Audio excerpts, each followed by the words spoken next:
I'm back. I'm back behind the wheel. I'm back in the shoes of Samuel Porter Bridges. We keep on keeping on. I have not closed the game since the fateful day. So the game continues on. The game is complete. But now, it's actually not complete because I have 21 interviews to read. And I want to say, like, there's definitely more than 5. There's a lot to read. There's much to do. Stars to gain, even more emails and interviews to unlock. I guess data chips to find. Okay. Can I reconnect inside the game? Hopefully I can. How's the day going? Oh, pretty well, I think. Just got a lot of work done. Really? Oh, okay, so you can customize the color after you beat the game. Got a lot of work done. Kind of like that shade of blue. Whoa, silver! Yeah. I don't know why, but silver, I feel like silver really matches this game. I guess it's the one accent color that really fits in with pretty much any terrain. Yeah. It's also like spaceman suit. Oh, it does it automatically reconnect? Okay. We'll see what happens. Let's check in with Lou. Let's take a shower before we hit the road. Although I'm probably just gonna walk. I'll just walk outside and then post up and start reading. He doesn't like it? She doesn't like it? Who looks happy? Yeah, first thing we're gonna do is plop our butts on the ground and read. After we behold man ass. I like to think it's like real time and he just like springs out of his clothes. Like a horny cartoon swan diving into a woman's crotch that of course has a punching bag on a spring loaded inside of it.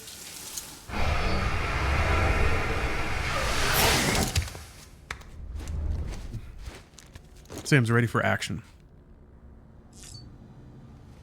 Shame that the YouTube stream died 5 minutes before the end of the game's story. Wait, it did? Somerset? That's curious. That's actually, huh. I wonder if the maximum YouTube stream length is 12 hours. That's the maximum VOD length. Oh man, I didn't know that. Okay. That's an interesting thing to learn. Okay, if my uptime ever goes over 12 hours, I have to stop and restart the YouTube stream? I feel like I've done subathons where I haven't had to do that. Interesting. Yeah, Somerset, I'm sorry that that happened. I didn't know that that's how it behaved. I'll keep an eye on that. Yeah, I'll get the VOD up soon. So here's the I haven't posted any VODs for Death Stranding because I forgot to record parts of 2 of them. I can reconstruct them using the VODs from YouTube, but they are in a different format, and it's actually pretty CPU intensive to patch up a 4K 60 video with different video codecs. So, and I don't want to do that while Death Stranding is running. Because, I'm in Capital Knot, okay. I don't want to do that while Death Stranding is running because, I don't want to potentially make the game unstable. Projected post-delivery damage. Let's go by the things that have the most likes. Who cares?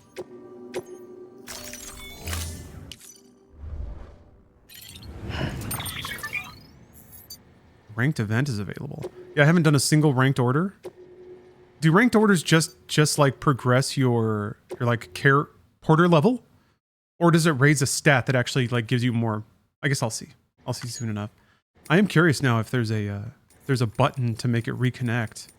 Because I would like to have everyone else's structures. I guess not? Yeah, somebody said it just happens automatically, so I suppose I wait.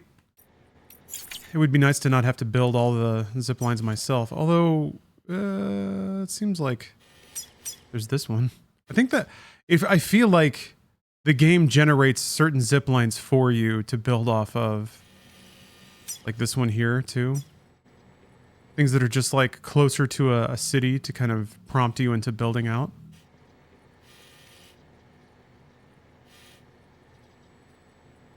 Okay, so here's, I guess, the plan. Here's what I guess I'll do. This is a good small area to start in. I'll just thread my way up and down, back and forth. Why is there a thing for the wind farm? I guess something happens there. Booty Eater, I haven't played Death Stranding 2 at all. It is downloaded and ready to go on my PS5 though. But yeah, haven't done it yet. I'll get there though. I'll get there. Maybe, I don't know if yeah, no Death Stranding 2 until I finish 1. I have to finish my plate. But I wonder, like, if I truly just go around with a stack of PCC2s. Technically, you just have to traverse the entire game once. And as long as you build an unbroken line of zip lines the whole way, you should be able to just... Then you just turn around and use that and kind of zip around the whole game. That simple. Yeah, we'll just zip straight over.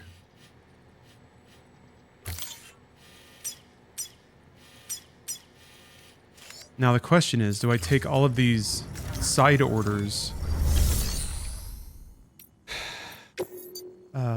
Ooh. Is the HG custom the best version of a thing? Not only with hematic, but also golden shells, which are even more effective against BTs. Oh, they shoot chiral crystals. Wow. The grenade launcher. That's not the grenade launcher. Oh, maybe there is one attached to it. Is that why you... Huh. Hematic shells, golden shells. Increased ammo capacity, optical sight for accuracy, underbarrel grenade launcher. Wow. Take one of each. Screw it.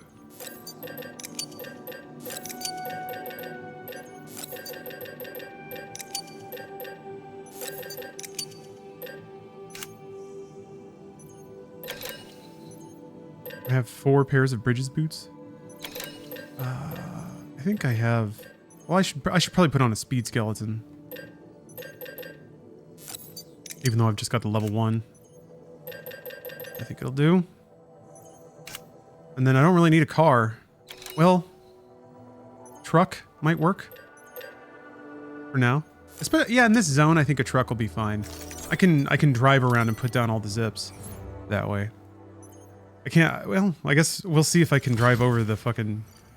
Oh, jeez. Oh yeah, all the PCCs.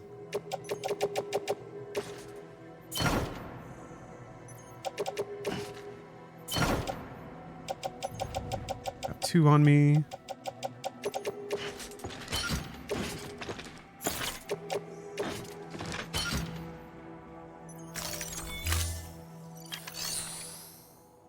Okay. We don't need to make it the Jonkler car anymore. We've grown and matured past that. I hate that it's just the cab. It makes it look so stupid. Like, why couldn't it be a stripe or something?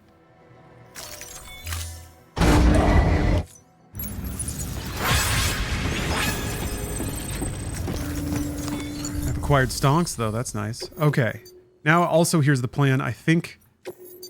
I want to take everything. Oh, wait. I guess as long as I have... That's right. As long as I have a... as long as I have a sled. As long as I have a wagon. I can pretty much get away with whatever I want. As I can pretty much get away with carrying whatever cargo I want. I mean... Oh, that's... Okay.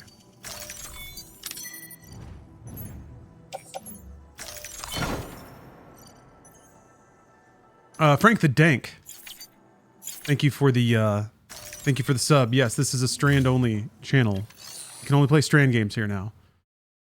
Because we're fully in the Strand life cycle. Wait, oh.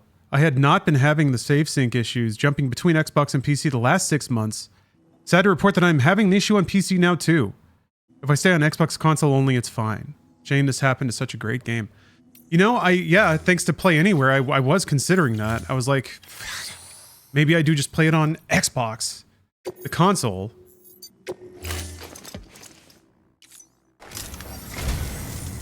But, nah. Sticking with it. too deep at this point. It's interesting that you're having the issue too. My Life, directed by Nicholas Winding Refn. Hey! Finally some new journals. That was probably what I got from his apartment. Okay. Take it all. Because we're going everywhere. We load it all in the truck.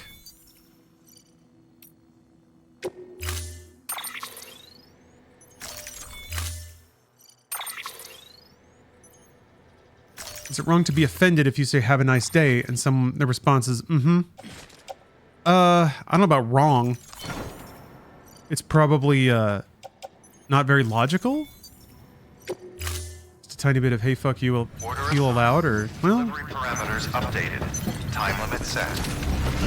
Kind people volley the ball back, but you don't have the right to expect that of people. Have a pleasant trip. You'd like to think you do, but you don't.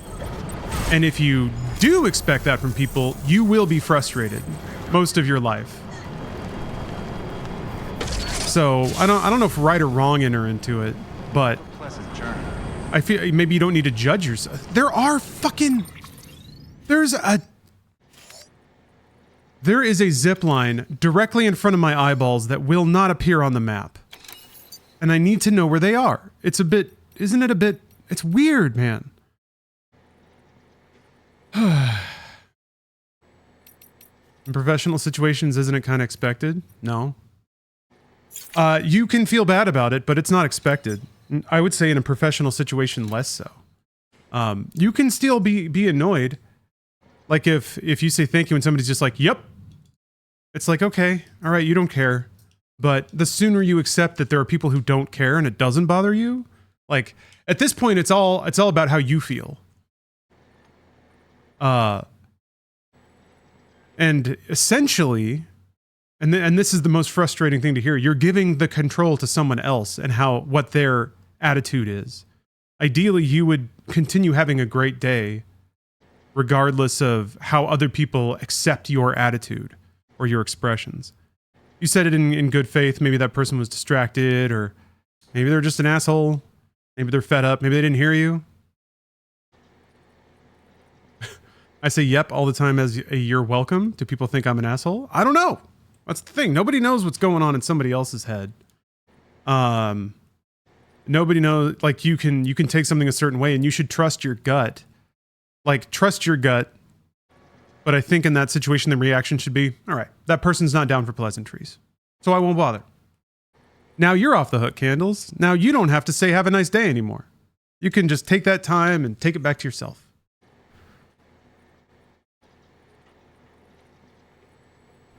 But no, I've felt that in my previous life. Like I've had multiple? No, previously in life, the one that I've got. I've definitely felt that feeling that you're describing. And I think after feeling it enough times, I was like, okay, I got exhausted, I think. I think I got a little exhausted of people not meeting what I considered to be very basic expectations, so I just stopped having them. I stopped expecting things from people in terms of like decency or manners or whatever. Look at that tight carrier, man.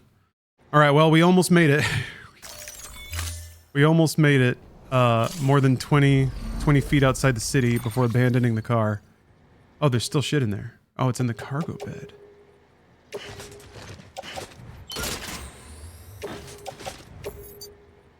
Damn it. All right, well. Can you take 2 carriers on a zipline?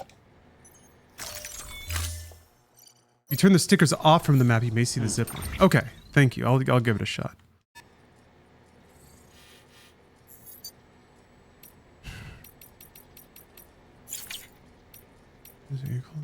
Cargo.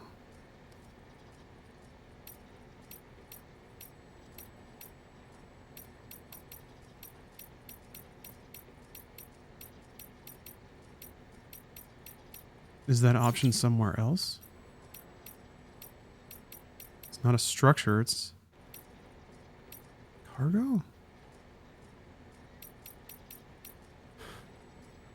Signs? Oh. Oh, right. Okay. Still just not there. I guess that one's there, but yeah, this one is not. Still, that does help the readability of the map. I don't have my legs equipped.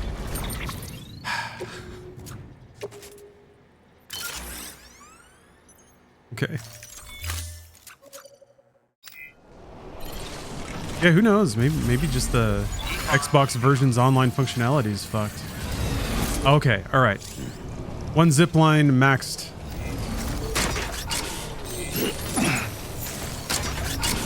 Or sorry. Let's get him over. One. You get one wagon.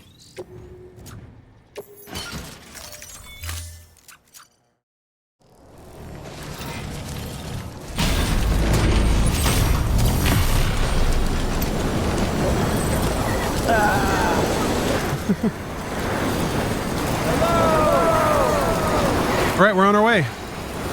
Johnny Appleseed. I'm gonna, we were supposed to read.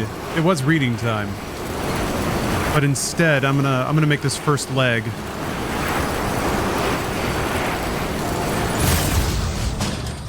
Yep.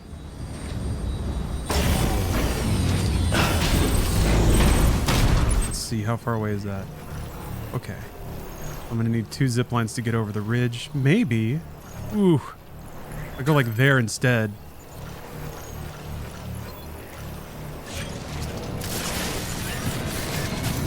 Ooh. I got the stabilizer still. Stupid baby. Hey! We got 4.5 stars with Lou now. Because we stumbled a little bit.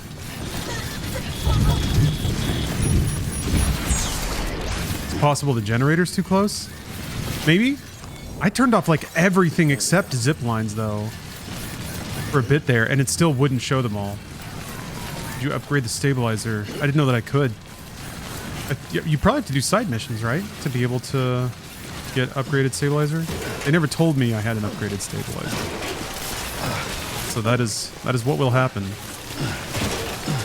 For the course of today, as I make my many deliveries, earn S rank after S rank, amass a pile of likes, just a whole pile of them.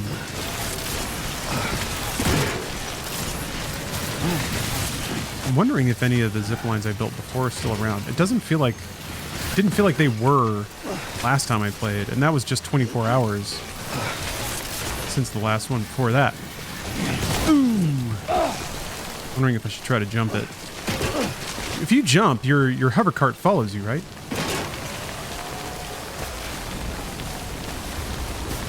Hope you're doing premium deliveries for LOLOL rank. Is that what the L's are for? What did the premium deliveries get you? Because I'm mostly after lore. I'm after interviews and equipment.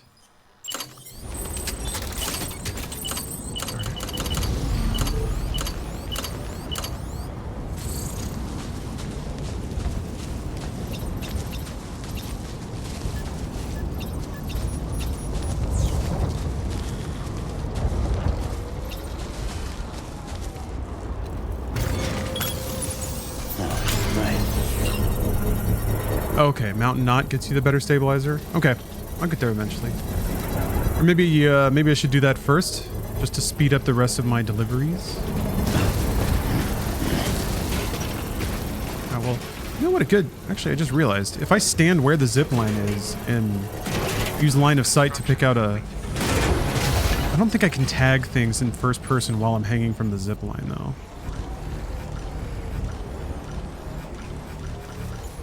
The thing. I don't know if I can reach the ground. It's like 300 meters away right there. It's taller up here. Okay, so you can kind of like aim. God, I wish I could put like a marker from here. Wait, it says place marker. Oh, you can! You can! Okay, and then from there just to the finish line. All right. I remember trying to hit X and nothing happened, because that's the button for it. Oh, and it automatically takes your path to the next thing. There's, you know, people have talked about, oh wait, you have to use ladders, right? You can't use a climbing line with the truck, with the wagon. People talk about all the quality of life stuff in the sequel, or have mentioned that there are quality of life updates. But for a first game, this actually does an impressive job of covering tools, guessing what you would want to do and just kind of doing it naturally.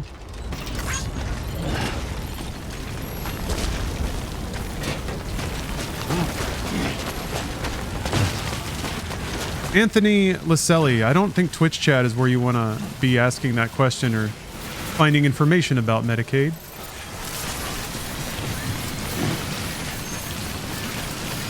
But maybe there's a, I don't know, maybe there's a doctor in chat.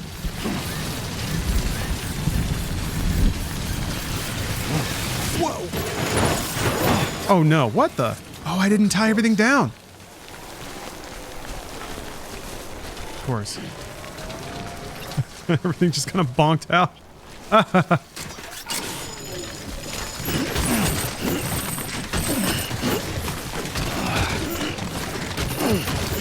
Oh wait, it'll be on the ground, I just realized.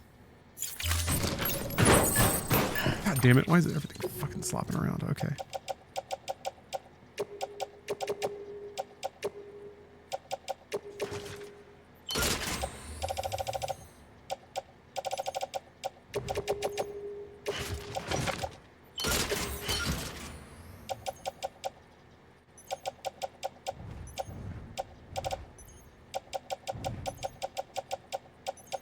For Sam, when he's running around, is it purely weight that affects his handling, or is it the actual like size of the stack on his back too?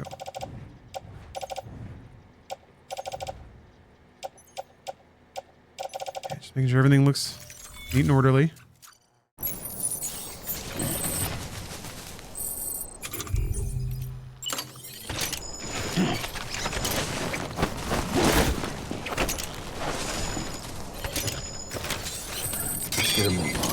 All right.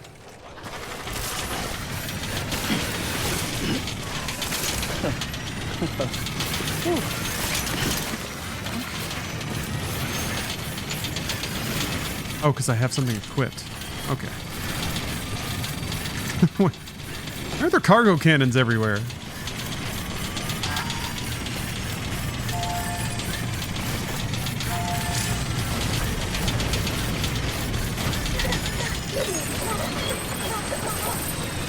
Boomspan. Wait a minute. Oh, this is the wrong objective. Yeah, I want to get over there. Okay. I played on hard before, Raph. I don't know. I guess maybe you stumble more on hard, but apart from that, the combat got a little tedious, to be honest. Just how long it took some of the fights to go. So, I don't think difficulty's really the reason to play this game. I don't think increasing the difficulty changes the experience much. I guess it does, like, it makes it feel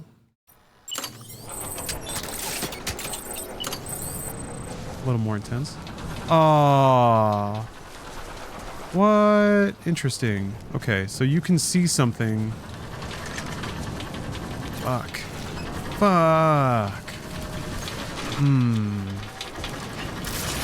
Yeah, I was worried about that, like the thickness of the ridge. I don't think I'm gonna get high enough over here to be able to reach it. I think it's also farther away. Oh no, see, and this is also what I meant about the speed legs and the battery. I guess the battery capacity is probably driven a lot by, what the... Sam! Sometimes he's just determined to fall over. No amount of positioning will change his mind. It's time to stumble. Should do premium deliveries on very hard. More likes equals faster stars. Oh, so the premium deliveries, dude, it's not even that heavy. I guess it's just like there's no support at all from the legs. Even the other legs, like, I did not move this shitty when they were out of power. Why is he flopping over so hard? He's like inordinately slow and crappy right now. Okay. Man. Alright, well, what do I do about this? Maybe I need another zip line up here then, which sucks. Alright, well, lesson learned. In the future, be generous. There's no reason to be stingy with zip lines. It feels good to have one connect everything together, but...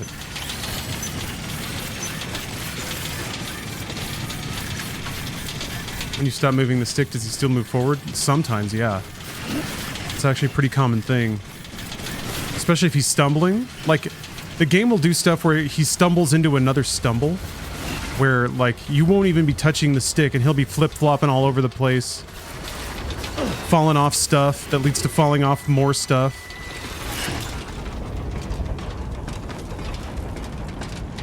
Ah, right. Well, whatever. Stretched it too far. Forgot it has to be an inclined.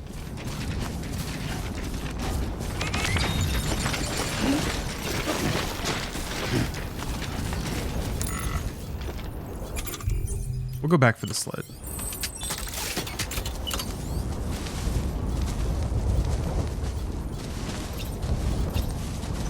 I guess I could go higher.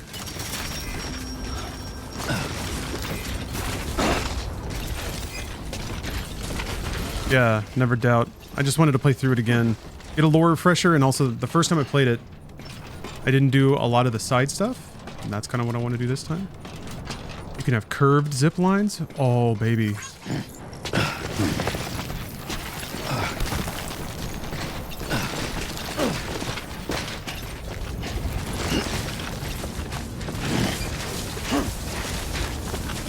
All right.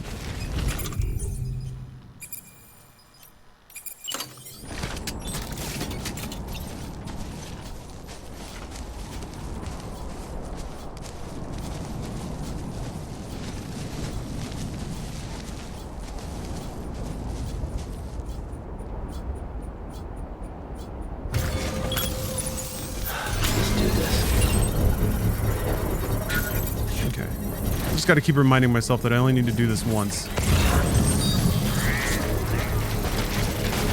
And I'll get faster at it. Wow, they let me zip all the way down to the ladder from there? Construction complete.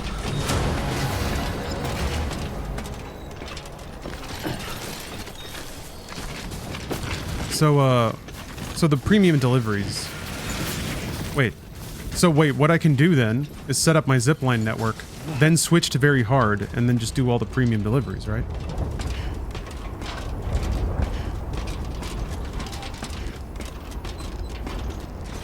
Don't... He kicked it when he got off the ladder. Damn it. Okay. Oh! Okay, yep. Like the second he started stumbling, I let go of the stick and was just holding down the triggers, and that's how much further he went. Yeah, I'm not sure about these speed legs, though. I think I might just stick with the all-terrain legs until, or maybe I just need to move, like... No, I don't think I can move everything onto the carrier, because I'll still have to carry stuff. Yeah, someone's got to get these dildos where they belong.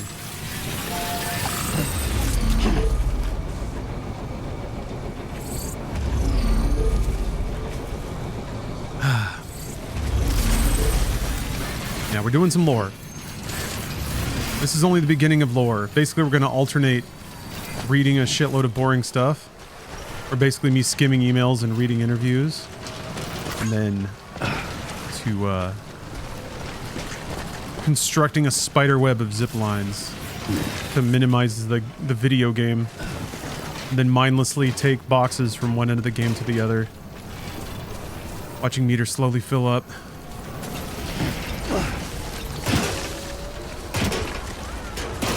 Come on. Come on, old girl.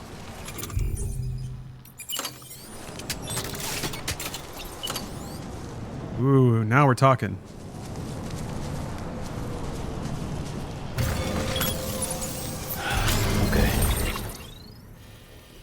yet another... Wait, is it that one? It can't be. That's too far away. So yeah, I don't know. I just can't trust the map, which is kind of annoying. It'd be nice to be able to see where they are and plan around them so I can put down as few zip lines as possible. Under construction. Okay, higher difficulty has more rain, so containers will break faster. Gotcha. Also, hello, cruise ship. Papa Blue, Chrome, Thomas. Captain, good to see you. Oh, you can upgrade them, that's right. Yeah, metals and chemicals. I was thinking about just taking around a little piggy bank of resources with me. So I can upgrade them if I need to. Actually, wait. No, it is level 3, yeah.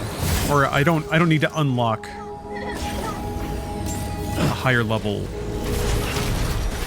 Beginning scan. Scanning. Higher level zip line. Verifying ID. Clear. Weapons detected. Yeah, hello, Captain. Also a Moose and Cow, Lucas. Never doubt Gout, hello. Slashed Knights. Ooh.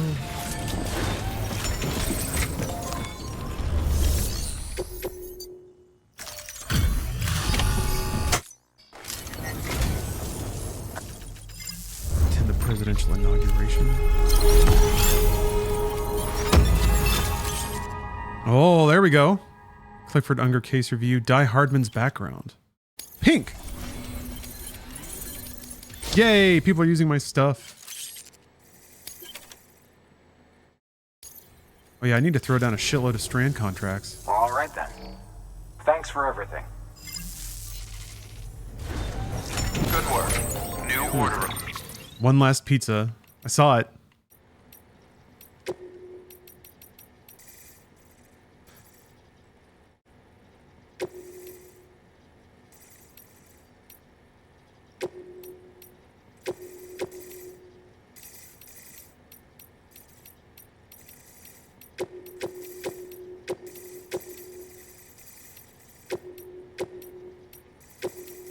Just mindlessly tagging everyone that has play.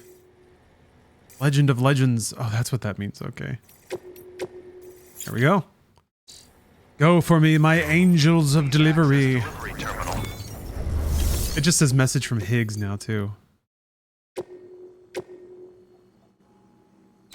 Okay, I guess I need to be a little bit careful, actually. Because of,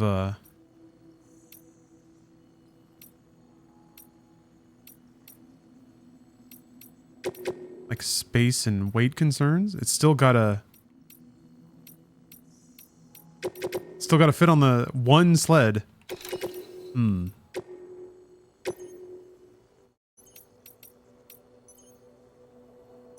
Well, there's also those missions too, where you have to go get something and bring it back.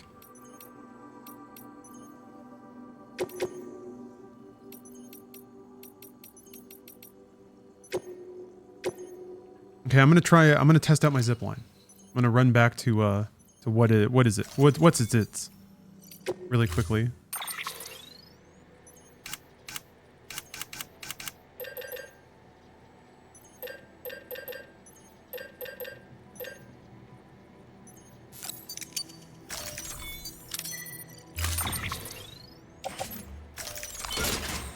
Oh no. Oh no. It's already too much. Okay, they won't let me do it. I'll just... There's a private locker here. Yeah. Okay, I'm gonna have to stash some shit. That was fast.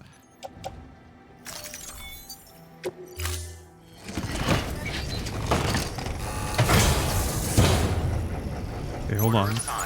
Delivery parameters updated.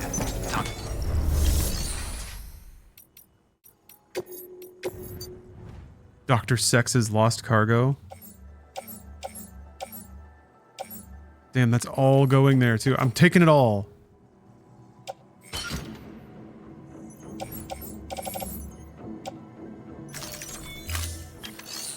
Oh wait, there was... Yeah, these go here. So I can do that and then deliver them right away. Yeah. Solo Jorge, thanks for the sub.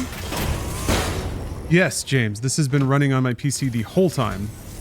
Ever since I Gotta say, you declared my intentions to just not shut the game down. Okay, now I just have to store everything in the locker Order available. that isn't going to Capital Knot.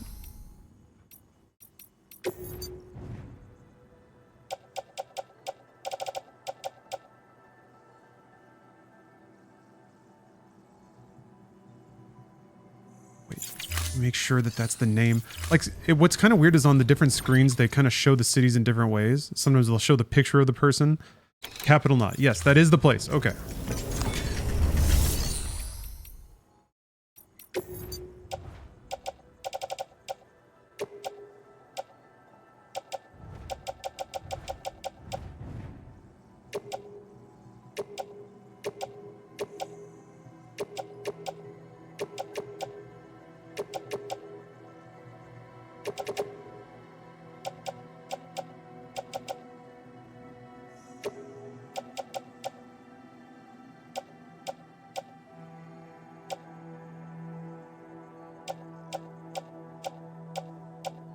Okay, all this stuff goes into private. The rest of it goes on the carrier.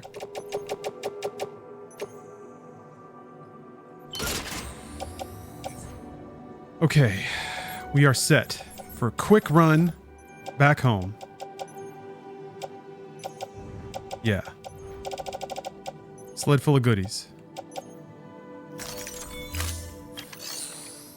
Yeah, I'm a full-time Death Strandinger. Strandinger? That looks so stupid. Alright.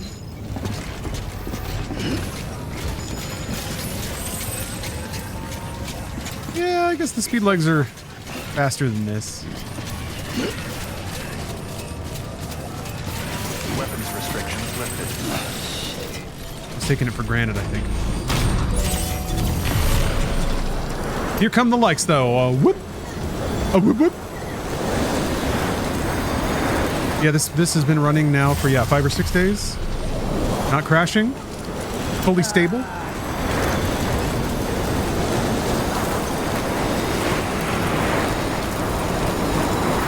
Now I get to spend all this time while zipping, chatting with folks, relaxing. Can you listen to music while you're not in your private room? No, you can't. Not in this game. I think they added a feature for that in Death Stranding 2.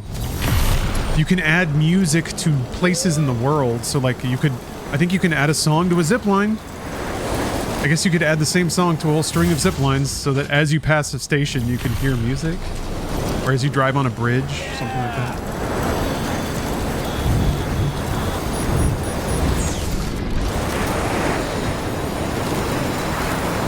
Yeah, never doubt.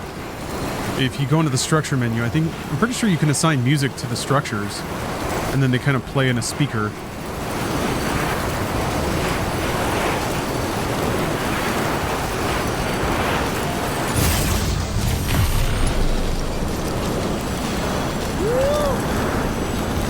Yeah, if it's going to be a lot of this, I might end up playing my own music. I cheated and found a way to play the Nintendo Music app on desktop PC. And then there's also rpgamers.net radio that's always nice.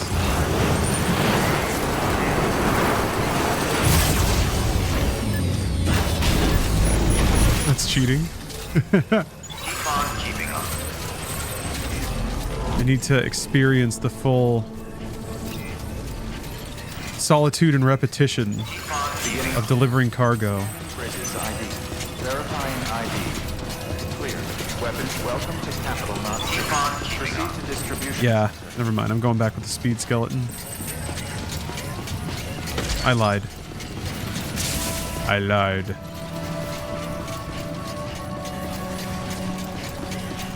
Hello, Insanity Twitch.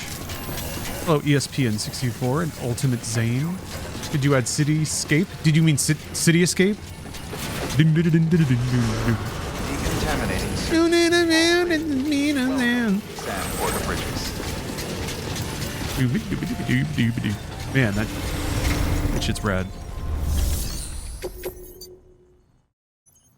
Return Dr. Sex's lost cargo. Django Junkie. Thanks for the sub. Lightning quick as always.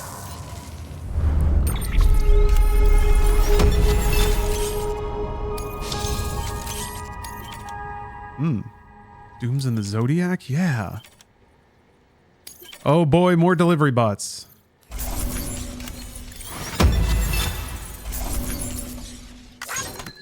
The ancient Xbox avatar there.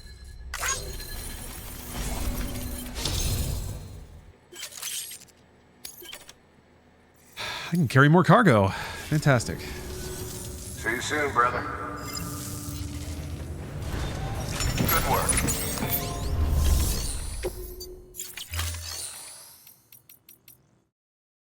Okay, well, now we go back. I guess I can just carry all this shit on my back now. Why bother? I'll have to load it up later. Junk dealer gives the speed skeleton upgrades. Okay. I only have level 1 speed skeleton. I'm kind of torn between just like... I mean, I guess if I go there, I could put down zip lines as I go. And I'm zipping all the way back. I don't know though, the amount of running I have to do between zipline planting. This is the fun part of the game though, right? It's just like kind of weighing all the efficiency options. It's not really about if you're gonna win or lose, it's about how efficiently you can do the job. And that's like they like have just the right amount of complexity to make min-maxing that still an interesting question. Like I have a strategy in my head of how to turn the game off and win. But how do I get there the fastest?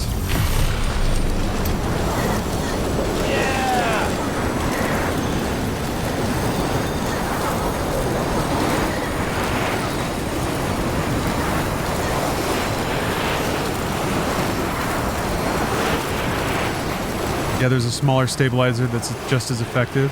That's what I figured. Somebody said that was Lake Knot. That'll give you the upgrades, leveling that city. Remember, folks, we still have a reading debt. We have to read lore.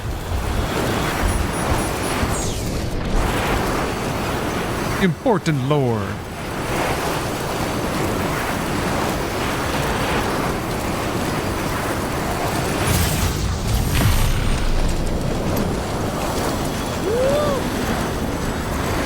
Whooping.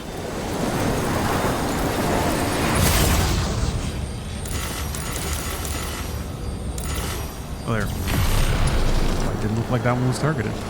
Yeah! We have a whole second game. It's true. There's a lot of Death Stranding to savor and enjoy.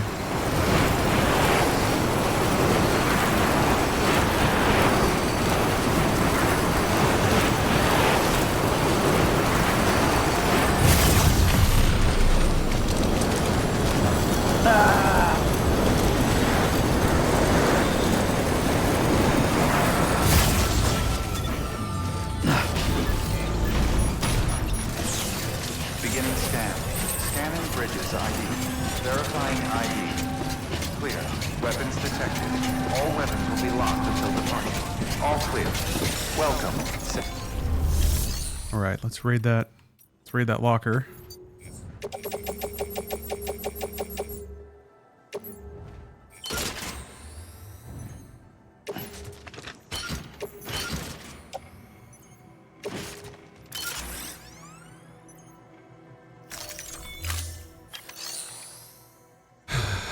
No. We want to take that directly to Luden's fan.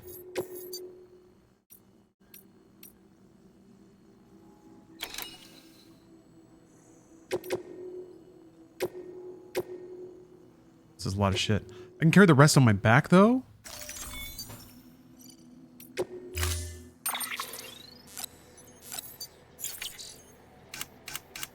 Until you get to like half of the locations in a given space, though. 1 out of 14. Oops. Yeah, it was... Oop, god damn it. It was the number of packages that it's probably going to get me here. Yeah.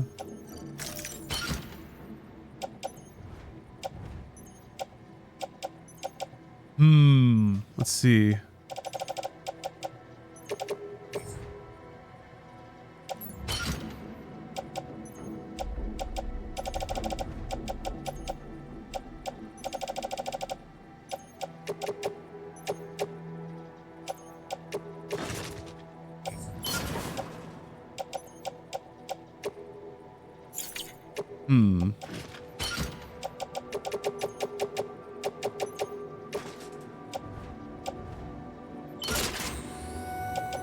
I guess for the first trip, if I'm just going to be building a lot of... If I'm going to be building... Well, if I want to get on the first one, though, I can't have two of them out.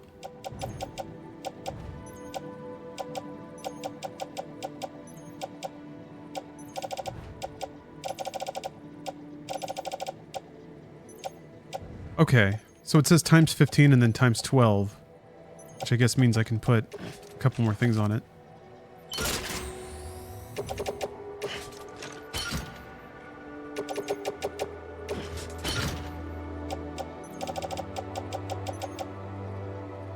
Oh, Hippie Slayer. Loving the Death Stranding. Could I watch another 100 hours of this? Of me like, oh my god, that's heavy. I don't think I can carry all this shit on my back. Can't.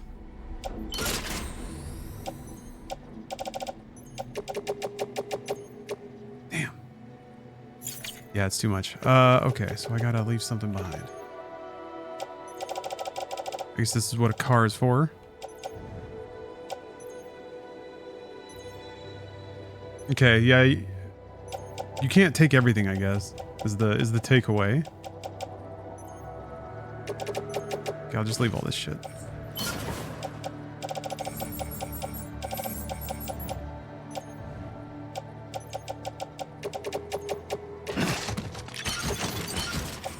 Barely get that on my back, wow. Then private locker. There, perfect. I'm gonna hate this. This is such a bad idea.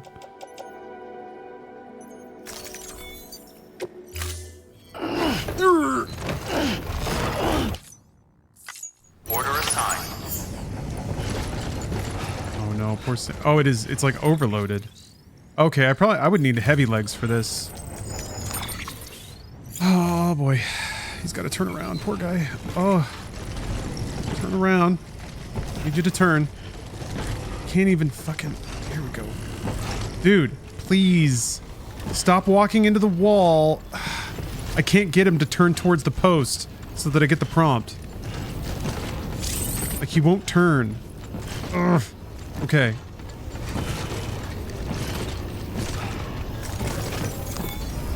This is stupid.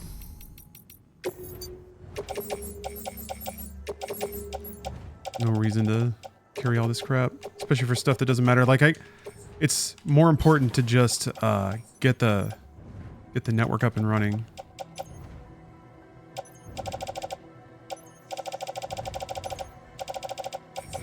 Wait.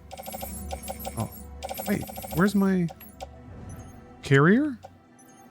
Oh, there's just one shotgun on it. Okay, never mind. Yeah, distribution center west is where I'm going next. So I'll load up with stuff for that. Probably Luden's fan next, but whatever.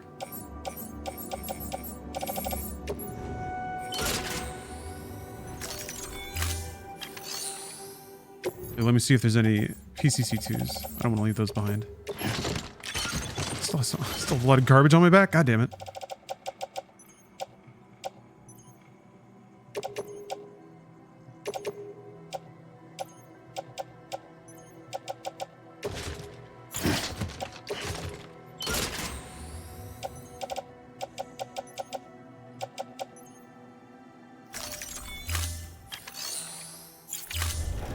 There we go. Okay. This we can manage. Alright. New plan. Oh wait, did I need to upgrade? Well, I guess we'll see. We'll see what happens. Turbid, you're hungry? Well, good luck. Weapons restrictions lifted. I think science has yet to figure out what to do in such situations. You had that cutscene for, which one? You can daisy chain 2 cargo platforms? Yes, but you cannot take 2 on a zip line. Otherwise, I'd definitely be doing that.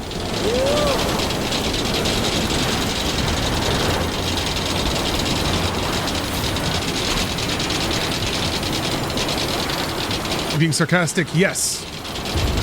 Yes, I'm being sarcastic.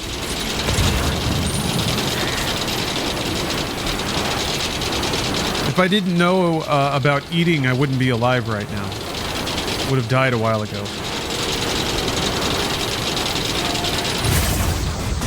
All right.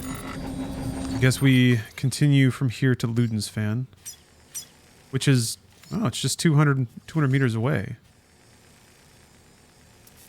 There's no line of sight there.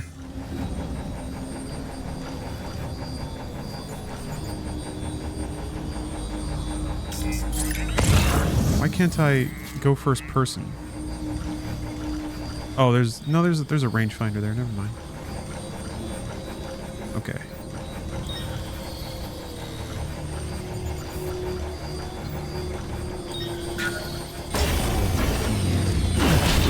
Dry breatherism? Is that a thing? I mean, I guess it's a word, so it must be a thing.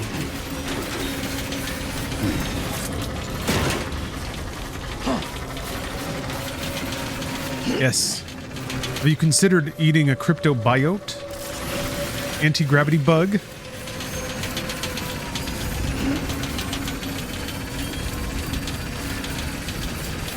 They seem delicious, nutritious. What's weird is when the stabilizer's firing, it like the controls fuck up for a little bit, or the camera. Dude. Forgot about this game's tendency to just like turn your legs off.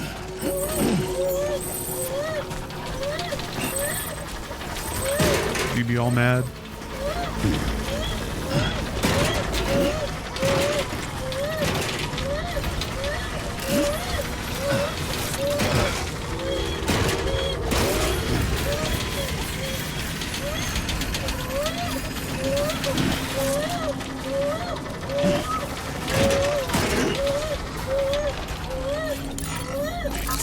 Okay, fine.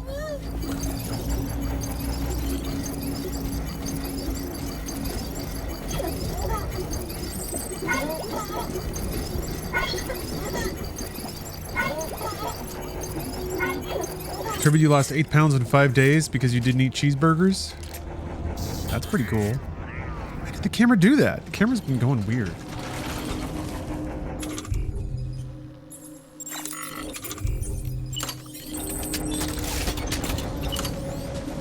I wanted to say I haven't had a cheeseburger in a while myself, but I actually have. I can't lie to you guys.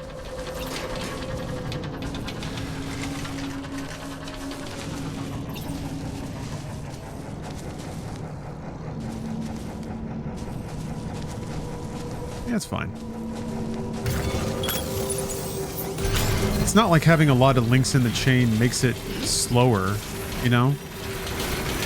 You hardly slow down when it hits a junction point.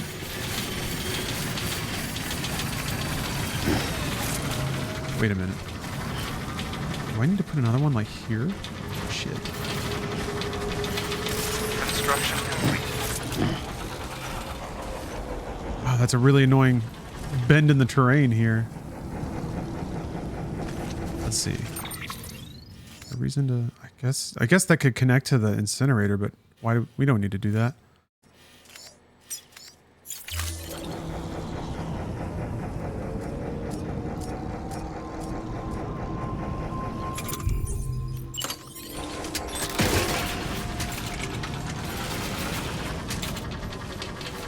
Why are you...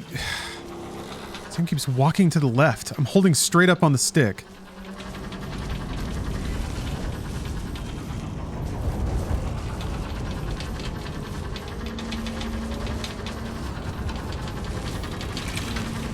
Is it just I can't build on this? Obstacle detected. I built on like chunkier land. That's bizarre. Need to watch out for the chiral bandwidth they use. Oh, I forgot about that. Okay, it's just... Oh, Jesus. Yeah, it just wasn't letting me do it. So I guess there is a limit. You gotta be a little mindful of where they're placed.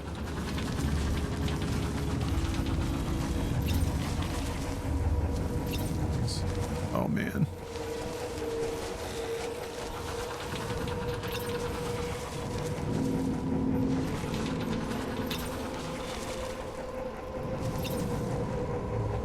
Why is that one red? Get out of the fucking way!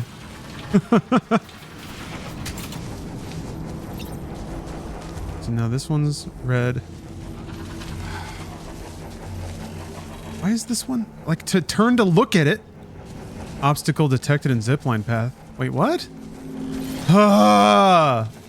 Hold on, I gotta pull this thing out of the way.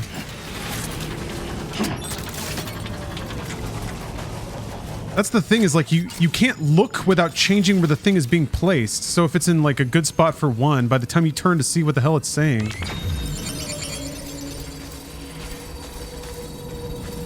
Man, so you really can't... Oh, whatever. Yeah, it's close enough to walk. Doesn't have to be at the front door.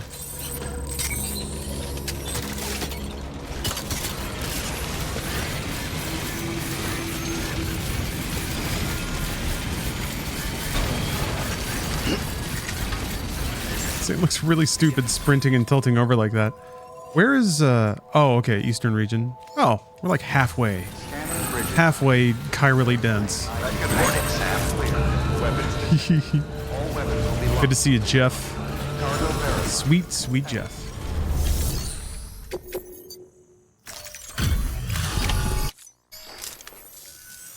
Hey there, Sam.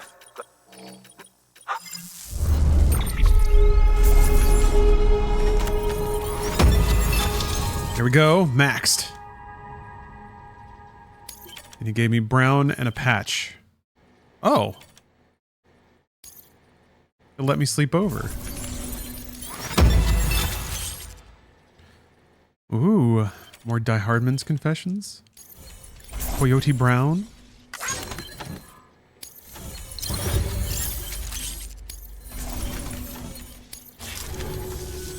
Oh, hey.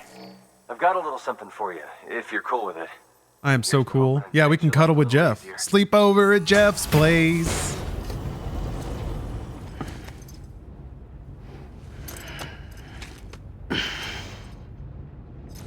A star? Oh, right. I don't think I ever got a star. Always a pleasure, Sam. Shame we only ever seem to meet when you're hauling something across the country for me. Take it easy, okay? I mean, as easy as you can. I like that Jeff was my first star. Good work. New order available. All right, this is appropriate. Let's go into Jeff's place. Can you actually see inside the shelters then? That's it? Lame.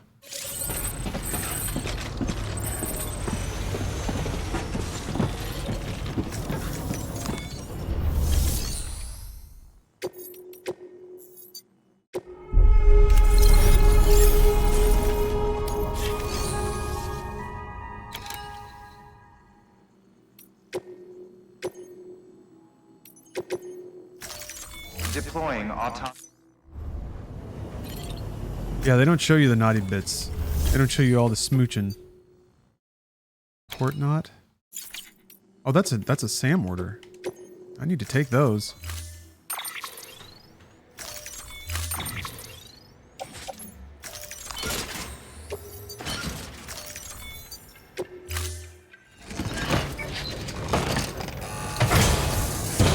Oh, was that Matt Mercer voicing him?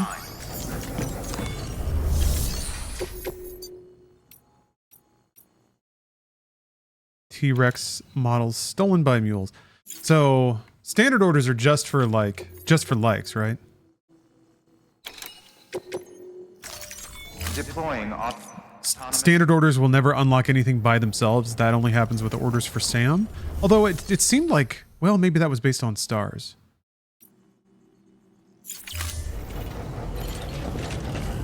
Okay. Now we go on to there. So, Thanks a lot. Good morning, Sam. are there any zip lines already? Weapons restrictions lifted. I have to use my eyeballs instead of the map, which is kind of sad. I mean, I think one will largely do it. Beginning scan. Scanning bridges. Hey! Hey! Whose generator is this? Clear. I'm Weapons. surprised it's still around. There's that one you wanted to connect, but that's like on the other side of the river in a weird spot. I don't think that's where I want to, like, it's not really where I want to go. It would be cool to connect to it just because it's fun to connect to ones that are already there, but yeah, it's like over here. That is not even, nothing over there. Also, am I out of PCC2s? No, I've got some. All right. Yeah, standard orders leads to stars, right. But like, no individual standard order will unlock something all by itself just because you did it. But orders for Sam, I feel like they do operate like that. Sam, if you think a prep roll that you built on their property, you're sorely mistaken. The sensor ring marks their claim, so pick we're a spot buddies. outside of it.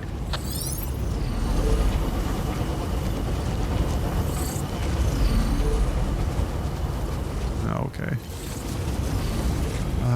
What's an easy place to get to from here? It's kind of annoying. Actually, I think I'm gonna...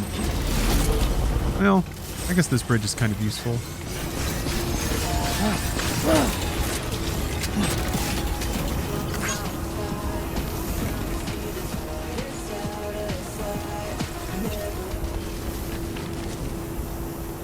No, whatever.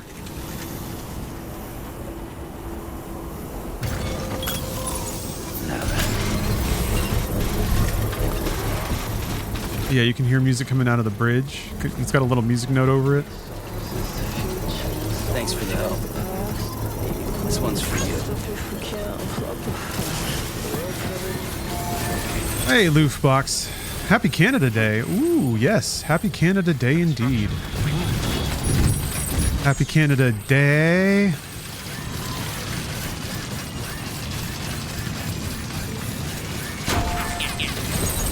Chicken meaties. All right.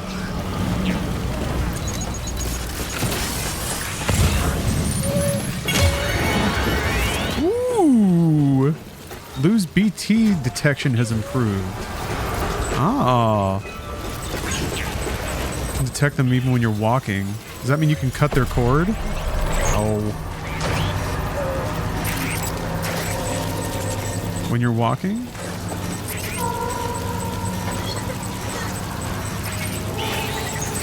Oops. Well, this is handy.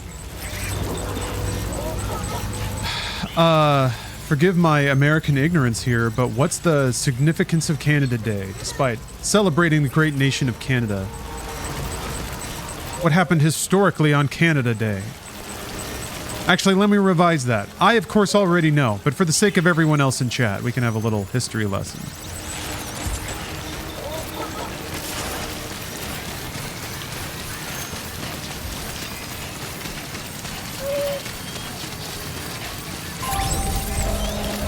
It does make getting through those areas a lot faster. Gotta love it. Oh shit, okay.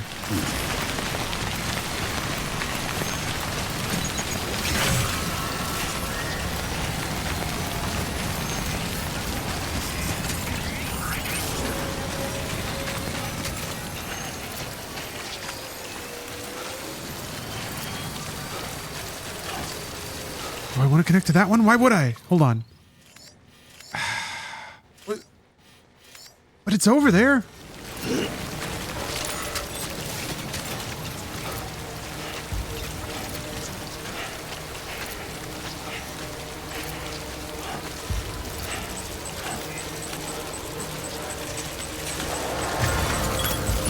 Let's toss that near a BT, whatever. Celebrating Canadian Confederation in 1867. Nice. Congratulations.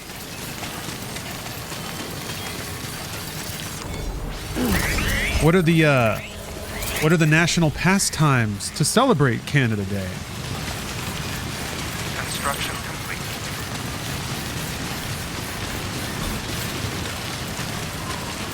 Waffles. I like it. Fireworks, a day off. Drink and smoke weed. Man, sounds great. Say sorry. Sorry.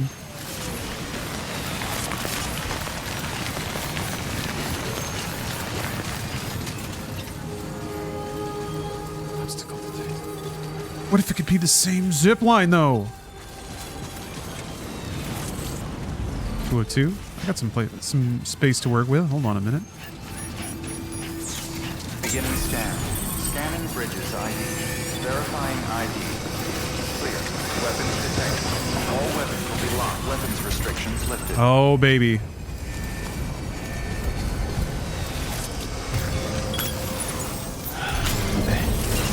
We're connecting it up, folks. Beginning scan. Scanning bridges ID. Verifying ID. Clear. I feel like I need to wait until it finishes building. Locked until departure. Cargo verified. Thank you. I probably don't want to go into my private room, right? Because that makes time pass, which increases the likelihood that one of these zip lines is going to corrode. Construction. Or would you have to sleep like 10 times? Decontaminating system. All clear. Welcome, Sam Porter Bridges.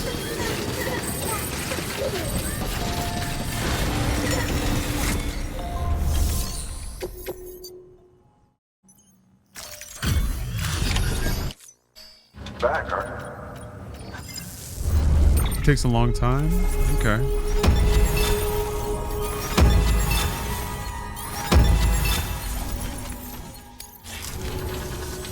But Good work.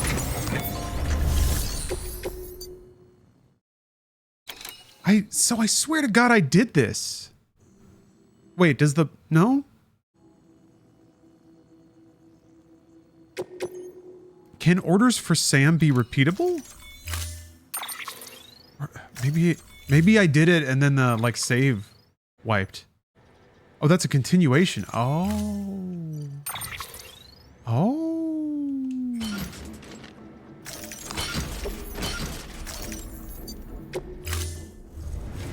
Order assigned.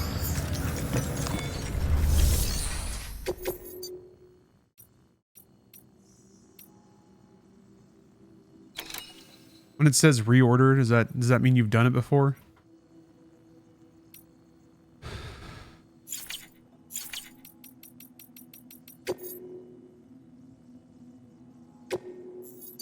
Your work is greatly appreciated. Today's featured Wikipedia article is maple syrup in honor of Canada Day. That's awesome. I should read that. I'm going to learn about maple syrup. You still have weird visions and stuff in the post game?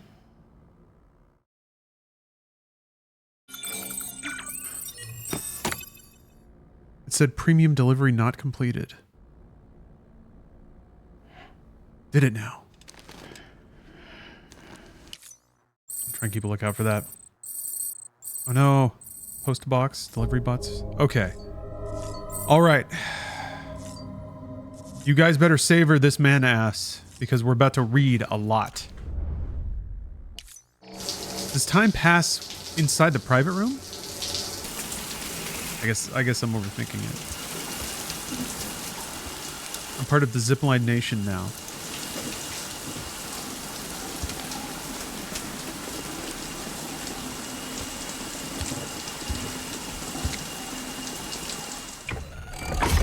EX grenade number 0.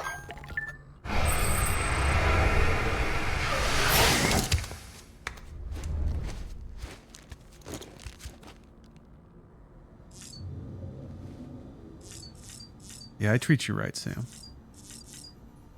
All right. Wait, I can put on music. That's a terrible idea because it's going to get this shit all claimed, but whatever, let's do it.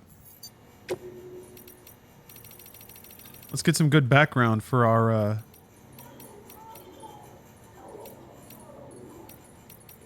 lore reading. Can you make a playlist?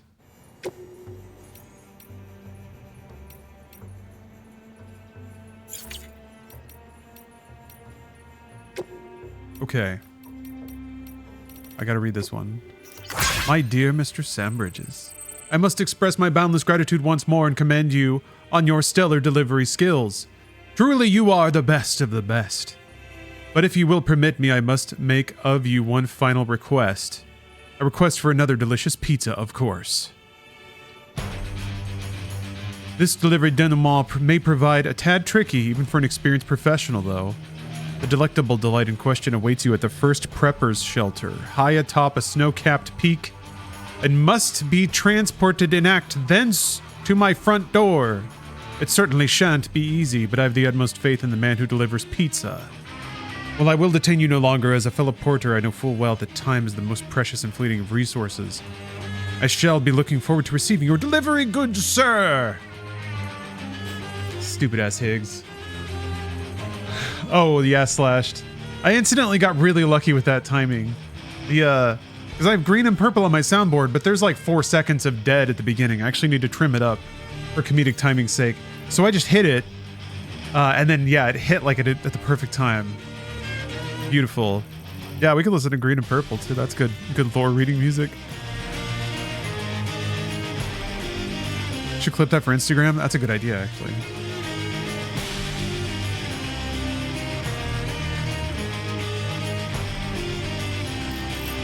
I'm gonna write that down.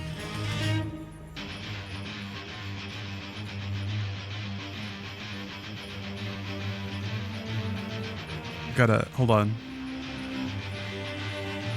Busting out my task tracking app. Bullshit, it locked me out. Whoa! I used to listen to this a lot. I think I discovered Apocalyptica in like 2003? 2004? I can't remember what my initial exposure was.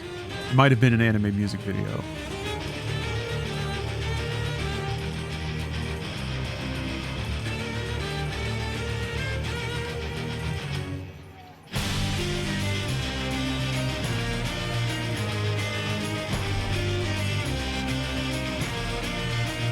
All right. So wait a minute. Where is the first prepper? First prepper's shelter atop a snow-capped peak. Do I just have to guess what that is? I guess that's how you get the 5th star for him. Hyrule Nightmares. Let's see here.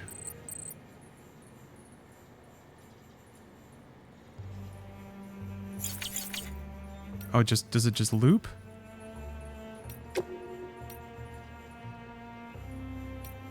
Oh, no, it does continue on. Okay. It's Path Part 2. My bad. I thought it was the same thing. Back to the mails. Here we go. The chiral network connects people past and present. How are you, Sam? In good health and spirits, I hope. I have to say, the chiral network is quite impressive. Ever since you hooked this shelter up, my life has become much more exciting. I've been able to procure all sorts of goods that I had never seen before. Oh yeah, this version has vocals, right? Right. Yeah. First prepper's next to the occultist. You can close down on the area by looking at the parts of the map that are not connected to the network. That's right! Yes. I haven't connected everyone up yet. The veteran porter, etc. Right. Sure, you have the vivid recollection of your many experiences in the scene, but it turns out that the person wandering around it that you may have identified as yourself may not be you at all, but someone else entirely. You see, while everyone's beach belongs to them and them alone, the seam is an altogether different beast. I've read about people who had near-death experiences that involved the seam.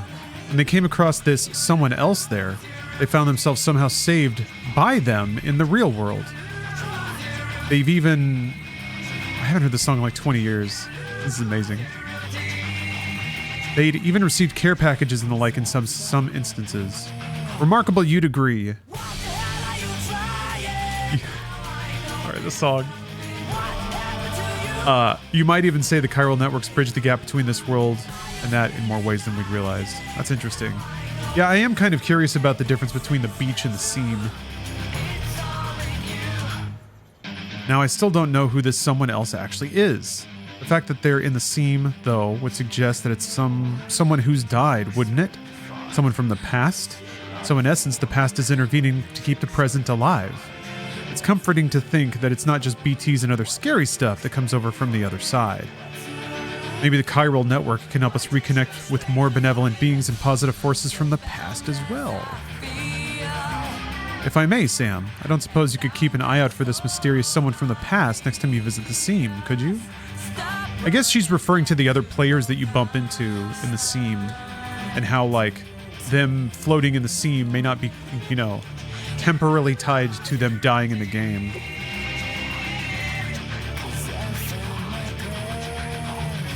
I remember looking at the lyrics to this.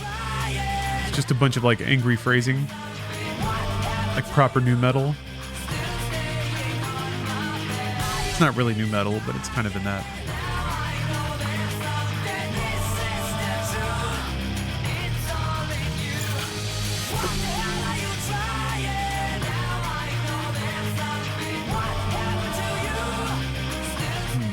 Oh! Lore question. This occurred to me after I was kind of chewing over my understanding of the story. The only thing that makes sense is that Amelie did not cause the death stranding. Because she needed the chiral network to connect everybody to, like, merge everyone's beaches. So why would she interrupt that process that was already happening with the death stranding? Like, that's what scattered everyone. It's what broke everybody and shattered that connection that was going to lead to the Slash. Thank you for clipping that. Appreciate it. So that's kind of weird. If that was her intent, like, it was gonna, I guess she wanted to speed it up, but that wasn't speeding it up. It slowed it down, right? I guess if you really want to get down on it, if you really buy into some of the theories they threw around about extinction events actually catapulting the human race forward, maybe it was that. Maybe she, like, her split into Bridget, or Bridget being a part of her, it was like the good cop, bad cop that's supposed to refine the human race or life into the next form. I don't know. That's all I can come up with, though, and that's I think being pretty generous. I think it's like, if you go back far enough, the motivations don't click, because I think there were a lot of attempted, like, writing swerves in the last couple of acts to keep it dramatic, but maybe that didn't add up completely in reverse. Anyway, let's see here. A theory. Let's see here. I told you before about drone syndrome and delivery dependence. Turns out there's an interesting little theory both might be reactions to. Against might be a better way of putting it, the possibility of the singularity. Humans didn't want to stop being human, and the Death Stranding, that was mankind's last-ditch attempt to retain its sense of self. We caused it somehow because we couldn't bear the thought of losing our identity. Makes sort of sense, no? Humans have beaches become BTs, humans cause void-outs. It all comes back to us.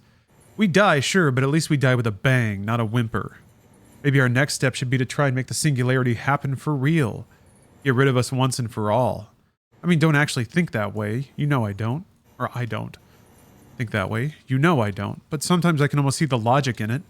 What's the measure of a man? What's the value in fighting tooth and nail to keep him around? Is it ever too much? Can't help wondering. I'd tell you, I'd hate to die and come back as a BT and stir up trouble. But it's better to be rid of the flesh. Don't you think, Sam? I gotta start the music over because that was at the end of the... I guess it just goes top to bottom. So we'll get the VOD nice and muted. That's okay, I'm only reading anyway. So you're not losing much. This is for my benefit. Not for entertainment. The Chronicles of Aaron, Chapter 1. Hey Sam, you're headed for the Tar Belt, right? Once you're past that, you'll be in Edgenot City at last. But only Amelie and the Vanguard ever made it that far. And from what we've been hearing, everything west of the Tar is pretty messed up. Squirt. I know it's sweat, but still. I like to think that they're getting really sexually excited talking about Tar. Lucky for you, we're going to construct a backup safe house once you get the chiral network hooked up over yonder. Director's orders. Got a heart of gold, doesn't he?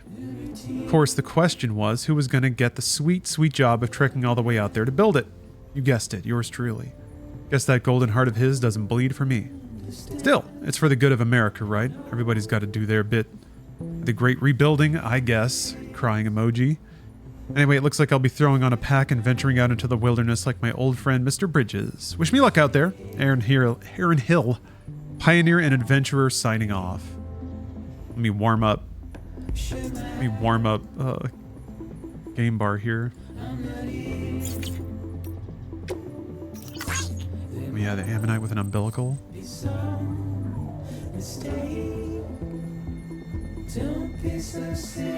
Umbilical cords are not necessarily the product of evolution, but possibly the result of a genetic factor that hastens extinction itself. A mere theory, which if true would invite the question, what of our own umbilical cords? Are they indicative of a predisposition towards self-destruction? Okay, sure. I mean, it's nourishment. It's the opposite of that at its like most basic core. I guess it's almost like parasitical, but... And if so, is there anything we can do to change our course? A troubling possibility to consider and one for which I have no response. Given this theory, one might consider the umbilical cord to be representative of a connection between life and death. A dangerous, potentially fatal relationship, but like the many connections you yourself have forged, a potential force for good. So many of our accomplishments are the product of our collective action.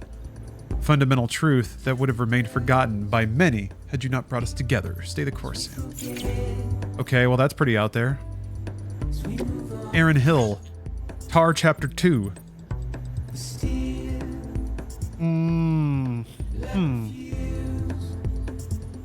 Maybe this is another hint about how you get to the end of the game. Where are you at right now, Sam? Says Aaron Hill. I just left Mountain Knot City behind. Don't worry, I'm not getting in touch to gripe about how hard this is or anything. I'm fine, honestly. Not huffing copium. Morrissey, thanks for the sub. Nah, seriously, I'm a veteran of the first expedition. How else do you think I made it this far west on my own? I can look after myself, especially with the forecast data available on the chiral network these days. Always know when time falls on the way. Compared to last time, it's a breeze. Walking these mountains on your own, though, it wears on you. It really does. Can't believe you've traveled so far without a soul for company. You're another breed. Seriously. Hey, anyway, I passed this beautiful heart-shaped lake a little ways back. I'd heard of it, of course. First time I ever saw it with my own two eyes, though. One by Hartman's place. Something told me there used to be a city where that lake is. Which reminded me of a story I heard about this porter who got snagged by a BT. All this tar started bubbling up from the ground along with rocks and buildings and all sorts of debris. Stuff from the past, people said. And the porter used it to escape the tar and give the BT the slip. What do you reckon, Sam? Sounds a bit crazy when you think about it. Anyway, I swung by Hartman's place to say hi, but nobody answered when I came knocking. Maybe he ain't as friendly as he makes out. Seems my journey through these mountains is going to be even lonelier than I thought. Can't give up now, though. Let's both of us keep trucking. Catch you later. Why didn't Hartman answer the door? Oh, so many words. Oh, we found the hot spring.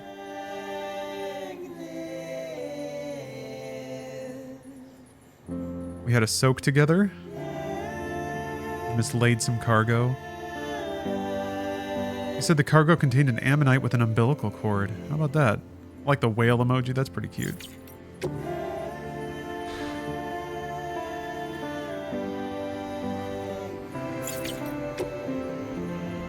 Everybody's telling me how cool I am. Okay. I got a lot of congratulatory emails for hooking up. Oops. Fully hooking up the network.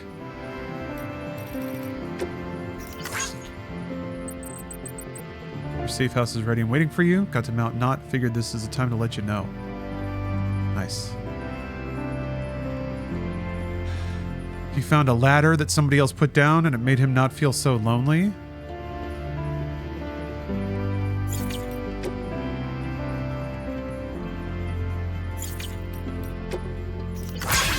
Damn, that's a lot of likes. You ever drop by the safe house I built for you? Tried to report back to the director when I finally had the thing up and running, but I never heard nothing back. No heart of gold after all, no manners neither.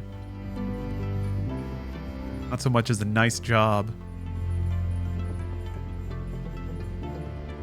Oh, she fragile teleported Aaron Hill back. Here's the fucking junk dealer. Hey Sam, still your own man? Still out there walking that lonely road? I've been a little lonely myself, to tell the truth. You asshole. God damn you. I know I did nothing but complain when she was here, but now she's not. I can hardly think straight. Still, compared to how far Amelie is from you, she's just around the corner. Which is why I'm going to suck it up, say sorry, and beg her to take me back. Wish me luck, pal. I'm going to need it. Get fucked, junk dealer. And not in the good way. No! The chiral artist is now writing, Dear Sam, with the subject line, the wedding's back on. Fuck off. How about fuck off? Dear Sam, I hope you're doing all right. Heart emoji. So, my mother told us what happened 5 years ago. It's weird how we don't have any memory of it, though I'm glad for that. Some things are better forgotten, I think. His gang killed my parents. There's no denying that. But there's also no denying that he saved me. He took me by the hand and led me to safety. I wish I could remember that much at least, even if it meant having to remember some of the rest. He was there for me 5 years ago, and ever since my mother's been there for me too. It's because of them and their love that I survived, that I became who I am today. I owe them everything. Well, maybe not everything. I shouldn't forget how you've helped me, Sam. Can't thank you enough. Anyway, I'm going back to our own shelter now. No more running away from me. I've got a wedding to plan after all. Wow. Oh, and now here comes the chiral artist. Slipping in with a final word here. Dear Sam, maybe you heard, but my daughter turned up here the other day. I think she was moving back home. Not long after that, her man came around looking for her, so I decided it was time to come clean and tell them the whole truth about what happened 5 years ago. The truth about how they first met. My daughter's real parents were killed by a gang of junk dealers, a gang to which her own husband used to belong.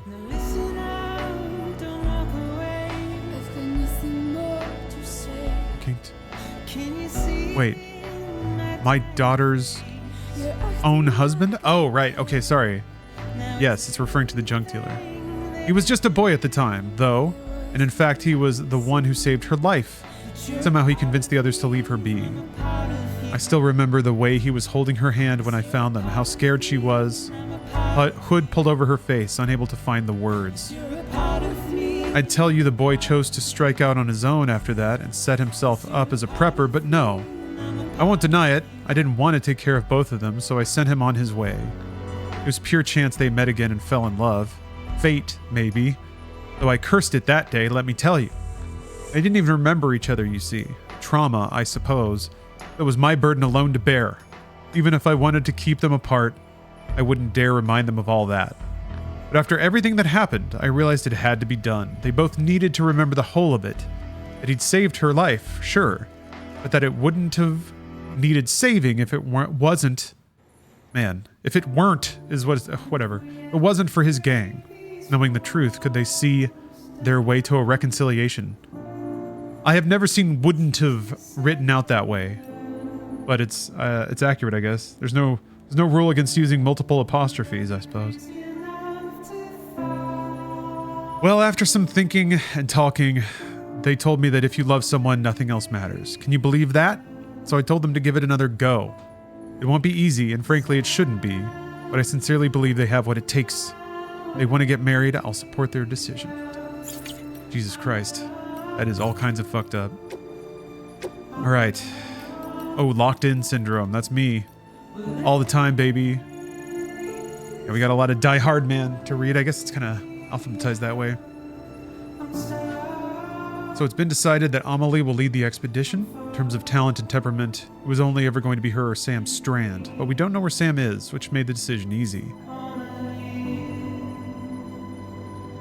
Besides, there's no denying she's special. Amelie was born on the beach, or rather her physical body, her Ha, that was born into this world. While her spiritual essence, her Ka, was born on the beach. Medically speaking, they weren't sure what to call it. In the end, they settled on a diagnosis similar to what's known as locked-in syndrome, a condition where the subject is mentally present but physically unable to move their body, except for their eyes sometimes. The president was able to communicate with Amelie's soul on the beach, but her body remained as it was when she was born. But after a time, thanks mainly to the President's efforts, she began to show progress. Amelie's physical and spiritual selves gradually came together and her body began to develop normally. It was right about then that they realized she was also a doomed sufferer and began to ascertain her credible abilities. She can transport herself physically to her own beach. Guess it makes sense. That world is more real to her than this one. She may have overcome her initial struggles, but she still spent most of her life on the other side. And over there, time stands still, which is why even now she looks like she's in her 20s. Eventually, the president came to feel her daughter had been through enough. From that point onward, all communication with Amelie would be via hologram. Even during the expedition, she wouldn't be in direct contact with most of the team. Not a bad plan, to be fair. It'll help to keep her out of the reach of terrorists for a start. Damn, Amelie's locked in. Alright, Dead Man's Confessions. Let's see here. Oh, this is Die Hardman. As Dead Man established in the course of his independent inquiries, the BB experiments were classified and carried out in an atmosphere of great secrecy. Deadman also asserts correctly that BBs were recognized as both media for chiral communications and as essentially human sacrifices. Bridges 1 was issued BB pods, some of which found their way into the hands of terrorists out west who adapted the technology for their own ends. This is further evidenced by the fact that the pods currently in use by the terrorists are identical to those issued to Bridges 1 members. We can only assume that they were stolen. Sure. That it's not the other way around. That's the thing with some of this lore, is it's kind of based on incorrect information that these characters aren't aware of yet, because it's three weeks before inauguration. I guess that's after some of the reveals or admissions. In any event, the true nature of BBs remained a closely guarded secret that we could not and would not disclose to anyone. This was the case from the very beginning, which is why following the Death Stranding, government officials not in the know were certain that it was an act of terror. The actual cause, of course, was a cesarean section performed on a brain-dead pregnant woman. As you'll have heard, the surgeon who performed the operation saw a BT at the time.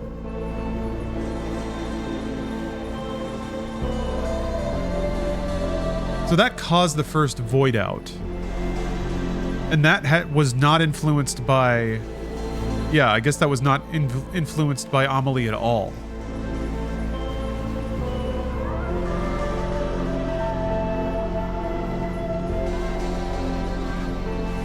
Okay. Because yeah, Amelie... Bridget, as an agent of Amelie, basically started the BB program, which led to the chiral network, which is kind of part of her experiment, or part of her plan. That makes sense. Okay. So I guess it's just 100% incidental. The first void out, and then also the advent of the chiral network and the understanding of BB technology and all that. I guess. Bridget, who had just been inaugurated as president, believed that BBs could be used to provide everyone that could be used to prove to everyone that BTs did indeed exist. By dragging this invisible thread into the light, the people might come together again instead of continuing to drift apart. There were terrible risks, she knew, but if America was to be whole once more, BTs couldn't remain hidden. If only we knew what would happen when revealed them to the world. Okay. I'm sorry this is taking a lot out of me. Can we pick it up a little later? To be continued in part 2. Sorry, I'm just checking things real quick. Keeping an eye on my comings and goings.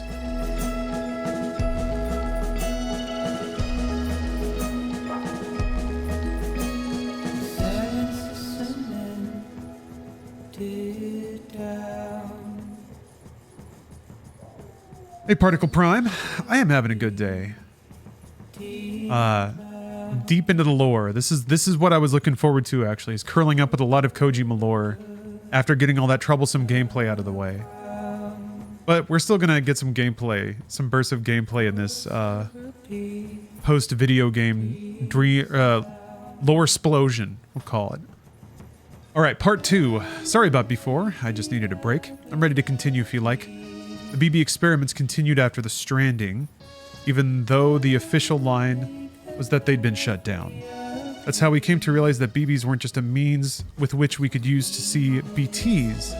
They have the power to connect us to the other side. Power that could help us make America whole again, surely. That was our thinking at the time, anyway. Not all BBs were created equal, though. One in particular had a potential that was off the charts. Yeah, you know which one I'm talking about. It was chosen to serve as the first sacrifice, but I didn't have the stomach to see it through. I couldn't do it. Not to his kid. Couldn't forsake that personal connection to save the world, I guess. So I tried to arrange a rescue. I betrayed my president, betrayed my country, and because of me, both Cliff and his BB ended up dead. It must have weighed on Bridget, too. Or could it not? Why else would she have taken that little BB who died and came back to life as her own son? Another lie to comfort and console us. But there's no pretending it didn't happen. Not after Sam told me about the flashbacks he experienced when he hooked up to his own BB. And after I realized Cliff had returned, realized he wasn't looking for a bridge baby, but his baby. His own flesh and blood. And now you know why I've devoted my life to the UCA. It's the only way I can begin to atone for what I've done. But so the entire time Cliff was also confused. He thought BB was his BB instead of the grown man in front of him. BB echolocation.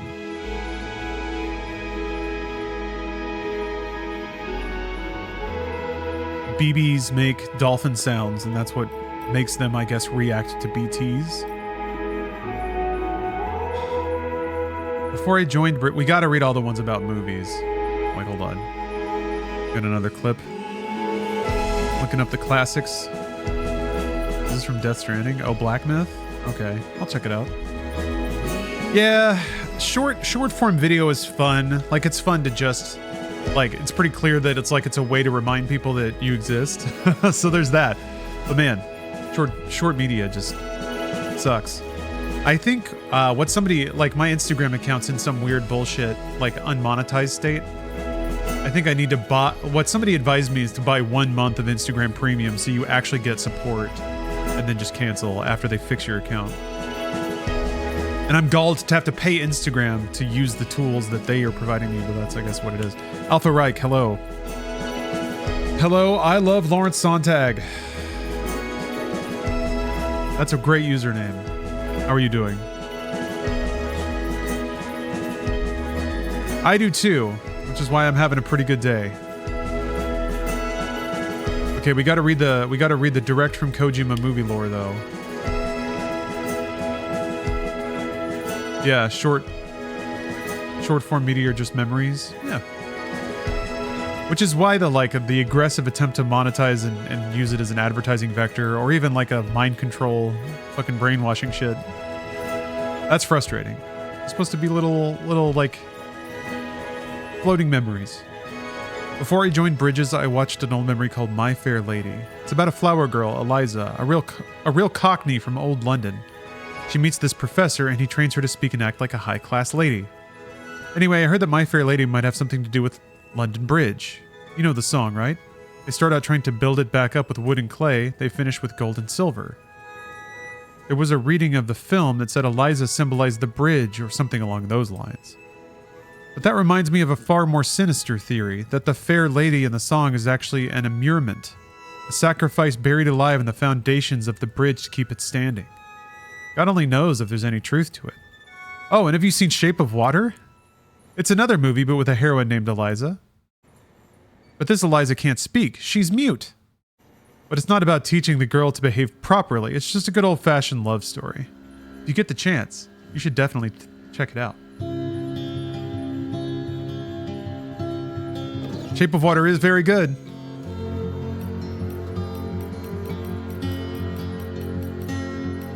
Oh boy, more Hartman. Hartman's got a lot to say. We're gonna give Hartman's theories a bit of a skim here.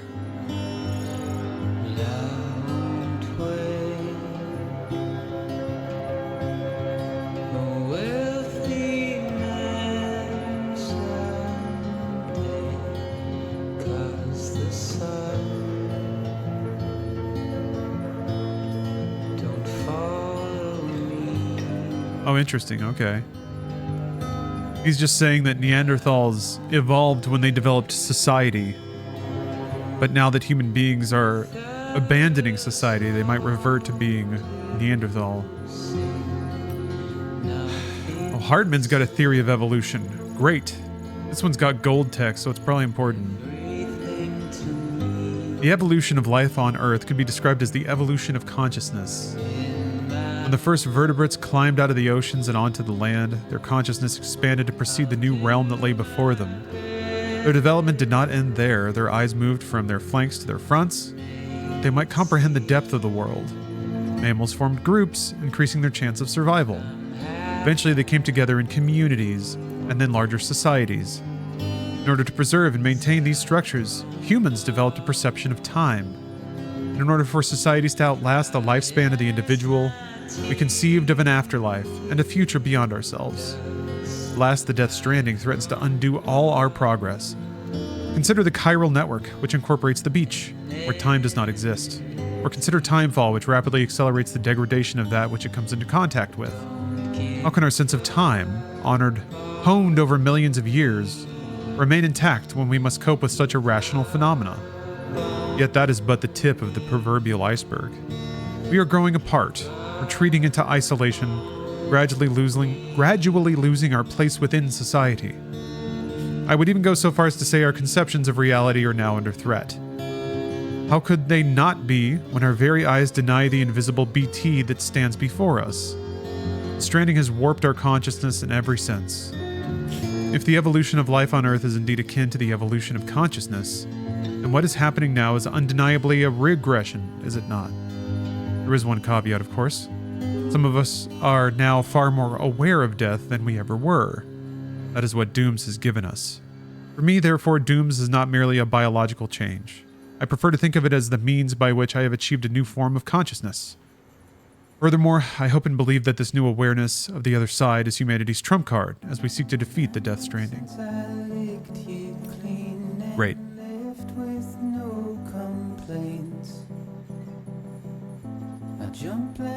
It's just kind of the same thing that the email said, but in more words. Bridgemanite comprises 38% of the Earth. Okay.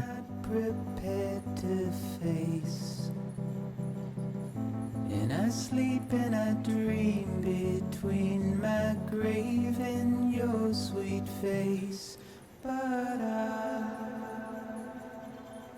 don't know. Talking about chiralium enriched ore that's striped in the Earth's makeup. That is linked to the tar that bubbles up, I guess. The Dreamcatcher. I've been kind of curious about this. The significance of the iconography of a Dreamcatcher. Are you playing Death Stranding again? No, I haven't unlocked Big Head mode yet, but that's kind of what I'm doing. This is why, so I can read all the lore and do all the deliveries. There is a psychological framework which posits that the human personality is composed of various strands. Our inner mind, our outer character, each is a strand or thread made up of yet smaller threads which intertwine with others to make us who we are. And in nurturing each strand, we become better people and inure ourselves against psychological harm, or so the theory goes. As odd as it may sound, this is not an entirely dissimilar concept to the one which lies behind that most ubiquitous Ojibwe artifacts, the Dreamcatcher. You've seen them before, yes? A woven web of threads said to protect the mind from harm by trapping nightmares, thus ensuring that only pleasant dreams pass through. It's no coincidence. These charms came to symbolize the pan-Indian movement of the 20th century. The many and varied Native American tribes strove to set aside their differences in order to foster a group identity, a singular dream. As such, it came to symbolize what made them one people, what united them. In essence, strands can represent that which makes us who we are, that which differentiates us from what we are not, the bonds we share with one another. Nice. But yeah, Kipu means not, and the, what is it, Kekwa language?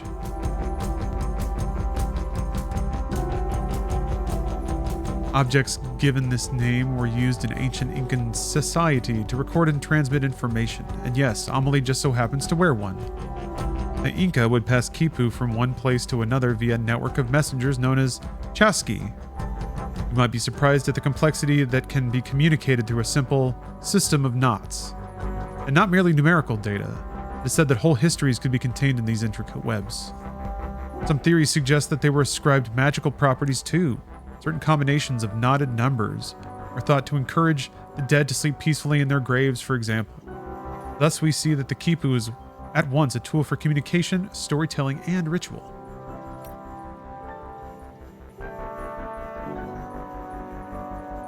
Huh.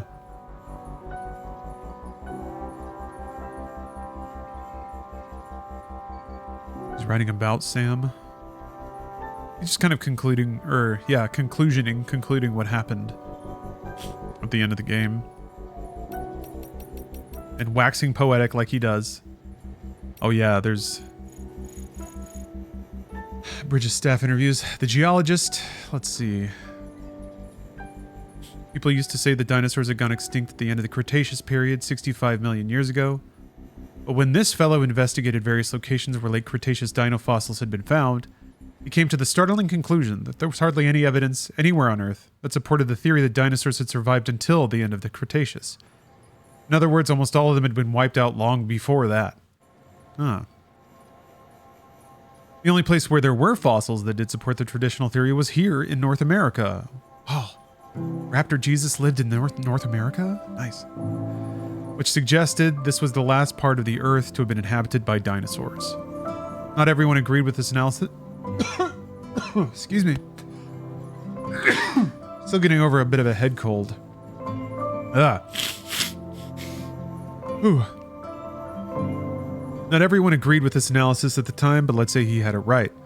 That would mean that there is evidence of a mass extinction hidden here, right beneath our feet. Evidence which could prove invaluable in understanding the one on the horizon. Did the dinosaurs who happen to live here just get lucky? Or is there something special about this place that allowed them to survive? I'd love to get to the bottom of it, but I'm not sure I have what it takes. I'm not like Hartman. I don't have dooms or any other unique traits. Still, I want to make myself useful. I want to research the Stranding and help uncover the truth behind it. That's why I joined the expedition team, after all. Alright, ooh.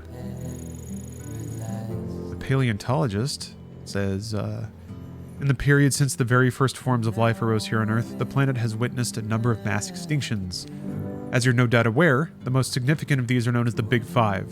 This is kind of what I'm curious about too, is what they say about them and the implications to this game world. But the Big Five, like, are the Big Five intelligent? Are they operating with something like a human consciousness and a human set of motivations? Are they five individual entities? Is it like five figures that represent a force of nature or some fundamental inalterable truth of the universe? So I'm curious. I hope they don't nail any of this down. The fun is just like seeing what hints they dangle out there. The first marked the end of the Ordovician period, while the next, at the end of the Devonian period, wiped out almost all marine life. But the third of these extinctions, at the end of the Permian period, around 250 million years ago, was even worse. 96% of all marine organisms and 70% of all land organisms died as a result. The fourth extinction finished off most large reptiles, though the dinosaurs managed to hold on until the fifth came along at the end of the Cretaceous period, 65 million years ago.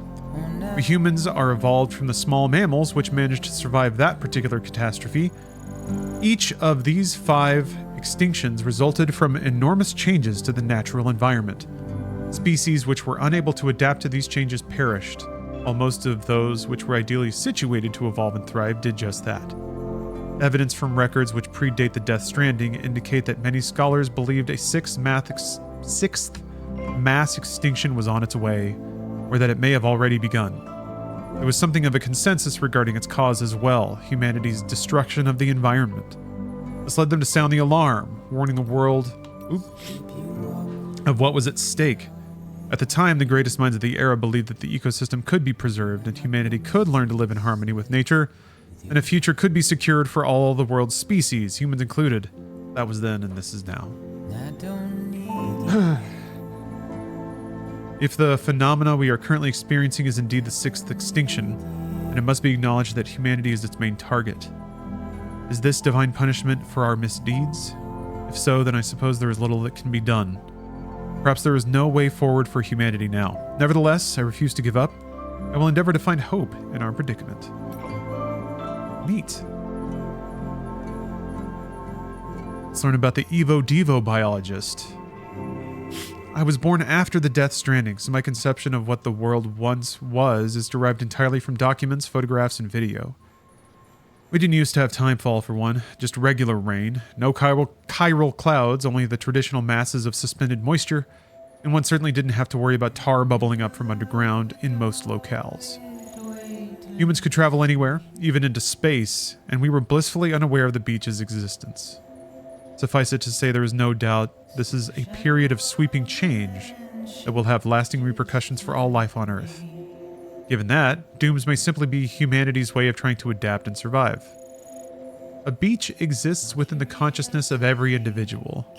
But these environmental changes, they affect all life on a genetic level, do they not? That is why I thought to investigate them, and the medium through which I choose to do so is the tar, which has become so ubiquitous.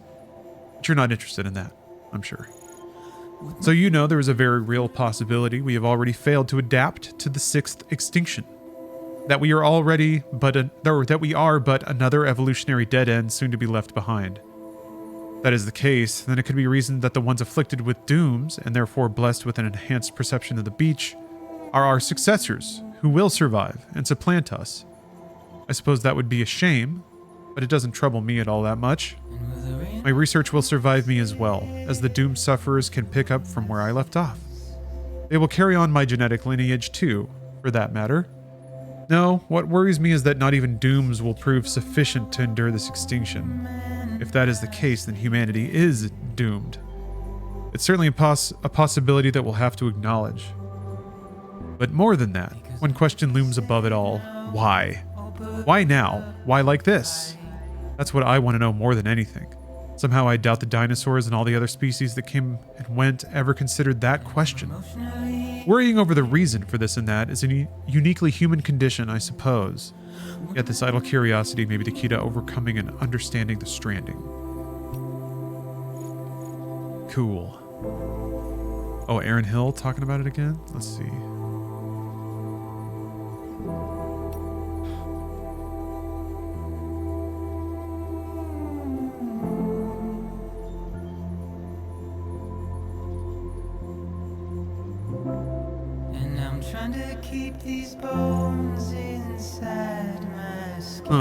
I'm still really curious how the game prompts you to know that you're supposed to get dragged out by BTs at the end there. All right, here we go. More Higgs journals. This I'm really excited about. Fucking Higgs. Samantha America Strand. Amelie. The moment I met her, I knew she was destined to make us whole again. She told me we'd do it together and even gave me a gift. A bridge baby. It's a BT sensor of sorts, although it looks like a newborn, but it's not. Amelie says it was born on the beach and that it serves as a link between our world and the other side.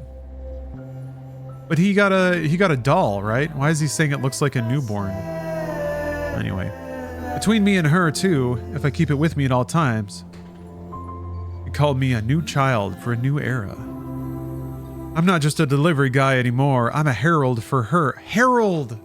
I kept using the word avatar, but herald is the perfect word for what that is, yeah. I'm a herald for her and her new world. She's given me everything I ever wanted, ever needed. Now I'm free to cut Fragile loose. Oh man, he's getting mad jokerized.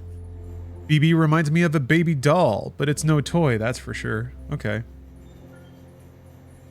Neither dead nor alive, half human, half something else. An inhabitant of the in-between, like a mummy. A lump of flesh wrapped around a shriveled yet still beating heart. So many symbols to choose from, all signifying that humanity's reached the end of the road. The Stranding was big number 6. I see that now, and so much more. The void outs, the bodies birthing BTs, all aspects of a single phenomenon that exists solely to wipe us off the face of the earth. We can't stop what's coming. It's inevitable. Putting Humpty Dumpty back together won't change a goddamn thing. And risking life and limb to try is a fool's errand. Why sacrifice what little you've got in the here and now for a future that'll never come? It's wasteful and meaningless. Amelie would agree, I'm sure. Alright. Number 12. I met Amelie on the beach again and pressed her for more answers about the Stranding, but she wouldn't give me anything. Maybe she's got nothing left to give. Maybe she's waiting till the time's right. I don't know. I don't care. We all know there's no escaping extinction. I'm struggling to see her angle. Why even pretend to rebuild? Why rail against the inevitable? If there's another layer to this, I can't work it out. I'm getting sick and tired of trying. She's not going to let me in on her plans. I'm going to have to assume the worst and take matters into my own hands. Give humanity the coup de grace myself. Just need the power to do it. Oh, Higgs. Dear diary, today I nuked Middle Knot City. Wiped it clean off the map. Didn't carry the bomb myself, of course. Fragile did the honors. Delivered my mercy to the people like a good little porter. I'm sure she's surprised, but she shouldn't be. Death and destruction are part and parcel of the human condition. And bringing people together only exacerbates that. Be careful what you wish for, eh? It's like when our ancestors came from the old world to the new and brought their old world diseases with them. Natives had no immunity, and over half died in the blink of an eye. Bam. And we've only come up with better, more effective ways of killing ever since. The network's just another means of hastening the end. This was always the logical conclusion of our efforts, mine and Fragile's. Maybe that's why I partnered up with her, because in my heart of hearts, I knew it was building to this. Sam Porter. Where to begin? Dooms. Repatriate. Lone Wolf. Amelie's adopted brother. Motherfucker. Impression I get is that he's a loner who found meaning in being a good Samaritan. Yeah, I tried that mask on for size once upon a time. Sweet little Amelie, though, she buys into his act. Thinks he's got what it takes to help her make America whole again. I'll tell you what, the more I look into it, the more it seems like he might actually be a true believer. Fucking hell. Excuse me. Anyway, he's a dead man walking, even with Amelie's help. He'll be in Central before long, and the second he shows, I'm bringing a shit ton of BTs down on his head and turning that place into a crater. Then it's bye-bye, Sammy Porter, bye-bye, Bridges HQ, bye-bye, Expedition Team. Oh, Higgs. I love it. Hello, Nene Goose. Hello, T-Cav, David, Alphonse Operator. Oh, the Higgs lore is deeply satisfying. 15. Sam's still alive. Not even a void out's enough to keep a repatriate down. Sticks in my craw. Second expedition got wiped out, obviously, but Sam seems happy to head west all by himself. Stupid fuck's crazier than me. Or maybe just desperate. Still can't figure out why rebuilding the nation's so important to him. Well, whatever. He wants to keep at it, he can be my guest. Even if he still had the others backing him up, it wouldn't make a difference. Ending's already been written. I've worked it out. Worked out exactly how it's going to go down, but dooms alone isn't enough. I need greater power to finish the job. To rain down fire and brimstone on these modern-day Sodoms and Gomorrahs. Oh my god. I've discovered the truth about the Death Stranding.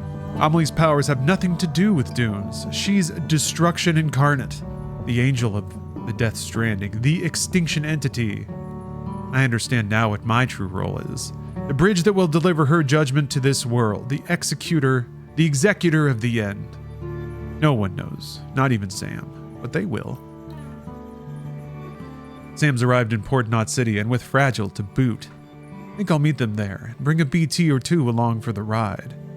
It's past time I showed Bridges how powerful I've become. Come one, come all. We have ourselves an annihilation party. And when it's over, there will be no one left to come between me and Amelie and the end of the world. God damn is Sammy boy stubborn. Just ain't the quitting type. Seems it's rubbing off on Amelie too. Girl's trying to fight her true nature. Flip the script. For all the good it'll do her. What difference does it make if it ends tomorrow or 1,000,000 years from now? The planet's 4.6 billion years old, and the universe, God only knows. Humanity's entire history is a blip on that timescale. What's the fucking point of fighting for a fraction longer? Anyway, Sam and Fragile made it to Lake Knot City, which is just as well. I reckon my old partner's due for a stroll down memory lane. A saunter through the craters she carved out with that nuke of mine. Come to think of it, maybe Sam ought to walk it with her. Yeah, I think I'll have him make a special delivery for me. Stupid. Well, shit. Sam and Fragile managed to dispose of my nuke before it went off. They weren't smart enough to see through my disguise. Sure. But something must have tipped them off. Probably what I wrote on the tag. Yeah, he did write something on the tag. I know I should have resisted the temptation, but come on, who the hell reads that shit these days? And now he's halfway to the coast. But he's in my neck of the woods now. And my boys ain't about to let up. We're gonna make him regret ever fucking with me and mine. Dude, so good. Journal 20. The fuck was that storm that sucked up Sam? A supercell or whatever? I hooked up my BB just before I arrived, and it started shaking and blinking, and ugh, it's all gone sideways. There's something else out there. Something all kinds of fucked up. Don't need BB to tell me that. Oh man. Higgs is getting intimidated by Mads Mikkelsen? Dude, if that's like... Okay. I shouldn't get my hopes up, but hopefully Higgs in Death Stranding 2 was inspired by how badass Mads Mikkelsen was, and he was like, I gotta get cooler than that. And like used that as a jokerized villain-esque like goal. That's my hope. Or something like that or stupider than that. That's now the bar. Journal number 21. I've got Amelie, fucking finally. She's trapped in Edge Knot City, a horde of BTs all around. She's not going anywhere now. No, I'm gonna take good care of my sweet little angel of death. My extinction entity, we got plans, me and her. As for you, Sammy boy, you're gonna learn what it means to really suffer. God, what a turd. Journal number 22. Welcome to the Edge, Sam. You're a real asshole, but I've got to admit you've got grit. You remind me of me in that regard, and because we share a connection to Amelie. She gave you your dream catcher, me my Kipu. But you've never seen her face, have you? Never looked her in the eye and seen her for what she truly is. It's time to wake up and smell the ashes, Sammy boy. Time for me to tell everyone the truth that hides at the heart of the Stranding. You're gonna love it. I'd go grab some shut-eye at a distro center or wherever if I were you. We got a showdown coming and you're gonna want to be in fighting fit. Just don't keep me waiting too long, you hear? Journal 23. You're all alone now. You've lost everything. Your mask, her Kipu, the BB doll, gone. You thought you had the power, that you were the one fated to lead them unto extinction, yet here you are alone. Wait, is he talking to himself? You thought you were in control. That this was all your role, your dream, the verge of victory, of oblivion for one and all. Herald, executor, pawn. God particle? A stupid name for a stupid goddamn fool. Yeah, he's all pissed off now because he lost. This was your life, Higgs, your tale, told by an idiot full of sound and righteous fury, signifying nothing. Nice and pretentious. Oh, now he's getting feelings. He got the feels. Now he's gotta... he's gotta confess. Always words, this guy. My first memory is of looking up at the ceiling of our shelter as a baby, bawling my eyes out. All of a sudden, the hand of God comes into view, blotting out the sky. Daddy. Lifts me up, not gentle, but not hard. Shouts some stuff, but it's all gibberish I can't make heads or tails of. He ain't my real daddy, though. The one who died before I was born and mama soon after. Of disease or something, I don't know. Her brother took me in, whisked me away to that shelter reeking of piss and death, and brought me here. Daddy number 2. He never really took to it. He was an ugly, violent man, full of anger with nowhere to go. He tried to love me in his own way, but I don't know if he ever had it in him. Daddy told me our shelter was our world, and I believed him. I grew up thinking no one but us two existed. Then when I got a little older, I started asking questions. Simple questions about where the food came from, that kind of thing. Got smacked upside the head for my troubles. Try as he might, he couldn't beat the curiosity out of me. One day I peeked at his monitor. It was the first glimpse I'd ever caught of the outside world. I pestered Daddy about it, and you can bet I caught holy hell for it, but I wore him down, and he eventually came clean and admitted that there was a whole world up there, soaked to the bone by timefall and overrun by demons that'd eat me up. It occurred to me later that his fear-mongering probably got my mama killed, filling her head with hysterics about the dead walking the earth and the only safe haven being 6 feet under. Oh, we got more feels. That's got to be rough, having Doom's nightmares literally from birth. Yeah, I guess, yeah. Seeing the extinction of everything over and over again in your sleep. My mama entrusted me to her brother, so he had no choice but to raise me best he could. Say what you will about the man, but he had himself a sense of obligation. He might have even harbored a measure of affection for me, but whatever was in his heart he expressed in his hands. With his hands, his fists.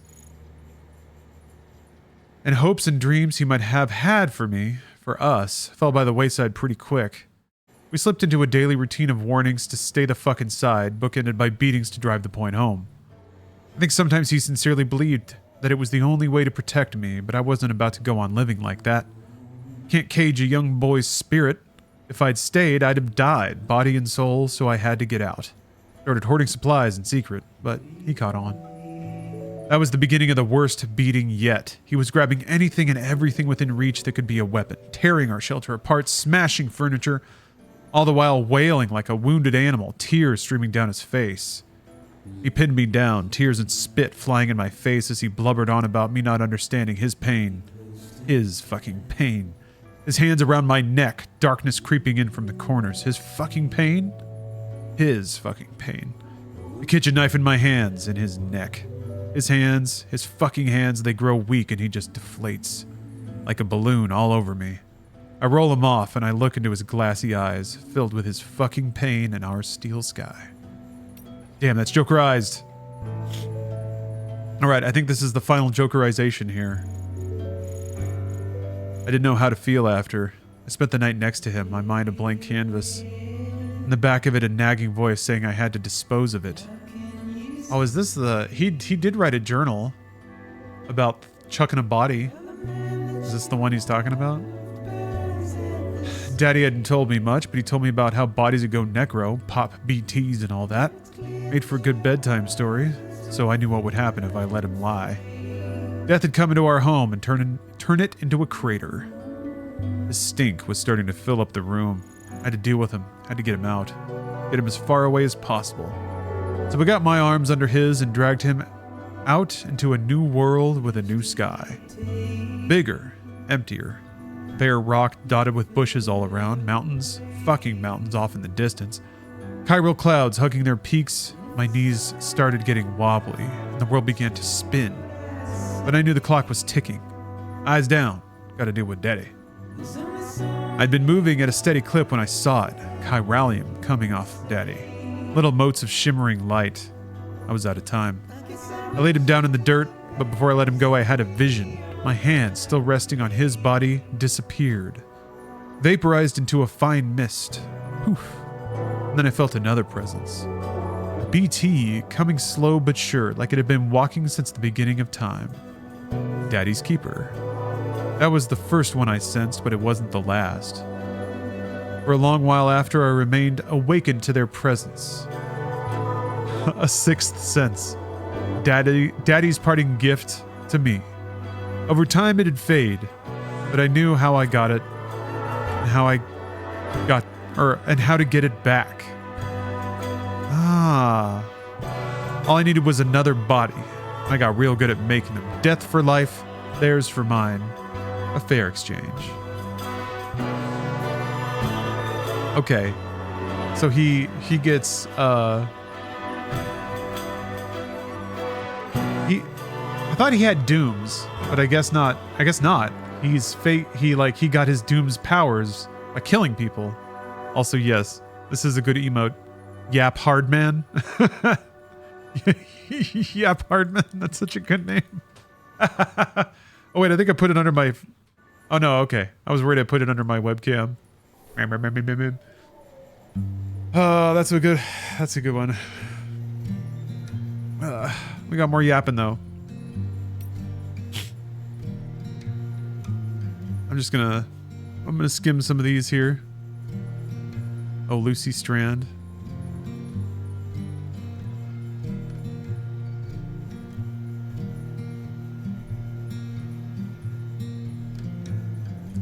I'm turning over inside my grave. You're waking up to face a brand new day. Wait. The thoughts I tried to sway would not behave. I'm waiting. I thought Sam's dad was Mads Mikkelsen. Why is it Sam Strand? Was Cliff Unger? Or is this just not accurate?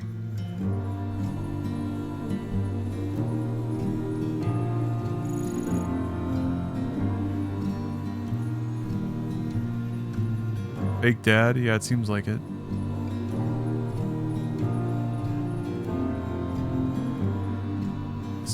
The deceased was the wife of a prominent member of Bridges who himself... Okay, so yeah, they made up a fake dad. Sam Strand. Wait. Oh, no, wait. Sorry. No, this happened later. I'm confusing this with... This is not about Sam's mom and dad. This is Sam's wife and kid. Okay. I got it so twisted. This did happen. Yeah. Its face upon the prize. I'm making excuses for my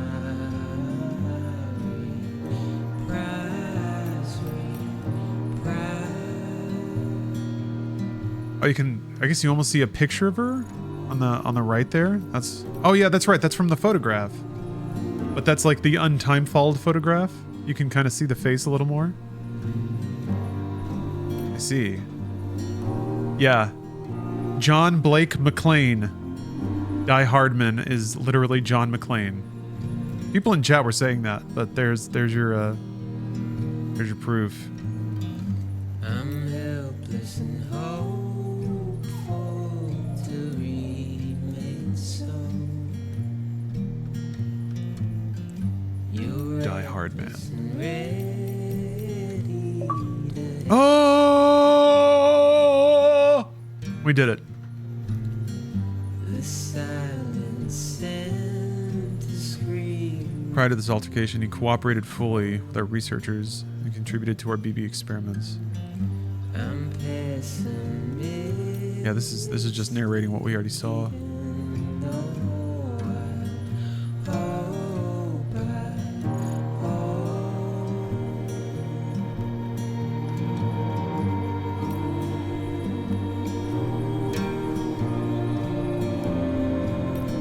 Die Hard Man. All right, we made it through, folks. We've read probably the bulk of all the lore. I guess we'll get some dribbly emails and bits from here. I haven't seen Only God Forgives yet. I have seen Drive and Neon Demon. Neon Demon was pretty intense. Okay. Plenty of data chips to find too. If all I'm doing is constructing zip lines and stuff, I probably won't end up finding a lot of data chips because I'll just be going to places I've already been.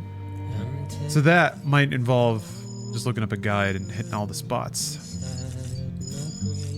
Actually, some of these, like, go out there, find a thing and bring it back deliveries might end up pushing me towards memory chips. Chips and chips and chips and chips.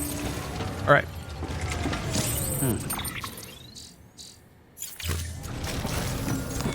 I still have that standard order to get Famitsu magazines. 220 kilograms. Fuck me. That's a lot of likes, though. And Portnot is a big city. I think I have room on my sled.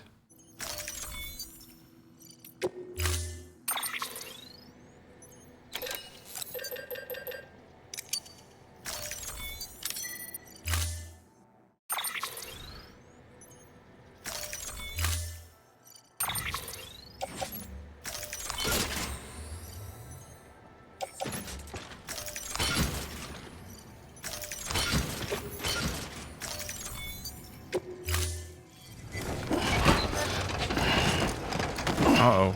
Oh no. Yeah, maybe I should grab some. Well, I mean, I'm under the limit. Okay, we're good. Seemed like he was huffing a little bit there, but Safe travels. I can't do a second floating cart because you can't pull 2 floating carts on a zip line. Now, the first time that I go out to a spot and I have to travel by foot, then yeah, it would in fact be 2 cart time. 2 cart mark.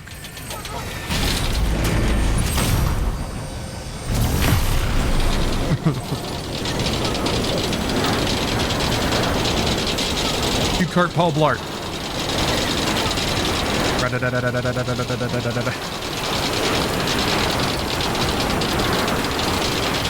Two cartmen. Oh shit, there's another one. Fuck yeah. Yeah.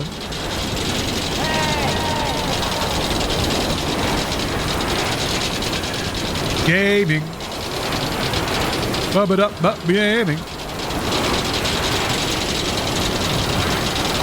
Am I lucky enough? Is there another one?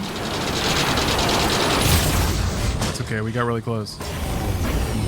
Although there's usually BTs in this little valley up here. That's another thing I wonder about, like, if you put a zip line in a place with active time fall, does that mean that oh, god damn it. That username was appropriately censored.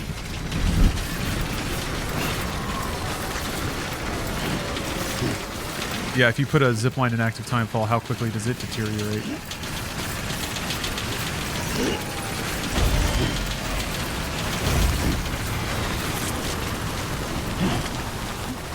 This can go on here? Ah, fuck it.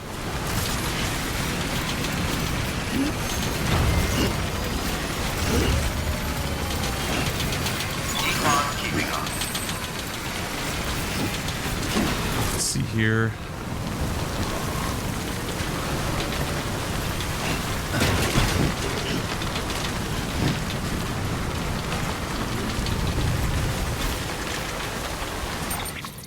Okay. Now I'm gonna climb up there and... Oops.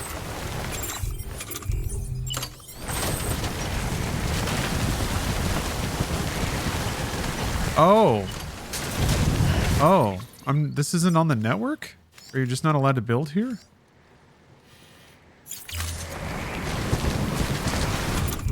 Okay.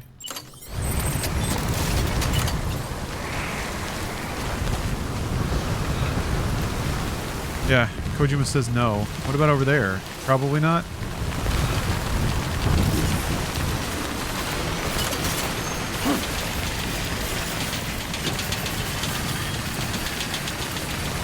Is there any way to walk up there, or is that just like fully don't come up here area? It looks like the same thing, actually. Maybe I can build on the side?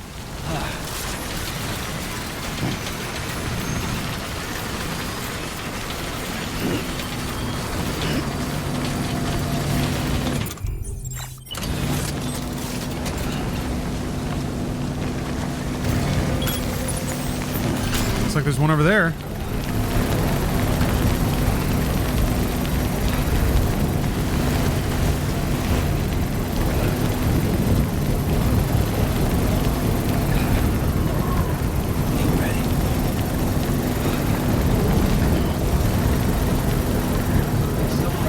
Construction complete.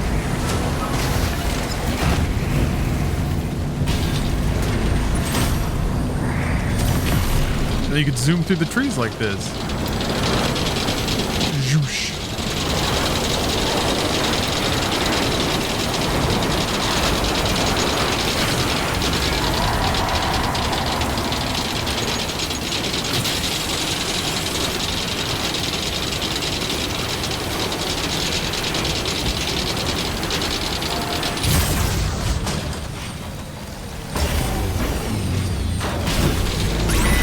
Where are we at? Like halfway there. Okay.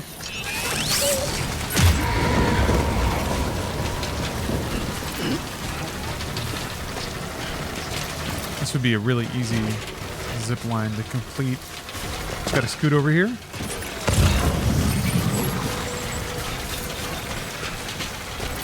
The game changed from a strand type game to a zip line type game. Still a strand, still counts. Sam zip line bridges.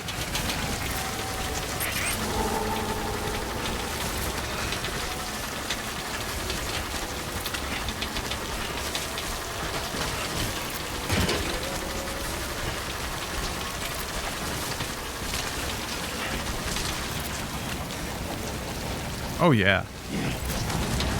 Oh yeah. I'm gonna guess over here with these structures is where the boundary is for construction. I think I can just go all the way up to it.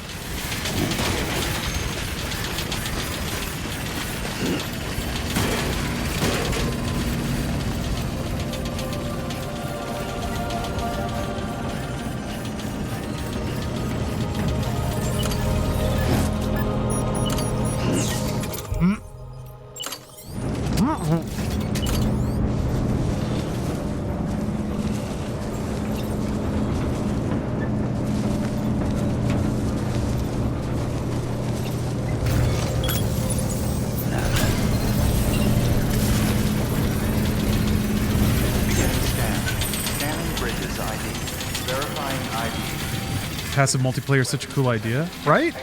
I really, really like it. I mean, I like cooperative PvE games in general. So any implementation of that in like a more typically single player game where like other players help, where there's like a communal goal. The actions of other players can like ease you along the way, or yeah, I'm a sucker for that kind of thing. I don't have any deliveries going here. Oh, I think I left them all behind. That's okay.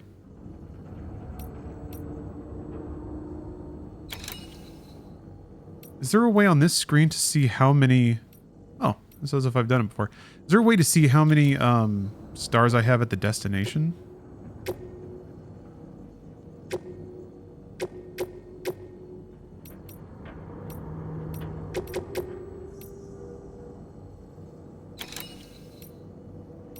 I don't have to take anything to Luden's fans anymore.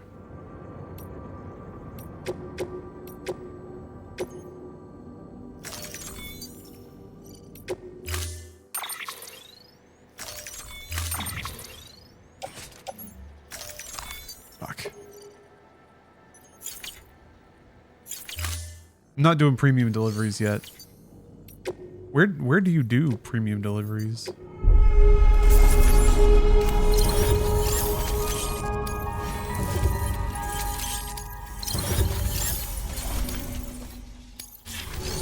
You can check your mail, email, and star rating there. Bleh. Bleh.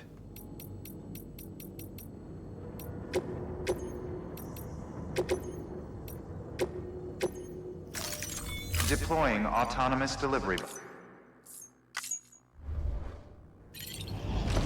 Okay. Well, that's no big deal. So I've connected this now. Now it's just, yeah, I just need to connect up port not. And then I can start really bashing out deliveries in this zone and 5-star everything.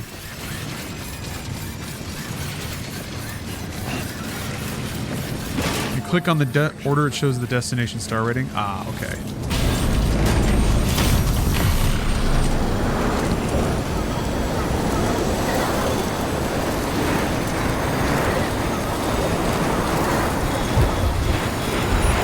I want to say the next area is like maybe 5 times this big. Maybe 4 or 5 times. There's tons more ground to cover there.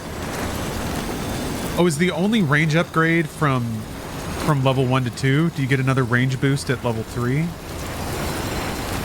can see it being worth just putting down the 1 and then upgrading it as big as you can. Only on level 2? Okay.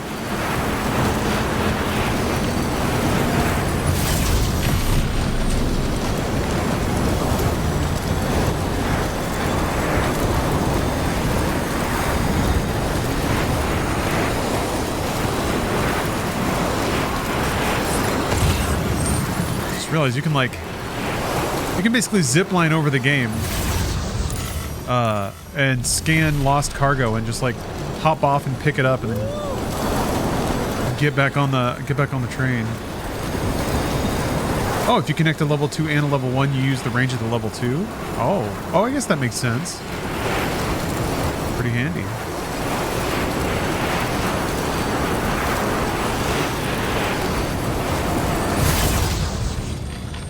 All right, I guess I could like start going from this one, but I should probably, yeah, it'll be easier if I just go from distribution center, or will it?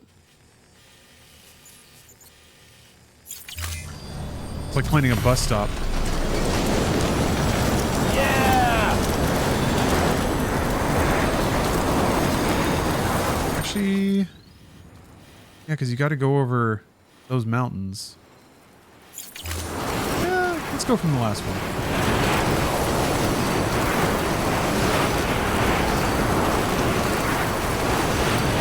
Oh, BJ Carlson, you said you wish they didn't cancel the ET game. You mean PT, I think. Or maybe it was ET and else. But yeah, the ET game is something else. I agree, though. Tons and tons and tons of potential. Sad lost potential there. Okay. Oh, it's 350. No, it's fine. I don't think I have I don't have the resources to upgrade it.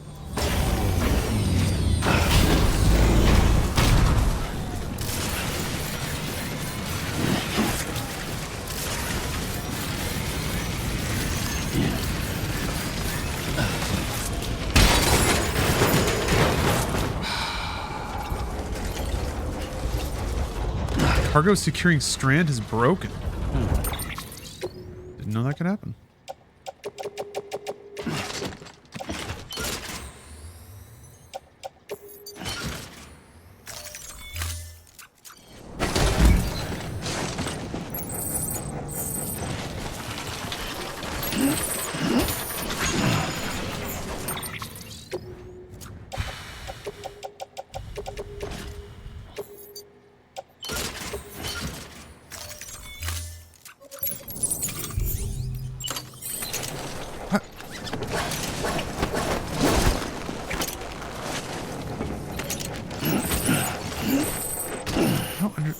Oh, it said because everything else would be uploaded. Yeah.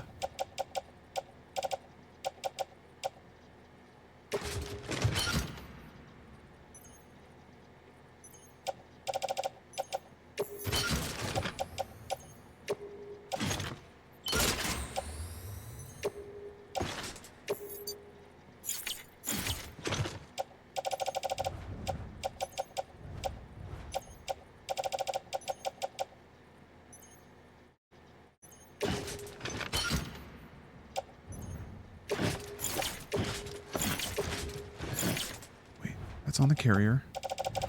Okay, I think I can put like, yes, I can put this on the carrier there.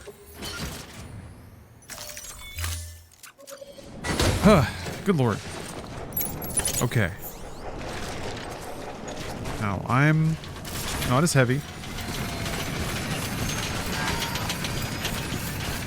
Oh, I'm running out of power though. Luckily there's a generator right over there. What?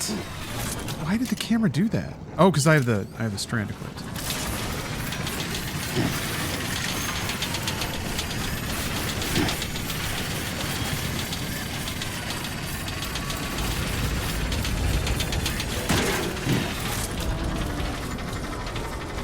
Konami fucked it up with their pride and ego. There's some presumptions going on there. We don't know what happened. But whatever the reason, it's tragic that it wasn't seen all the way through, that's for sure. Oh yeah, I can't. That's right, I can't go straight up a ladder.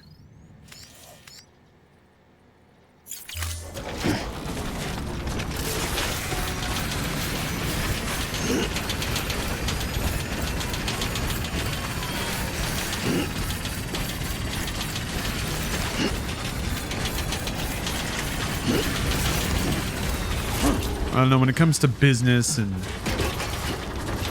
There's so much that's not known. Oh, I don't have power gloves either. That's right. Oh, are you making a Breaking Bad reference? You'll still never forgive Konami for it. Yeah, the game, like the demo was so rad. You'd like to think Konami had a responsibility to make it happen. Put up with, not that I know that this is the case either way, of course, but if Kojima wants to be a diva, too bad. The game's too damn good. Figure it out. Figure it out. You didn't. You failed. Okay.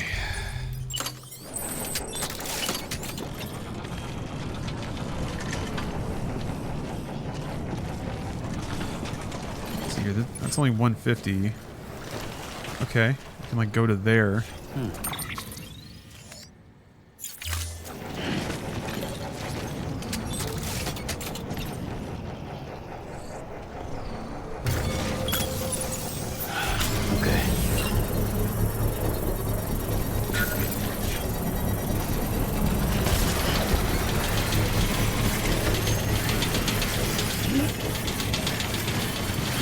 Yeah, Harry. Just cleaning up at the end of the game. Deploying my zipline network. Trying to just 5-star everything so I can get all the emails, unlock all the goodies and upgrades. I might get tired of it. We'll see. We will see what happens. So far, it doesn't seem so bad to 5-star thing. 5-star things. I don't know if I don't think I have like, well, these are all standard orders. Who cares? You sure you're not just burning yourself out for Death Stranding 2? Doesn't feel like it. Doesn't feel like it yet.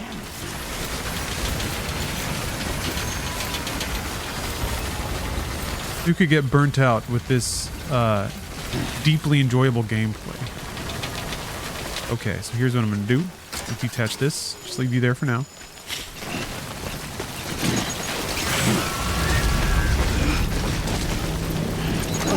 Whoa! Whoa, whoa, whoa, whoa, whoa! Okay, okay, okay.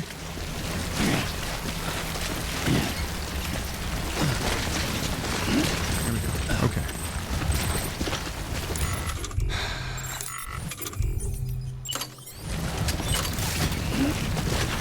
Dude, he won't stop. He won't stop moving. Something about like walking while pulling the item out.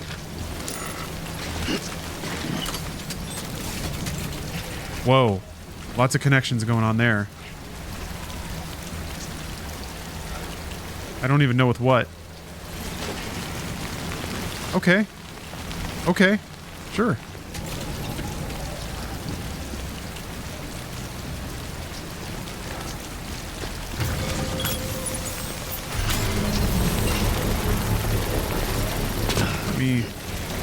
Now I gotta see if I can get my... I don't think my cart's gonna have a problem getting up this surface. Since it's like kind of a staircase. Construction complete. It seems to be fine as long as the terrain it's moving over doesn't have like really drastic height increases. The knobbliness of it is more of a problem for Sam. Although I'm not too fond of that little gap right there. Okay.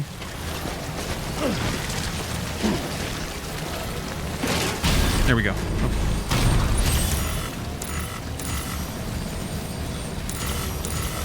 I don't know which one to go to.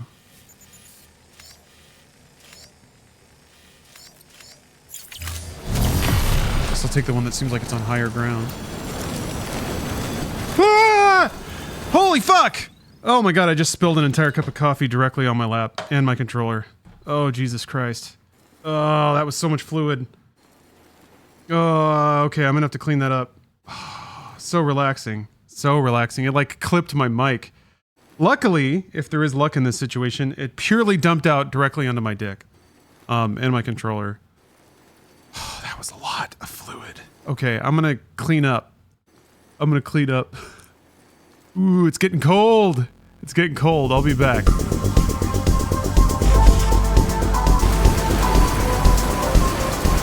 I think everything's fine. I think I have removed all the coffee fluids.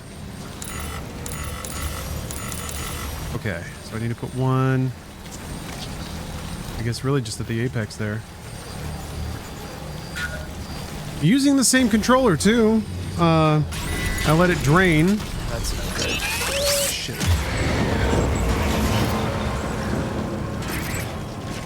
I was curious about precarious placement. Oh, fuck you.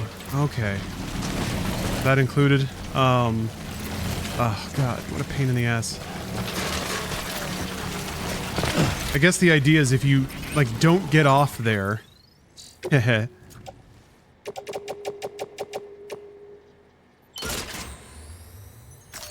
Is there an accident? Yes. I poured a cup of coffee directly onto my lap with a controller in it. And also a little bit on my desk. Yeah, ideally you never stop here, so this shouldn't be a problem after this. Alright, where the hell? Oh, thank you. This way. Okay. I was worried about that because I know that some packages have been, like the cargo's, or the container is broken.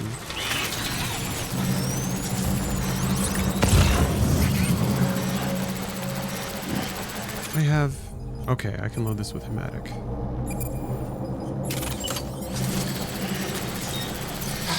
Can't fucking see. Cannot see.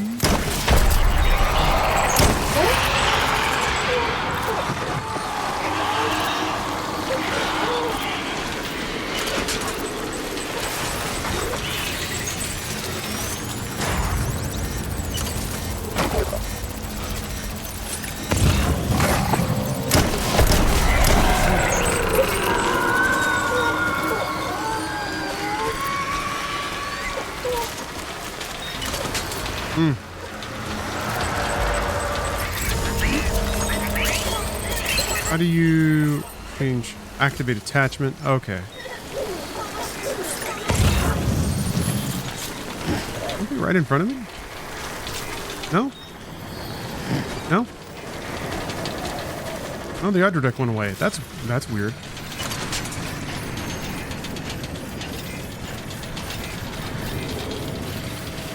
Yeah. What if I just shot the ghosts with a ghost gun? They didn't think about that, did they?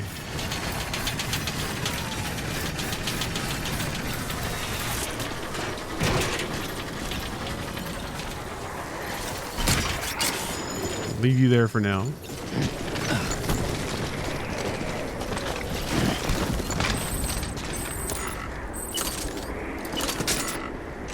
No way I can build on top of that.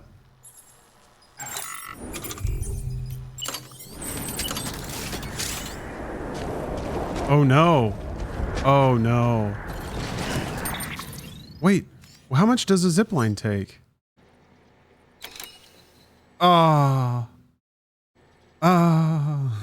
Alcatraz prisoner, thank you for the sub. Thank you for the 17 months. Only 17 more to go until I don't know what. Something. Oh, while I was up, I also got a snack. I have a little yogurt here. A little yogurt cup. Once you 5-starring more things increases your bandwidth, right?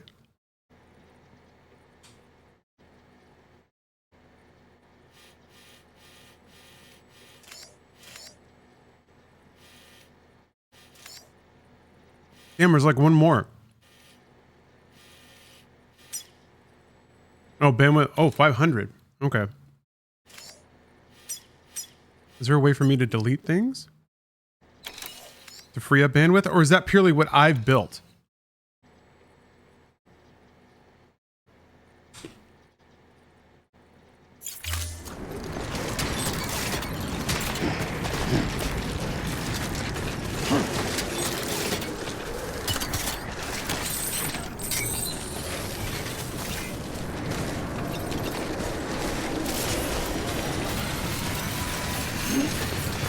I also made a replacement coffee.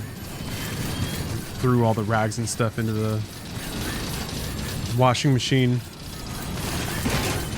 I have a concern. I basically like poured an entire cup of coffee in my lap, which created a V shape of coffee on the chair underneath. I'm hoping that the patting down I did doesn't leave like a neat outline of legs, because I feel like that would look gross. My gamer chair doesn't look gross right now, and I'd like to keep it that way. What kind of Gert? Vanilla Gert with berry granola. Looking like I squirted my ass onto the chair. Yeah, actually, it would kind of look like that. A cone of spray.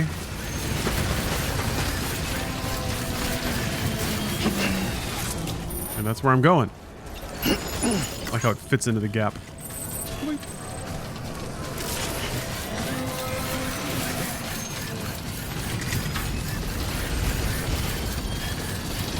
What's the chair material? It's black fabric. But still, like, I think it's intentionally made to not show stains, which I appreciate. But I still think coffee, like, leaves... Even if it's black, I feel like you can still see a stain like that a little bit.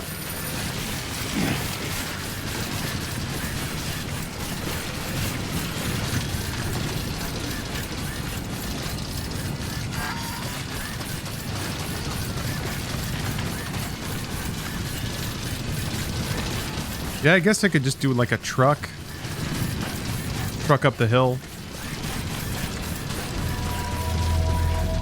Truck into carrier sort of handoff.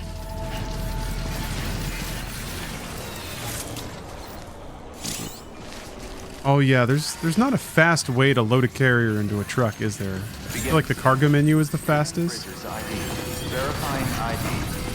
Clear. Weapons detected. All weapons will be locked until departure.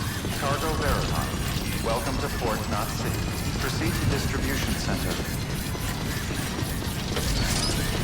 Oh, you never seen a Labubu, Thornius? I wouldn't have either without having friends that are into it. They're a lot bigger than I expected. Decontaminating suit. All clear. And I guess I was mostly just thinking about Beanie Babies. Safe travels. Benjamin Hancock left a bike for me. Uh-oh. You may select partial delivery to submit. I wonder where the other two are. Currently in your possession. It's a reorder though, fuck that. Convenient. Once the cargo submitted me.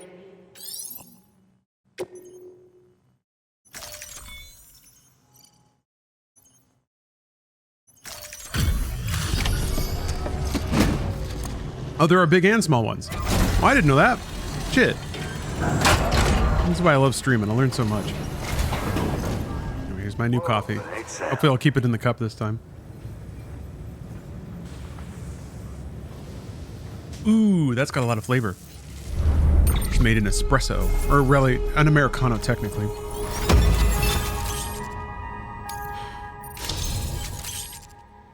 Oh yeah, new data. 4 stars, all right. Oxytocin? Beppis? Cialis, you dare come around here and say Beppis? You say Beppis to me? While I'm enjoying my yogurt?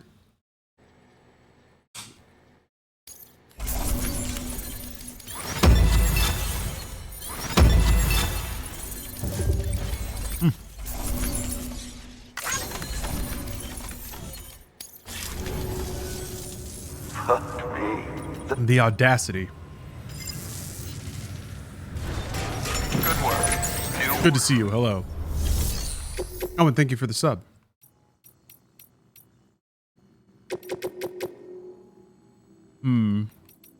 Resins. That's going right there. I don't need to go to Luden's fan. That's the only one. Okay.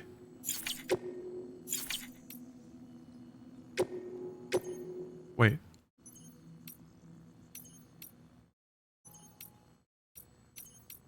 I thought I saw Jeff's face. Oh, was it this one? No. Precious artwork's lost.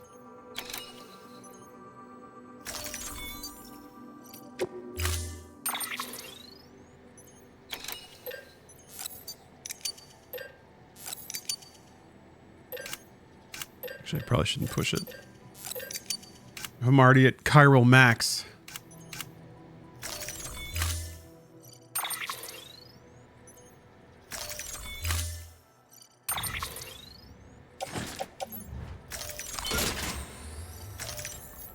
Damn it. Well, I guess that could be worse. That's not so bad. I like how it automatically puts the heavy stuff on first in a given wad of delivery materials.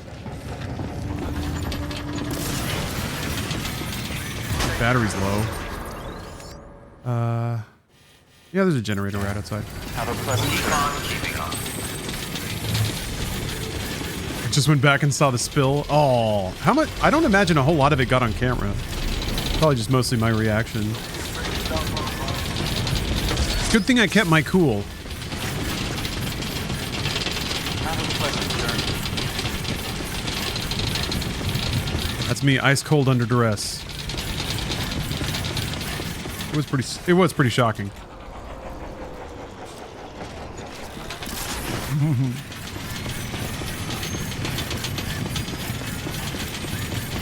Weapons restrictions lifted. Is that there before? I don't think it's connected to anything. I got another star. Does that mean I can build another one? It does.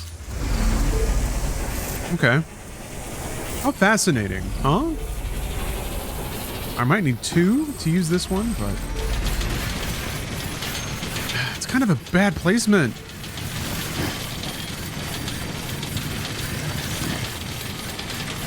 Oh, you were taking a nap and I woke you up. It was that blood curdling of a yell, huh? Roy Runabout. All right, mister. Luckily for you, that right there is less than 300 meters away.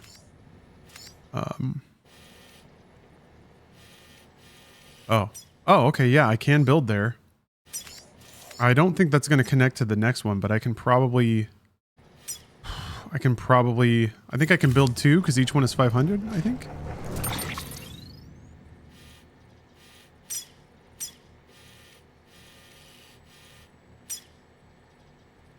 Doesn't say if somebody else built it. Okay.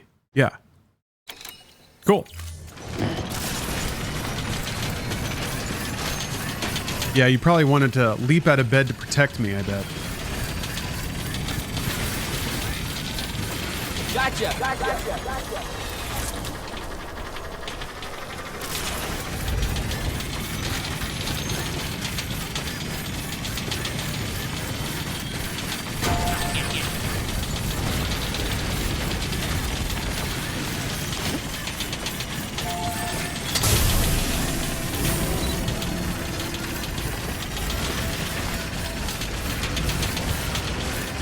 I'm worried it's going to be depressing how close this is to connecting to the other one, but it's still going to make me build 2. That's it. I guess having one closer to Fort Knott would be nice. I can build that the next time I come through. Oh no, comrade. Vampire the Masquerade crashed at the last fight. Yeah, I saw your comment about that game being a lot longer than you thought. I've never actually played through it, and it's weird that you say that because most of what I remember is people being like, this game is rad, but it's like very unfinished. I mean, there's the crashes, of course. But, I wonder, actually, I can start picking these up if they're just right next to me. Oops, maybe I can't. Oh, let's... Alright. Where's this other one?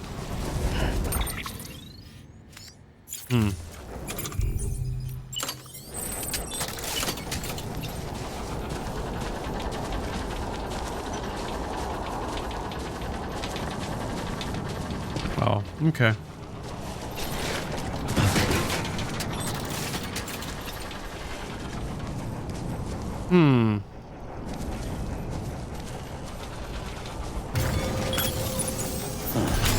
Does that one connect through? This to this, maybe?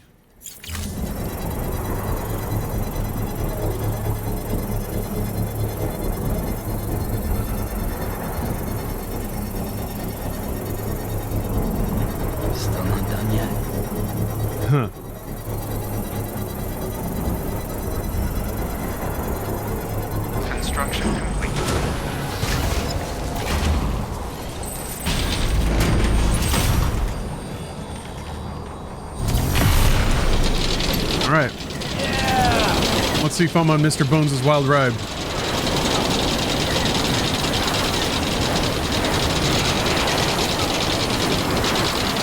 Dude, this one is awesome. Oh, hell yeah. And I can.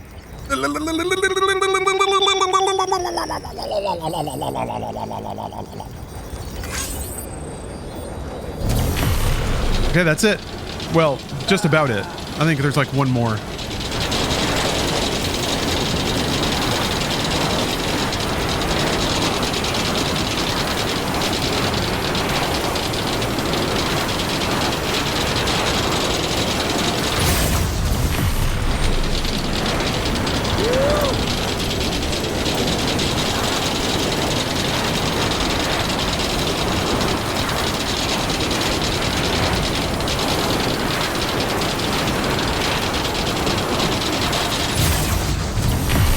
No Silent Apocalypse. I have never closed the game, so I don't know if these saves will persist or not. No clue.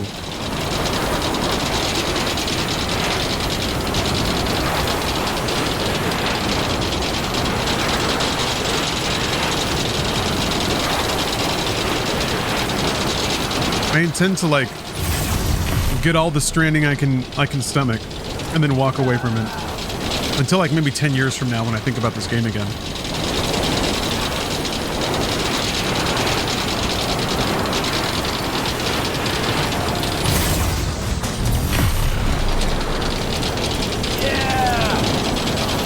Yeah, there it is.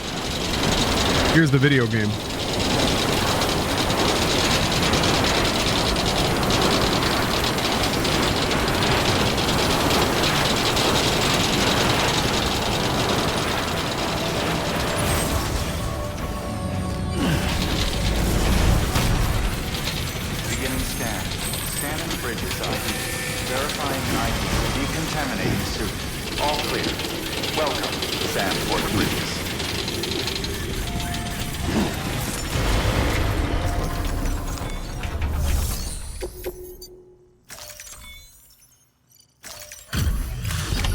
Whatever.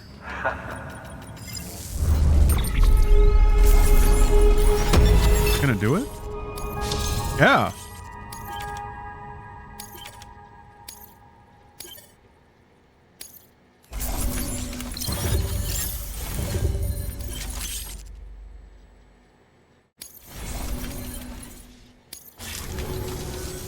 Oh, before I forget, this is for you. Am I gonna get cool new glasses?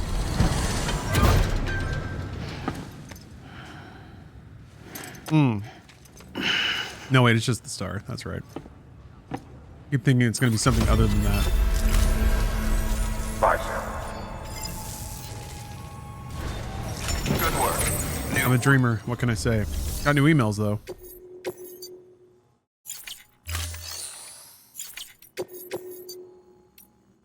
Let's see.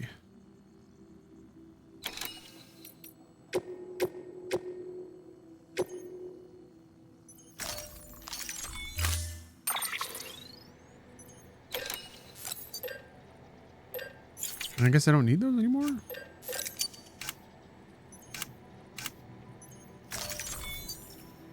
That's right. We are a 2-star deliverer now. Oh, now is when I should jack the difficulty up? Yeah. Does it just kick in immediately? Like I just get more likes? Dog Fifi. Thanks for the sub. Finally finished putting Ethernet throughout my house myself. Made my own Ethernet cables and everything. Oh, that's awesome. That's satisfying. I actually did the same thing when I moved in here. I ran cables and stuff and the insulation. I had to run it under the house because it's like a raised foundation house here. Crawling around on my stomach like I'm in James Cameron's Aliens. But it was worth it. Like, it's an old house. There was even like the old concrete foundation just had like a hole knocked in it so that they could run plumbing. But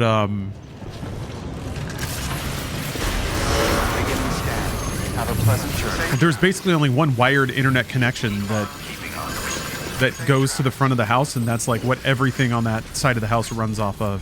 Is just one cable under the house. But it works. It works pretty well. It works way better than trying to use Wi-Fi. I remember trying to there's Ethernet over power. Like you can use the electric cables in your house as network cabling, basically. But the bandwidth was wretched.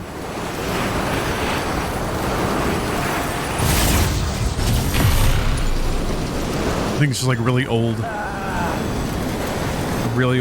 wiring.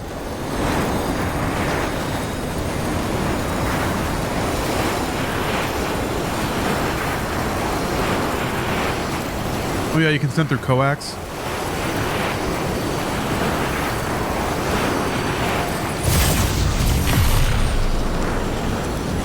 I feel like coax cables can be a little sturdier, maybe a little more weatherproofed.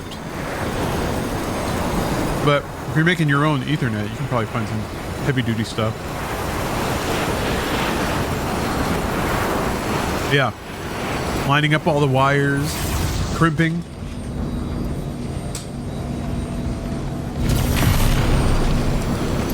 Oh yeah, Die Hard style. I wasn't down there with a lighter. I had like a head-mounted LED headlamp. I also use that when I'm working on PCs. It's very sexy looking. But yeah. What was weird is it was straight up like a time capsule down there. There was like some dirt or some trash, I guess, that had blown under the house, or maybe had been there since it was built. There was like a Pepsi bottle from the 90s. Speaking of Beppis, everything just felt very still. Like very fine dust.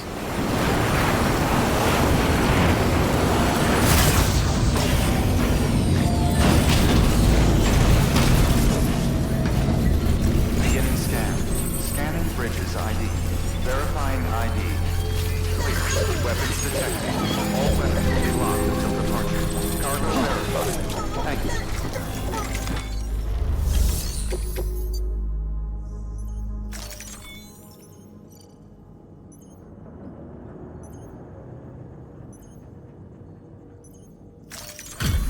Wait, they need metals? Always good to... Like metals that I don't have? I guess I lost them or something? I mean, I'm about to withdraw them and then... Okay, we're getting some cool colors.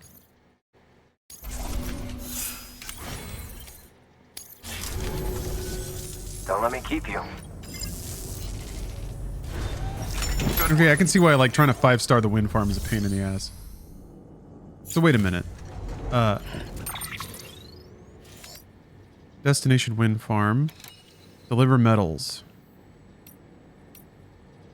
Did I get metals when I took this? Also, it says L0 out of 13. What's that all about? Oh yeah, I forgot. Hold on. So just doing this now means I'll get more likes? Let's see here.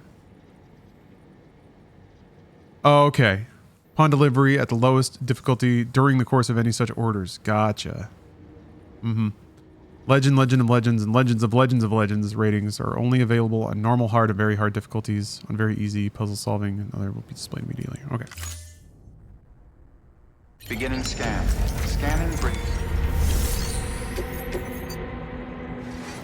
So I need 200 metals and 160 resins.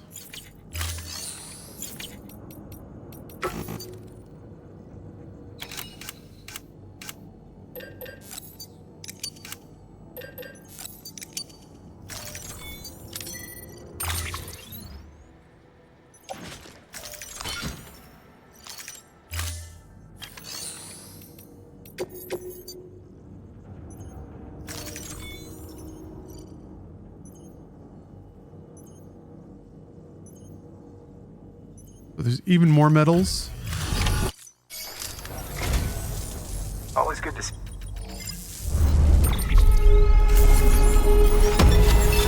Oh wait, it rolled back. Okay.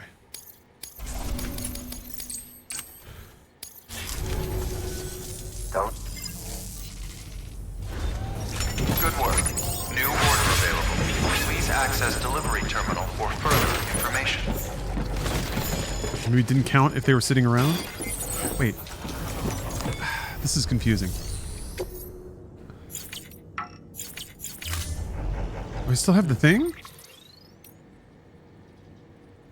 Standard order, delivery metals.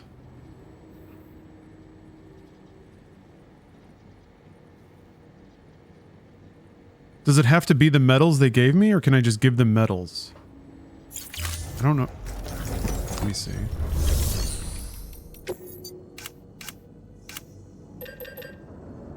I don't know how many metals they want.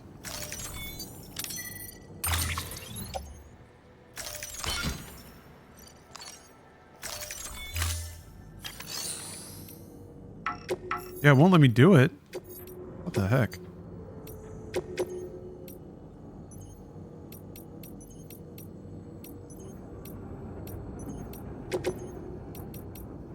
I don't need this one anymore. Hold on.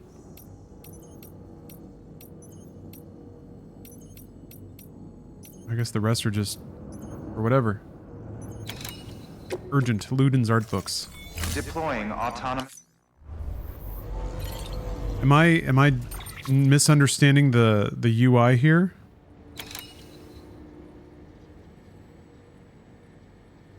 It wants me to deliver... I have 0 pieces of cargo currently carried. Maybe I just abandon it or something. Wait, hold on. Orders. Yeah. What?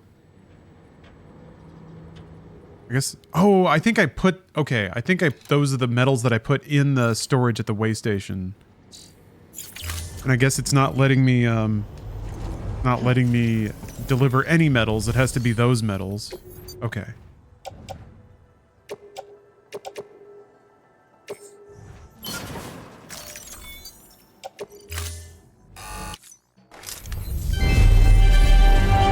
Hello, Stashi. Okay. All right. Fuck it. All right. Thank you for your contribution. There were no orders, I don't think. Let me go back and yeah, let me go back and pick up all that stuff that I stored. Weapons restrictions lifted.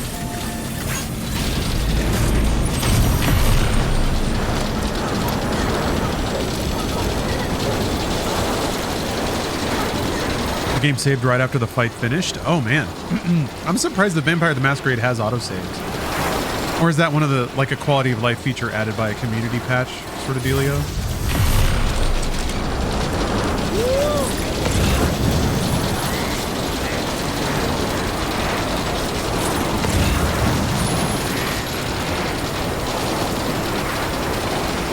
Yeah, I guess I really need to look out for lost cargo that goes to the wind farm, huh?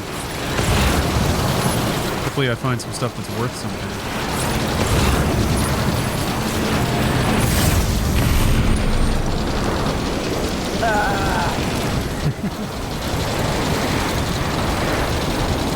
Here's what, also here, let me... oh, you can't do anything. Okay. When I get back, when I put my feet back on the ground, hopefully I remember to, I'm gonna turn down the audio a little bit. Because it's gonna be a lot of, like, Sam rattling around on zip lines. My B button just felt a little sticky, by the way. I was hoping that just coffee by itself, like watery coffee with a little bit of milk, wouldn't start making buttons get spongy and weird. You used to be able to, like, dismantle a controller and clean out all the parts, but some of the modern Xbox ones, especially the Elites, man, you're not meant to get in there.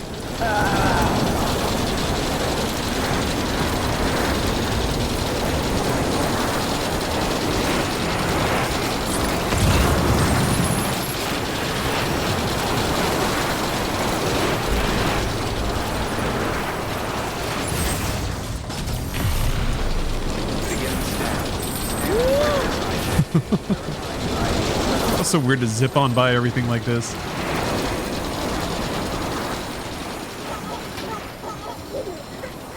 Oh, it's a new track? I didn't expect to get any music cues anymore.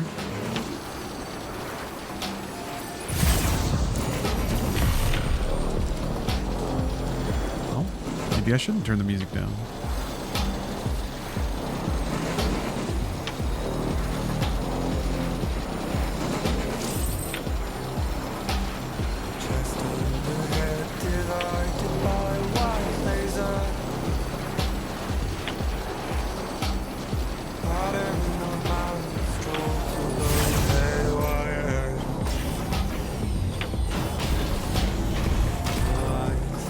think I've got the... I definitely have the bandwidth now.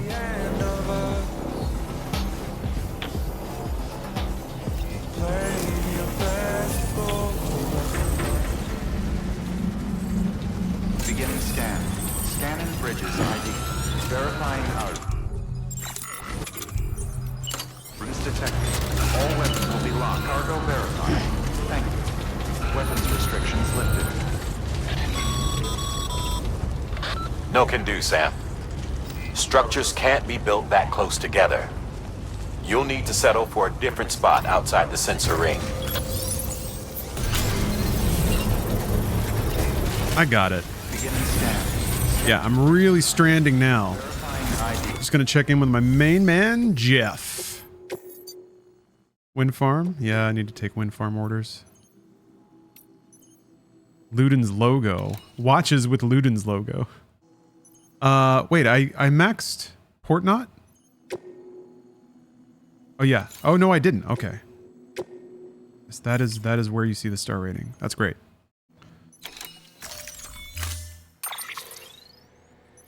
I don't know if I'm 100%ing the game, Nichi-san Senpai-san, because there's a lot to this game that I don't know that I want to do. I think 100%ing involves building all the structures and upgrading them all and all that kind of thing. I don't know if I'm going to do that. I would like to get 5 stars and everything, just to get all the emails and all that dumb bullshit.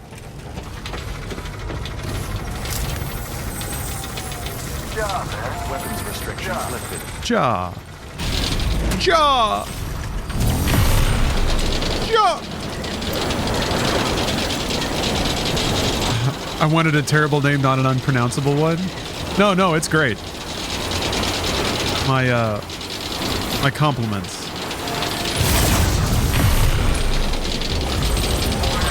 Yeah, Porta Party, this game is fantastic. Oh, I forgot.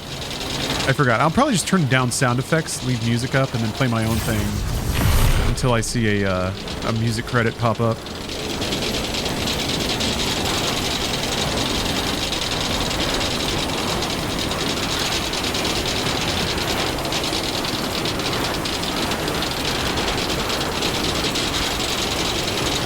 People actually upset with spending half the game as Raiden. Yeah, there were some gamers that were pissed off, mostly because Raiden was like not as cool as Snake. But yeah, I remember people being upset about that. What's that delivery over there? Why isn't it showing up? Oh, there we go. Collect, retrieve, special machine. Isn't Raiden the robot guy? Yeah, he became a robot guy. He wasn't always a robot guy. Kojima, I remember, was pretty explicit about it in an interview, though. They designed Raiden to be more appealing to lady gamers in Japan. Hence the more delicate features and silver hair.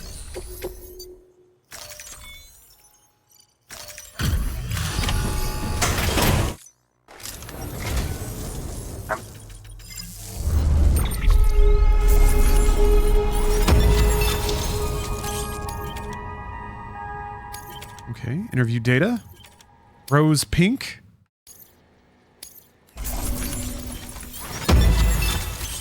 What became of Dead Man? Safe.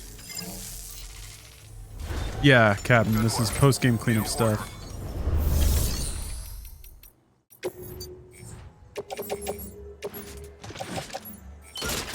There we go.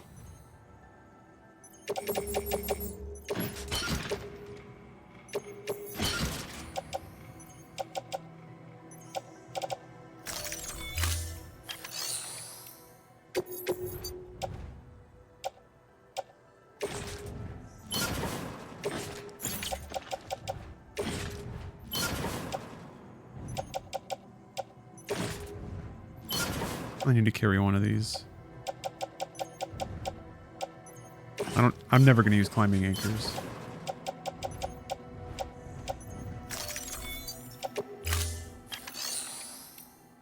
Okay. What is going where?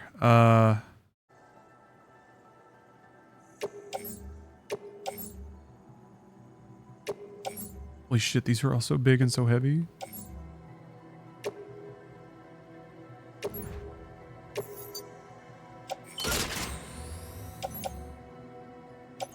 Oh my god. It just offloaded everything. Come on. I don't know what I can and can't hold. I guess I should have done it one at a time.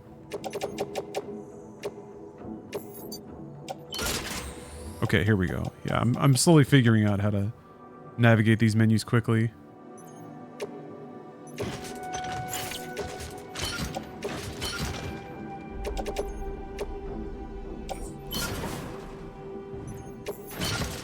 Wait a minute. Okay. Okay, what got offloaded?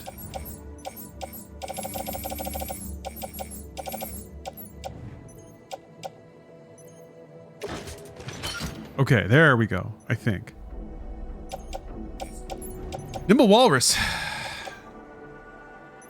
says November, India, Charlie, Echo. You know what that means? Nice. That's nice. Thank you very much. Okay. I'm taking that home, baby. Damn, man. Yeah, the B buttons. Oh no. B button's got a little stick to it now. Ugh.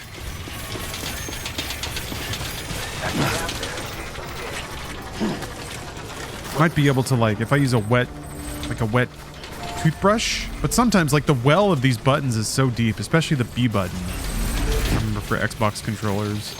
But it's really difficult to clean them out properly. Yeah, when controllers start to gunk up. Yeah, betrayed by delicious coffee. I've just had kind of a clumsy day, all told.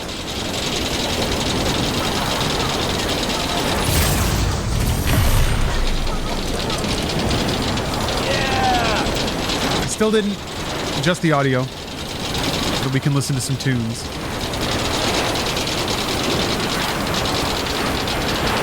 They added Wave Race 64 today. Rubbing and dipping in isopropyl? Maybe? The problem is it's like down inside of a pretty like narrow plastic tube. It might work. Probably wouldn't hurt.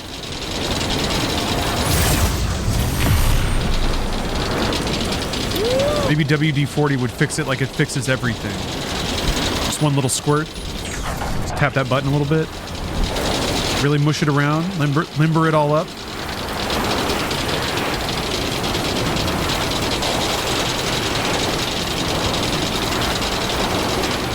We'll see what happens. I usually like to use my controllers until they like burn up into dust. As my craftsman tools. It's nice to form a bond with a controller.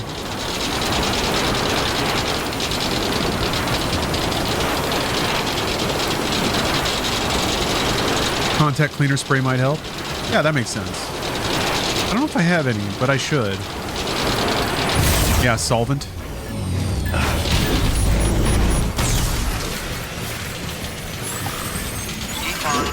Here's my cool car. That's how far I got with it. Have a pleasant journey. Beginning scan. Scanning bridges ID. Verifying ID. Welcome to Capital Knot City. Oh yeah, where do you take on Legend? Is that just like on the pause menu? Ranked orders. Destroy all targets, eliminate all BTs. Oh, recover all cargo. It's not just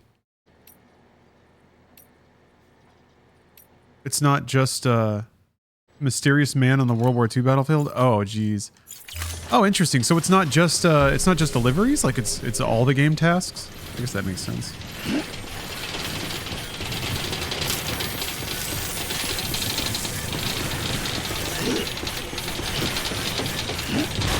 Hey, Dirt Master. All clear. Did you restore the racetrack? Actually, not yet. Well, I still have yet to do that. Are there master missions for the racetrack?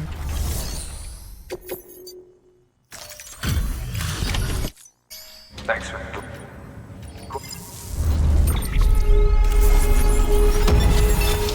Here we go.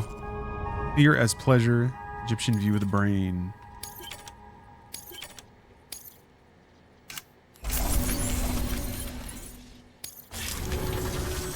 Hey, I got some.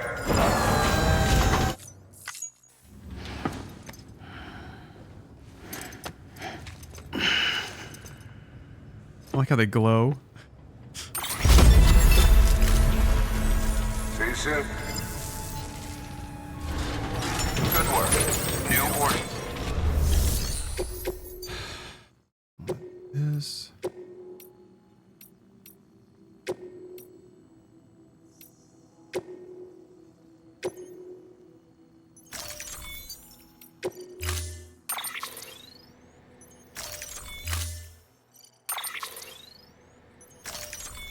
I'm a 3-star man now. Don't worry, baby, I'm a 3-star man. Order assigned. Delivery. All right, away we go. So there's only, is there a way to see a list of all the, all the deliveries in the area? Or like all the, all the people? All the things you could potentially star up?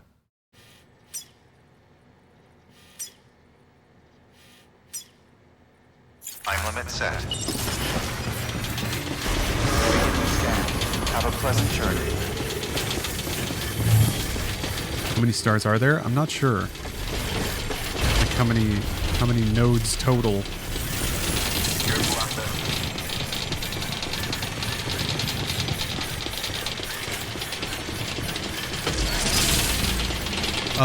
Dirtmaster. We'll see Spooky Man ass soon. No, we got deliveries to make. There's an urgent need for tranquilizers. Oh, I remembered just before I got there.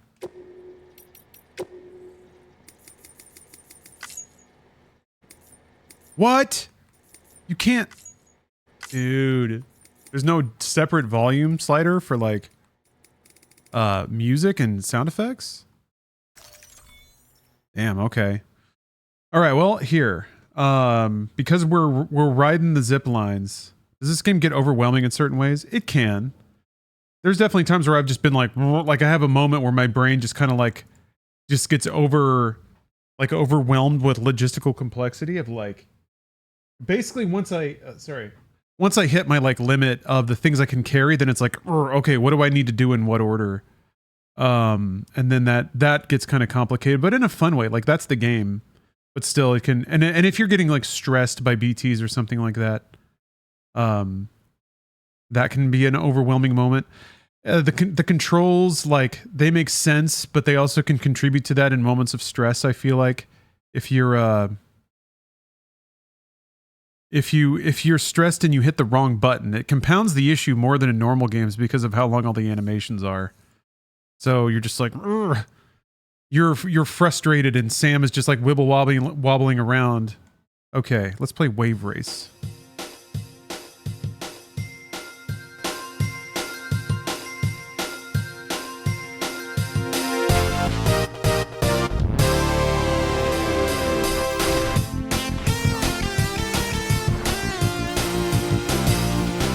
I don't know how long these tracks are. The Nintendo Music app actually has a pretty cool feature where it'll loop a video game song for a certain amount of time. So if they're too fast, we can just do 5-minute loops on everything. Feel like you're on the beach? Perfect. Oh! I didn't spill anything. I did knock over my yogurt cup though, but it was empty. I really need to not have things on my desk. There's like zones, protected zones where my hands don't go.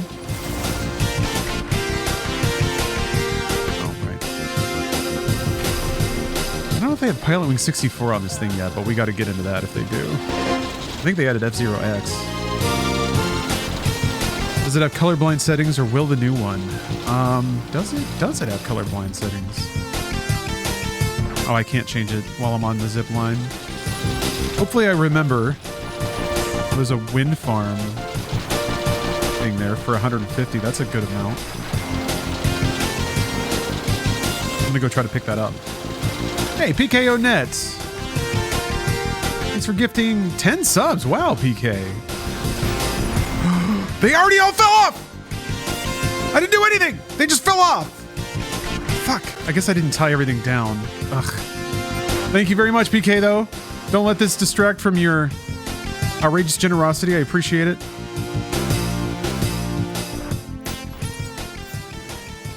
I have to not step on them. Oh, no! Why did he punch twice? Ah! Okay.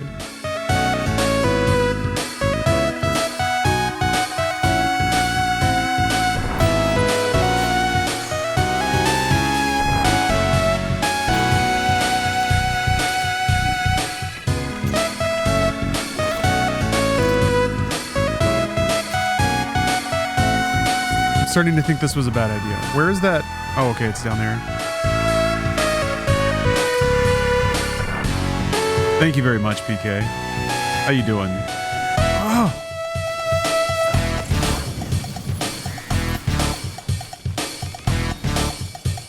So I need Ludens, or see, I need Wind Farm and Way Station. Wait, what is this? Yeah, Way Station West. And Port Knot. Ludens? Or no, Wind Farm, Port Knot. Way Station West. Although I think Way Station West I'm going to get on this trail.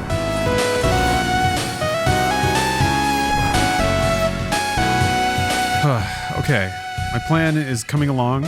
Everything's working out. Ooh. Combo level 2 achieved with a 125 bits worth of horses. Angry horse neighs. Oh my gosh. There's a little thing of all the horses laughing because it got to level 3. There's got to be a way to show that. I need to look into this. I need to Google see if the Twitch API opened up these dumbass things. Maybe there's like a web overlay I could add. Use zipline. Okay, we're safe.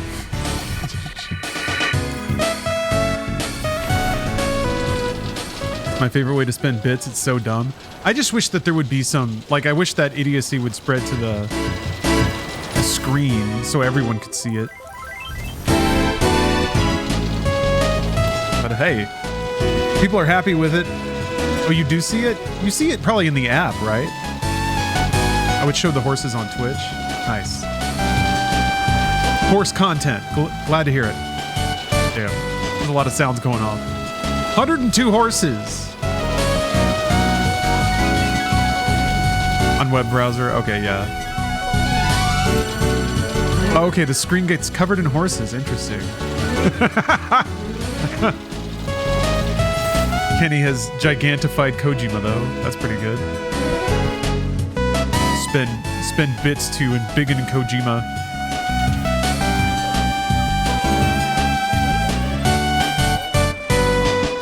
This is probably the last thing Nintendo wanted to happen with their app, but too bad, Nintendo. Tough luck, Nintendo. Oh, structural repair. Ah, that's here, right? Okay, maybe I should just do that. Well, this is probably gonna be 5 stars, so I can just say screw it. 'Cause that's a standard order. Yeah, who cares?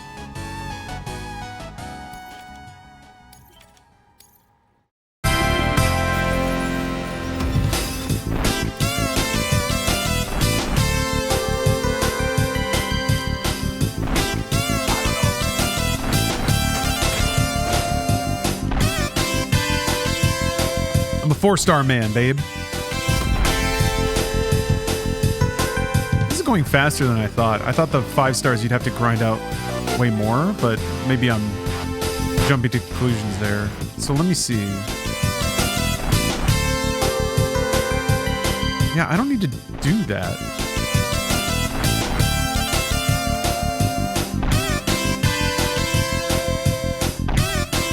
Yeah, standard orders, cancel order.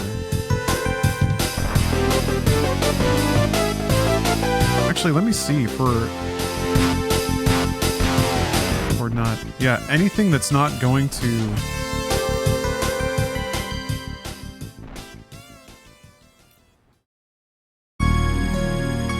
Port Knot or to oh yeah, the older ones, the other ones.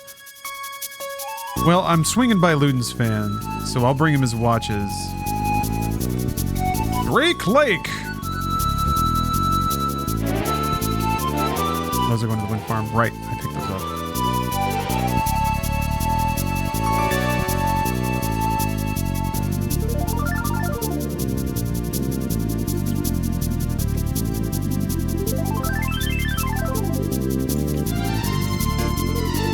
Okay.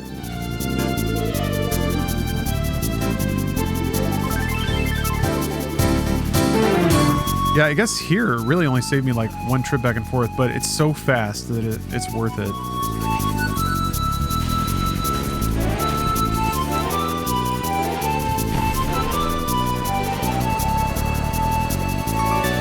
I've been watching for hours and I've seen you build a lot of pipelines. What is your goal for today? I wanna do all the rest of the side deliveries, basically. Not familiar with this music. Is it Kojima retro music? No.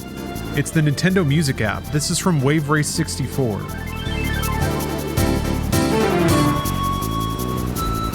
mean, I could just... I wonder if there's a way to, like, make this always on top? I could play windowed. I am just doing deliveries. I could just play in a 1440p window. But yeah, the zip lines are there just to make it so I can, like, chill. It'll basically autopilots me to all these areas so I can do these deliveries super fast.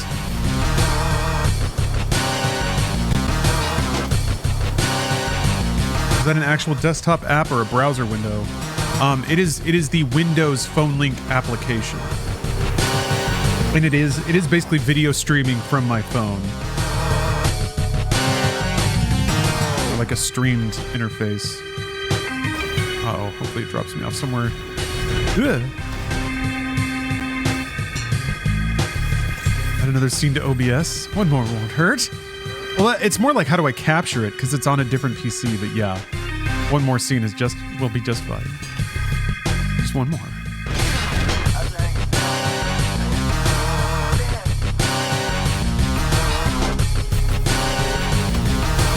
Because, yeah, I actually tried running it on BlueStacks, and it won't run on BlueStacks.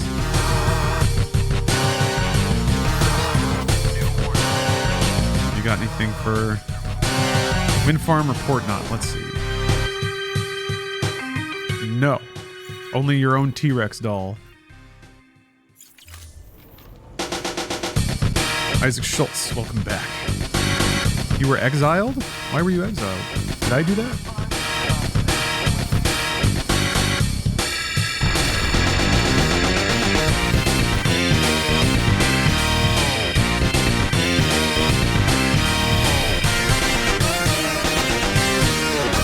Games used to rock. Just rock and roll in general kind of faded away from games for a while. Hi-Fi Rush had a really nice rock and roll sensibility. Sunset Overdrive.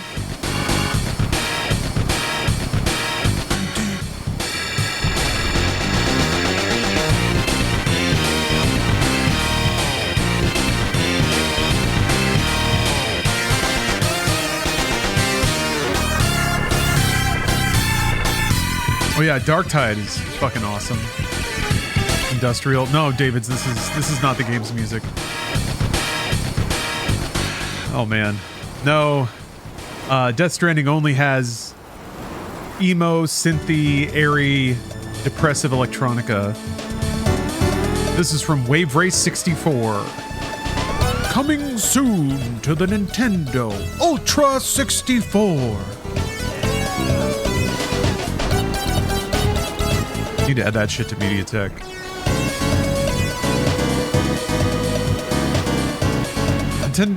Japan in general was pretty crazy into jazz in like the late 80s to late 90s. Yeah, I guess you still heard some of it in early 2000s Japanese games. You get like some acid jazz sensibilities in a lot of games. Going to SGDQ this year. I'm not sure about SGDQ. It is, I mean, it's fun to be there, but it's like you really do get the best seat in the house at home. I I guess they're, wait, no, it's summer now. I was about to say there might be time to actually audition to be a host again, but I think I missed the boat on that. Might be able to do GDQ, or might be able to host something at AGDQ. That'd be cool. Oh, Ubernub, you like City Pop and Future Funk? Same. I just had an idea. I bought a DJ mix, Yacht Rockin' Beats from Z-Trip, who's one of my favorite DJs. Might just throw that on too. So if you like future funk and city pop, I mean that's yacht rock, but it really is a very close cousin of city pop and future funk. It's just like if you dial back the synth a bit, but it's you know, the bones of the music are the same. It took me a while to kind of adapt. I had to go through the like Chromeo pipeline, and now I'm like, okay, I get it. I get Steely Dan. I fully get it. Get and appreciate it.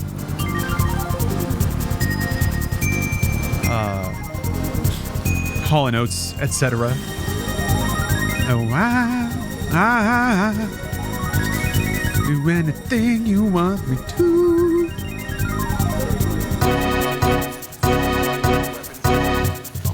There's also just a kind of like male sensuality to that music that's fun.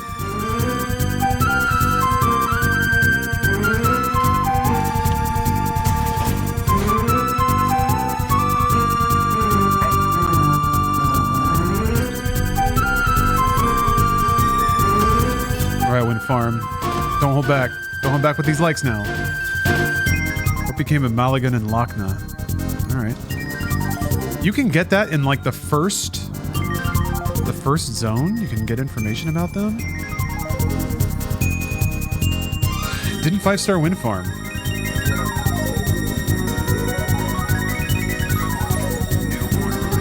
Let me see what they got.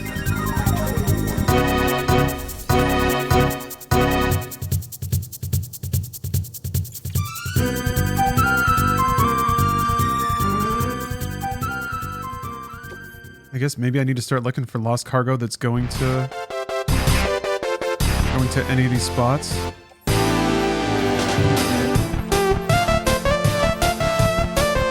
There's tons of it now.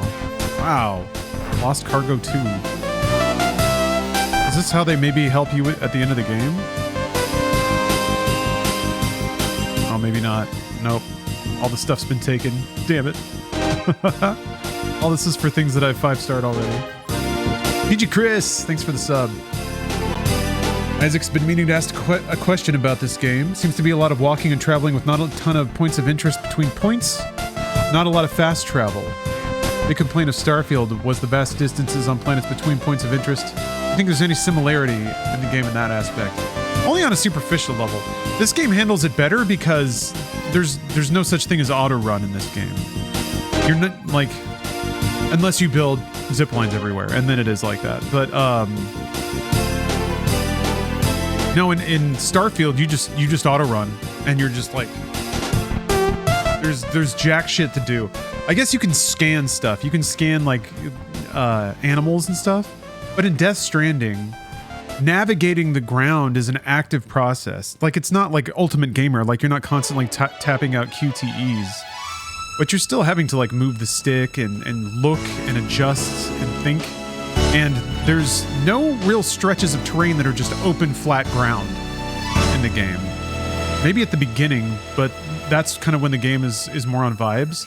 But almost immediately you get some varied and complicated terrain where you have to improvise and change the way you move. And this game's also really good about giving you vehicles, but then immediately showing you like why the vehicles are not the best in every circumstance, making you futz around on stuff. So, and also, yeah, the point of interests themselves are extremely recycled. What is that? I keep seeing that. Oh, is it this? Oh, yes. I guess I should go do that. That was an order for Sam. Yeah, you look for reliable routes. Whereas, yeah, Starfield, since it's all randomly generated. Oh, that was it. All right. That's Waveray 64. Did you set the towers you're using? I set some of them that I'm using, not all of them. All right, yacht rockin' beats. Jeez, hold on a second. Yeah, cutscenes are kind of points of interest.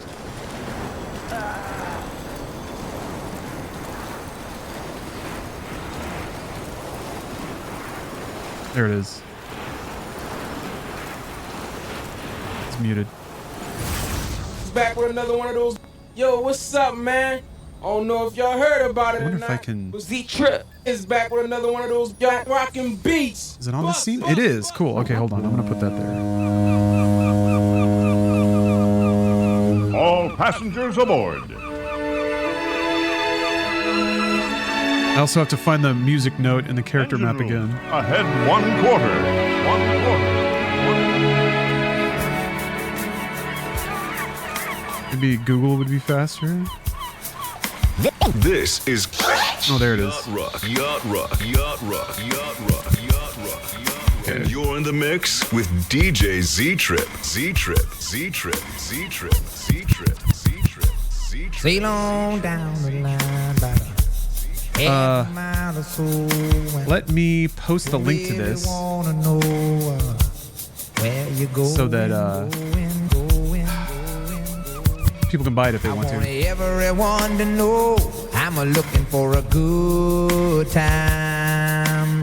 Good time.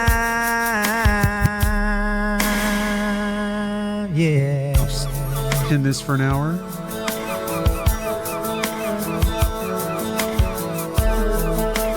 There we go.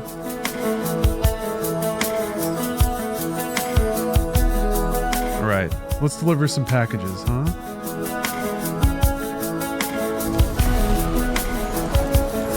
I got to go retrieve some stuff. Yeah, music you can shop for boats too. You just joined a sailing club? Perfect.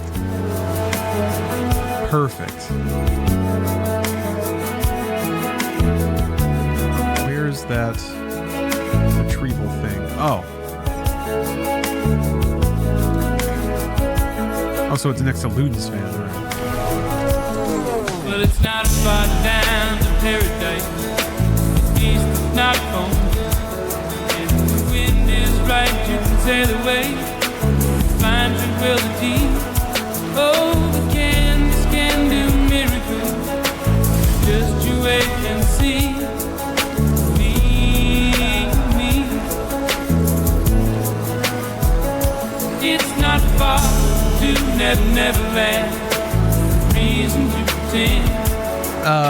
Matthew, you want to look the music up? Yeah, sorry. I can. Let me see if I can pin. I don't think I can pin to YouTube chat. I can. There we go. Perfect. Thank you, YouTube chat. Actually, here.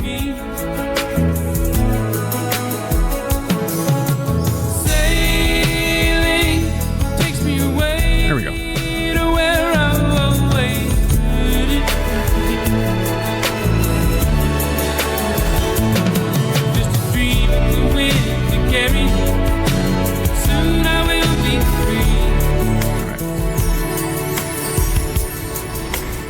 I have a gun, right? Yes. And a mazer. Okay, we're fine.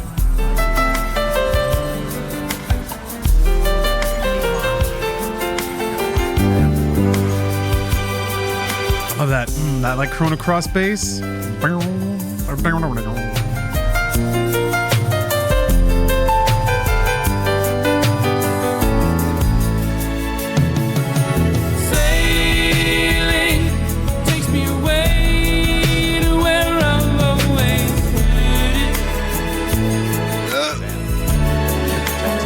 Oh yeah, I never bought the gloves.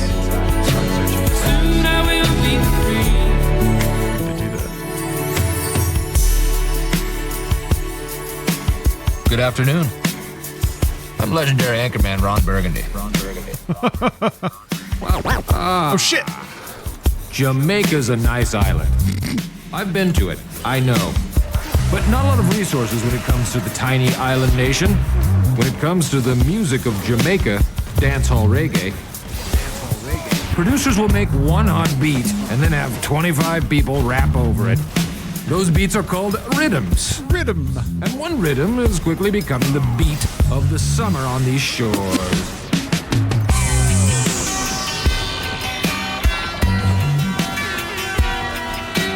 Hell yeah. Hotel California with a little swag horn. Boomba clout. Dude, white boy Rastafarians are the best. So I like that.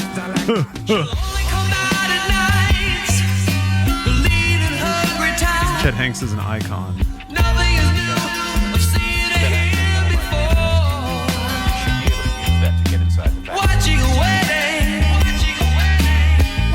Hold on, I think we gotta.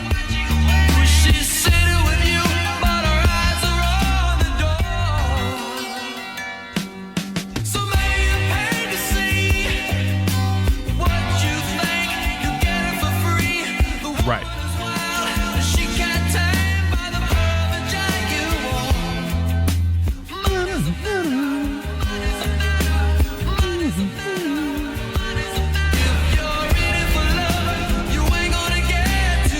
Ooh. Maybe this doesn't match the vibe.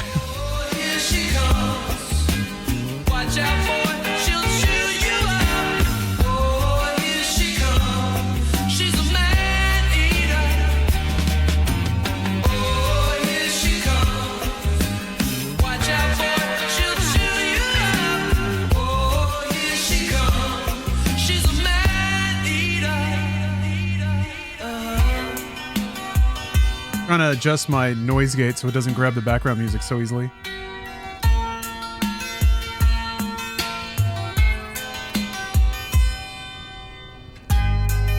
That's probably fine.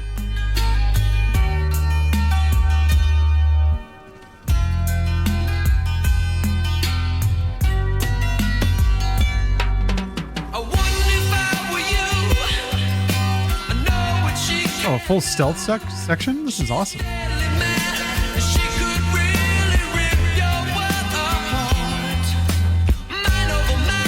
Omni reflector boots?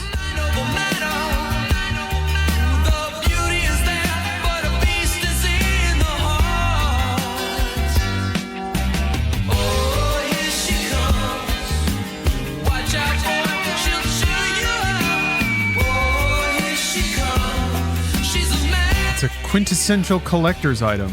There's a little medal next to it. What does that mean?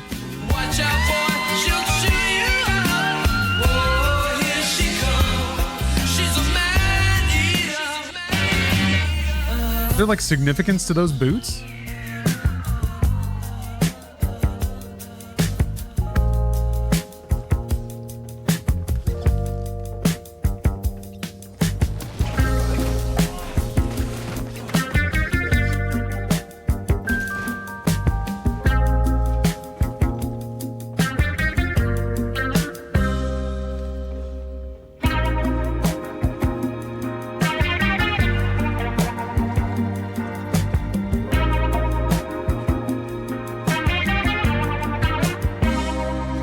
Get him.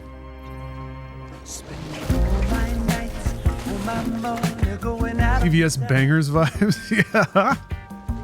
Vibing at the CVS at 3 a.m. when you're picking up Pedialyte and a family-sized bag of Funyuns.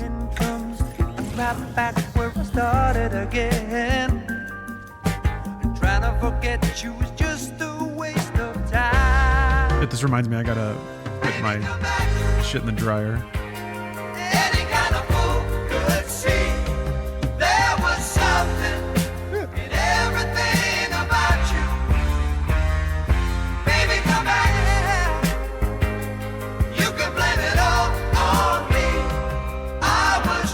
Dude is like in a little, he's in a little thing. All right, screw it.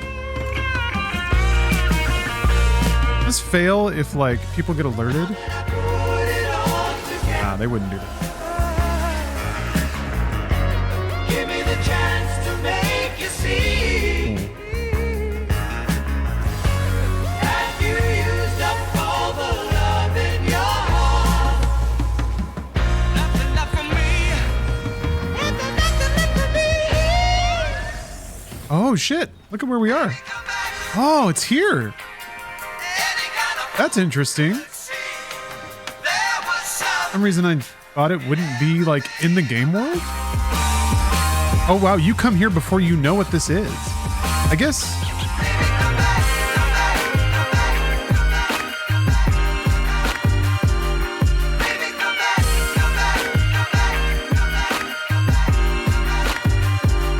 Carriers now.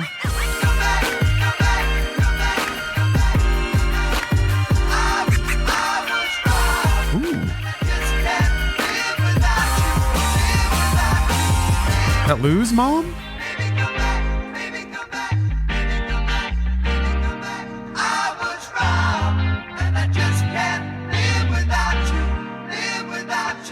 Baby, come back. Yeah. Excellent work, Sam. That's exactly what you want to find. Bring it back ASAP so we can get our people on it. In case you're tempted to venture further in, Who is that? know that we haven't been able to crack the security system guarding the rest of the complex. I'm gonna look and see who's in the photo. Wearing a fragile jacket? Is that Higgs? See the curtains hanging in the window in the evening on a Friday night. Little light is shining through the window. Lets me know everything. Yeah, we're dedicating. I don't know how I didn't knock everything up. We're dedicating this one to Cliff Unger. Maybe he's feeling that summer breeze wherever he is now. That beach breeze. Right photo mode to zoom in more. Makes me feel fine. Blowing through the jasmine in my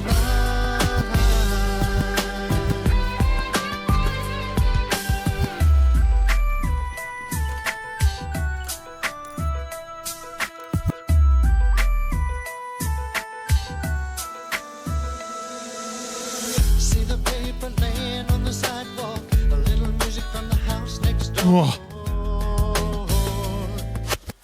So I walked on up to the doorstep, through the screen and across the floor. Summer breeze, I don't know who that is. blowing through the jasmine in my mind.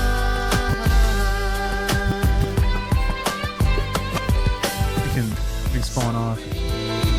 Oh, Higgs's mom and dad, maybe? I don't know why they'd be out here. Also, didn't they die when he was super young? Yeah.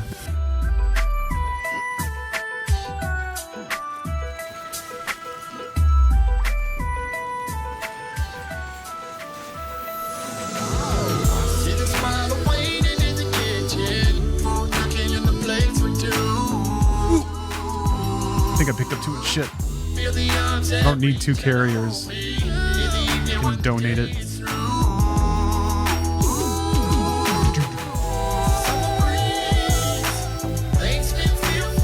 The voice box. Very topical. That whole like funk explosion. Funk explosion. Funk apocalypse.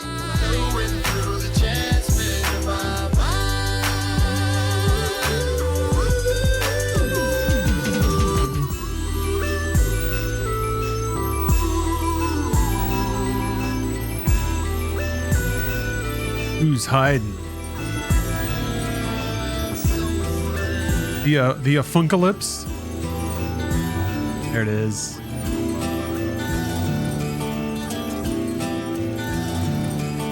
Legendary riff. Oh no. Oh Mississippi, she's calling my name.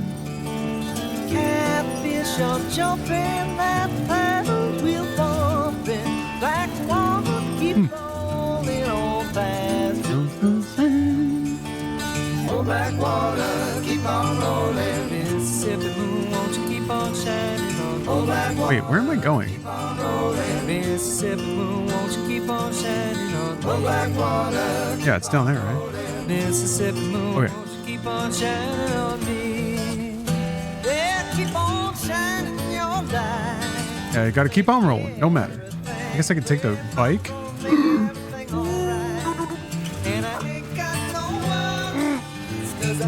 haven't touched the stick in a while.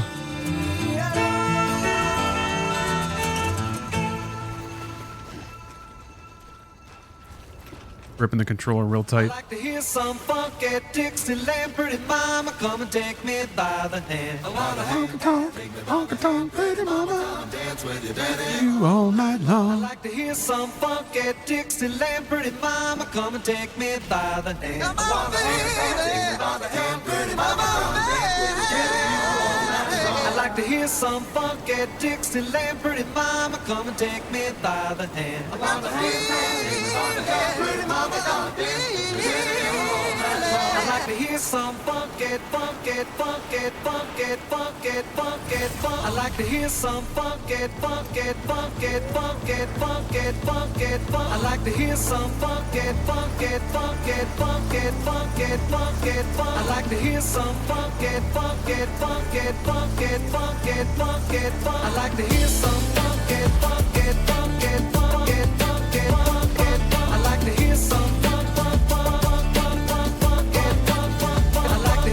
This is starting to sound like me playing DJ Hero, which is why I like it so much.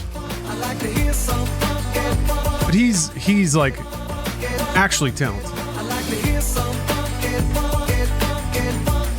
Not me playing a video game. Just like the repeated samples.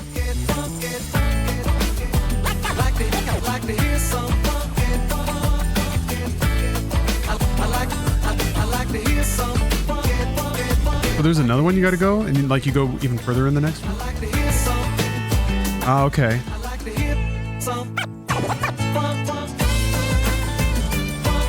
BP pod customization. What?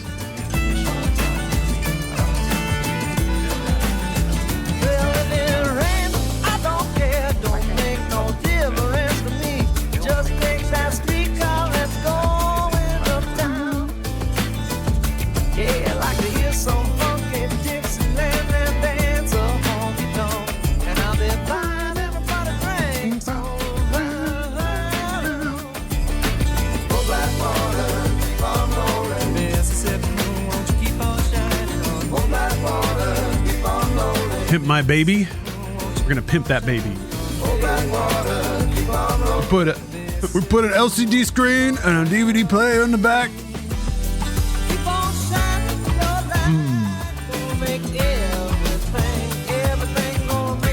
That's interesting.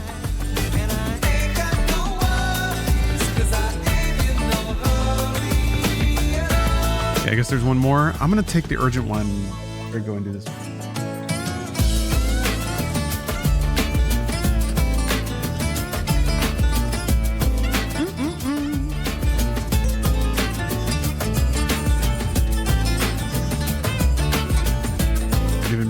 Giving me stuff.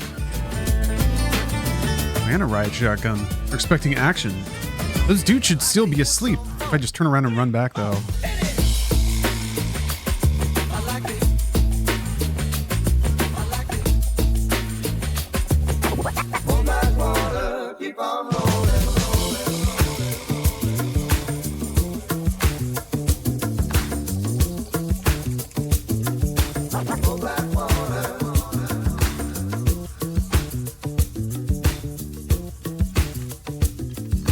Like this is a lot of stuff.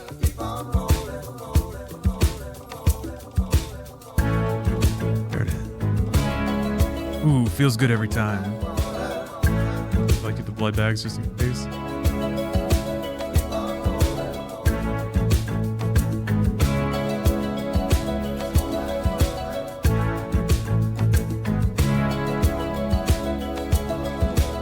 I hear the drums echoing tonight. She hears only whispers of some quiet conversation. She's coming in 12:30 flight. The moonlit wind Okay. like the stars that I hope I remember. I put that stuff in my private locker. I probably. I stopped an old man along the way, hoping to find some forgotten words or ancient. So that's urgent? Okay, well it should stay there, right? So. Oh. Oh. No, I want to do that myself. Hurry, boy, it's waiting there for you. Gonna take a lot to drag me away from you. There's nothing that 100 men or more could ever do. I bless the rains down in Africa. Gonna take some time to do the things we never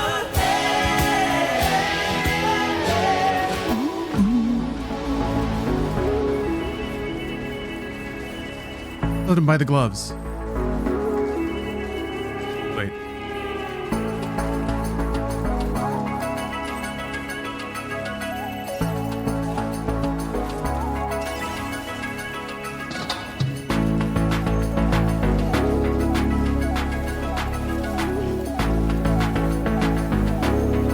Would have been the Metal Gear Solid 3 theme. I don't know if that fits the theme, but oh right, crap! It's not here. It's behind Ludens. Damn it. Okay, well, I guess I can go buy the gloves now. It began in Africa. Man, I haven't listened to that album in a long time. The Chemical Brothers album, Come With Us. Man, that had some hot fire on it. I didn't recognize at the time how good that album was. Honestly, like a lot of the like just groundbreaking EDM albums of the 2000s, I kind of took for granted, like Daft Punk and stuff. But yeah, like Chemical Brothers, Crystal Method. Ooh! Oh, you're off to celebrate Canada Day and watch some fireworks? Hell yeah, Barf Step. Have a good time. Oh, that reminds me. I think this year, for real, I'm going to bust out Rock Band. We're going to have some Freedom Rock on the 4th. I'm going to gradually get drunk over the course of the whole day before I climb on the roof and put myself in mortal peril. Hopefully I can get Steph in on the action. Yeah, I should spread the invite around. I wonder if anybody else would like to come and play.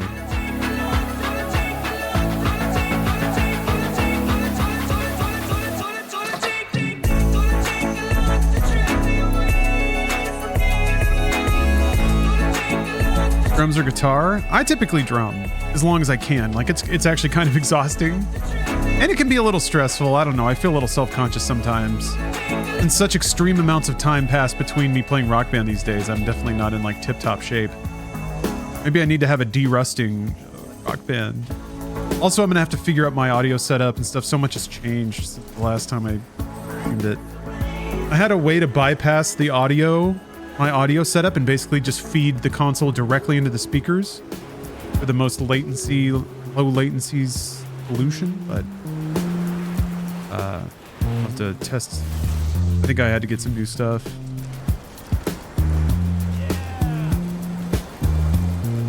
And I haven't tested it yet. Maybe that. Have you off-stream DJ Hero? No, I don't. If I'm gonna play that, it's gonna be on stream. That game is too fun to like solo. Kind of same with Beat Mania, even though it's not really a draw, which I'm not complaining about.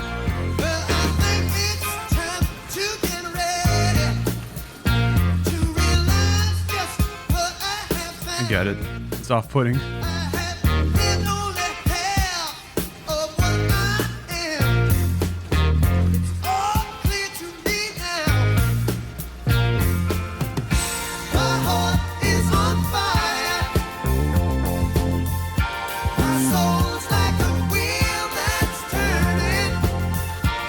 Yeah, they're all still passed out. Fuck yeah. Oh shit, there's new ones. Okay, yeah, they leveled up.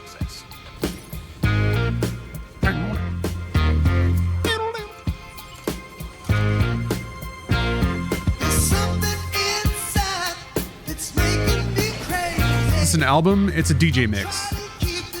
There should be a pinned message linked to SoundCloud. The DJ uploaded the mix for free. So you can just download it. What situation? Uh-oh. Was he just gonna shoot me? That's no fun. My soul's like a wheel that's turning. My love is alive. Shit. Fucking point blank rubber bullet. Buckshot. Is alive. Yeah, yeah, yeah. Dude, just like all of his packages squirt out of him when he gives up. My love is alive. Ooh, my love is alive. Crack the links to the security codes. You know the drill. Just look for a panel near the door like before.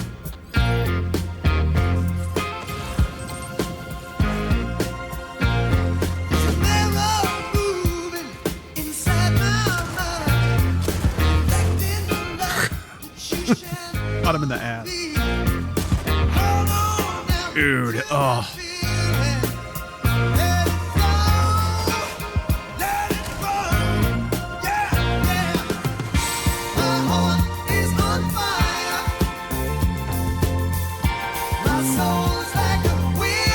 I realized my leg batteries are almost dead. I thought about charging them. Decided not to.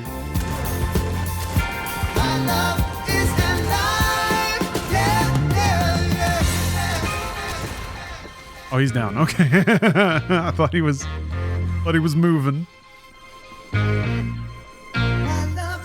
Is this director's cut content? I guess it might be. I'm not sure. It would make sense, I guess, if they let you go to these areas. Director's cut.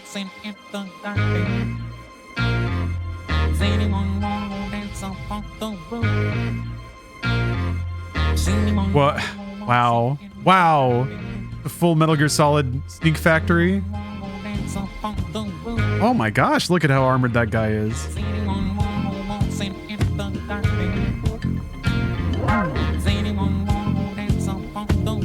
Is there cool music here? Hold on.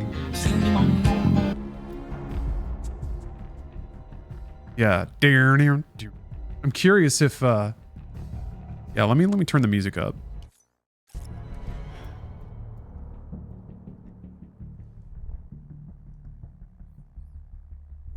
Can't yet though. Oh, come on. Hey. Wow, they actually added more Metal Gear references. In a box. Oh. Kojima, you doof. Was he gonna put the is he gonna put the box on? Is he gonna put the box on? Is he gonna be a box man? Oh, nice. Yeah, the orange.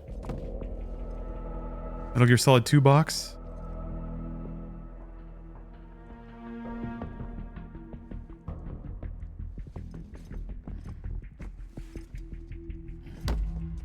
A big box though. Why the orange? Because that was what was on the boxes in Metal Gear Solid 2. If I remember, they were orange boxes and it would say like the orange on the side. Very stealthy.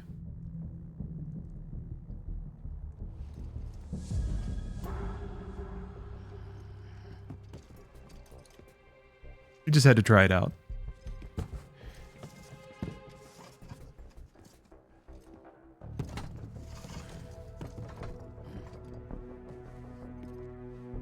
Feel at home in the box, Sam?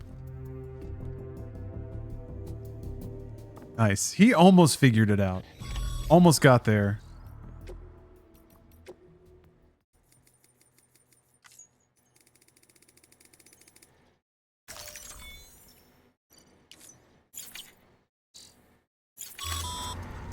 Sorry, Sam. Looks like you triggered an emergency lockdown.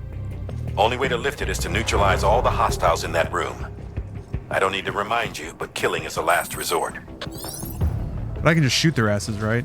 Or maybe the heavy armor guys can't be shot? Yeah, the music, very metal.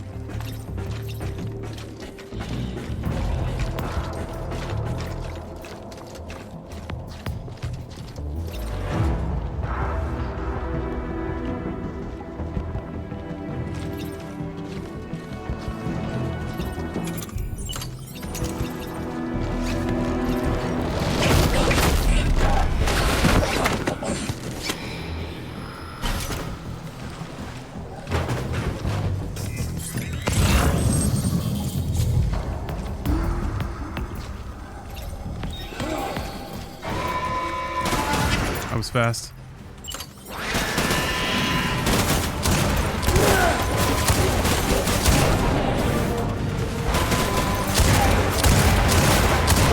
Okay. Oh, they still go down.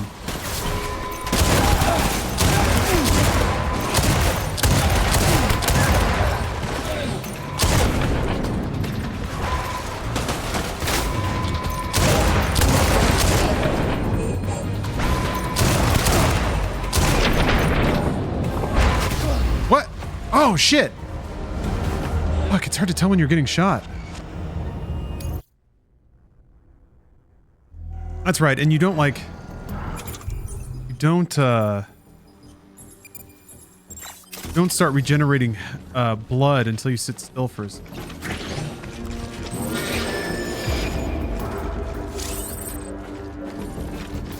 Paul Muad'Dib.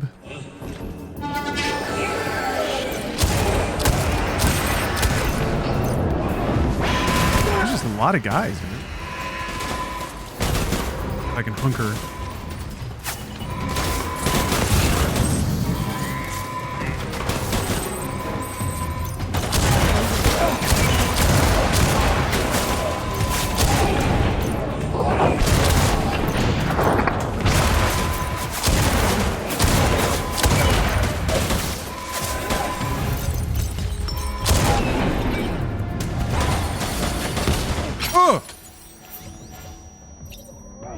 Sit down, man.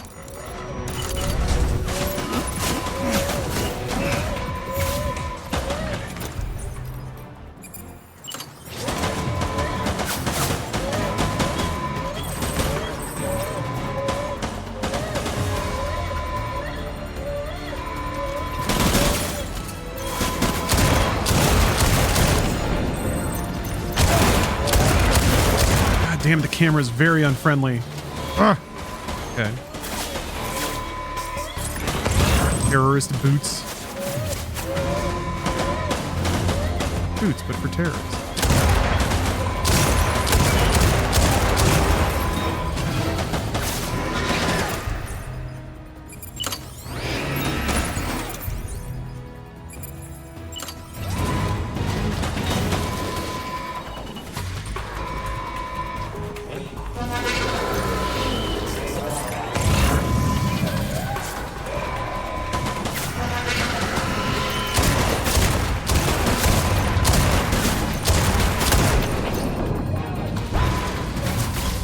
Around, man.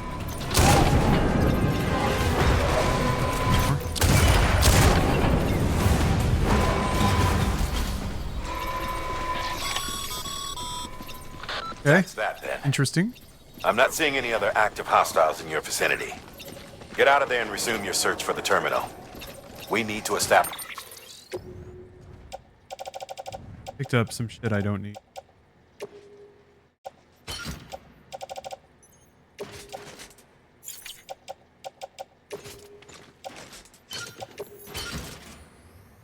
Thought I picked up like present, I guess. It's remote access. Okay, well, whatever. Music wasn't as cool or intense as I was hoping.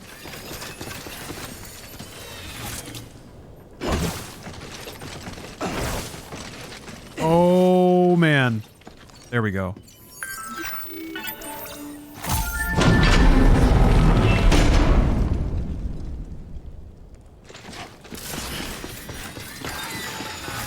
Here go my legs.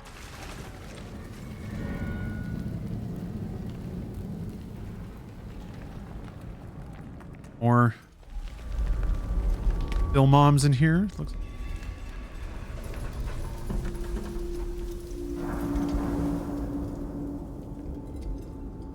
Thanks. Huh.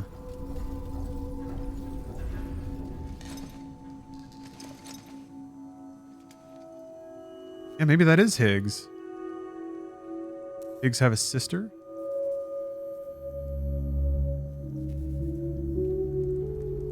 Maybe he was lying about his parents. That'd be pretty jokerized. Sam, the terminal's in that room, isn't it? Submit the transmitter for processing. Okay, you get a clear look at them. Oh, wait, is that fragile? Oh, maybe? I don't know shit.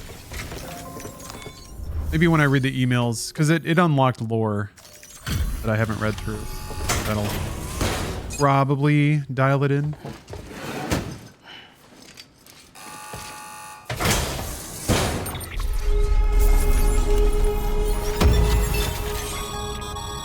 Great work, Sam. With the transmitter in place, we should be able to access and decrypt the remaining records.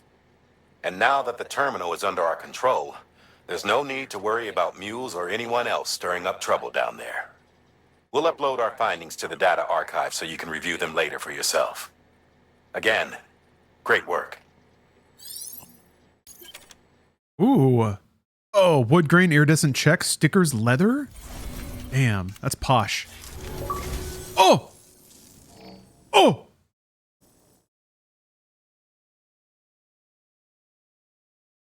Putting this on record in case you don't make it back in time. I'm sorry. I couldn't keep my promise. Oh, it's fragile. Okay. Remember when we took this facility? Hell bent on stopping Bridges from making any more sacrificial lambs. I thought I could save the BBs. Oh, so her mom was like part of the separatists? No stealing back a stolen life, is there? I gotta blow my nose real quick.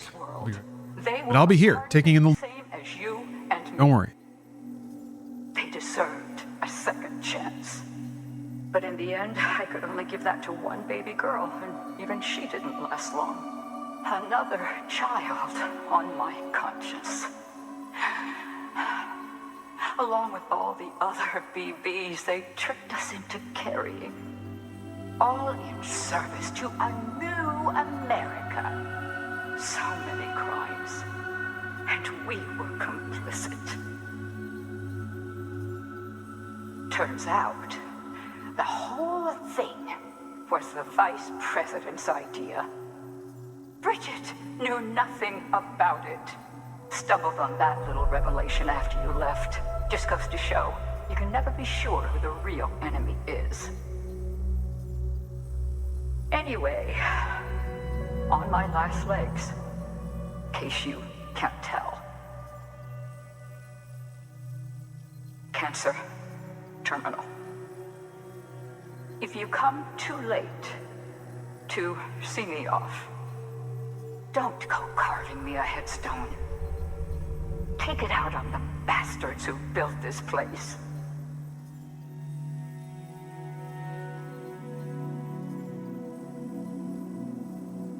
I need you to deliver a message to the best and most fragile part of me that I pray lives on.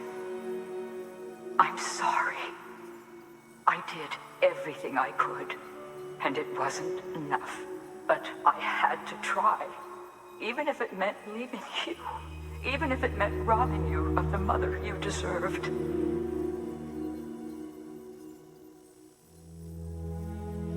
Don't suppose you're wearing the other saga now?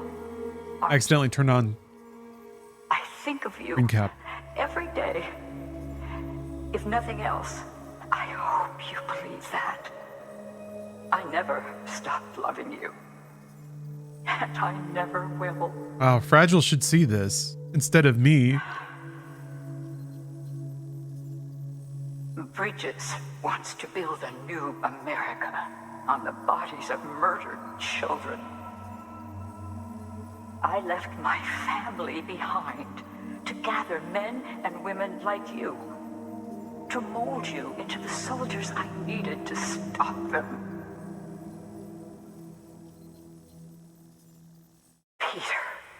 Peter. You and my girl can lead Where the epic tunes go. Paused temporarily for the sake of this moment. together. You can do it. You're a fighter, and a damn good one at that. I should know. Trust in each other. Trust in your methods. This woman is the cause of all the shit that happens in Deathstream. America. That's not technically true, is it? Keep my little girl close. Keep my fragile safe. I guess Death Stranding was going to happen one way or the other. They're pretty You're like a son. they're pretty direct about that. But the first Void Out Her brother. happened before this, I think. And BB Research also happened before this.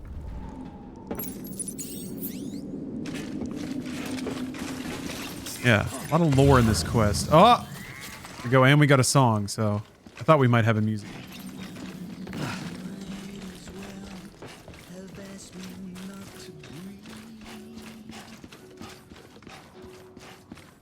They say what year it is in the game. I don't think they know. That's how bad state of the world is, or how disconnected and fragmented everyone is.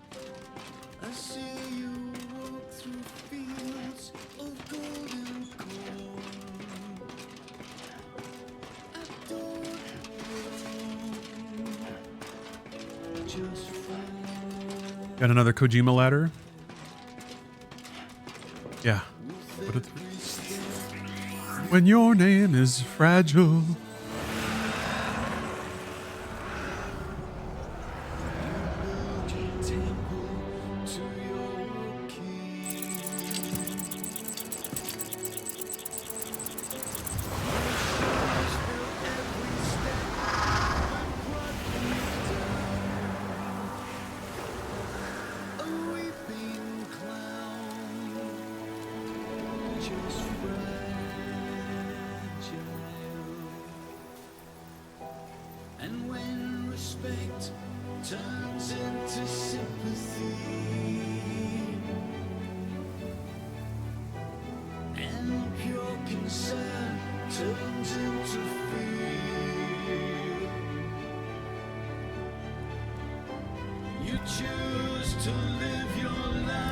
And a strip mall would look great right here.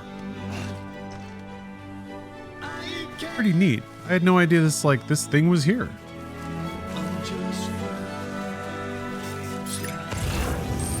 Oh, I guess she thought Fragile died. There's a lot of that happening.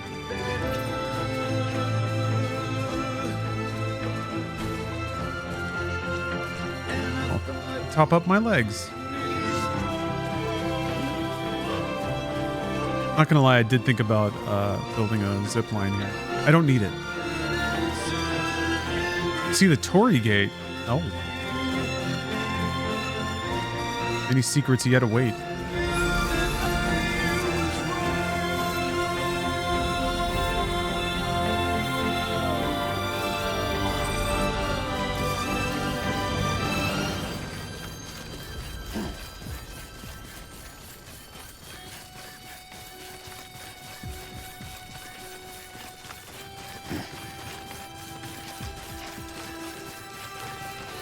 Where am I right now? Okay. But that's the order was fulfilled, right? Yeah, there's nothing left to do. I guess there's lore to read. I guess I need to get back on the network. Way.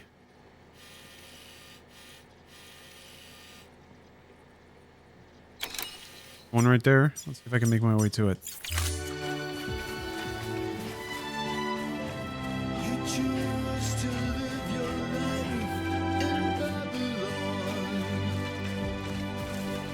Oh, the Torii Gate's at the top of a mountain?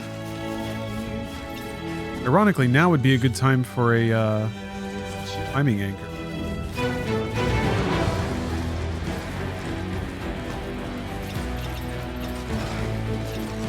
Thing.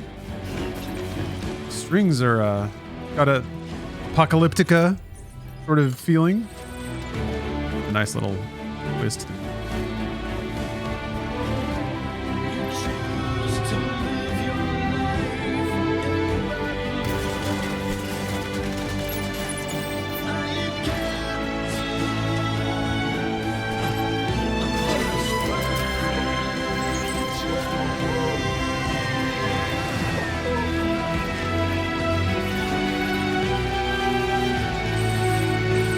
Gotta help you if you hit the wrong direction. Fuck, this music is good though.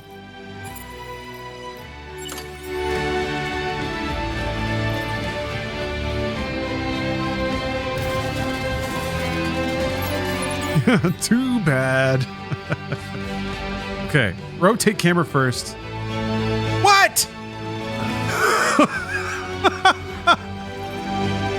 What the fuck, man? I've never seen that before.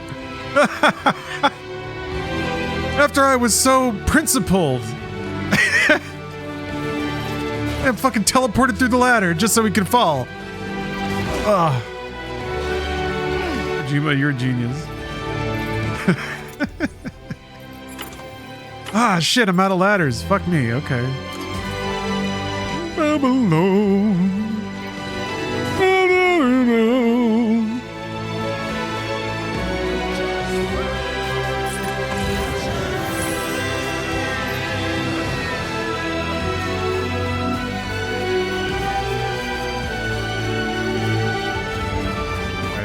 This one. I need to stop playing.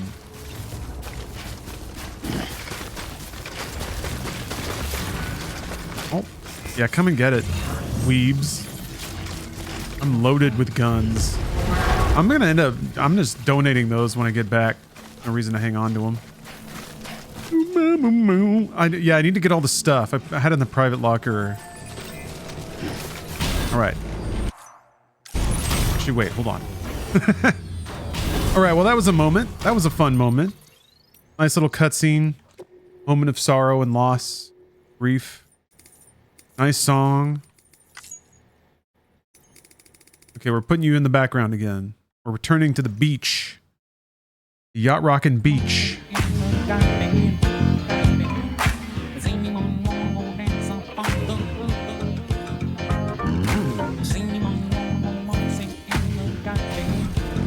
Bring the mood back up, huh?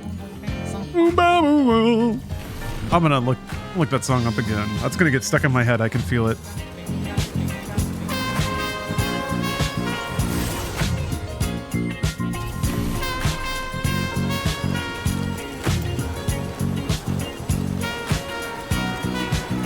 There was one more order for Sam, actually.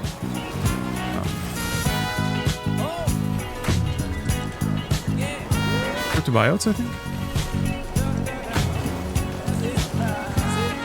There might also be stuff for the wind farm back at Port Knot? No, Port Knot's to the left. Whatever.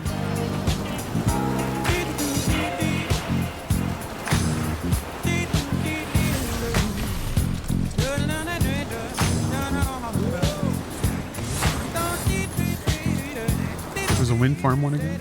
I need to start picking those up. But I'm gonna go back that way.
Gloves, we got the gear. There was, yeah, an order for Sam. Go to Capital Knots. Let's take it.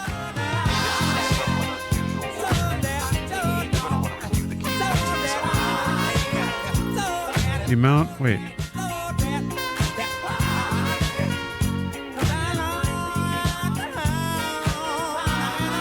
I don't understand. Do not submerge. Is that the big deal? No problem. They're gifting me a PCC I don't want. Oh, it's a level 1. Yeah, I'm gonna have to ditch those. Those are just taking up space. Oh, I have too many blood bags, so I should There's some of those. Can you donate from your private locker? That's a breathable container, remember? For its passengers' sake, don't immerse it in water.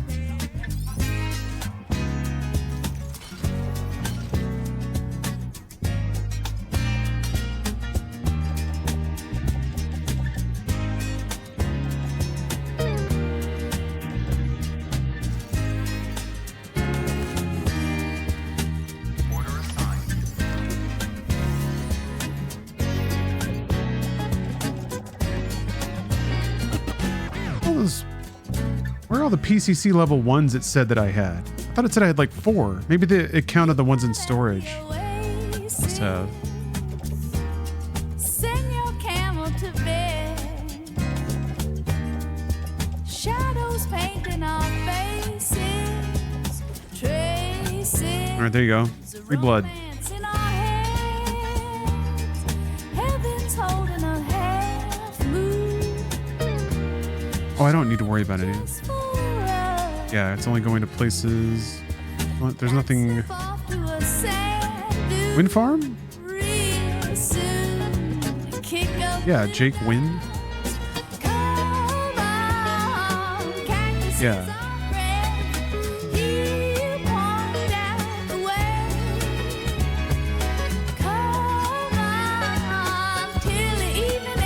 Not going that way. Ah, fuck it. Order for Sam takes priority, I think, over everything, kind of. Yeah. Blitzmall. Plan. I'm gonna do Death Stranding 2 after this.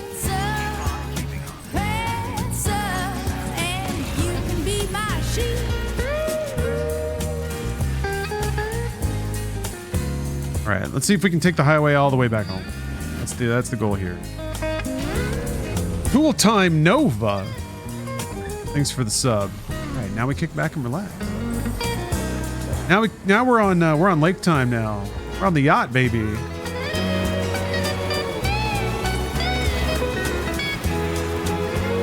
Yeah, there's a small one for wind farm right there, but I'm not gonna worry about it right now. I can get it on the way back.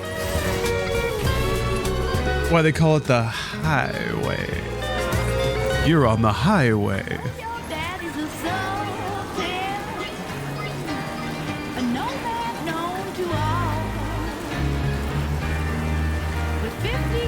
That's high, baby.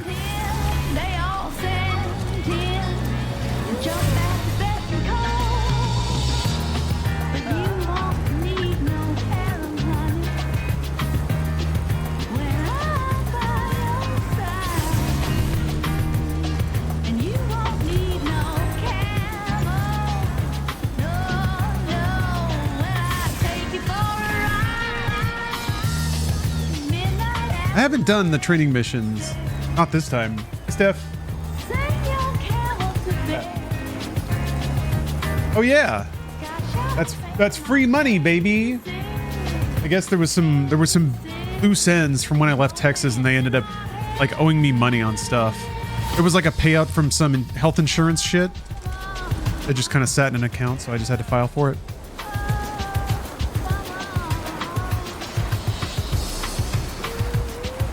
Yes, the Zippler. The Zizzler.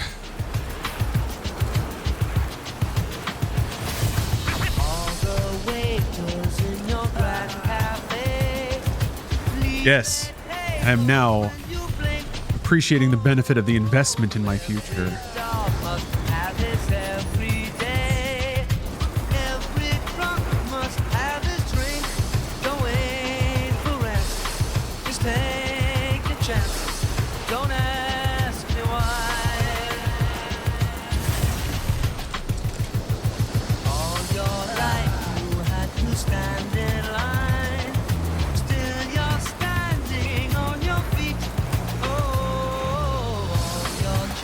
Realize this taking way longer than I thought.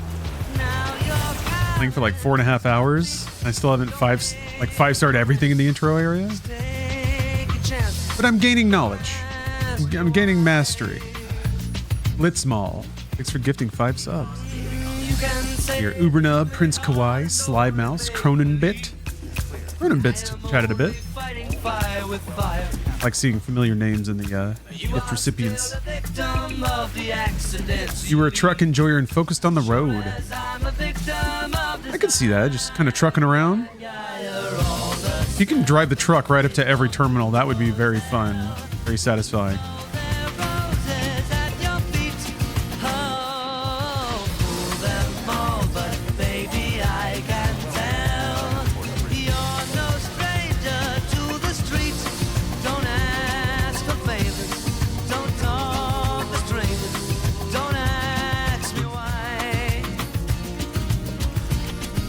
Speaking of GTA.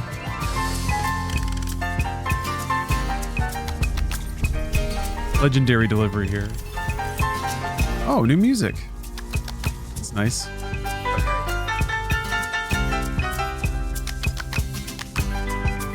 Okay, well, that's one of those times when it's like, okay, that's an order for Sam that resulted in resins.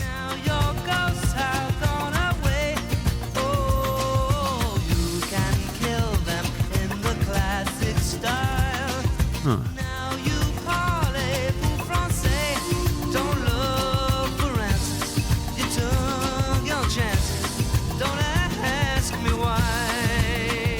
I did unlock BB's customization. Thank you for reminding me.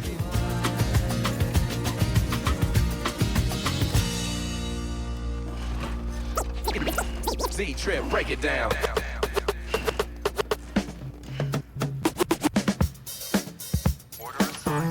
I'll resist the urge to dive back into lore. Come on, you do like dock punches.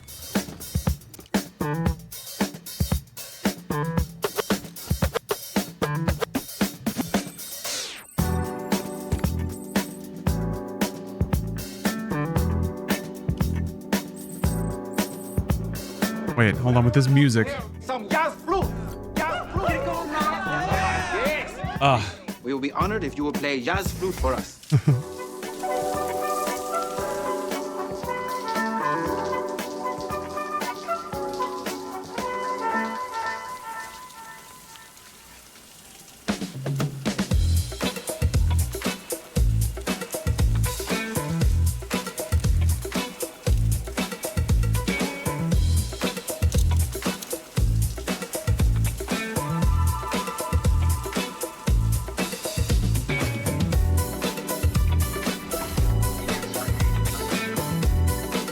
Little tasteful cheek.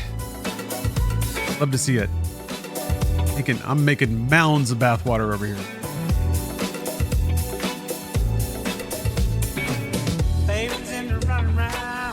Give him a little poke.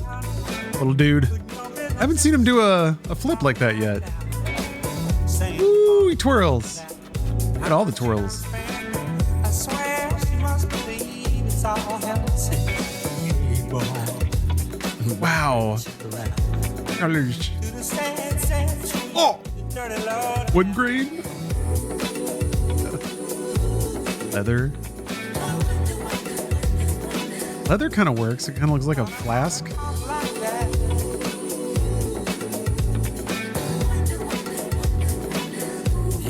That's pretty slick looking. I gotta go with that for now. Yeah, iridescent and. Of course, Lou is happy. He's all tricked out now.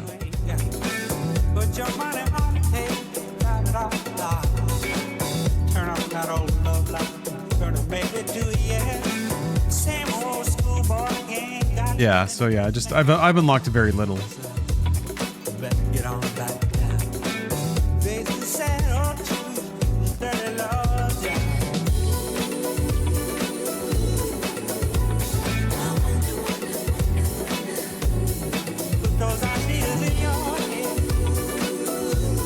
So let's see. I think it's really just I gotta try to grind out the wind farm now, right? I guess there's also or not quite 5 stars yet. Wind farm is less 5 stars. Oh, and it looks like there's some orders I can get rid of.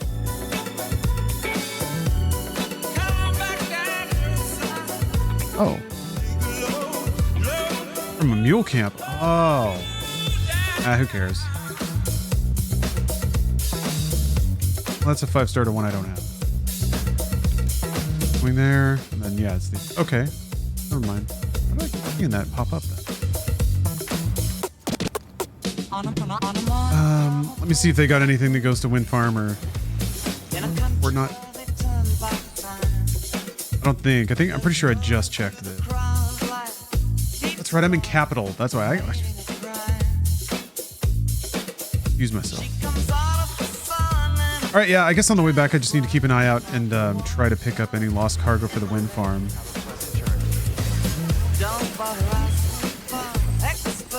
And maybe there will be more deliveries that go to the wind. Wait, oh, there's a way to do this. Right. There's a whole way to do this. So, dang it. Wait.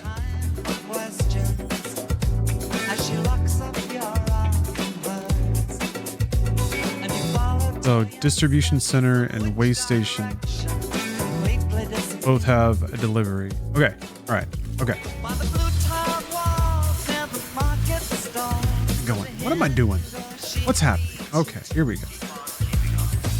These days, since I feel my life just like a river running through the air of the cat. Mr. Powderfinger, that link is incorrect.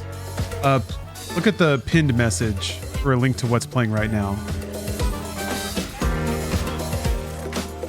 We might end up going to that, but for now, it's this is a mix from DJ Z Trip, which can be downloaded or generously tipped on Bandcamp. Yeah, OCAP my cabin. Thank you. Just trying to load you up with the right info. I feel like it's the responsibility of me taking advantage of this. Plug it as hard as I can when I can. Oh, Tom Rosati. I didn't know that. The guy who's singing the Fragile song is the guy who does the cover of Man Who Sold the World from Phantom Pain. Ah. Kojima's a fan. What's up, Steph? Want me to work on dinner in a minute? Make a chicken nugget Caesar?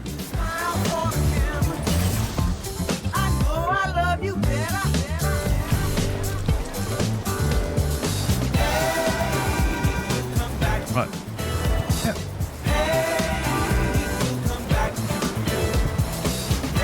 Grooving.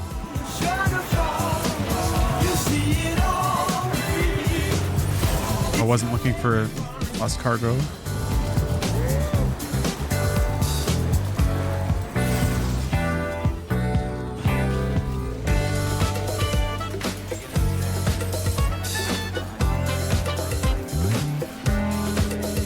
Oh, the Mega 64 video of Death Stranding.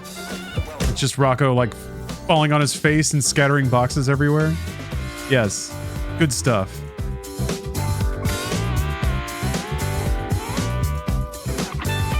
What a legend. Superman? I mean, yeah, I'm interested in seeing Superman. I could see a good Superman film.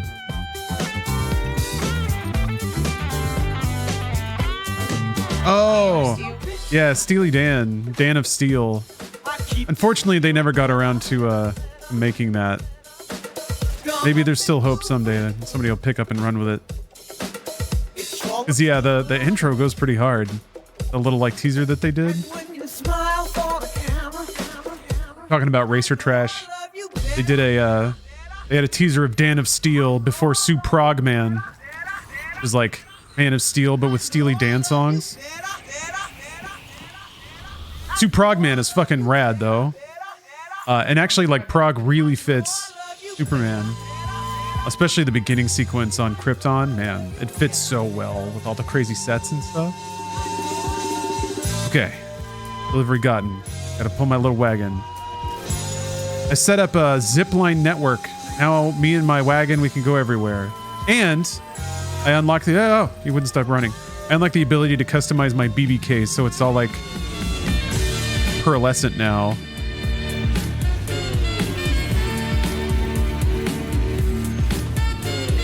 I'm just showing off to stuff.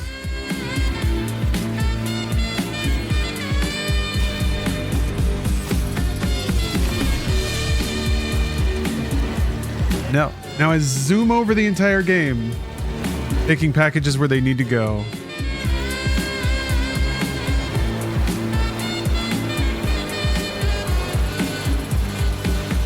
Oh, yeah, I don't know. No.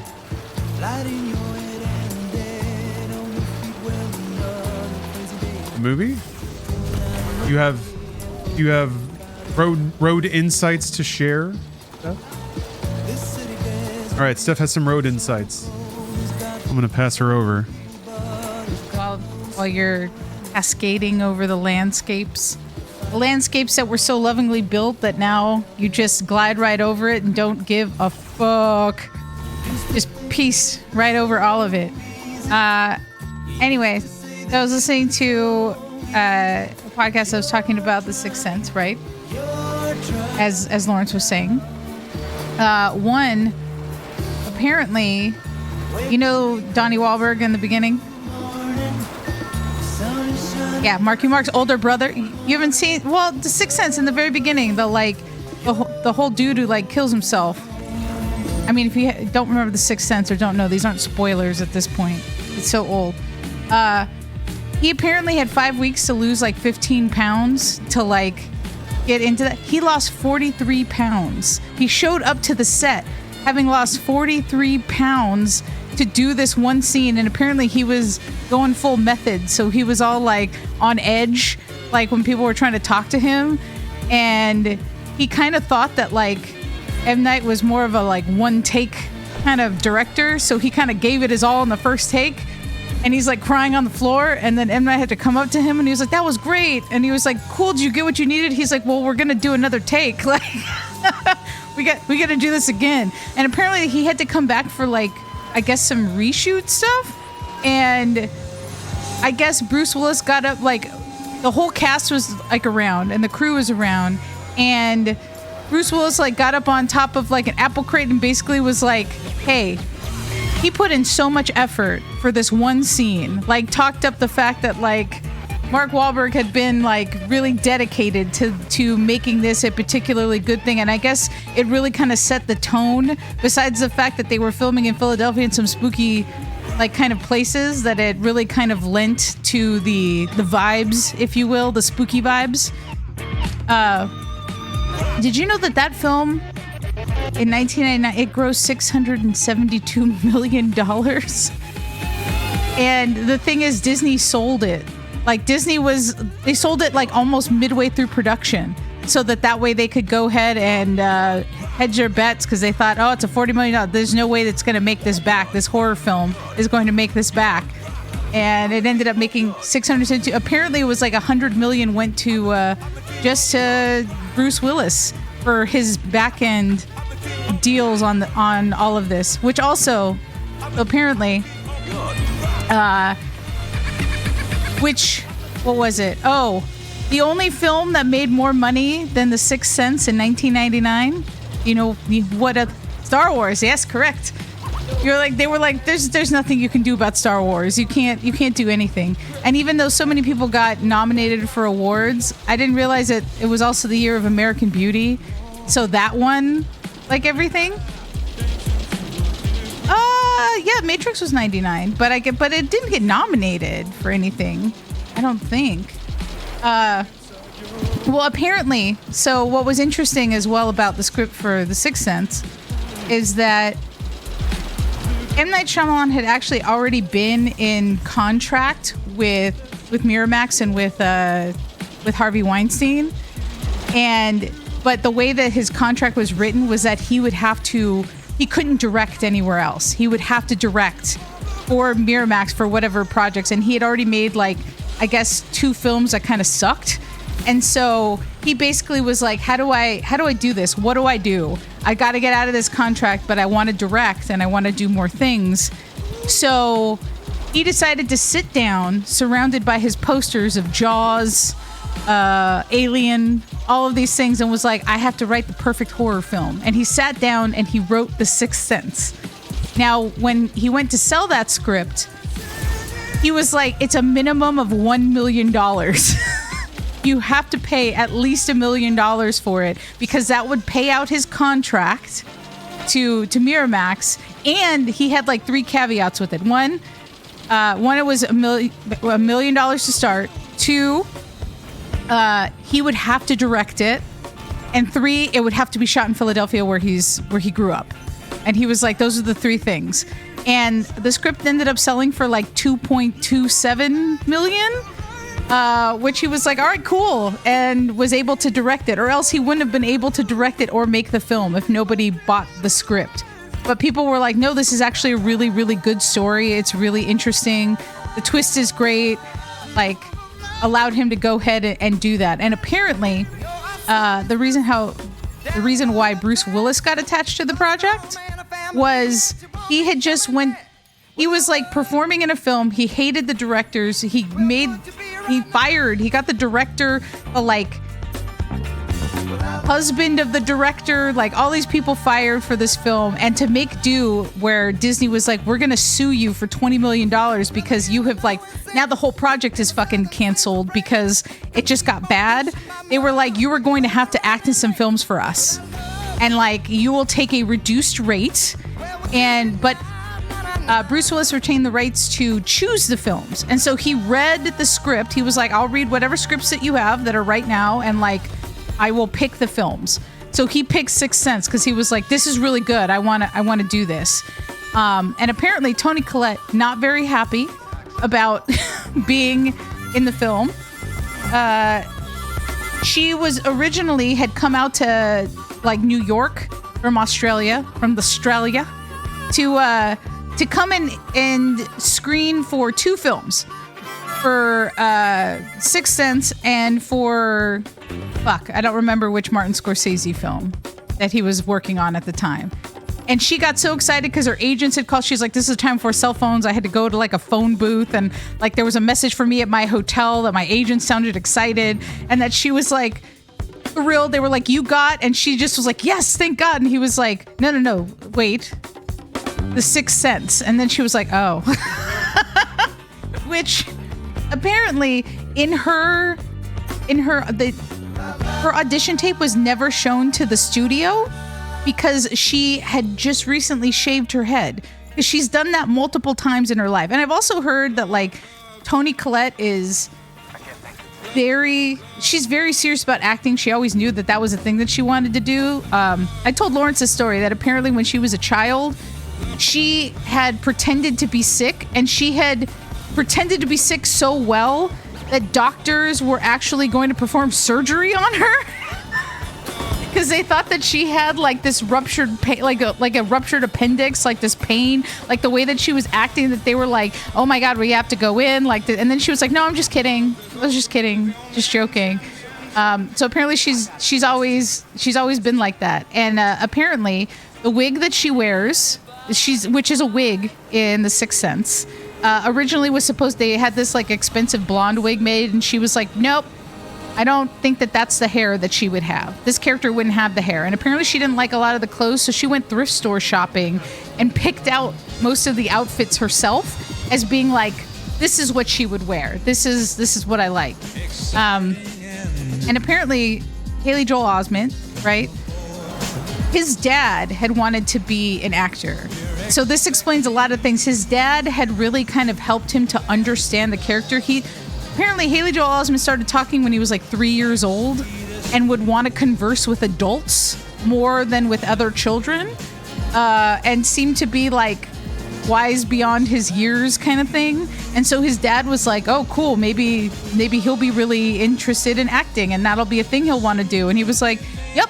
That was indeed a thing that he wanted to do, and his dad helped him really kind of understand, like, this is when you're supposed to be sad, this is when you're supposed to be upset. I guess there was, like, one of the scenes where, he's supposed to cry, and apparently Haley just couldn't lock it in. He's having a little bit of difficulty. So his dad gave Bruce Willis permission to scream at his son for the take so that way he could get to tears and that he could cry. Yeah. Yeah, it seems a little intense. He was 9. He was actually like 9, turned 10 during production. Was a tiny child, and apparently this film came out on M. Night Shyamalan's 29th birthday, and now like what, 25 or more years later, he opened the last movie Trapped again on his birthday on August 8th. I think he likes having all of that. But apparently, Bruce Willis also was a really big fan of Muriel's Wedding, so he put his weight to make sure that Toni Collette got the part, which was interesting because he was like, "Oh yeah, like I really like her. We should bring her in." So I thought that those were interesting. So those were some of the tidbits and facts that I learned about the making of The Sixth Sense. Trapped was okay. It was all right. I mean, it was interesting, and also like, you know what? Whatever. M. Night's getting work for his kids. If his daughter's got to be in it, whatever. You know what? We don't get enough people of color. It's fine. You know what? Maybe a little people of color nepotism for a bit. I'm all right with it. I'm gonna allow it. Although they did say that because they were talking about, oh, we should do like a thing about signs, and I guess one of the podcast people just was like, I don't like signs, and I was like, it has sentimental moments, but I still think that it is a better film. Now, The Village, I hate. I'm so mad at I was pissed. That was it. That turned me away, and I was very agitated at The Village compared to Signs and The Sixth Sense. But apparently, yes, like The Sixth Sense remained one of the top grossing, or I guess like the top grossing horror film until the It franchise came out. And it's still technically the most non-IP horror film, like an original story. It's still the biggest moneymaker. Yeah. So interesting. Just thought that I would share those things. I thought I saw a car fire, but it looked like it was just another car that was smoking a lot. So not a lot of road tales. Although I did tell Lawrence about yesterday that I saw a Range Rover that had its back window smashed out. Like the back passenger driver's side window was like smashed, but it was just hanging by something and like smacking on the door like while they're driving down the highway. And I don't understand how an entire window was hanging by a thread and the car's just driving like cool. I'm like, it looks like somebody kicked it out, which kind of made me concerned at first, that I'm like, do I look and see if there's somebody like duct taped in the back as they're driving down the front? I was like, no, you know what? I'm going to leave this to imagination. I'm going to let it go there. Anyway, I'm going to give this back. Here you go, Lords. Thank you, Steph. Tales from the Road. I'm going to make my last deliveries here. And we can try to pitch you on some food.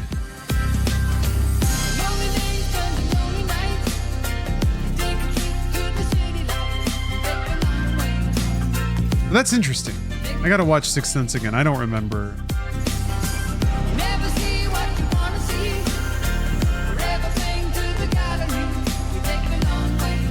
Oh, okay. All right, well. Feel free to experiment. Okay. Rocks. Ooh. That actually hurt the containers. I'm about to get back on the zipline highway. I had to endure the indignity of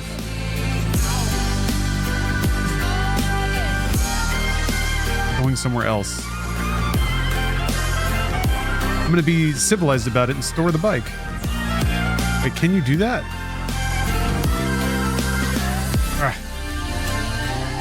You just say like, take the bike, take it away.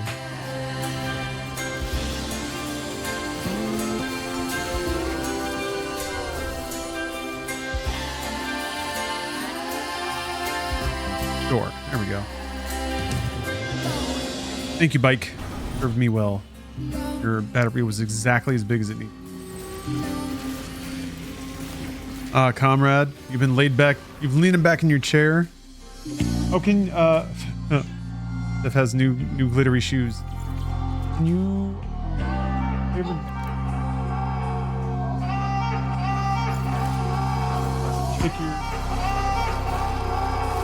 I spilled coffee all over myself, so I had to do laundry.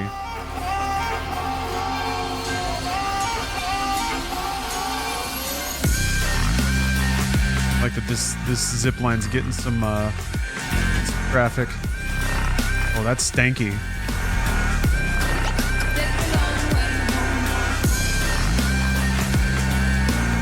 Have you already beaten DS2? No, I have not even started DS2. Also AZM. I've only been streaming for like 6 hours today. Yeah, I do my own thing. That's right. Steph understands. Actually, what I might do is I might try to throw down a ton of zip lines off stream in the next area. Because I think I'm on this should 5-star me. Hopefully in the last thing. Just kind of finish up this whole zone. But yeah, I might do my homework off stream, just like going around, planting zip lines everywhere. Certainly not reading any lore or doing any like, I won't do any orders for Sam or anything like that.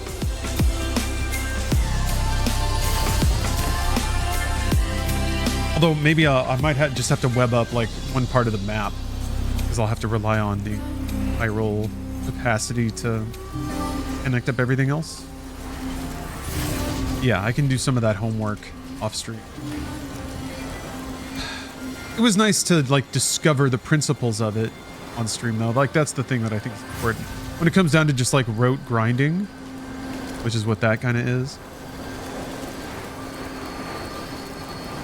Yeah, that's DJ Z Trips, Yacht Rockin' Beats. There's he has a lot of his mixes up on Spot or SoundCloud. Yeah. That was the Yacht Rock that all right, now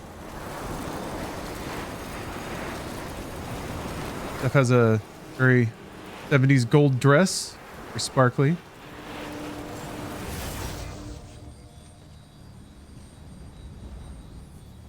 Very Star Wars. That's actually more like that's more of a Star Trek looking dress.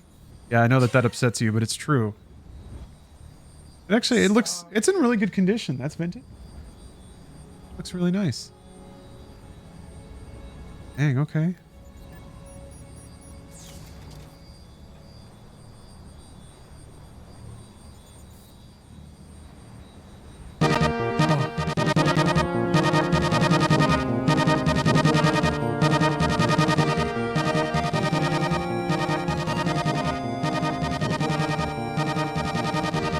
Okay, people know F-Zero. I don't have to have the script up there.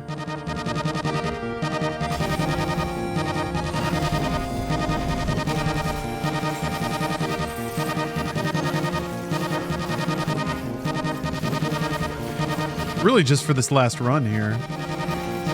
Maybe. Gives me 5.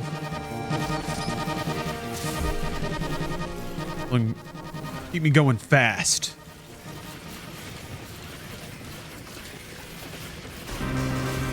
Hell yeah.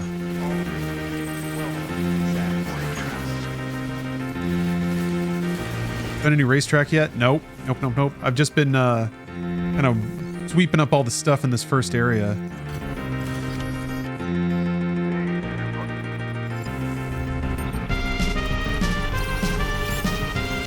There we go. Cool. Oh, okay. Why planes and drones can't fly.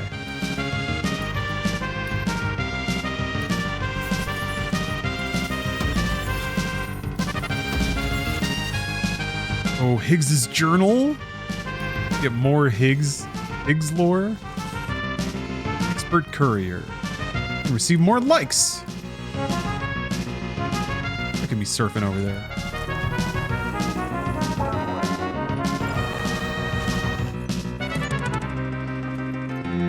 Love this song. It's a good one. F-Zero's soundtrack is pretty special.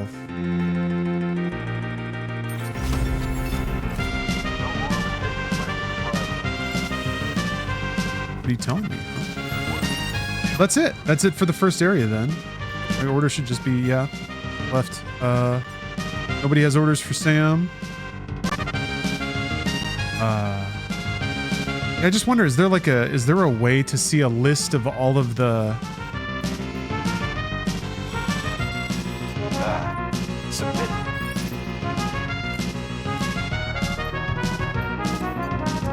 What if there might be a...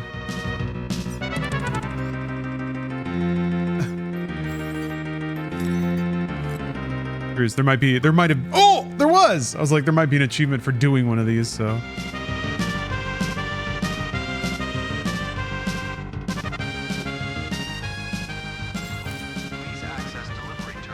Toggle viewing modes on the map to see the settlements and stars. Toggle viewing mode. Ah, thank you. That's okay, perfect. Oh wait, there's still like areas that have... Wait. What about this? What about this right here? Isn't this a zone that probably has something in it? Or is there like...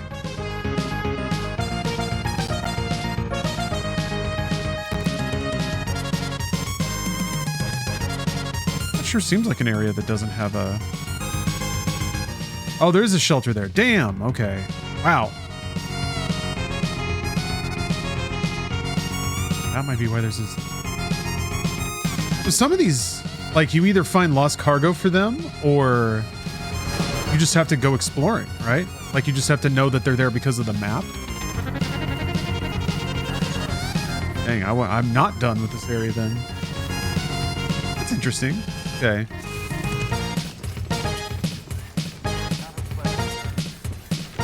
Right, I'll go meet musician, and then I think I'll call it a day there. I still think what I'll do is start planting zip lines all around the second area.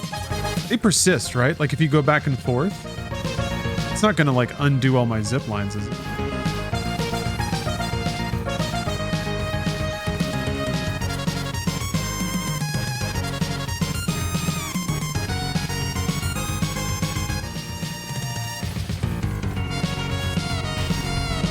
Maybe I just come back and do the musician, like 5-star the musician after wrapping up the entire second area. All right, well, never mind. Biff, I still swear, I feel like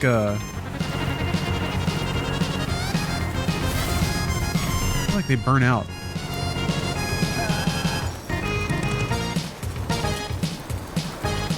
Lines are timefall dependent.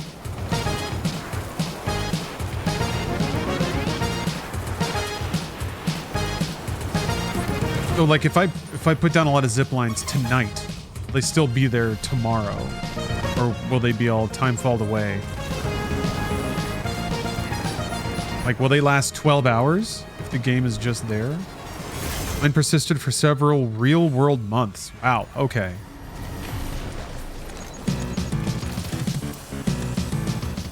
Well, man, maybe it's because it was in snow timefall. And they just like burn out faster that way. Okay, so maybe I'll also make a priority to put them down not under time. I'll be there, especially if upgraded.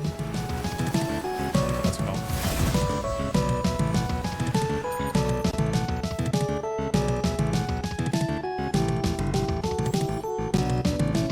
Kicking myself. I had no idea.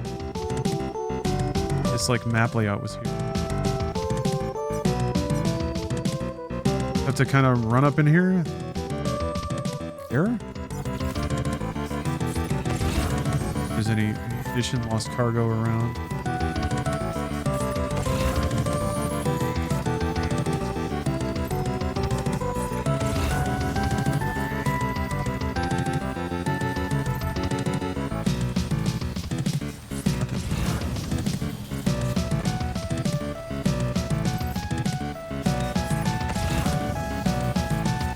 All right, well.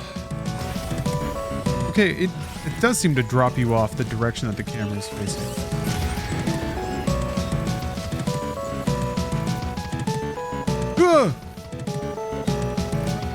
Oh, one for the road, Omgorf. Omgorf for the VIP or ban. Brave, bold, stupid? Let's see. I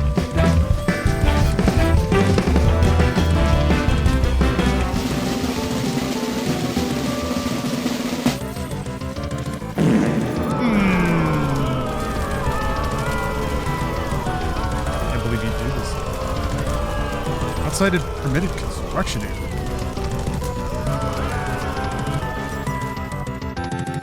Oh, wait, there it is. Okay.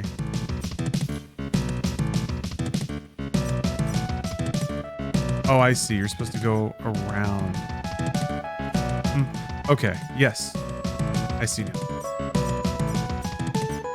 Maybe if, like, once you step in the zone, then it, like, feels where the invitation is. Gorf, I'm very sorry. But here comes the big band.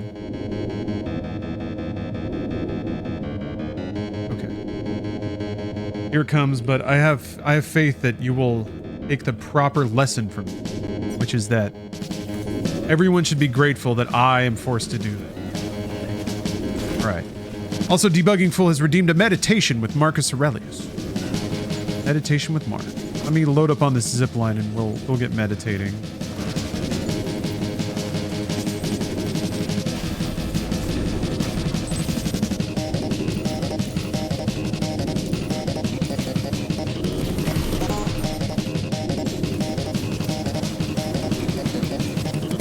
Yeah, I need to make sure I'm going the right way. Okay, yeah.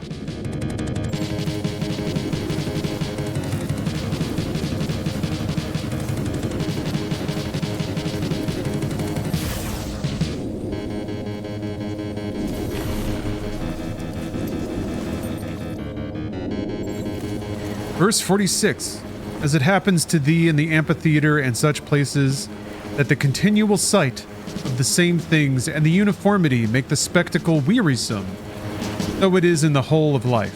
For all things above, below, are the same and from the same. How long then? What the? Oh, I locked my device. Didn't like that. Oh, here we go. Ah!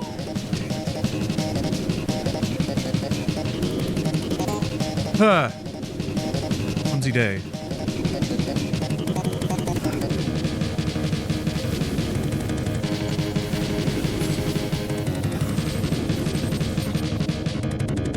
Oh, wait, I went way too far.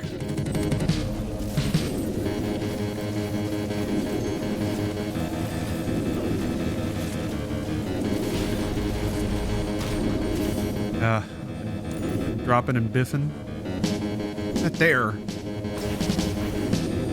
Alright, never mind. Can't even get.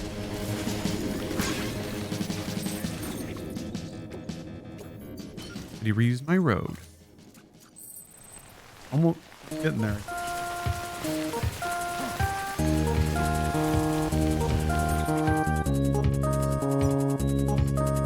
Can I go from that one to that one? Is that how that works?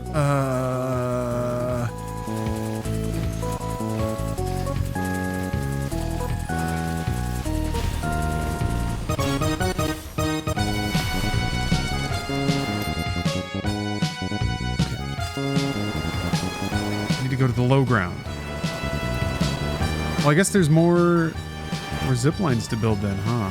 Or maybe they're already there. I just don't have the spiral network hooked up. There we go. Ugh.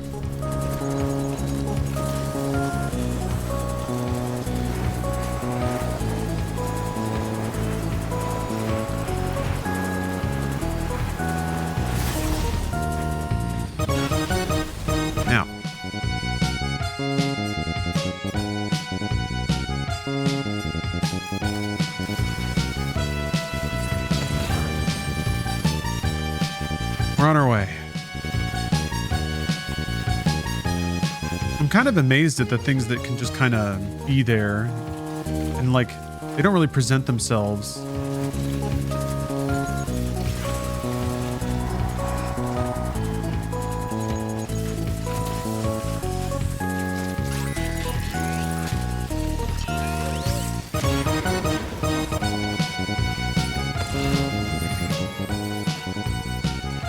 Yeah, all the little pepper cabins sprinkled around. So cool about the Switch too. It's got F-Zero 9. It's got F-Zero GX. Holy shit! I one ladder.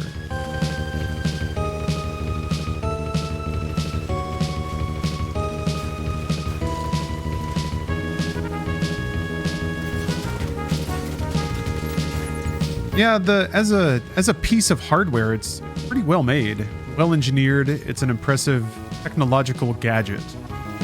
Yeah, there's really not a lot of software for it. The previews for Donkey Kong Bonanza seem really positive. So there's a game. Nintendo knows how to make games. I have no faith, or I have no doubt there will be games. I think Nintendo just didn't see the need to release them all at the launch of the console. I think they're saving them to be a part of like a. I don't think I have another ladder. I think that was my. Oh, I do. Oh, Dingle. Dingle. Oh, Nelly. Lou is as emotionally resilient as it's possible to be. Connection level 5-star. That's why we do it. We do it for Lou.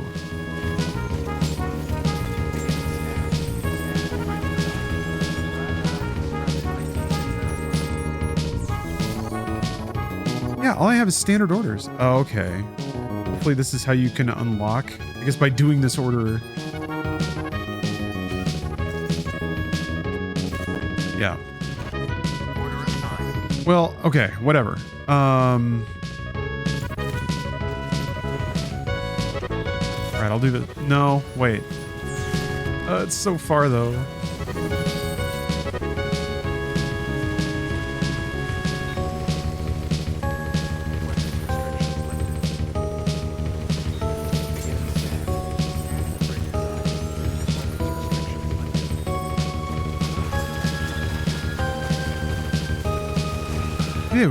Ew, Sam!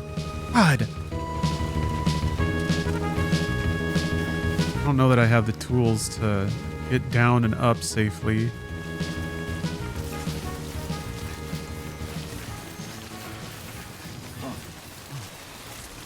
Why am I not playing the sequel? I know that you were in chat last time I answered that. But I'll answer it again. Because I want to play this game instead. Boom! I never really did all the side stuff in the original, so it's new to me. I'll play it. I also have maybe a half-baked partial theory that if people like Death Stranding is the kind of game that people who want to play it would probably not want to watch someone else play it, but the people who don't want to play it don't give a shit. So like, oh no, it's loading. Gotta catch it.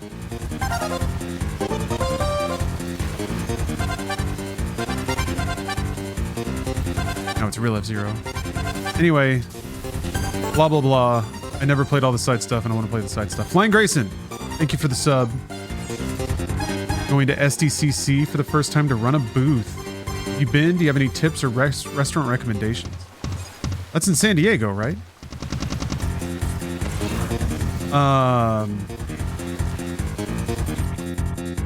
Mothership, San Diego is a really good bar.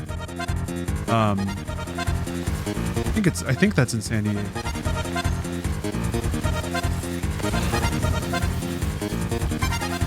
Boy, do I wish that Cairo Bridge.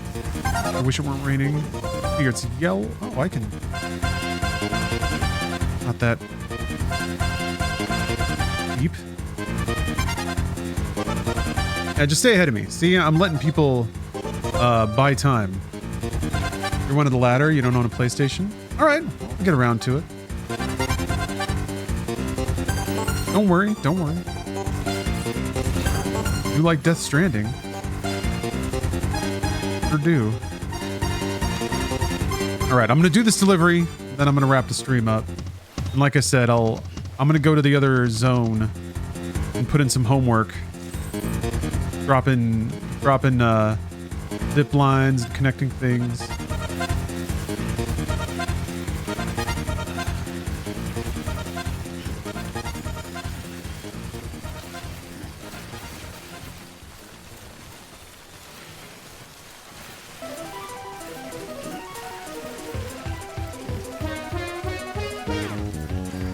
Haven't installed Sunshine on this yet. There's a low chance that installing Sunshine will make the game crash.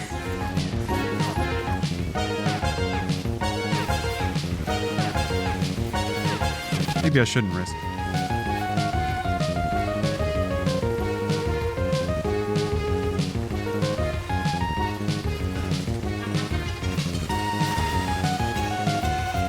Or risk it and take it as a sign that it wasn't meant to be and move on with my life if the game does give up the ghost and my saves are gone.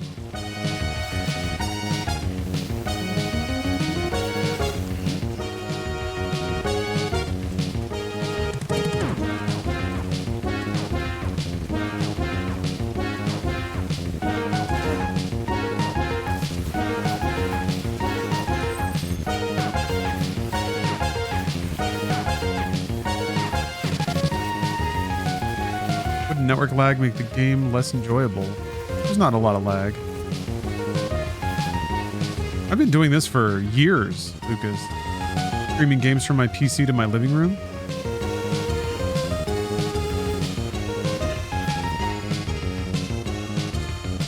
Wait, I just got paid? I did? Who paid me? I guess someone in chat paid me. A few people paid me. Thank you for that, by the way. I gotta copy my saves folder. Oh man. Maybe I can find them again.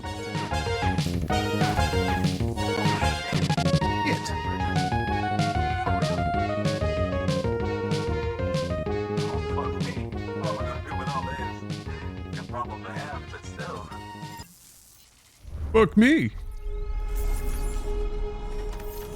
Can you Sunshine with PS5? I don't think so. You can get an Android TV. NVIDIA Shield TV is what I use. Android TV, I think it'll work on too. Any like Android TV platform. The network's been working out pretty good for me. I think it works with most Android TV devices. Okay, let's do it. Sign me up for the UCA or whatever.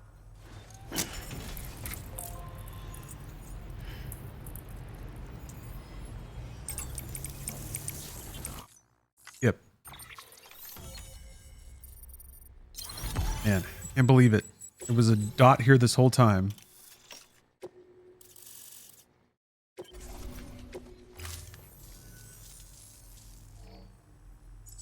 So this is it, huh? Don't really feel any different. I guess I'm part of something bigger now. Well, I should get back to searching for some new shit to listen to. Always something good out there. Hey Sam, you the musical type? Got a harmonica here with your name on it. Oh, the harmonica. Instrument. You can play it any way you like.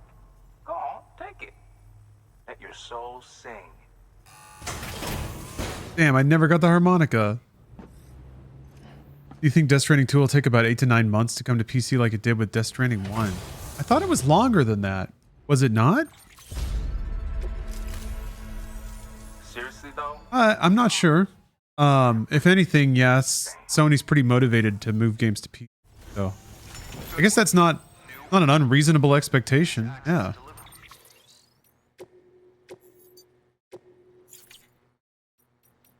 All right. It was 8 to 9 months. Huh. Oh, not so bad.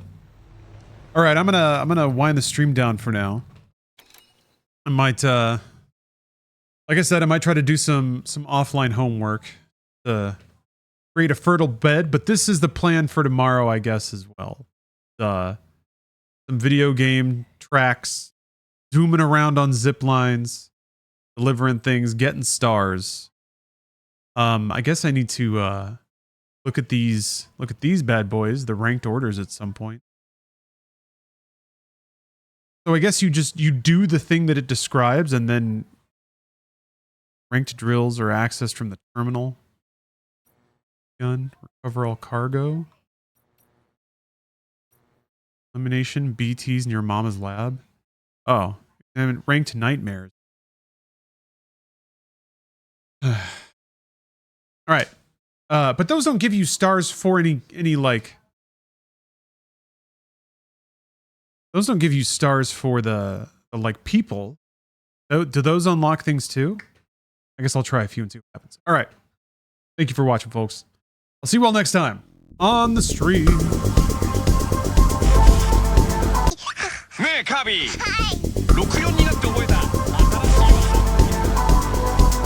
Folks, we are back on the case. We're back, more back than we've ever been. Let's see where we're at, actually. I went on a tear. Look at all of these beautiful zip lines. So I've basically networked the right side of this map. And I was catching on to it at the end of the game before, too. Now, there's still places I haven't been. But it's basically just this area now, this stretch right here. I think I have to code in zip lines, and then we're basically done. But first things first. I gotta go to a private room so that I can warp back to the first zone so that I can 5-star the musician. But even before that, I gotta do a lore catch up. We got a lot of reading to do. Many interviews, much data.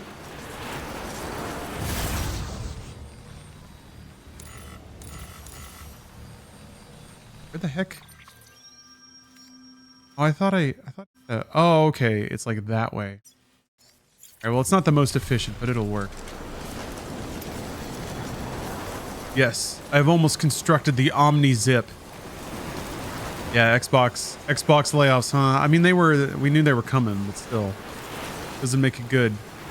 Doesn't make it good, but weirdly, like, either they managed to, like, it seems like it's a bit of masterful layoff planning. Because the actual consequence to consumers doesn't seem that high.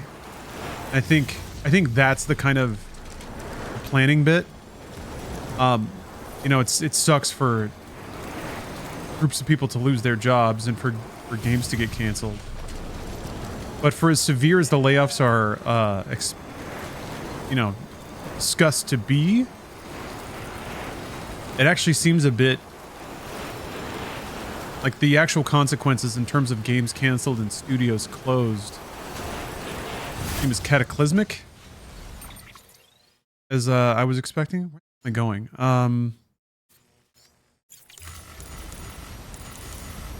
Going up there. How in the actual fuck does King have 2,000 employees? Because I'm not saying that this is what happened at Xbox, but I have seen like companies that have made shitloads of money. There are like they figure out when a company has lots of money, it's like your team will always angle on hiring more people. Your management will always want to grow, so they'll always ask for more people, and then they'll like try to invent work to justify it. And if a company is real flush with cash, like that can get kind of out of control. Go to sell.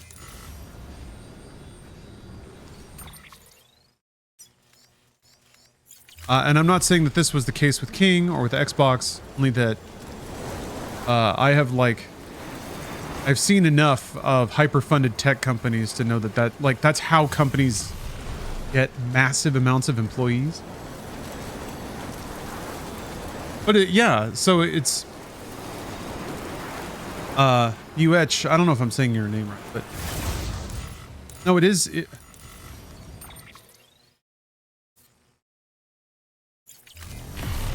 Sometimes it's hard for me to stay oriented while taking zip lines unless it's like a really straight path.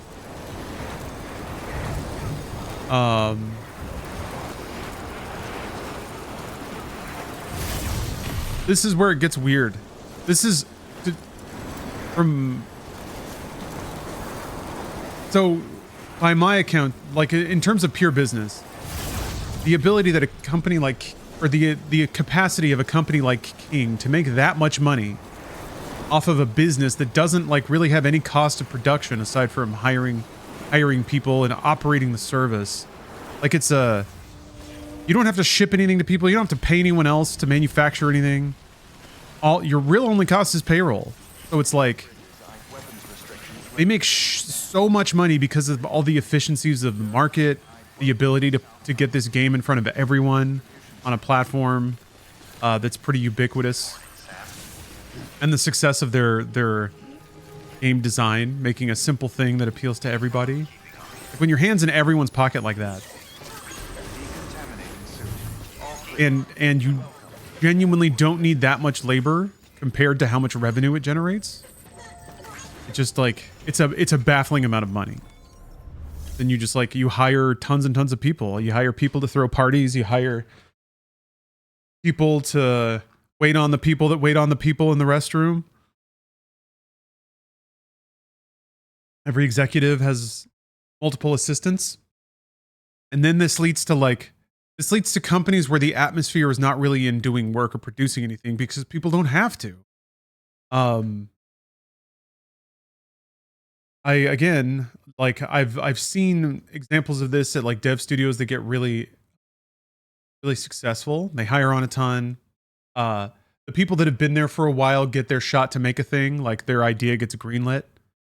But without the monetary pressure to actually deliver a finished product, video games in particular, it's much more fun to just kind of spin your wheels on the fun part of the game development process. So there will be projects that just kind of stay in the concept phase forever because that's where the employees want it to be. And there's not a lot of uncomfortable decisions being made because the money's not forcing the decision to get made. Then at some point, I guess something changes. So I'm not saying that that's what's happening now. Just saying that that is a cycle I've seen in companies that get very flush with cash.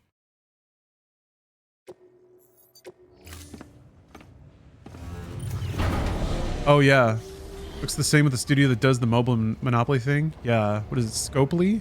I guess they own it now. I don't think they developed it.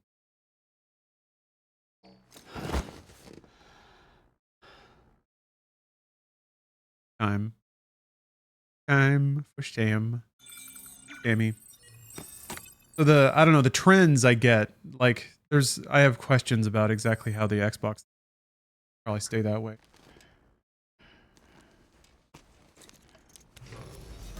It's philosophically though. Complete. Thank you for your generosity. I think the unsaid thing is like if a company is making shitloads of money, isn't there some kind of obligation to try and create jobs?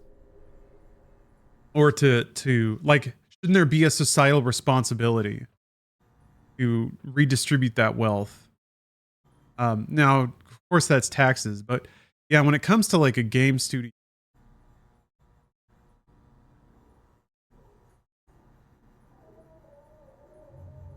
I think they should. Even if, let's say, worst case scenario, you are paying people to pretend to have jobs. I don't know.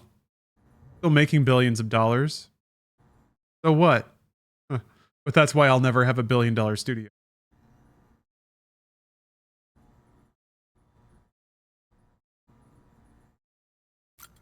Yeah, that's what bums me out, is like the statements make it sound like these steps will only lead to more and better video games, because of course, but like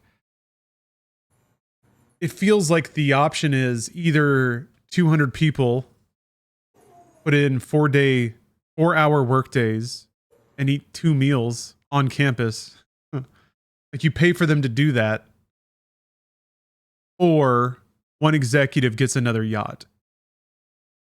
I would much rather like a bunch of people just kind of, and again, I'm saying worst case. Worst case, you have a bunch of employees that just kind of fucking hang out. Still making money. Bleh.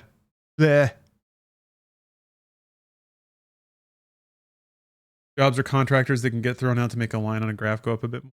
Well, yeah. Yeah. I don't know.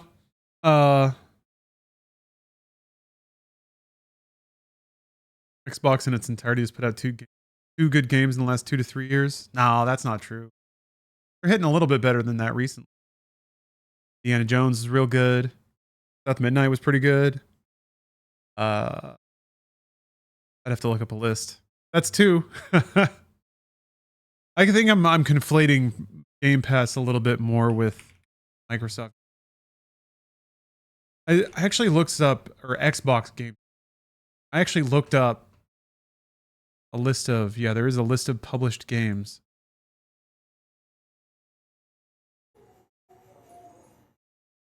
Or Reloaded. Forza Horizon 5 was pretty good. I guess that's just the PS5 release. Flight Simulator 2024. Avowed was real good. Really liked Avowed. A lot of remakes, though. Age of Mythology Retold, Age of Empires 2 Definitive Edition. Outer Worlds 2, I think will surprise people. I don't think it's going to be like a Baldur's Gate level surprise, but more like Avowed, where it's like, okay, this has all the like kind of the writing density and quirk and weirdness, but also it manages to also be a fun game to play. Yeah, Pentiment. Love that Pentiment. As Dusk Falls. Psychonauts 2.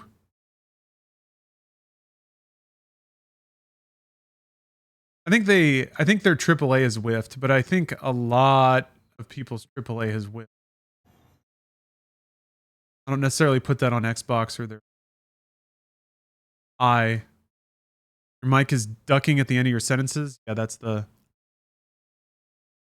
the noise gate kicking in. I had to turn it up because there was loud music yesterday.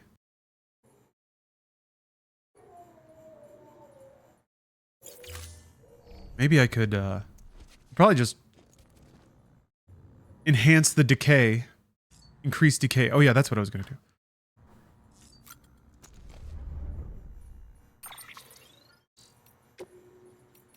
I don't know though. All that stuff is so far away from where I'm at.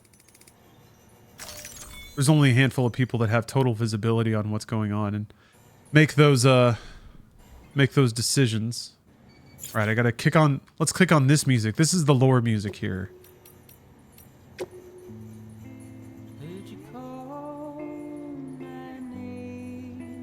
Pretty sure I'm leaving. Oh, whatever. 7 emails, 22 datas. Excellent.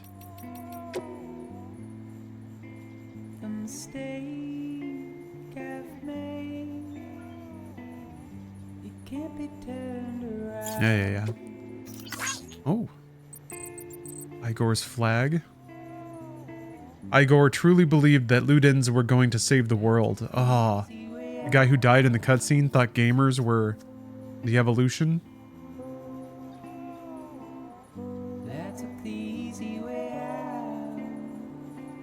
Wow.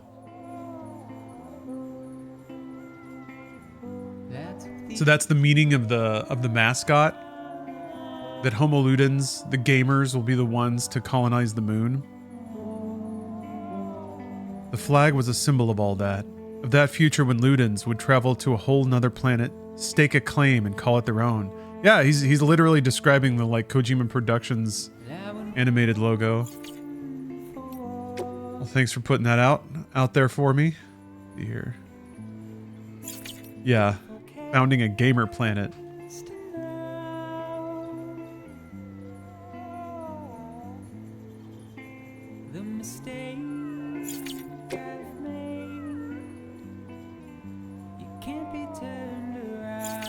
I'm pretty lucky that my controller seems to be working fine, despite having a full cup of coffee doused onto it. Yeah, it sucks ass. Sorry, just going back to the Xbox stuff. Oh, really bad business. Execs are cutting jobs so they can get more money at a time of growth. A chunk of rare people are going to be leaving Xbox entirely because of this shit, which is so justified for them. Yeah. Unfortunately, well, to me, it seems like good business to me. Honestly, it seems like good business, which means it's inhumane. It's just how it seems to me. Spencer's line about bad PR. Yeah, it's bad PR. Bad image management. I think they, based on what I said previously, I think damage control is pretty good for this, especially being the like fourth, I think, major layoff in the last 2 years, 2.5. It sucks. Especially when they're a profitable wing, but I'm going to guess not profitable to Microsoft's expectation. Microsoft kind of has like tech profit expectations, I think, probably from Xbox as a division. They can probably get there, but it's going to be a lot of like getting a lot of people on subscriptions and then making your payroll pretty lean. And in that regard, I think that's what they're doing. If what Spencer said is accurate, and given that the studio closures were pretty low in terms of like actual shutdowns, given the number of studios they do have, if they really did just like blow out a lot of middle management has a negative connotation. I'm trying to be very careful. Like, I don't want to imply that anyone that got laid off wasn't performing a vital role, but when like a company acquires a company acquires a company acquires a company, theoretically the people making the games are the most important still, but often they're the ones who get laid off. What might have happened is they actually did pull out a lot of the decision makers and executive layers that were duplicated in the process.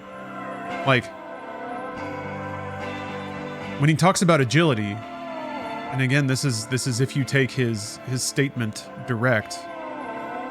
If you are trying to like greenlight a game, but it has to go through 8 layers, like the team has to say yes, Bethesda has to say yes, ZeniMax has to say yes, Xbox has to say yes, Microsoft has to say yes.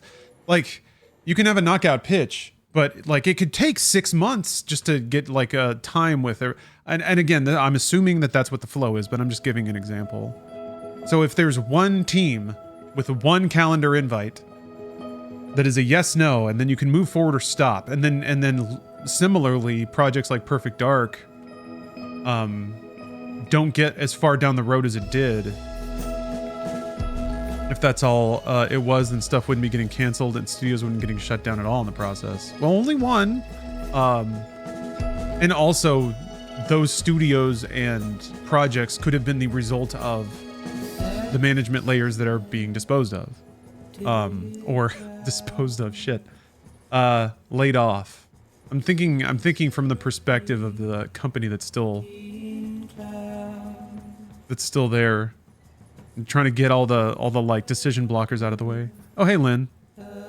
Flow's pretty close. It's just when you've already gone through all that and are okay, and then you get leg swept. Yeah, that's fucking sucks.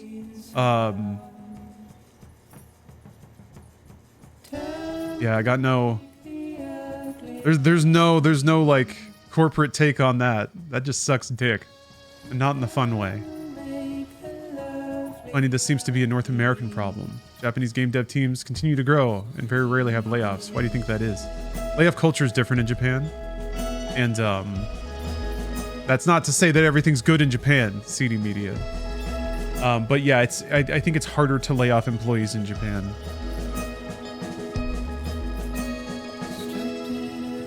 Oh, it's usually more rare that like something, some news comes out of left field, or just like a promising project that seems to have been all greenlit and milestones met and everything. Just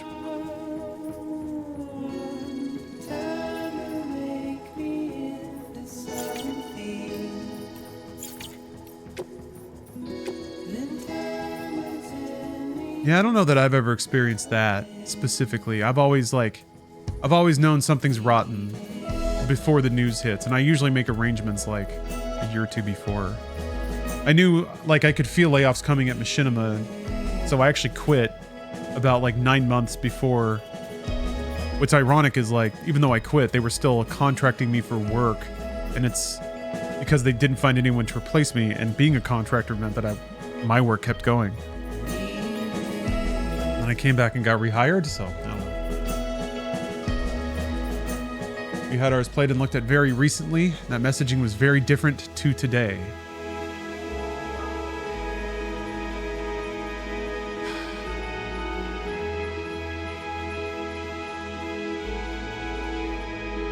That seems the most disingenuous out of all of it.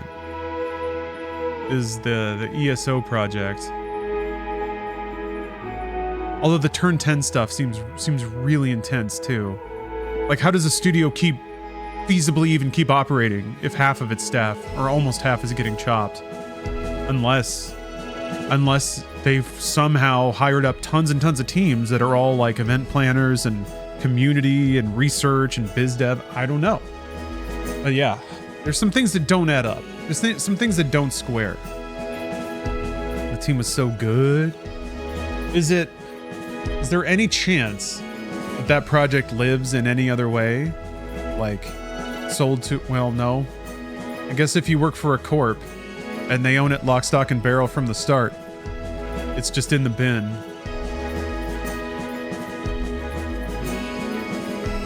I don't know how you stay motivated after something like that. Especially when you've got, like, shelved. Okay. I don't know, when you got a dream team and, like, everybody's cooking, I can't even imagine how deflating that is.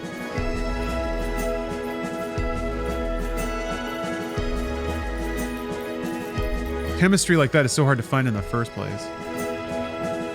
Perfect Dark will go back in a vault forever and rot there. I mean, I'm not sure that there was enough of Perfect Dark to even put in a vault. That demo did not look like a game. I think it reminded me of all the like demos for HD era games, like heavily scripted things, and I was like, maybe that game is on the verge of just exploding into an actual video game. But man, that's pretty rough. It was like very linear, you know? It was it was a vertical slice, but it was like a hallway that specifically showed like 5 exact game mechanics. And I was like, ooh, that's not a level though. And if that's what they're showing, then they made that specifically for this.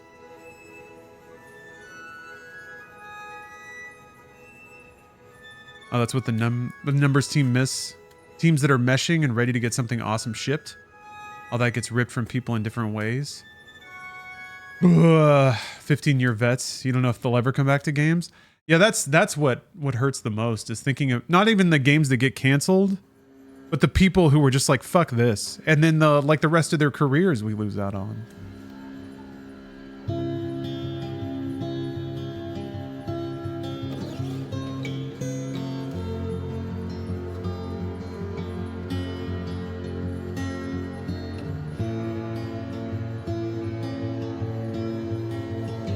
Huh.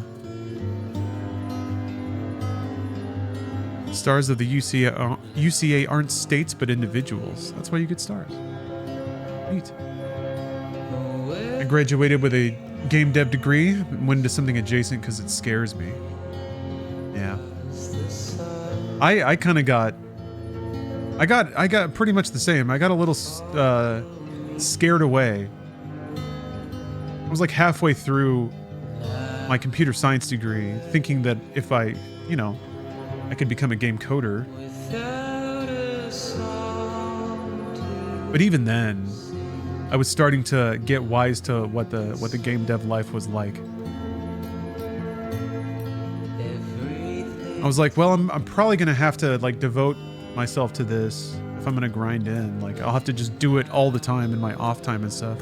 And I came to a realization that I'd probably rather write about games or analyze them than create them full time.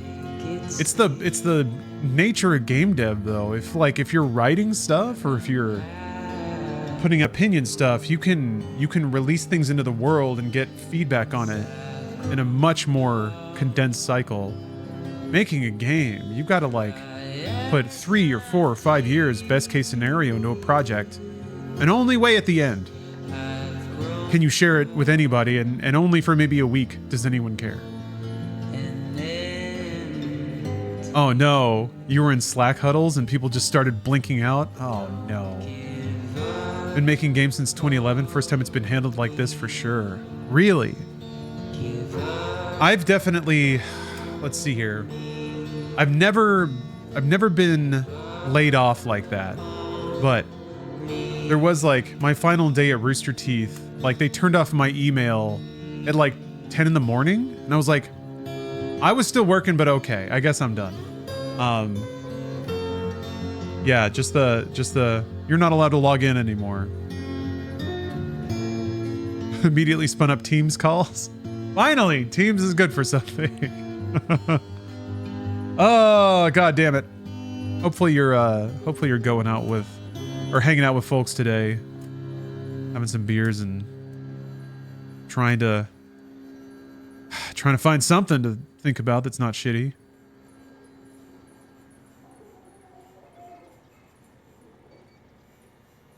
QA friend just went on Discord. Oh yeah. Imagine there's a fair amount of Discords lighting up tonight. Fear as pleasure? Tell me about it, dead man. Whether they realize it or not, the people of our fallen nation suffer greatly as a result of the separation and isolation we all must endure. That's why oxytocin supplementation is so vital. However, not all of us require it to survive. In fact, recent studies have shown something very interesting indeed. An increase in the number of people who regard fear not as a stressful experience to be avoided, but a pleasurable one to be sought out. In humans, the amygdala regulates the emotional responses to fear and pleasure-inducing stimuli. Some scientists theorize that because these contradictory emotions are processed by the same region, we may have the capacity to convert one into the other.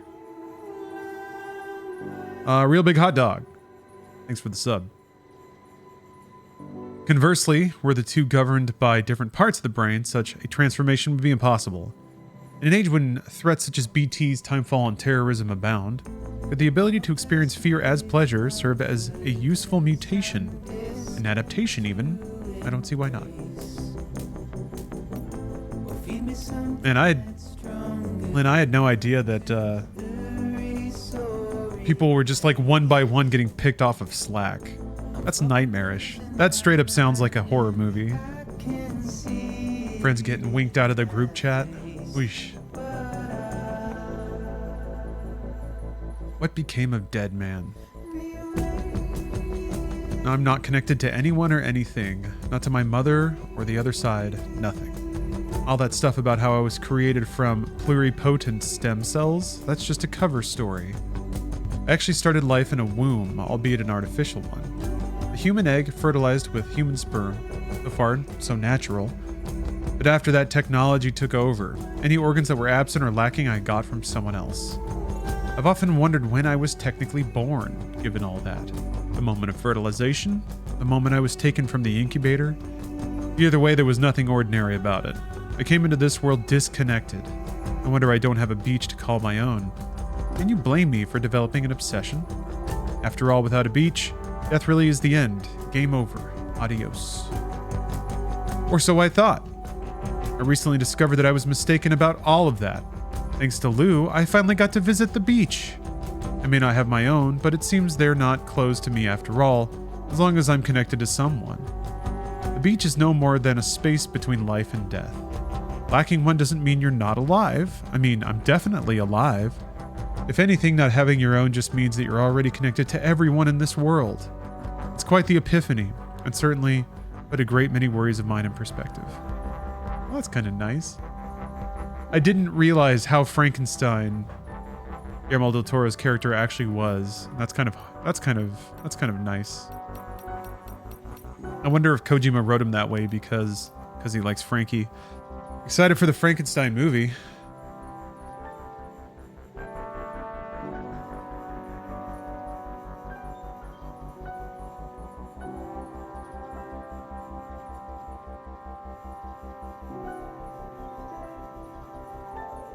Oh, he's not searching his own beach for his wife and daughter. He's searching every beach?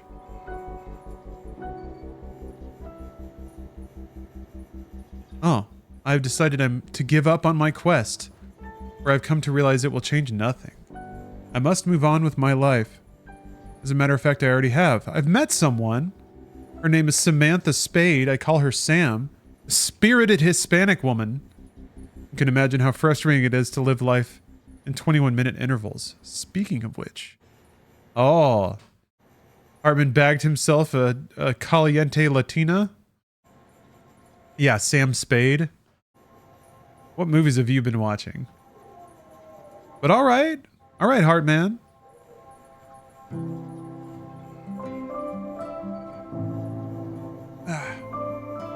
Sorry, I'm got this weird muscle in my back that I've been trying to stretch out neurotically.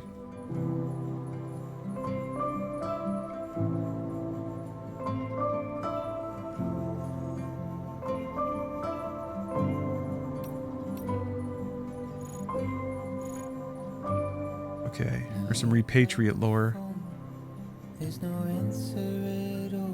As we know, when a human and BT come into contact, a void out results, which is analogous to what physics would term an annihilation event. These events occur when matter meets antimatter and mass is converted violently and abruptly into energy. The process is highly efficient, though some energy is lost to the production of neutrinos. Similarly, in a void out, vast amounts of energy are released, resulting in destruction on a devastating scale, which leaves behind a large crater. Void outs triggered by contact with repatriates, however, consistently result in smaller craters. It is suspected that this is because energy is lost to the beach in the same manner that it is lost to neutrino production in a conventional annihilation event, and that is the case of repatriates. The amount of energy lost is particularly high. Oh, that in the case of repatriates. That said, how the repatriate's body survives intact is a far bigger mystery, and one on which I will refrain from commenting until I have had the chance to examine one in the flesh. One notable repatriate is Sam Strand, a former member of Bridges 1 who left some years ago, has been making his way in the world as a porter ever since. I do hope to get to meet him someday, considering how invaluable he could be in understanding he could be in advancing our understanding of the true nature of beaches and the death stranding.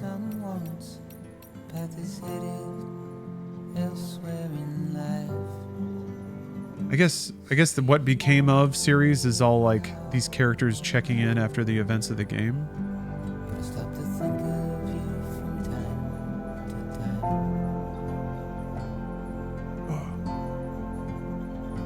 Yeah, Jesus Toaster. Truly wish Death Stranding 2 would simul launch on PC. Alas.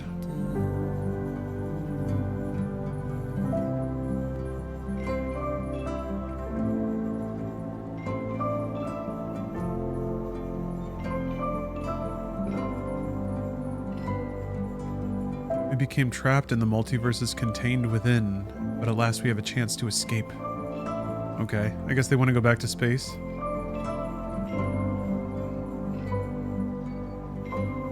Ah, she's been thinking about her dad. I saw a picture of him.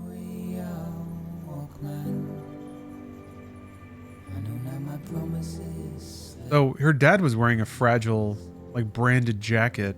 So I guess her dad ran a delivery company too?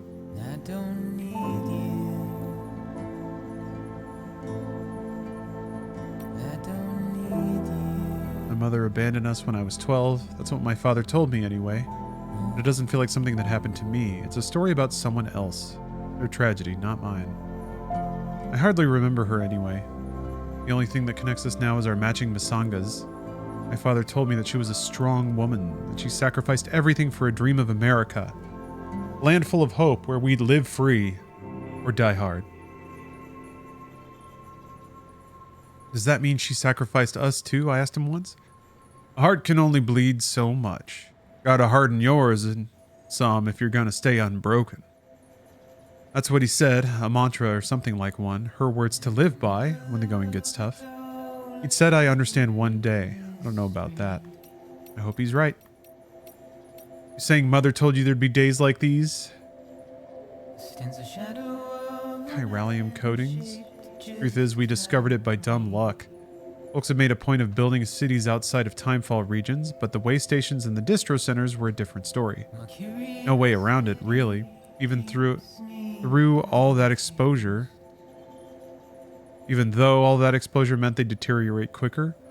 When you're keeping an eye out for things deteriorating, you soon notice how much chiralium crystals react when exposed to timefall, which is to say not at all. They showed no signs of degradation whatsoever, stayed rock solid even after getting soaked. It sort of made sense. Chiralium comes from the beach, right? And over there, time doesn't pass. Timefall had no effect on the crystals because they may as well exist outside of time. And when we ran a few experiments, that's pretty much what we confirmed. Now I know what you're thinking. Why not build way stations out of chiralium, right? Yeah, if only. Turns out overexposure to the stuff is lethal, and it can't be stored in large quantities either. Still, at least the chiralium coatings we came up with do just enough to keep the rot manageable. That's something. Oh yeah, oxytocin. Back before the Stranding, people didn't rely on smart drugs like oxytocin so much. Probably because we weren't so damn isolated. Me and my younger brother Igor got separated from our folks after the first void out. Shit was crazy. I was just a kid, but he was even younger. Too young to have to go through all that. But night after night holed up in those ruins, it was rough, but we had each other. Held each other close to stay warm, and it made things better. Docs to tell you that's oxy doing its thing. The hormone the body releases when we touch each other. Why mothers form bonds with their kids when they hold them and other stuff like that. With the comms networks not what they were, it's more dangerous than ever to go outside. And when you got other people around, they don't seem too keen to make physical contact. A, quote, collective aversion due to an ingrained fear of BTs and voidouts. Or so I've been told. Add it all up and you got yourself a people that's isolated, scattered, stressed out, and insecure. So we got no choice but to supplement our oxy levels. Fill the void left by physical affection with chemical TLC. Pretty fucked up, am I right? I know we used to go to war over race and religion and all that back in the day. But that had to be better than living like this. I don't know. Feel good drugs? I'd smoke some oxytocin. This is why planes and drones can't fly. Know what I wanted to be when I was a kid? An astronaut, believe it or not.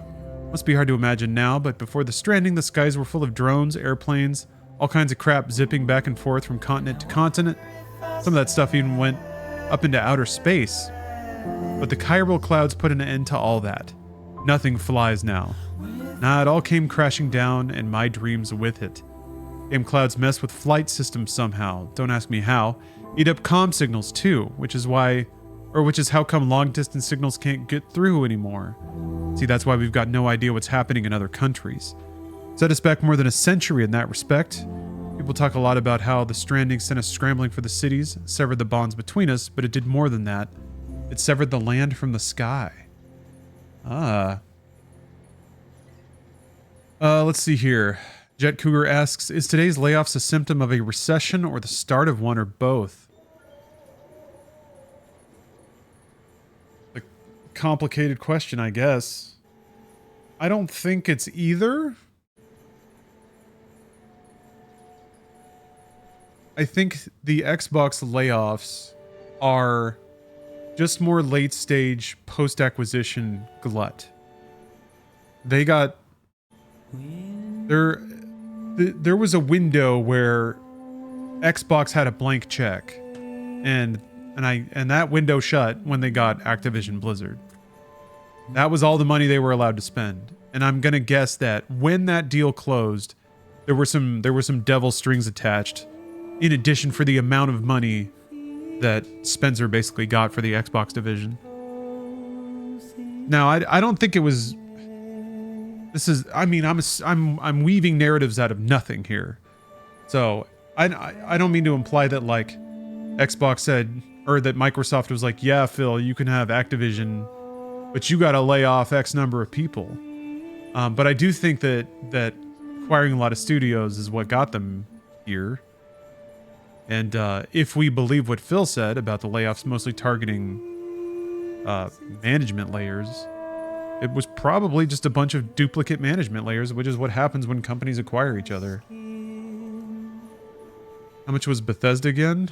Like 7 billion? 6, 7? How much was Bethesda?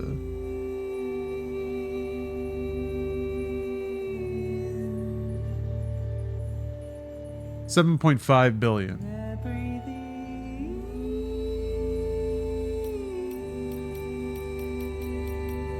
But yeah, like, just like 10%? A little bit more than 10%? All right, Higgs journal, here we go. This is the real lore here. The head of the outfit who recognized my talents and sought me out was a woman who called herself Coffin. A The things she told me, hoo boy. I'd heard that Bridges wanted to rebuild America, which was all well and good, but made no difference to me. I was content to stick with my smaller circle of associates, mind my own business, stay alive. But Coffin, she spun me a different yarn. Said that Bridges was out to fuck the world up and then some. That their plan for rebuilding America involved honest-to-God human sacrifice of unborn children at that. These so-called BBs were being carted to some factory by the boatload to be slaughtered. She and her friends had even done some of the carting themselves. Unwittingly, the guilt was eating her alive. So Bridges are using children for their own ends. Tell them and Daddy'd get along so well. Or them and Daddy'd get along so swell. Not Coffin, though. Seems she and her crew are behind the spate of recent terrorism. Not that she considers it to be terrorism, of course. Me neither. If Bridges is doing what she claims, then someone's got to make them pay, am I right? Ain't no value in a false connection. Especially if it comes at a steep cost like that. Some things a man can't abide. So I'll stand with Coffin and follow in her lead. Even if it's got to be in secret. Okay. So wait, is Coffin Fragile's mom?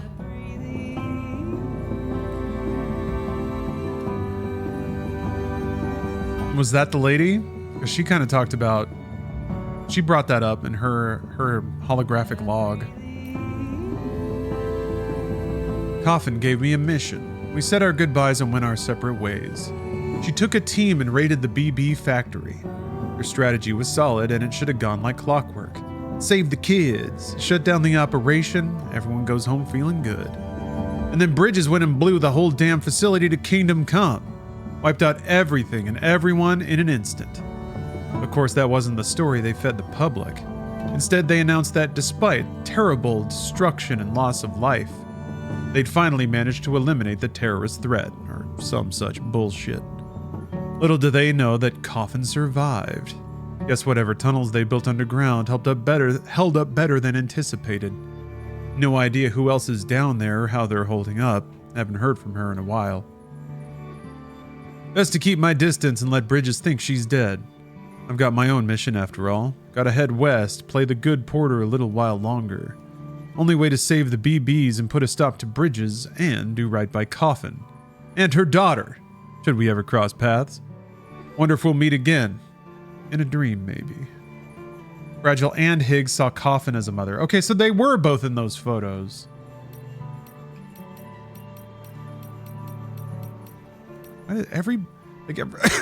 So far in this narrative, every character has to be like 3 times as connected to other characters than they realize.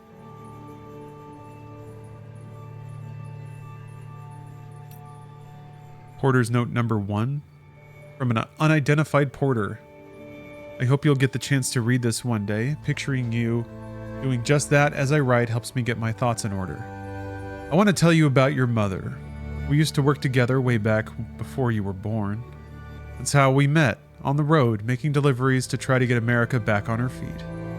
She was from a military family, raised by parents who taught her to take care of others, come what may, who gave her the tools to do the job right and proper. And sure enough, she was as tough as they come, and brilliant to boot.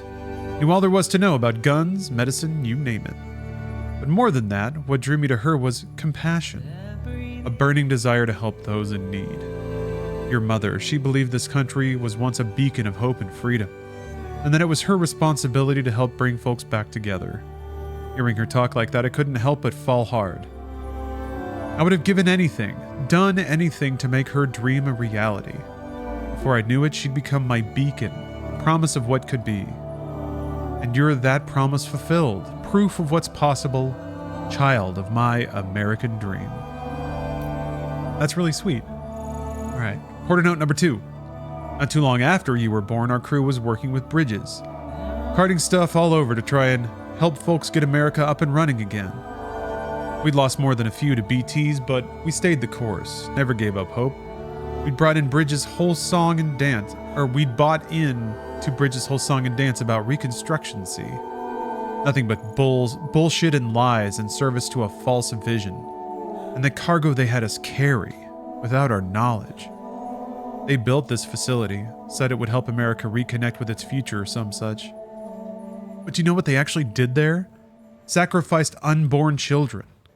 And we were the ones who brought them their little lambs. When we got wise and tried to refuse, they threatened us. Don't you care what happens to your baby girl?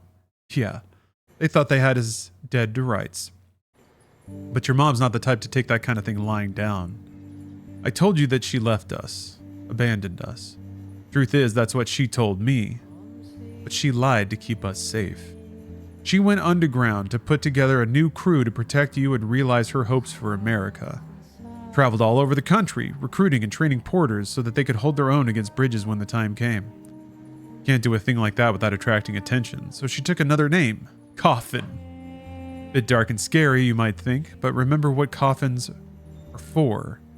Preserving that which was most important to us. The precious, the fleeting, the fragile. You thought it was Higgs writing these notes? I mean, the one from before is Higgs. This is Fragile's father. These are definitely from Higgs. I mean, it says Higgs in the Who field now. I like how when you learn the identity of the Higgs things, it just says it's Higgs now. All right, let's see who this is. Letter from a porter, number 1. Oh, you learn more about the BB program in Death Stranding 2. Okay. Yeah, I didn't know there was so much about it in this game. This is all the context that I just fully didn't get in Death Stranding 1. All the events leading up to this game. The fact that Bridges 1 was lying about BB experimentation. What's weird is that like you fully use that in this game. You are going around like connecting up a bunch of BBs. So I guess you're not the one doing it. Like you didn't say yes to it, but you're still participating in the system and using the technology held aloft by it. And that's just kind of a foregone thing. So it's kind of funny how it's like the idea of the technology might be morally unacceptable. But if it's ubiquitous when you're born into it, if it's just something society accepts, then you just tend to accept it too. It makes me wonder when things like, there are people who, despite living in something like a meat-eating society, will look at the practice and be like, we don't have to do that. I'm going to choose not to. Still, most people don't even get that far or want to defend the practice. I'm not saying you should feel one way or the other. That's just one of those things where, like, if you apply strict morality to something, even if it is common practice in the society that you grow up in, you can still find the intelligence to talk about it.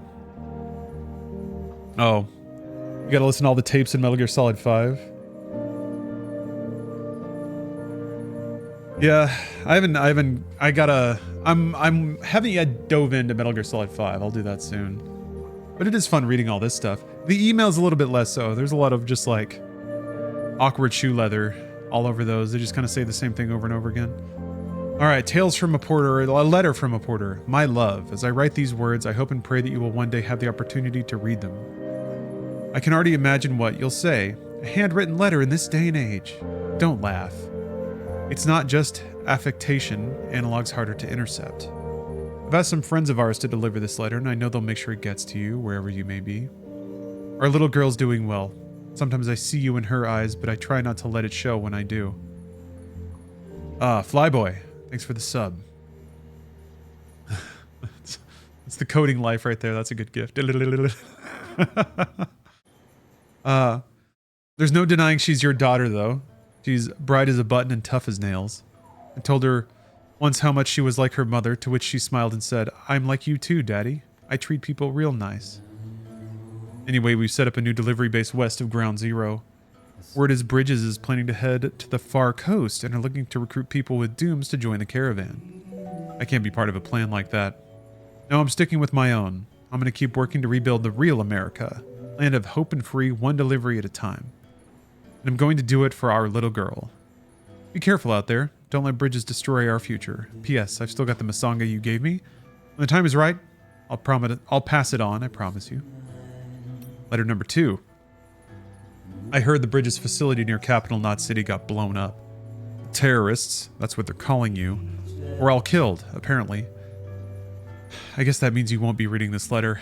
Yet here I am, writing it all the same. You did it, love. You put a stop to the BB program. You may have even helped President Strand find renewed purpose.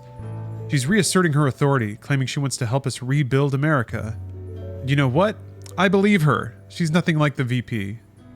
She's reworking the expedition, proposing a chiral network that could be established without the human cost. She says she can't do it without us. She needs our connections, our expertise. Sounds like the new plan is for her son, Sam, to lead the expedition. If we're lucky, he's a straight shooter who will help us rebuild America the right way. Help us to honor the sacrifice you've made. Yes, our daughter's grown up to be a fine young woman, not that there was ever any doubt. Still, I hope knowing that puts your mind at ease. So, wait. So, Fragile's dad was alive, like, 2 years ago? Well, I guess... that seems pretty recent, those events. Okay, memos. I'm sorry, 5 years isn't enough time to get your bearings, much less live a life. DBE, thanks for the sub. You were the only one I could save. Could only dig graves for the others, and then for you in the end. Dig and grieve and try to make amends. That's all. All that's left to me is her, my daughter. My sole remaining glimmer of hope. Our future may be broken, but it's not beyond repair. Futures are fragile things, but my daughter's made of stronger stuff.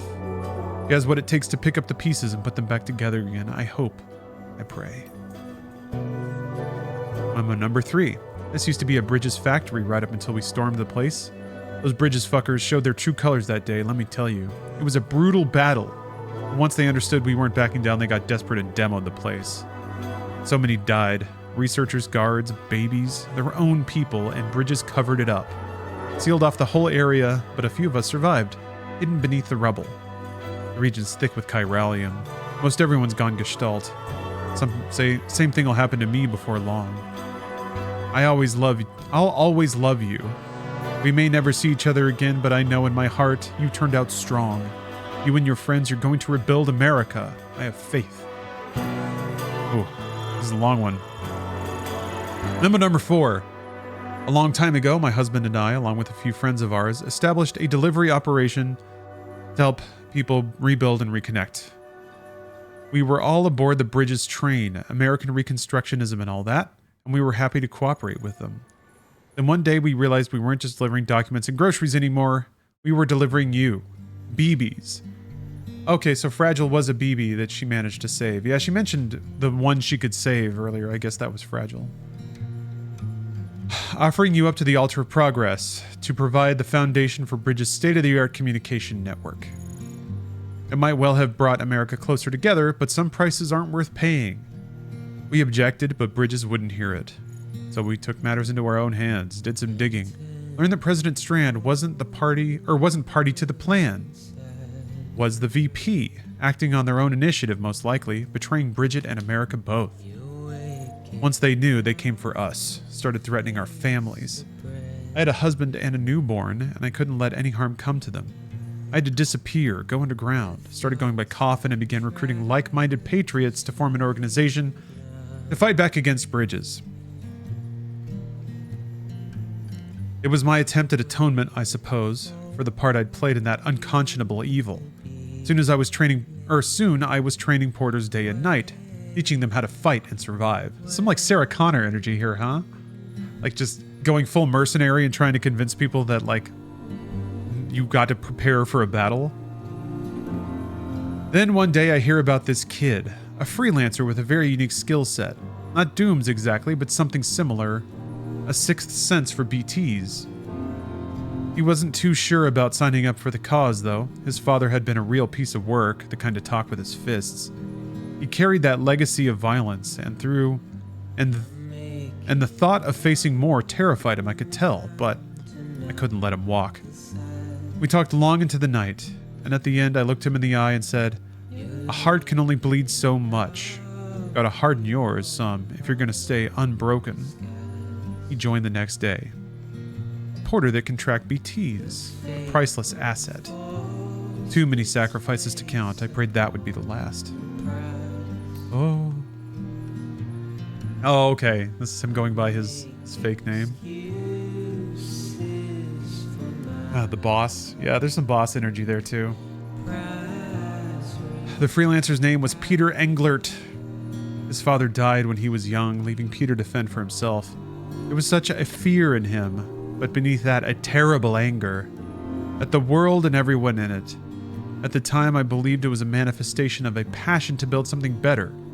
I convinced myself, or tried to. I told Peter what Bridges was doing and asked him to help me put an end to it. The plan was simple. I'd hit the BB production facility with my group, and he'd take his people west and establish a base of operations for our resistance. Maintain cover as a porter, but keep his eyes peeled for potential recruits. I haven't heard anything from my husband in a while, and I'm beginning to fear the worst. Did Bridges get to him? What about my daughter? Is she safe? I wish I had more time. I haven't told anyone yet, but I'm not well. Too many miles on this body. I can feel it breaking down. So little time to stop Bridges, to make it right. The cause will outlive me. It must. I made Peter promise to keep the flame burning even after my husband and I are gone. Peter. I made him promise to look after our daughter too. She's strong in her own way, but still too fragile for this world. I fear. I pray she doesn't break. I pray a brighter future awaits her, and Peter too, that poor boy. Poor Peter! Don't worry, he's just fine. What was the other new song I got? New Wood Kid. Alright, let's drop a save. Coffin jokerized him? He kind of jokerized himself? No, Coffin kind of did, yeah. By telling him about the BB program, but it sounded like he was well on the path to jokerization and just kind of needed an excuse. That's how I take it. You know what? We haven't pissed in a while. Well, we piss outdoors a lot, but let's have a civilized piss while Low Roar plays.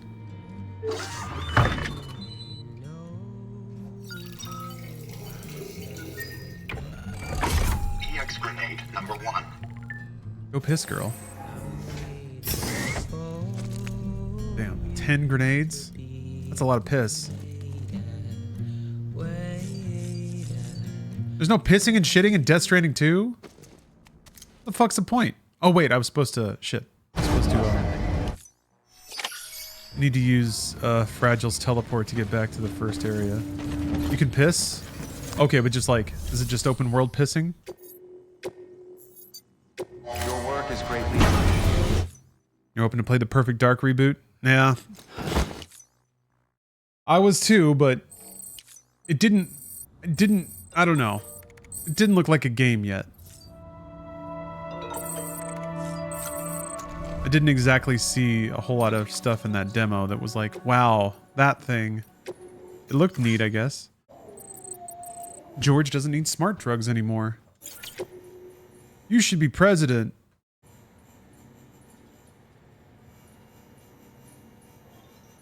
You're the guy who trudged to hell and back to make us whole again. Reckon it's only right you should get to be the big boss man.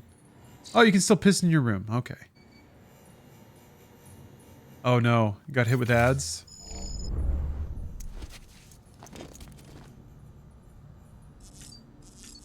Damn, we'll wait a bit.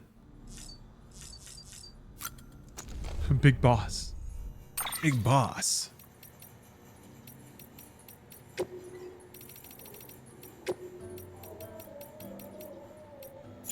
There is a lot of low roar music in this, huh?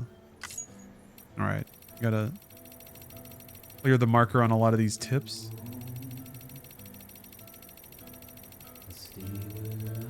God. My god, all the tips. There's so much video game. Dude. The thing is, there's probably some interesting tidbits in there that I never actually would know about if they didn't explicitly tell you.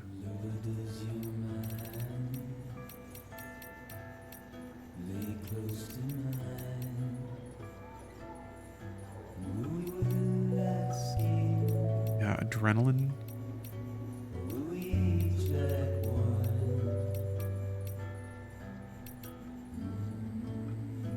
Shotguns is the only thing I have under enemy encounter.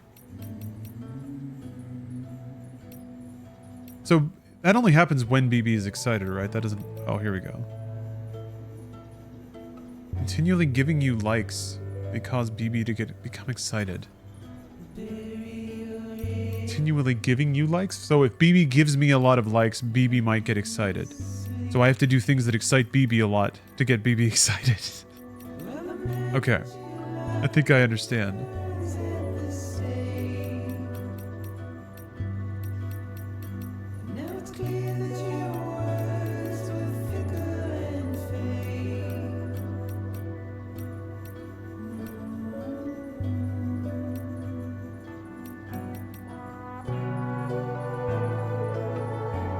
Oh, no shit.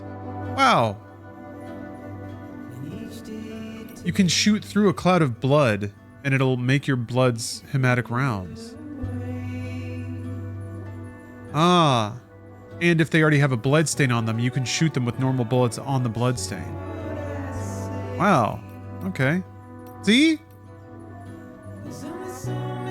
See? Look at all these tips I'm looking up here. Amazing. All right, we're out of ads. We're out of ads. It says that like that actually does more damage than a hematic round. So like doing the combo is actually like it's full gamer shit. You know, you can piss on BTs. I never got close enough to one to be able to. Do you have to be like above them or something, or can you just walk up to one and then piss on it? The Blood Mist owns Cliff? Really? I didn't know hematic rounds bothered Cliff at all. He's not a BT. Chobi.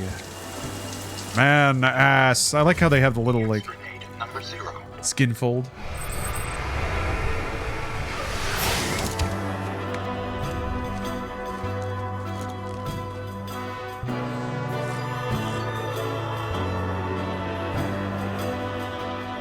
Oh, Mads is a BT. He's just human-shaped? Oh. Yeah, I guess his body died.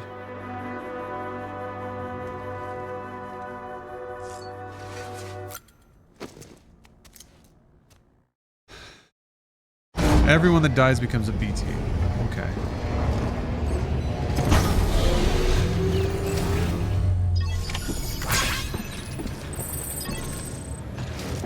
All right. I still didn't warp. Still didn't do that. Your work is greatly appreciated. Damn. All right. Fucking Christ. Other players are pleased with you. Well, thank you, other players. Another mail from Victor. Stop emailing me. To the man who delivers, I'm sorry. All right.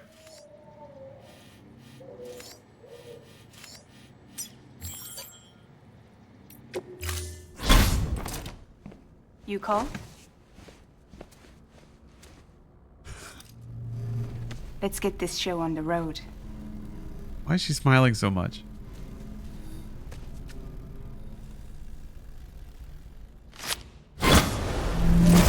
Also, what's the lore behind her jacket going spiky when she connects to a beach? Her beach? Kojima wrote it down somewhere. Is it just rule of cool? That's so bizarre. I guess her umbrella is rule of cool too, but there's like so many little bits that the game goes out of its way to have some kind of pseudoscientific explanation for. Jake Wind, you gotta stop emailing me, dog. Come on, dog. Come on, Jake. Come on, dog. All right. Now we gotta downshift into... Now we ride the rails after an hour of reading until it's time to read again. So let's see. I guess we'll start with the old Nintendo app again.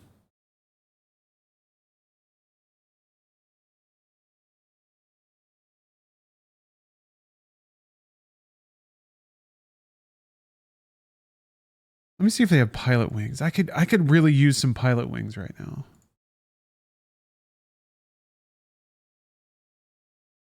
No, nothing. No, that can't be right. Well, fuck that then. I'm just gonna play it off YouTube.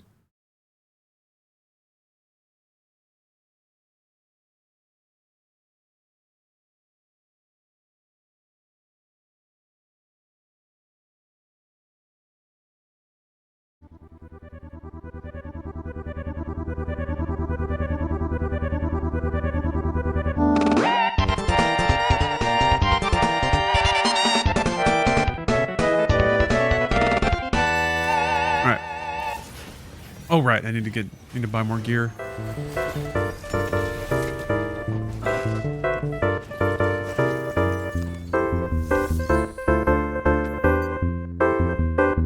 I have shit in the locker? Yeah.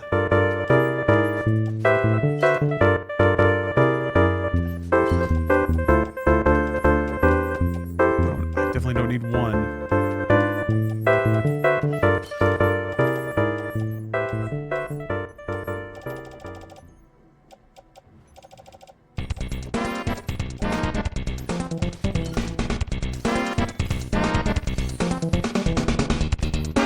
Well, actually, wait. I don't need... I'll take a couple with me, but I shouldn't need any of this. It should all just be... Like, the zipline work should all be done for me. Should be. If it's all still there. And now it's just, now I just make the rounds on the map and pick up every last delivery I possibly can for a musician. So there's one there, Capital Knot, and Distribution Center. Okay. I guess I'll go here, then go to Capital.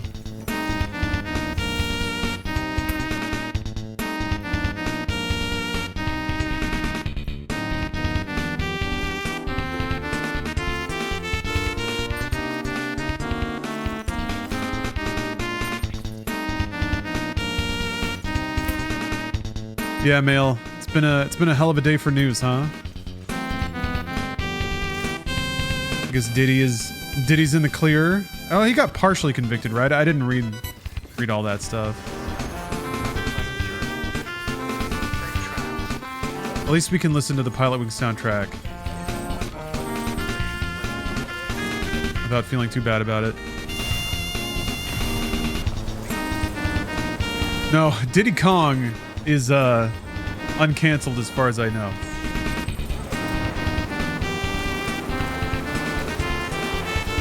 I wonder if is Diddy Kong confirmed for Bonanza? Are we gonna see that rude crude monkey? I just realized I could upgrade that one and skip this, but oh, he's in the trailer? Okay. I really like the art style of Bonanza, or I like the way that Donkey Kong looks, so kind of curious to see their takes. I saw Cranky for a little bit.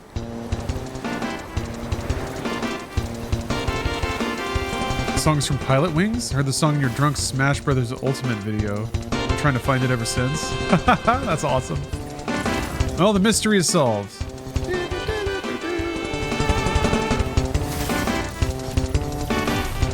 I should look for Lost Cargo, Going to the Musician.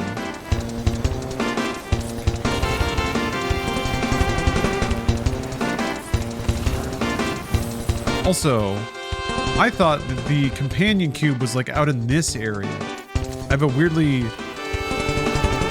like insistent memory that that's where it was.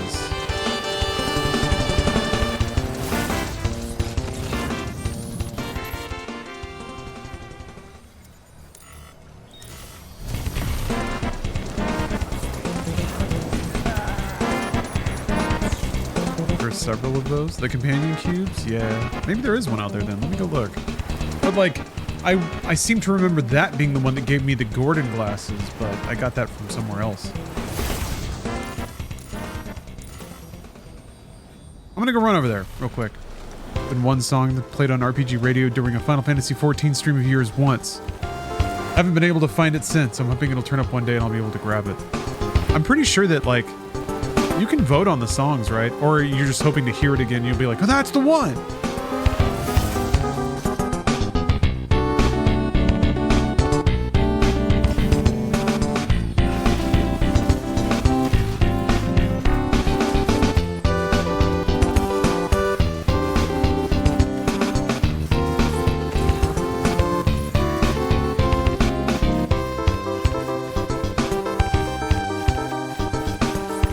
Okay, you only remember 5 seconds of the melody. No idea what game name it could possibly have. All right, maybe we'll get lucky.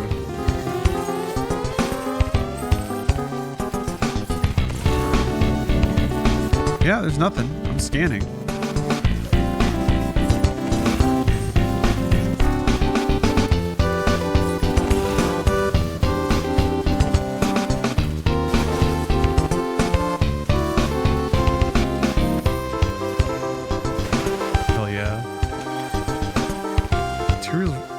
Wow. I thought I guess I pulled that rifle out of storage. Yeah. I'm not seeing any lost cargo out here. It makes me wonder, like, it's possible that, where's the nearest? I'm gonna get back on the highway here. It's possible that, my game, it washed down the river and I just managed to find it there.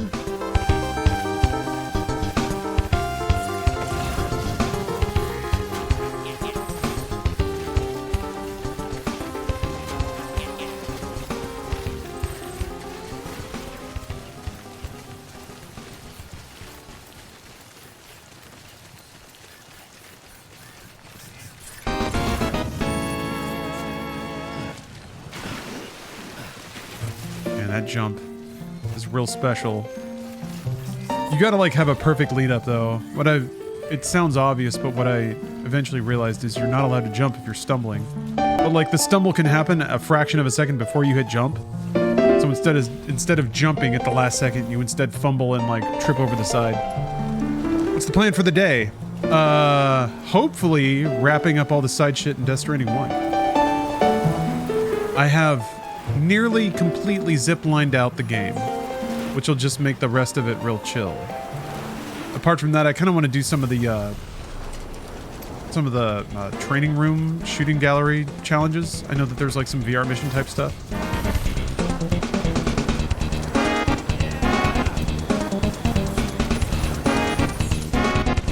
The email tells you roundabouts? Maybe. Yeah, I know the emails lay out where to find those things.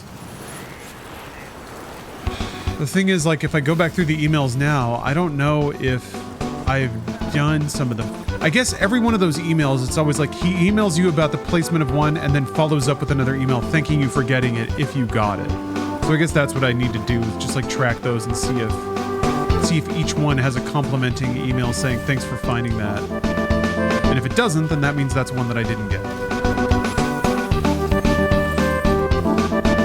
Do you think we'll be seeing more Death Stranding, or do you think we'll be seeing more unique games from Kojima in the future? I mean, I think he already announced his next few, and they're not Death Stranding, right? It's Fizzant, OD are the two. That's somebody else might make Death Stranding 3 though. In terms of like Kojima Productions and it being a business, it's incredibly valuable and sometimes even mandatory to like have at least one franchise that people know, are familiar with, and want to buy.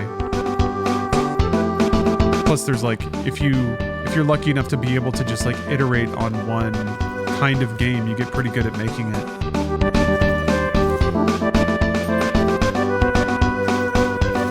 Perfect Dark was delisted from Steam. I didn't know it was even listed on Steam. Yeah, it's gone, huh? I don't know. I would have liked to see another take on Perfect Dark.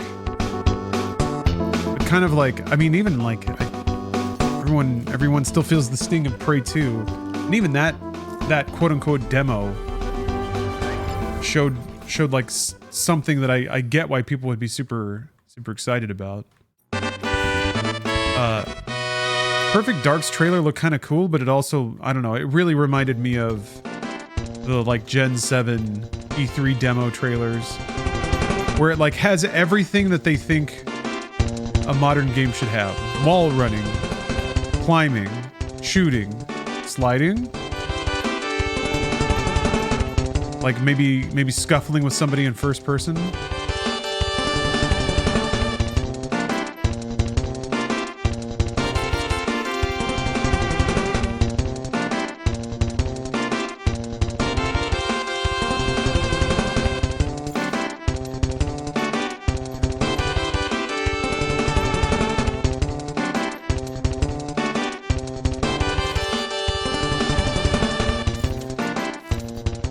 Yeah, Riot Shotgun can also get loaded with Thematic. That's right. We'll take one of those.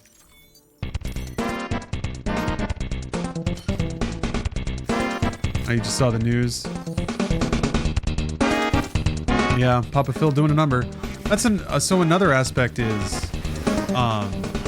something that I think I meant to mention in the Inside Games episode that is maybe not up yet, or is it already up? Hold on, let me check.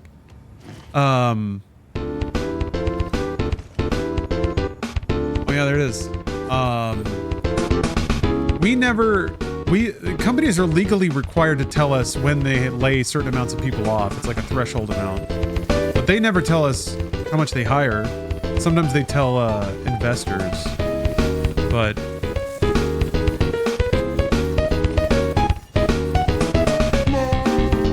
in terms of business, and I hate to keep putting it like that, but that's really what this amounts to. It is possible that their headcount is not taking a huge hit compared to maybe where it was a year or 2 years ago. So yeah, we know the number of people they're getting rid of right now. We don't know the number of people they've taken on.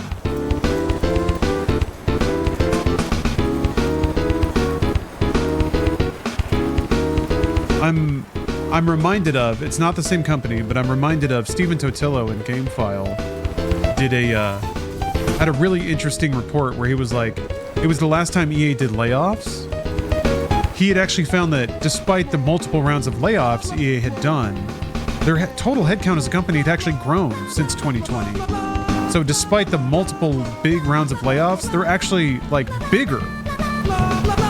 You know, that doesn't mean that that's what's happening at Xbox, or that doesn't mean that's what has happened at Xbox, but yeah, rounds of hiring don't make the news, and certainly people don't usually scour job listing sites to report on the volume of jobs, which I thought was actually pretty. I thought that was a scary sign when Bungie got acquired. Dude, their job listing exploded. I swear to God, they had like 200 jobs open, and I was like, that's bad. That's really bad. But there was never, there's never a headline about how many people they're taking on. Only headlines about how many people they're cutting off.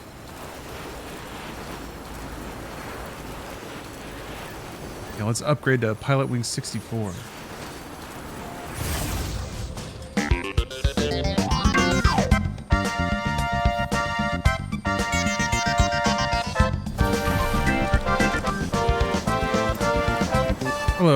Hello, Bless.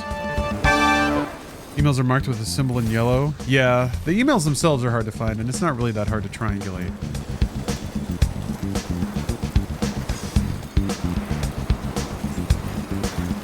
In terms of getting all the companion cubes.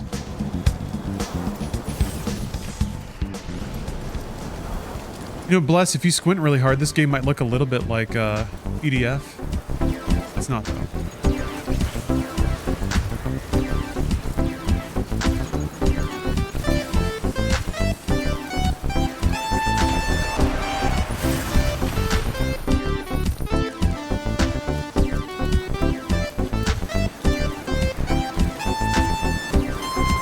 Yeah, it's still not great. It's still not great. I'm still just like, my lingering thought is how few, perceptively how few studios and games actually got shut down. I was expecting a bit more of a bloodbath, but that honestly, that may be like some very creative numbers spread.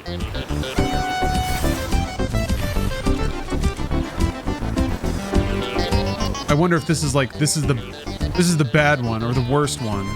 If they actually intend to do a little more cleanup later. I don't know.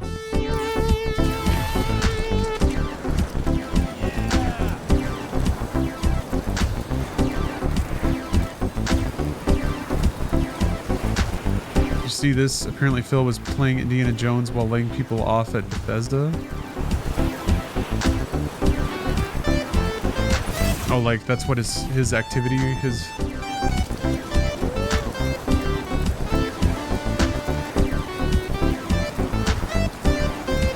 Oh, okay. Somebody posted that they got let go from Bethesda. Well, I don't know. This is a little misdirecting.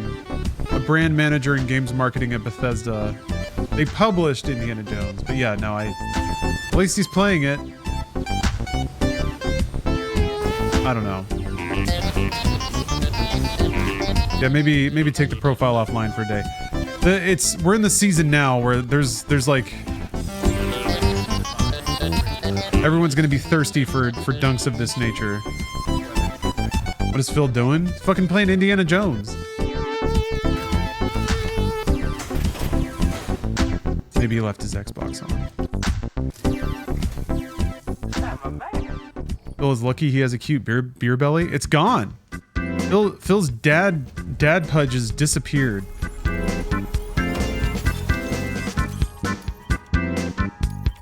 He got Ozempic skinny.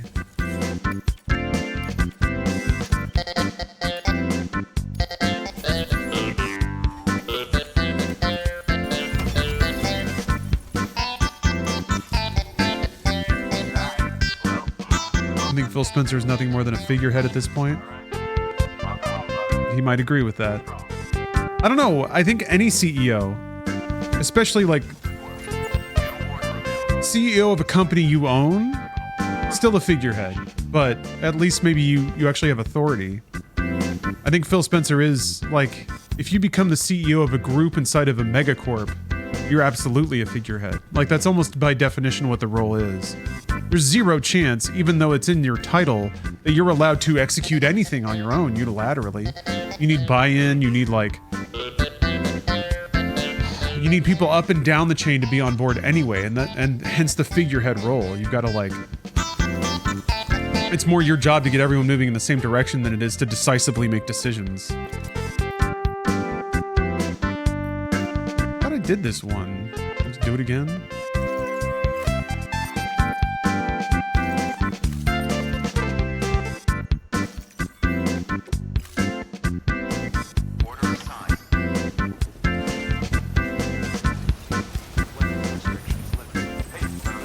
Also, not to keep dipping into my own headcanon. What are you doing? What was that? But I do feel like, in terms of executive decision making, getting the deal done with Activision was like it. That was the last thing he was allowed to do. I feel like it's, again, just gut. This is just headcanon. But I feel like the strings attached were, we'll let you do this, but then you have to get us profits, like profits with a capital P, Microsoft style profit margins, which last time I Googled, Microsoft's profit margin was like 30%, which is pretty absurd, but that's what like data and service companies can do because they can scale without cost, and they're, I guess apart from electronics, they got to pay labor, and that's kind of it. So if you want to increase margin, there's only so many wheels to turn there, and chucking people off health insurance is a big one. They want Call of Duty to do $20 billion a year. No, I mean Phil's strategy is owning the next transition of video games. So this is the logic, and this isn't my logic. This is what he's spelled out himself in terms of like where he sees things going and why he makes the decisions he makes. He concedes pretty openly that Xbox lost the like transition to digital. Sony won, and they are enjoying all that now. Like their store prints money with very low overhead. It's just free revenue that they then get to turn around and invest into massive games like Ghost of Tsushima, God of War, Spider-Man. So then they're able to like have these best-in-class software games on affordable, approachable hardware. So he's like, okay, well, what's the step after that? We can try to like gain ground from Sony on the digital frontier, but what's the next one? It's cloud, but also it's being service-based. PlayStation's already kind of there, and they're already kind of enjoying the benefits of being a game service provider instead of a like game shipper or a hardware maker. So he wants Xbox to be the portal that you go in, like you arrive at first, through which all your games are delivered via the infrastructure that they're building now.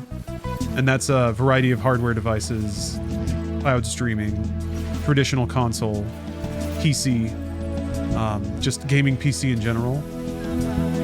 In more short-term goals, that's definitely a market that I don't think he said specifically, but I freely interpret just based on market data and how much cheaper Game Pass is on PC.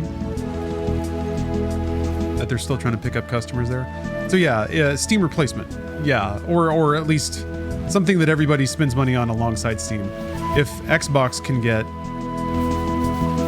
40 million people paying $15 a month for Game Pass, and they've got like a very dependable Netflix-style revenue stream that's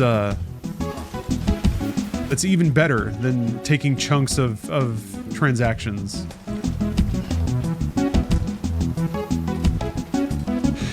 Yeah, I was using the PC price for Game Pass, Yasha. But it'll go up too. The second they stop onboarding new PC Game Pass people, the price will go up. Because that means they found their market cap, and now there's only one way to increase revenue now.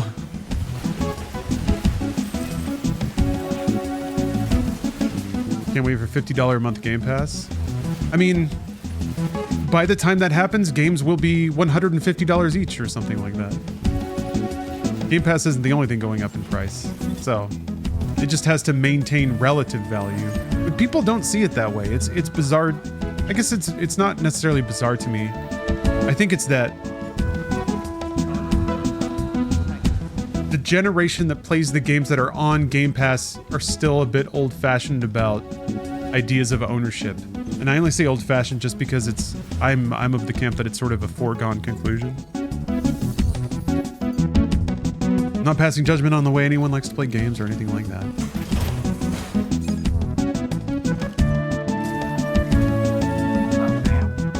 I'm more concerned that I think another dynamic is just that younger generations are not getting into the same kinds of games in the same kind of way.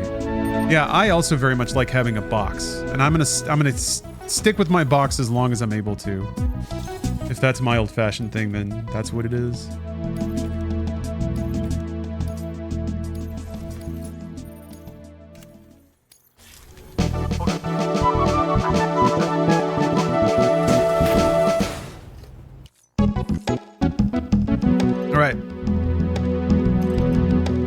Canceled your Game Pass, you buy full price games, you feel like the minority? Oh no, I think there's still a lot of people who do that. Oh, have we hit the end of the soundtrack when it's playing all the stingers? No, we have not.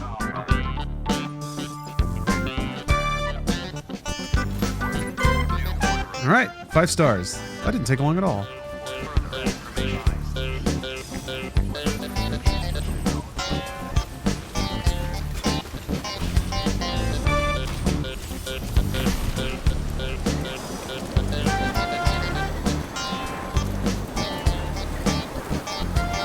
Listen to the Mega Man X OST next. I'll take it under consideration, but yes. I just want to reserve the right to switch to something else if the mood grabs me.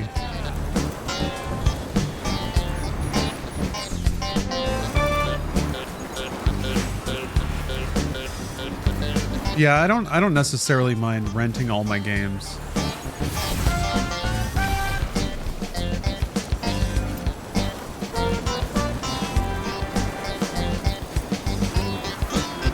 I think it's because I have reasonable assurance that in the future, regardless of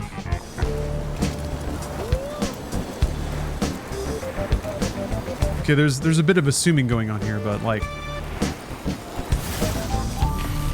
regardless of like where a game is distributed now, by the time I might randomly want to play something in the future, I'm confident I'll be able to find a way to do it.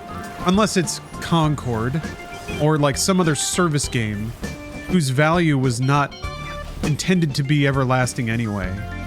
Maybe those games would be a fascinating time capsule like 15 years from now when you think back to the specific contexts of those games and how they were made. Yeah, The Crew? I don't know. I've never felt a burning desire to go back and play The Crew. But it's a game I'll never be able to play, and that stings a little bit, I guess. Some, like, Destiny content that's just been vaulted.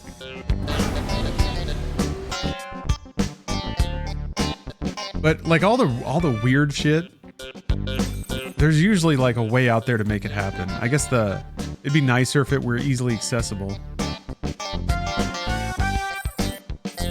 There's usually an upload on archive.org, even if it is just like the original installation media.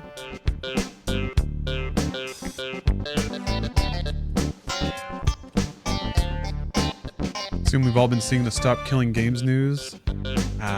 There's no news. It's just whatever. It's a weird thing that everybody has gotten bizarrely like. People get bizarrely and emotionally invested in. All over a petition that itself doesn't even have that clear of goals. Yeah, the drama's, I guess, more fun, especially at least the drama is not specifically around anyone's actual video game. God damn it, I never remembered to do the fragile jump. Yeah, internet's being the internet. But like I said, at least they're doing it about some dumb shit that has very little to do with anyone's actual video game. It's all theoretical stuff about theories.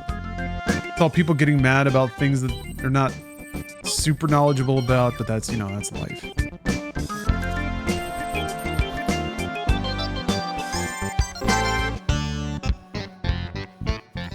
Okay. I have a safe house. Oh, that's right.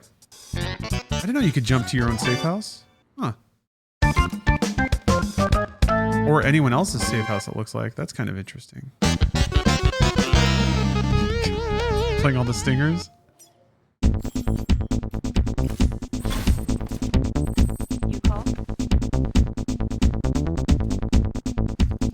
I was just hoping the drama would bring more attention to it. Oh, I think it did. I think it has. I mean, the number of signatures is rocketed ahead, right?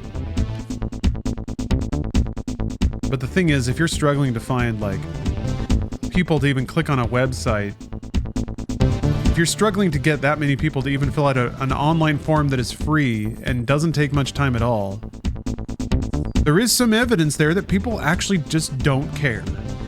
And at some point, like, the people who take this stuff the people who are very passionate about it seem to refuse to acknowledge that we arrived here because people were okay with it.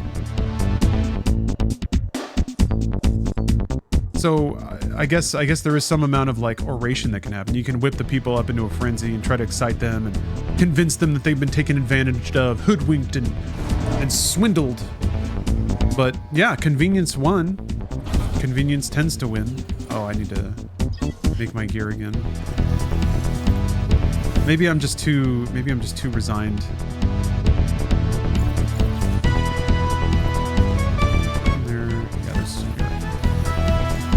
That will probably have more resources to manufacture.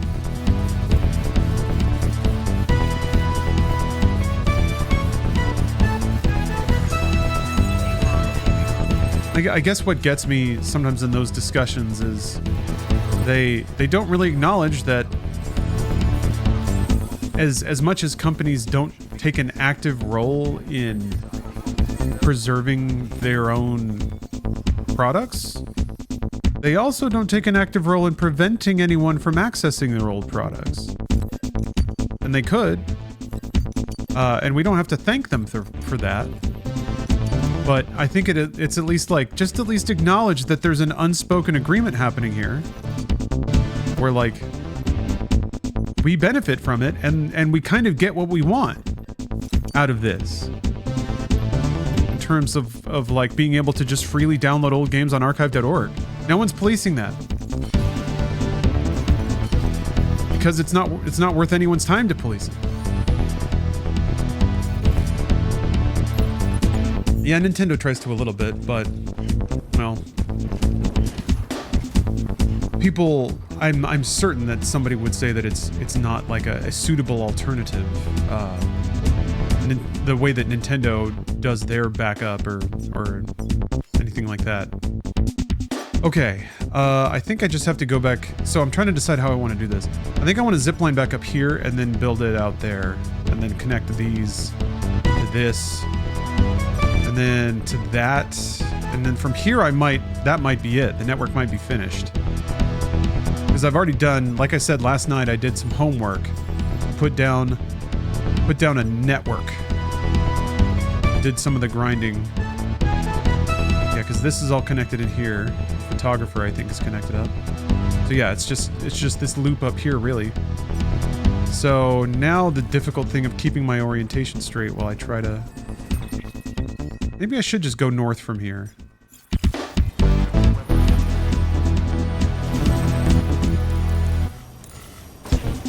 Maybe I can connect the two? Let's see here. How far away are they? 600...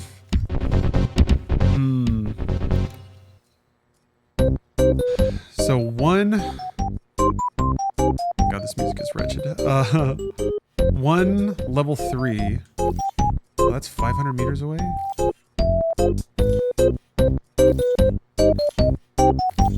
What was it with Rare and like making Oompa Loompa carnival music during this time? I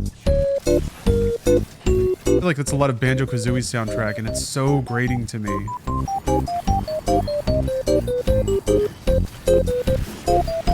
Then again, I don't think I ever properly gave Banjo-Kazooie a break. I'll play it on stream one of these days. Ah! Okay, well, that works.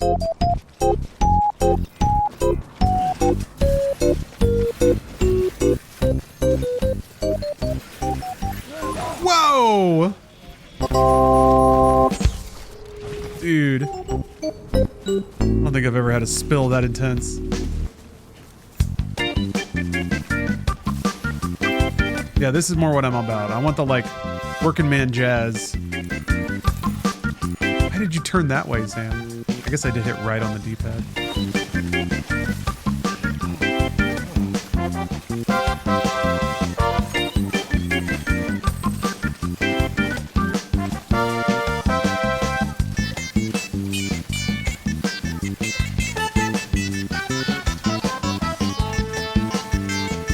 Okay, I see the other one. Okay, well, this might work out. See if I can throw it on top of this.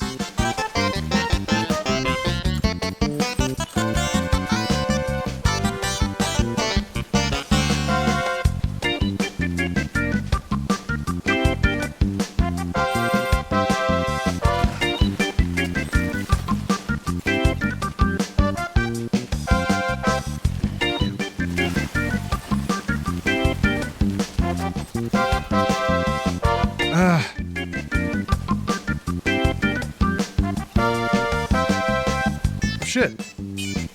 Oh yeah, bro. I guess that one's level 2.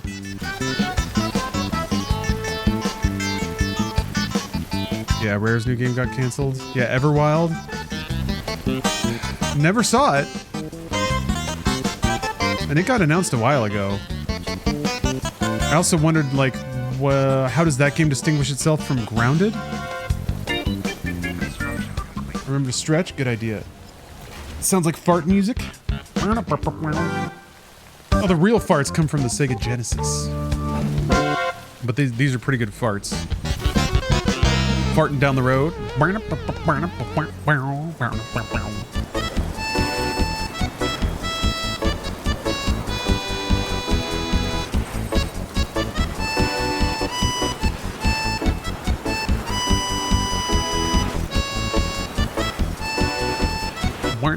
God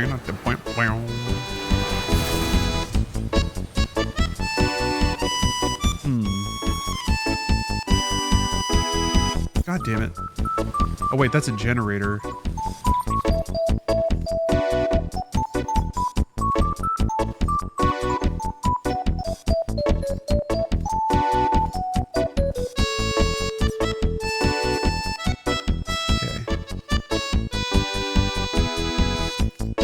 Yeah, I want to connect these two, and then I guess I gotta stretch across the mountains here.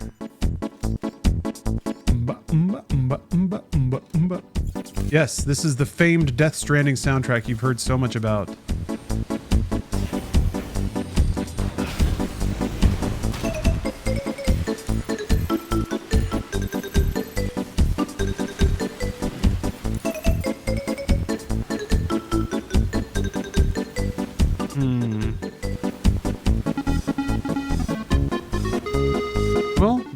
This is a level 2 zip, I think, right? It's level 3. Hell yeah. Okay, so I can put one there.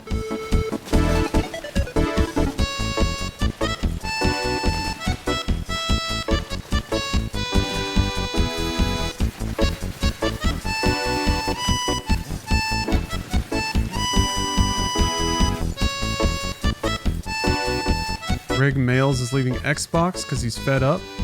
Maybe we can get back to making cool shit like Donkey Kong Country again. Yeah, maybe? That would be ideal.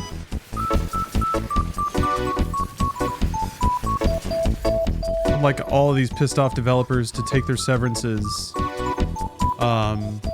do fuck all for a couple months, and then start their own studios, hopefully.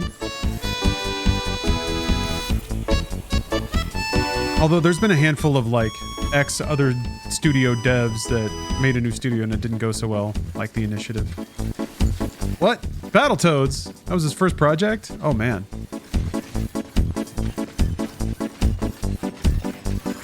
We're all waiting for the follow-up to Battletoads, another game called Battletoads. That's why I'll never not pay for Game Pass, is because I need to have permanent access to Battletoads. Alright, now what are we looking at? How far away is that? 700? Damn. Okay, so if I make one more thing that's like 350 away, that might do it. Nice, here we go. Except I'm gonna have to... Yeah, I guess I can go back to Craftsman and get enough resources, hopefully, to level it up.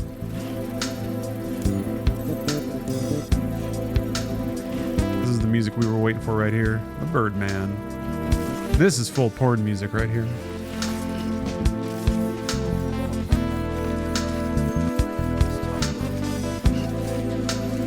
I was disappointed. Stormgate turned out to be a great value brand StarCraft. Yeah, I mean, there was Stormgate, there was, what was it, Battle Aces?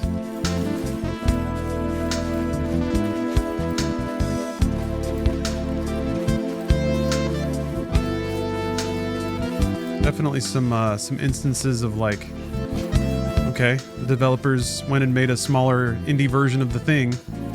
People just weren't there for it. What's up, Steph? Speaking of, game developer Stephanie is now home. Oh.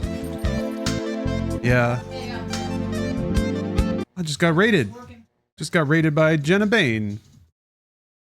Big fan. Hello, everyone. And turn the porn music back on. Yeah, that's what... Well, no, it's from Pilot Wing 64, but it's basically porn music. Yeah, how's it going, everybody? Welcome, welcome. I'm wrapping up. I say that. I've said that for like the past week. Oh no! I'm out of PCCs. Because I play with it. Gotta go get more PCCs. Damn it. I ran all the way up here. That stings. Well, I guess I have to come back with resources to upgrade it anyway. So I'm in the process of laying down a zipline web. That's going to involve it. It's going to involve carrying around resources and upgrading things. Oh.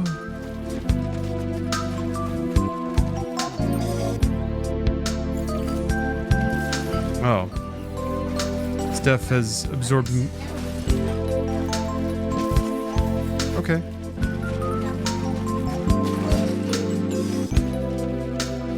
All right.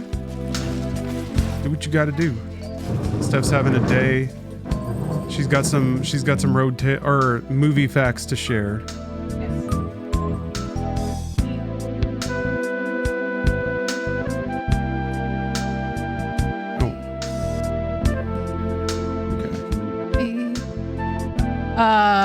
I did know people. I know multiple people that got laid off.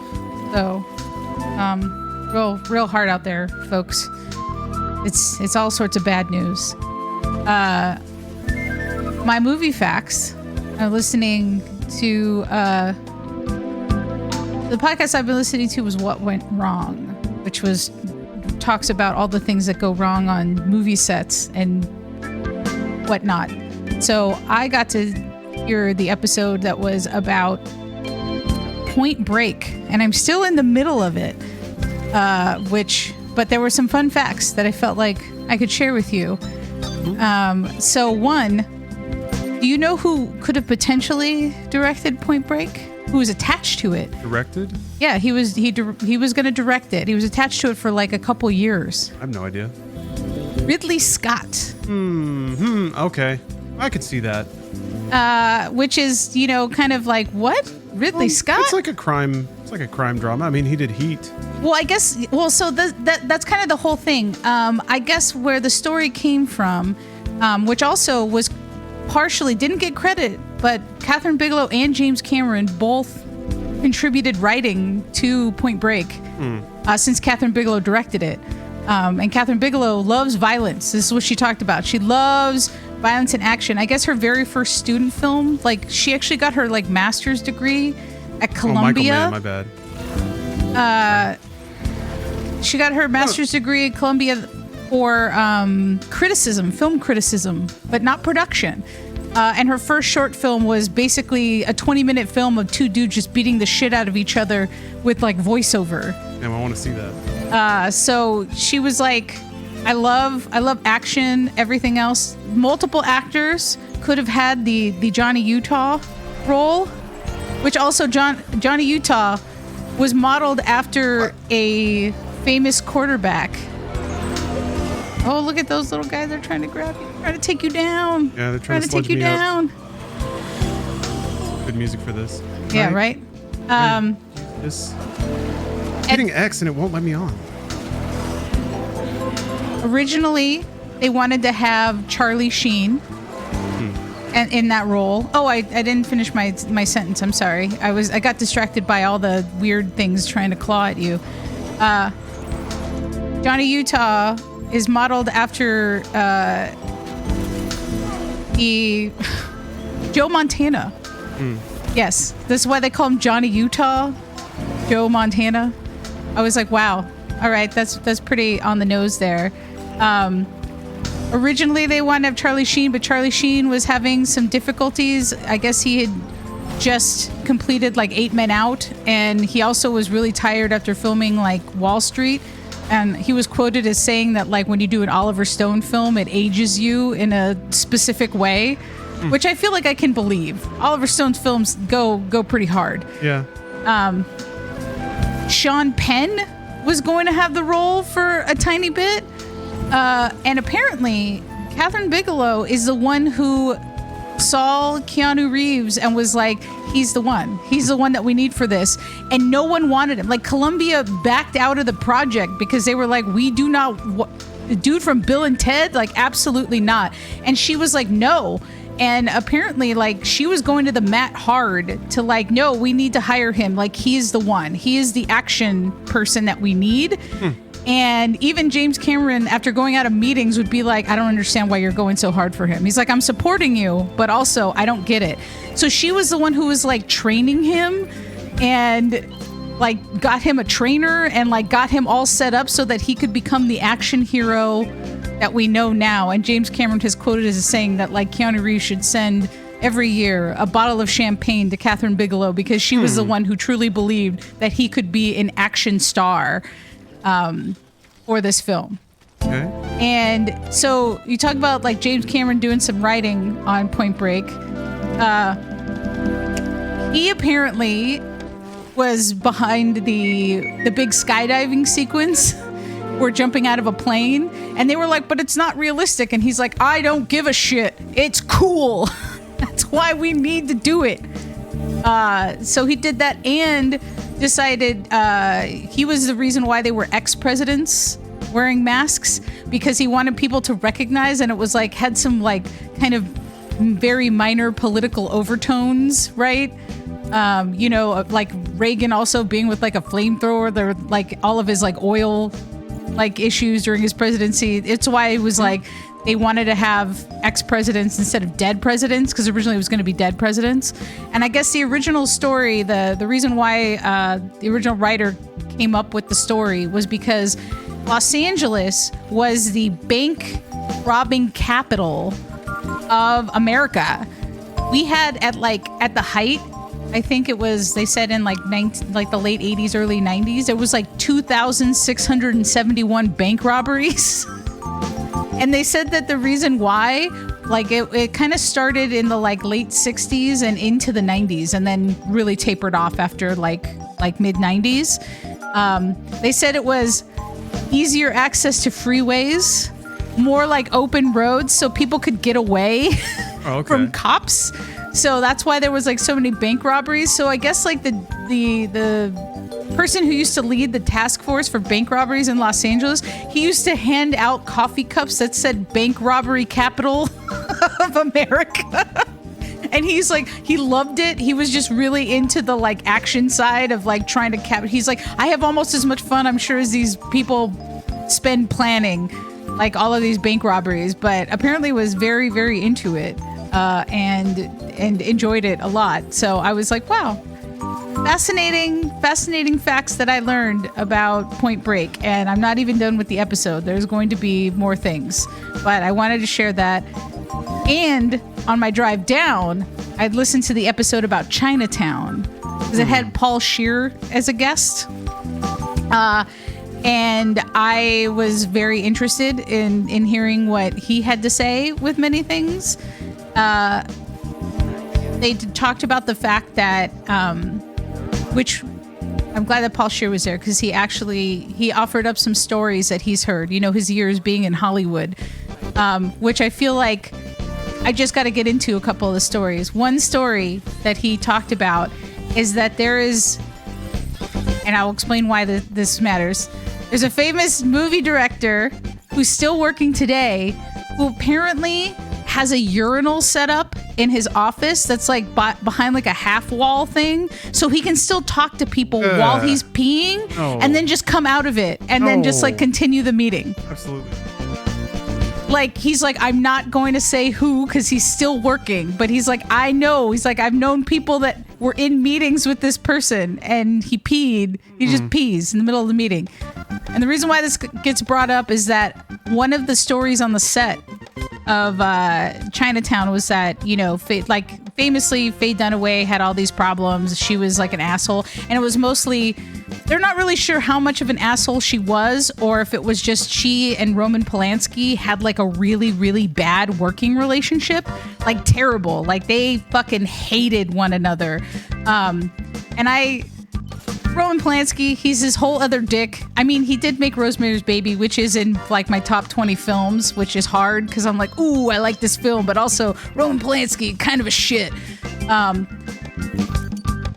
It was said that Faye Dunaway was really going method for her character, so that meant that she would pee in the potted plants around the set. What?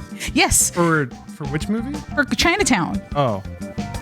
Yes, she would pee in potted plants. I haven't seen Chinatown, so I don't understand anything about that. Piss in plants in the movie? No, she's supposed to be. I forget that you've never seen Chinatown. Man, it's It's good. It's Does she a good piss in plants noir. in the It's a movie? 70s. It's Why is she pissing in plants? She's pissing in plants because there's a whole incest storyline that gets in. Yeah, she's. What does that have to do with pissing in plants? She's real damaged. That's all that you need to know. And it gets weird. It gets real weird. Like there's a whole point where there's an eyeball that gets stabbed. Again, you have to see Chinatown. It's an interesting film. Apparently, there was also a story that they shared about how, again, Roman Polanski kind of a shit. Kind of another one of those kind of psychological terrors, like terror. I don't want to say terrorist, but would terrorize his actors in order to get performance. You know, like that kind of thing. Yeah. And he would get really mad, but like things, just had to be his way, and he had to do it. There was a time where I guess they were waiting for a scene to get set, and it had been hours. And Jack Nicholson was bored. Like, he was bored. He was like, fine, I'll just be in my trailer. I'm going to watch the Laker game. And we all know how Jack Nicholson feels about the Lakers. He loves him some basketball. That is his favorite. So he was sitting there for a while. It was a minute left in the game. And then Roman Polanski's like, we're ready. We're ready to shoot. Come on, we have to go right now. And Jack Nicholson's like, fuck you. I've been waiting all fucking day. I'm going to watch the end of this game. I'm going to watch the end of this game. You can wait a minute so I can finish watching the game. Well, the game went into overtime. And then it went into double overtime. So apparently Roman Polanski got so mad that like Jack Nicholson would not come out of his trailer because he was watching the basketball game. He took a mop and he went into Jack Nicholson's trailer and tried to break the TV, but he apparently couldn't get a really good swing, so he was kind of like tapping at it hard. And then he just got so mad he picked up the TV and threw it out of the trailer. To then which Jack Nicholson starts screaming at him. They're both screaming at each other. They both start stripping because they're just like, Jack Nicholson's taking off his clothes and throwing them at him. He's throwing his shoes at Roman Polanski. He's just screaming at him. And Roman Polanski's doing the same thing. He's taking off his clothes and they're yelling at each other. And then Jack Nicholson goes and takes off for his car and he's like, fuck this shit, I'm out of here. And Roman Polanski follows him in his car and they just leave the set. And everybody's like, what the fuck? We've just spent this whole day getting this goddamn shoot together, and our actor and our director just stormed off the set. And apparently, they both caught up to each other at like a red light, looked at one another, and just started laughing. And then they were like, all right, I guess we had our moment. It's over. This is stupid. And went back to work. Okay. Well, so they got it out of their system. Yeah, they had their man fight. And they got it out. That was done. That was it. Other things that they talked about that happened with between, like, I guess Faye Dunaway and Roman Polanski not having a really great working relationship. He got mad that she was very particular about her makeup, so much so that he got annoyed that she would keep asking for like touch-ups, that he snatched the powder out of the makeup artist's hand and he's like, I will do it myself when you are ready or you need it. And like was very, very agitated. And this happened apparently a lot. Like so much so that like he just would get mad about her requesting things and talking about how terrible she was. Although, now apparently there was another story that involves urine that came out of that set. When they were filming the like final sequence, which she has to be in a car, like they're out in Chinatown, right? They said that they wouldn't like let them have a break, and she needed to go to the bathroom. And so it was said, allegedly, that she peed in a cup sitting in the car because they wouldn't let her leave to go to the bathroom during the scene. And she apparently held onto the cup. Roman Polanski came up along the side and she threw it in his face. But only one press outlet has ever asked Faye Dunaway about this.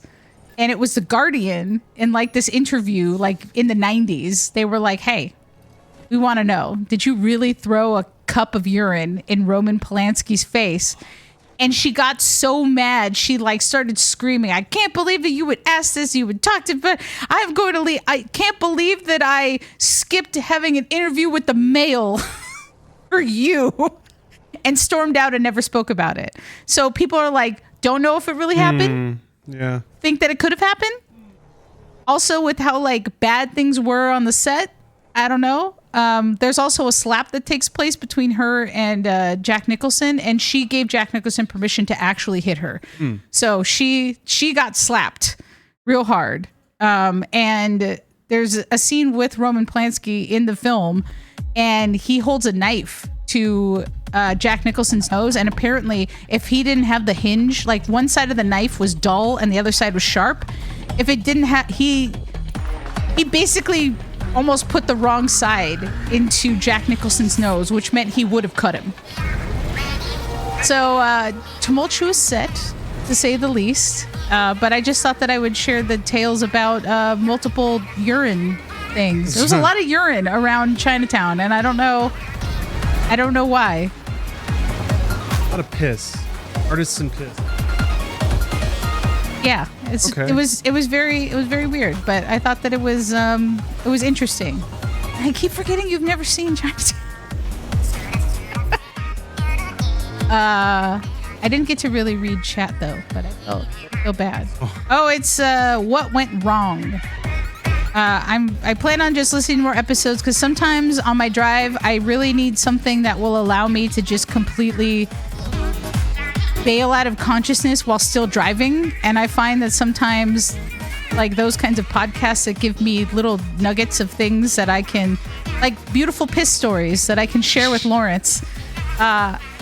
In the world. He has to hear me talk about this. I've told him so many things about Howard Hughes and about how like wacky and wild he was, that I just felt like, sometimes I got to share it with the rest of the internet as opposed to just Lawrence, so he doesn't have to just hear it. But it is a sad day for a lot of people. Yeah. It's been a weird day. And then I just came from the doctor. That's why I'm here early, which I'll tell you about. That's cracking a cold one. Yes, an unkind day for many. I don't know though, I said this before, but I was kind of expecting it to be worse. Not to say it's good. It was sounding like it was going to be an absolute bloodbath. I mean, it still was. I told Lawrence this, somebody that I know that got laid off in the other Microsoft layoffs got rehired for another job, and 7 months later, she's now laid off again. And I don't know if that means that they accrue that time, because she worked for Xbox for, I think, like 12 or 13 years before she got laid off, and then came back for 7 months. So I'm like, did they count those 7 months? Does her severance package account for that? Or is this considered like you're kind of starting over? So I don't know. So there's a lot of that. There's a lot of sad things. People in the office today went to go have lunch with one another. They decided to leave the office and go and have a moment to just kind of breathe. Good. I'll take those moments. That's for sure. Yeah, no kidding.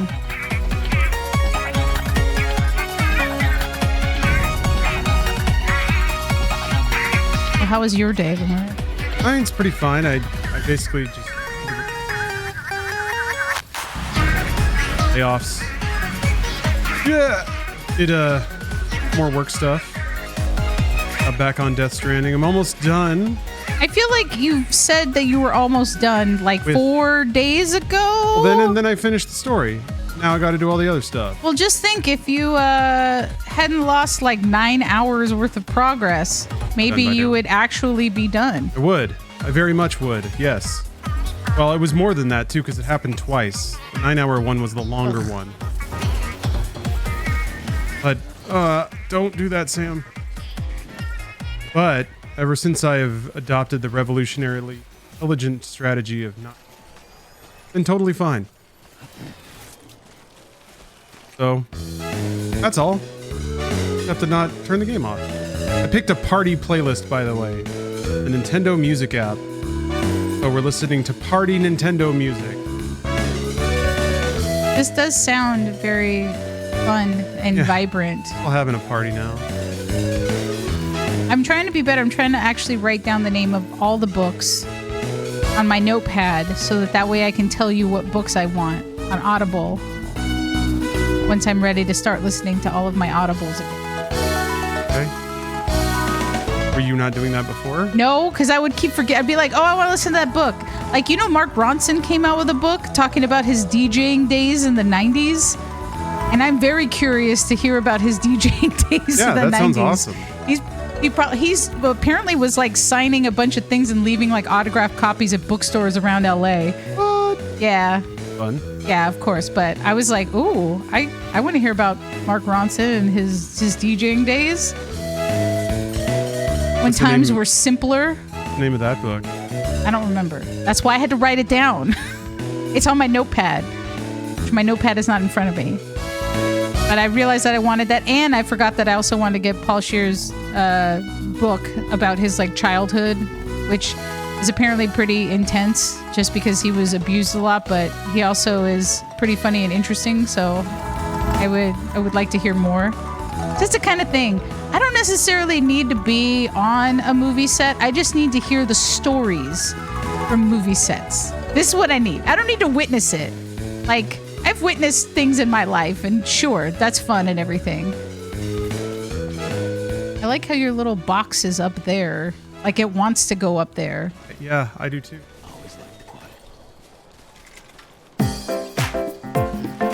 Figure out how to connect some zip lines over this. Yeah, little legs moving. Legs to run out of power either.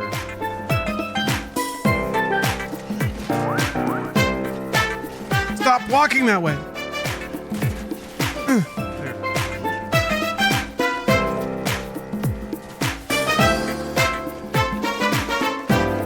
Stop it.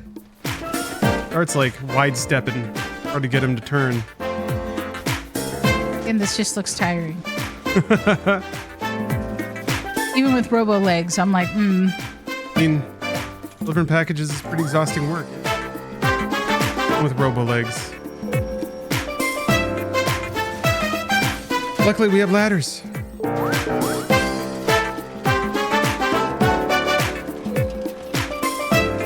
This part has taken way longer than I had hoped.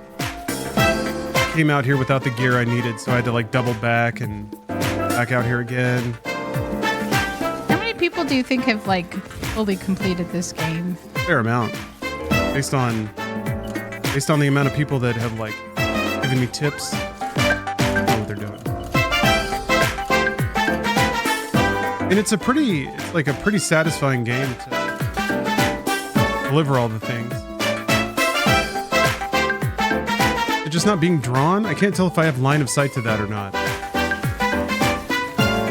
Cleared the marker where I was gonna put. Oh, it is there. Okay.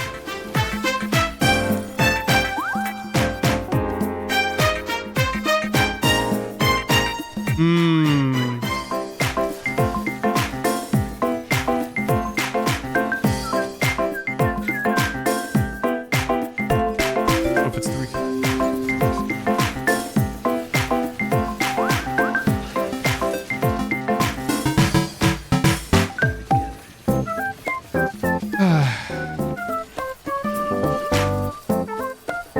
Those were the Hollywood stories. Those were the I also did see the Scream car again. So they must live somewhere in this area. Because I was going down the street and I saw a pink car and I was like, huh.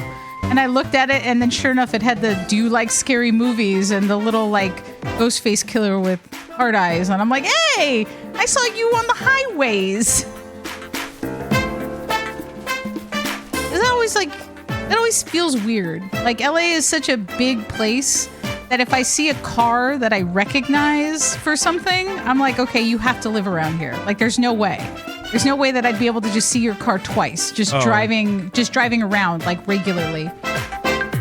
Yeah.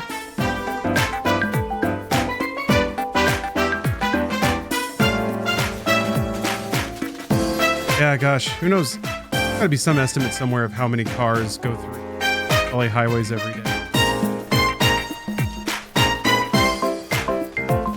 Well, I had heard like, I'm trying to remember exactly where I'd heard it. They talked about when they first created the HOV lanes and how people were so mad at them. They were like furiously angry. Like, how could you try to force people to be like more than one person be in a car? How dare you?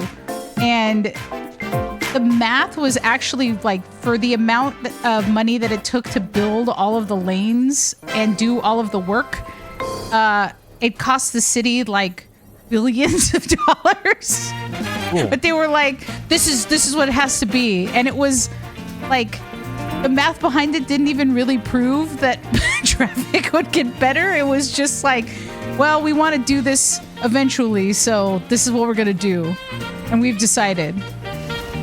Is my mic the one that's cutting in and out? Sorry. Oh. Try to keep it down a little bit, because if I have to like lower the... I have to... I like have to put a pretty tough noise gate on my mic. Oh, sorry. That's I didn't okay. realize that I was like getting loud at all.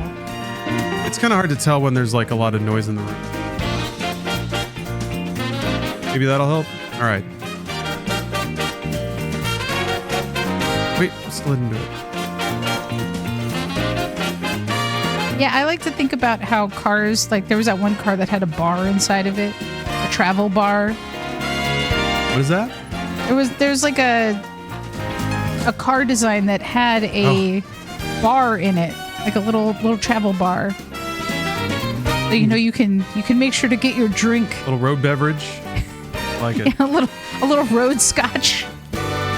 Because that's safe. Everybody knows how safe. But I mean, people felt that way when seat belts came out. And I mean, seat belts, pretty good thing. A thing that we need. Infringement upon our freedoms. Yes, there were a lot of people that were really mad about that too. How dare you? I remember reading a lot of that stuff during COVID, of people comparing the reactions with COVID vaccines to seatbelts. And like, this is a verifiable thing that can save lives. But people just have an issue with being told what to do. So they like, I don't know, just kind of hate it. All right. That was a very taxing set of zip lines to set up. Are the deliveries today? Haven't done a single one yet. I am still setting up my zipline highway, although that's coming along. It's been a little slow going so far, but I think this is the last mountain I have to get over, so that'll help. I really do love the name of New Donk City. Yeah. It's really good. It is the best name. I guess it's after... Does that mean that, like, is that what Donkey Kong is named after? In terms of the lore? Big Donk? Or maybe they named the city after him. Which came first? Real chicken and the egg scenario here. Yeah, maybe. Although the new game threatens to upend all of our previously established lore connections. Wait a minute. Pauline was the lady from the original Donkey Kong, right? Or was it some other Nintendo babe? I can't remember. This city was founded by a Donkey Kong. He's just out there breaking rocks, stacking bricks. I thought there was a fuck off. Maybe I could just build a generator. All right, I'll do that. I thought it was Pauline, except now baby Pauline, kid Pauline, and Donkey Kong are hanging out. Although, wait a minute. But Cranky Kong is in Donkey Kong Bonanza, right? But Cranky Kong was supposed to be the original Donkey Kong from the original Donkey Kong game. So how did Cranky Kong kidnap Pauline, adult Pauline, in the past? But here we are, like 80 years later, and now there's a baby Pauline. Oh. Maybe it's she was grown in a lab. There it is. It is like Death Stranding then. I knew it.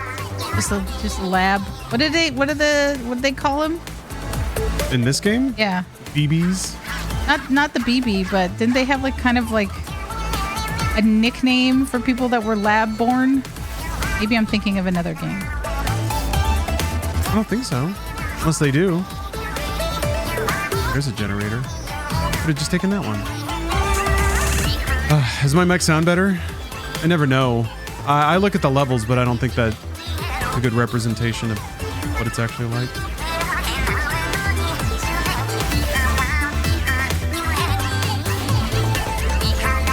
But yeah, I don't know. I had leftovers for lunch.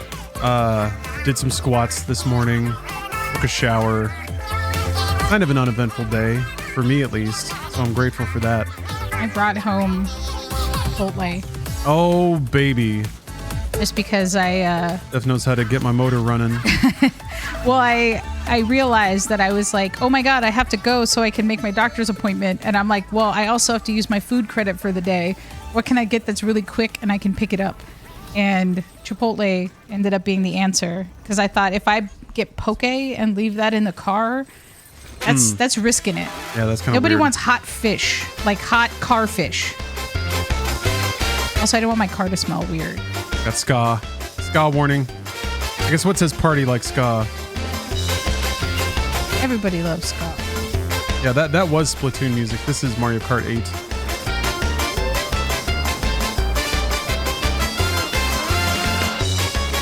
Yeah, just kind of been I was looking forward to wrapping up Death Stranding, which is what I've been doing for the past week, like you said.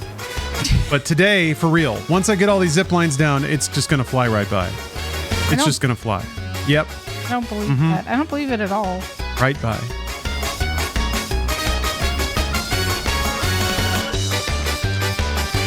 I got my legs all charged up. Leg batteries are all filled. Hopefully one more zip line up here will get me out of the mountains. Ugh.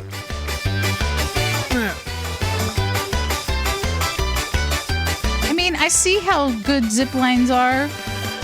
Zip lines are useful. Yeah, they but are. also this is just too long. Although it's been a long time since I've been on a zip line. Yeah, we did zip lines in New Zealand. Well, and I've done it in Mexico as well. Oh, this music is a lot. Yeah. We're skipping this one. What's next? Actually, here. I'll take the advice of chat. What are you put on? Different game soundtracks. Huh.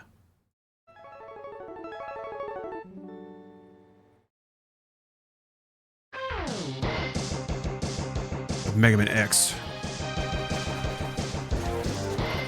Game about running and walking a lot. I guess they don't typically make games about boring things like that. Only Kojima's brave enough.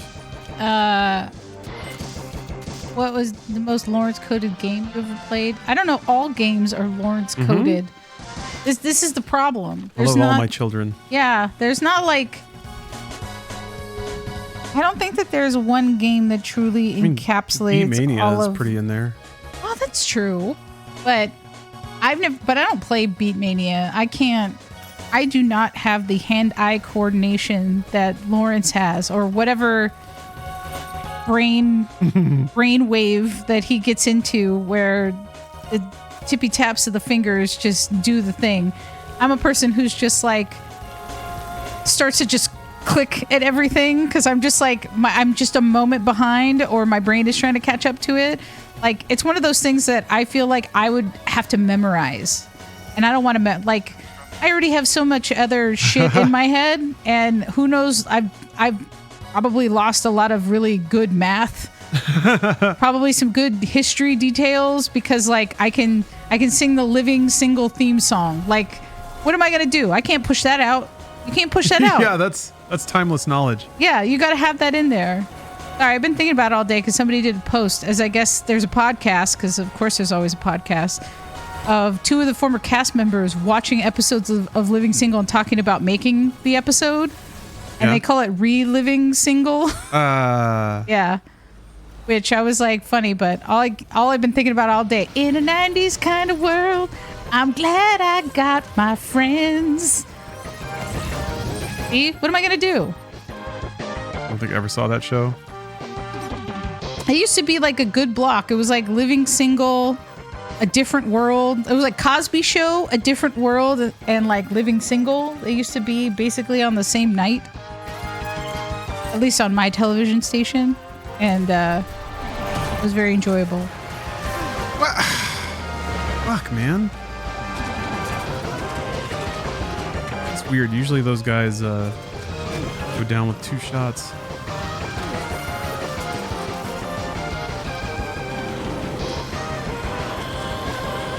Oh yeah, I was thinking about that Lawrence and I playing Rock Band on July 4th. Yeah, it's time for Freedom Rock. Is that Freedom Rock? Well, turn it up. Oh yeah, it is. Yeah, I'm gonna have to do my usual tech crewing. See if I can get a tolerable setup of Rock Band going. Latency is, as always, the enemy.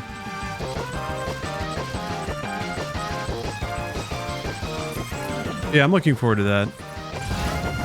Need to get myself some cheap beer to accommodate.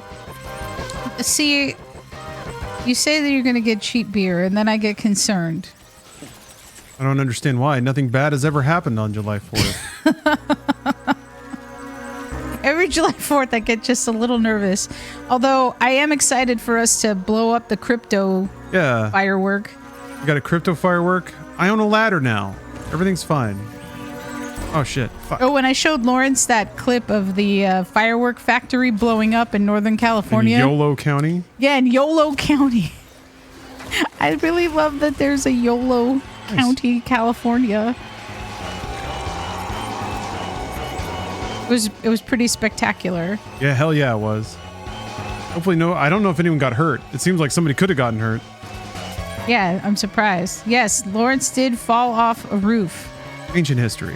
Yes, on July 4th. Another lifetime. The day before was it like the day before or 2 days? Yeah, it was very soon. Before like Matt Peak's wedding. Yeah. And we had to go up to Alaska, and Lawrence had like a giant bandage from the stitches that he had on his face.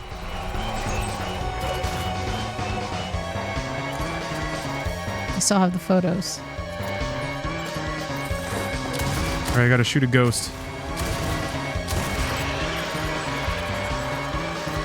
Was that somebody you killed and came back, or was it just randomly there? That's just a random ghost. You kill somebody, you have to like deal with their corpse basically. These are the ghosts that are just hanging out. Dang it. Can't tell what it's... I think there's a little rock in the way. There we go. Alright, screw it. The line is blue. It goes down. Wait, do you name your BB? What? Do you name your BB? Yeah. What's your BB's name? Louise. Louise? Yeah. But Lou for short? Mm-hmm. Because Lou was the name that Sam was going to name his baby before it died in a void out. Void out? Yep. I don't know what that means. A void out is basically a nuclear explosion that happens whenever matter and antimatter come into contact with each other. And antimatter is basically what all these ghosts are made of. So it's like, well, there's a high concentration of antimatter inside of a giant BT. So whenever that big squid thing came out, if it eats you, then it like if it eats a like living human corpse or like organic tissue, then that's what causes a void out. I really hate that these streetlights are like exactly in the way to this next gate. All right, so now the next step is to, I guess there's a road right there. Somebody built part of this road. Next step, I guess, is to cross over these little hills right here. Get here. Wait, no. Get there. Wait, no. Get there. I don't really need to go to the incinerator. Man, this is a long stretch, though. Holy shit. All right, only got to do it once, though. And then we zoom over everything. We zoom over it all. So free. It's not really...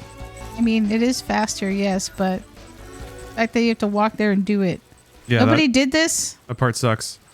Not in... Well, somebody put that there. But that's a pretty shittily placed zip line.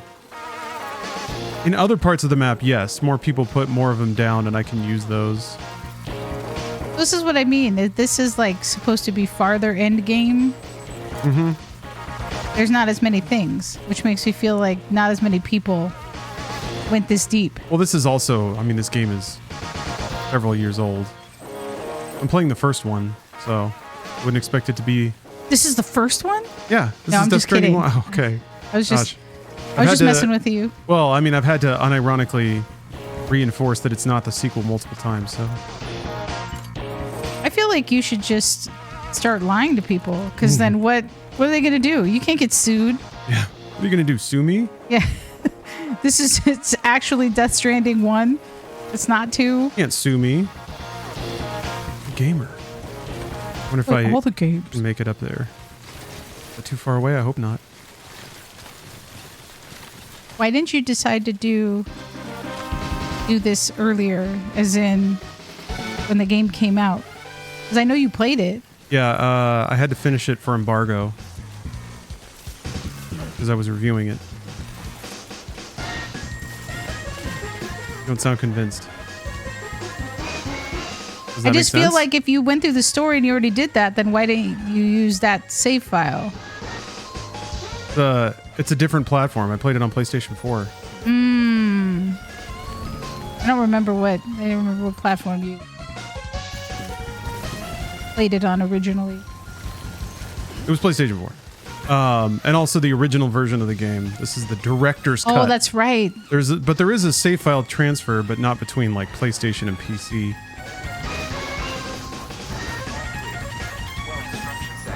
You really feel like you get more with the director's cut? Yeah. I mean, there's legitimately more stuff in there. There's more like story missions. There's a racetrack you can build. You can drive around. This Judge's Red. This is Mega Man X. Yeah, there's a Metal Gear level, kind of set in the game's backstory, kinda. I think there's additional lore. They reworked the visuals a little bit. You can see further, draw distances. They're back. I don't know what else they changed.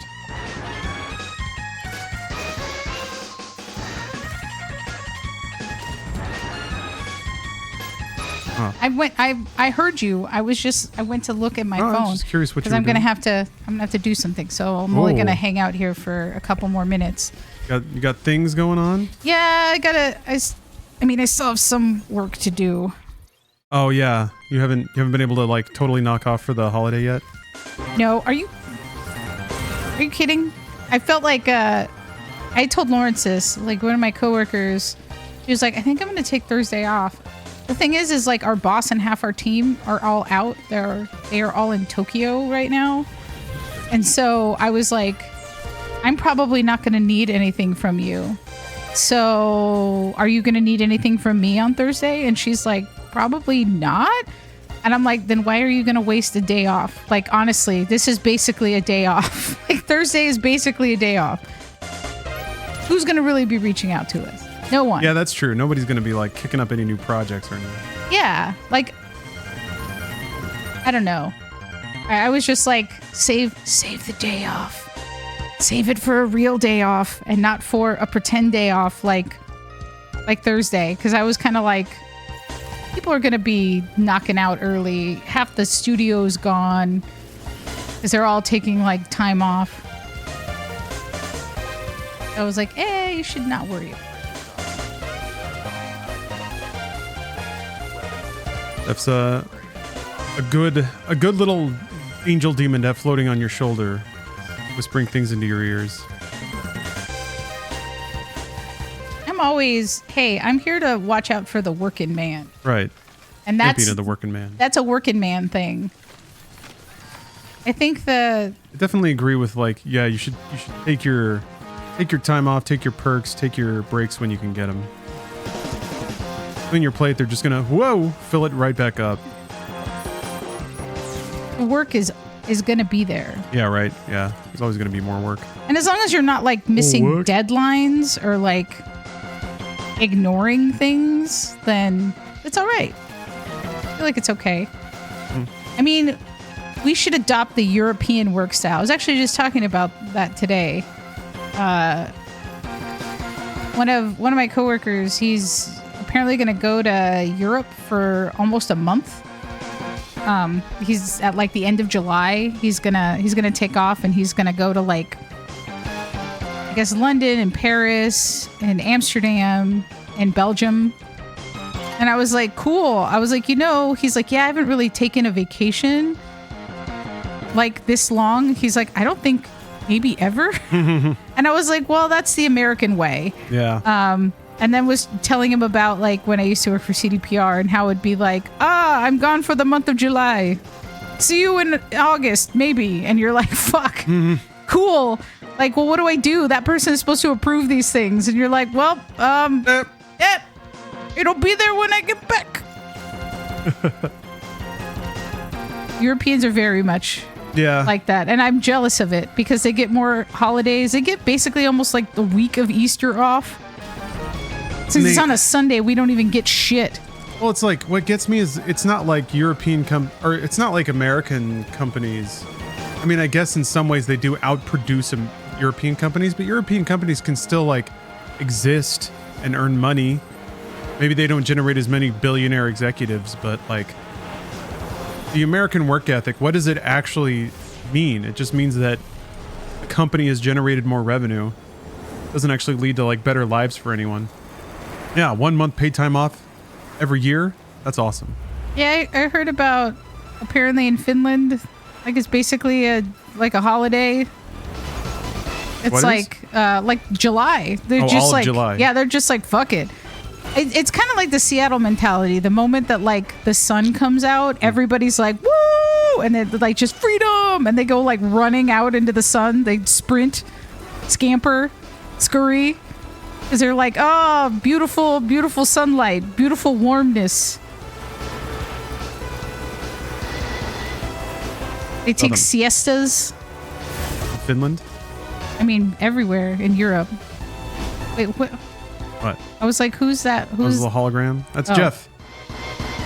Why are his hands so long? Yeah. They seem... Wait, why is Jeff there? I didn't put Jeff on my structure. Somebody put a Jeff there?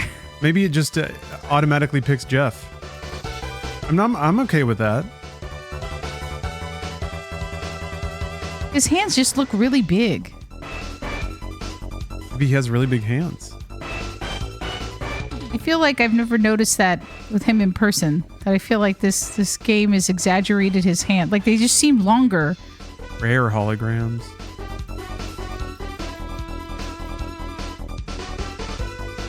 Yeah, we Scandinavian people must take the chance to see the sun after it's back to 9 months of darkness. I agree.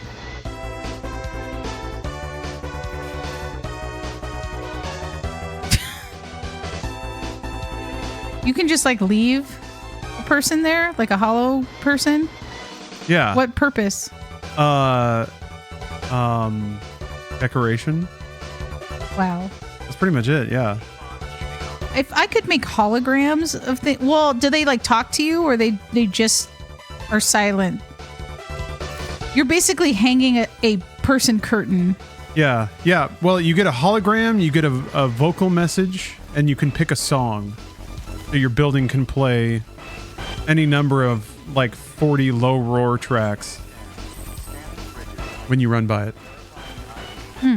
Death Stranding is a quirky game. Because the idea is quirky. When you build a structure, it populates into other people's games. So like you can, whenever you customize it, it's what they see when they encounter your structure. I guess the idea is if you unlock a rare hologram, people will be impressed. Are you impressed? Somebody's going to send you a card in the mail.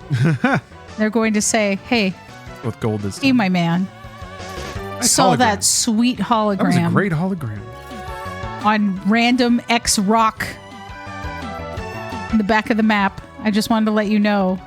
I did get a random email once based on the times I put in on the F-Zero arcade cabinet. What? Yeah. So there was F-Zero GX for the GameCube, but there was F-Zero AX for the arcade. And I was really good at F-Zero, so I like basically got all the first place times on all the time attack courses. And then somebody, I guess, randomly looked up the name that I'd put into the arcade and emailed me, and they were like, hey, I saw your times on F-Zero. You're fast, real fast. And I wrote back and I was like, how did you do this? Who are you? And they were just like, I don't know. I was just playing F-Zero and I saw your name, so I Googled it. Because Google, I think, was a thing at that point. Wow. Did you get a little freaked out? Did you think that somebody was like following you? I was more a little smug. It was like, I thought it was funny that it happened at all, but that it happened in that way was pretty fun. Like some rando was like, hey, I saw your moves. You're good. Real good. You could be the best if you had training, but right now you're reckless. You're dangerous. Yeah, I'm getting off script here, but I was about to say, I was like, did this person, did you read it that way in your brain? Yeah, in my brain, absolutely. I was hoping he would offer to mentor me or something, but no such well, how could he mentor you if you were already the #1 leaderboard? He's coming to you and being true. Like, hey man, I just want to know, how did you get so good? Yeah. Well, I think another aspect to that game is you could build your own, you'd like customize your own vehicle. So I had built my own car out of parts specifically tuned to get the best times on specific tracks. That might have been another part of it. He wanted to know my secrets. Well, now you just told it to us. Rules of the trade. Well, it's not like I remember any of those cars, so I haven't actually told you anything at all. But if you find my long lost GameCube memory card, you'll have everything. Probably at your parents' house. Yeah, maybe. I don't know where it would be though. Hidden in a box. I don't have a whole lot of boxes of things. When we go to Lawrence's parents' house, it's treasure trove of things. The closet. Yeah, the closet in my old bedroom. I guess there are some things that have been hidden away. The DDR pad is still there. I mean, I still think one of my favorite things is your letterbox avatar is the picture of you, your senior picture on the mantle with like the candlestick. Oh, the letterbox to the app. Yes. Yes. And then, yeah, my senior photo. My sister took that photo actually with a disposable camera. Oh, look at that. Yeah, it's dumped me right off. And she made it very tasteful by putting a little candle next to my photo. But since it was like full flash, it's just like really overexposed and kind of looks gross. It has that like a snuff film look. Yeah, it's really funny. And every time that I go to Letterboxd, I laugh at Lawrence's profile because I'm like, look at that. It's Lawrence looking real smug in a tuxedo because he was high school smug. Yeah, right. Yeah. Lawrence keeps telling me that I wouldn't have liked him if I knew him when he was younger. I don't think so. Nerdier and more insufferable than I am now. Not bad. It's because I've learned to stifle a lot of it.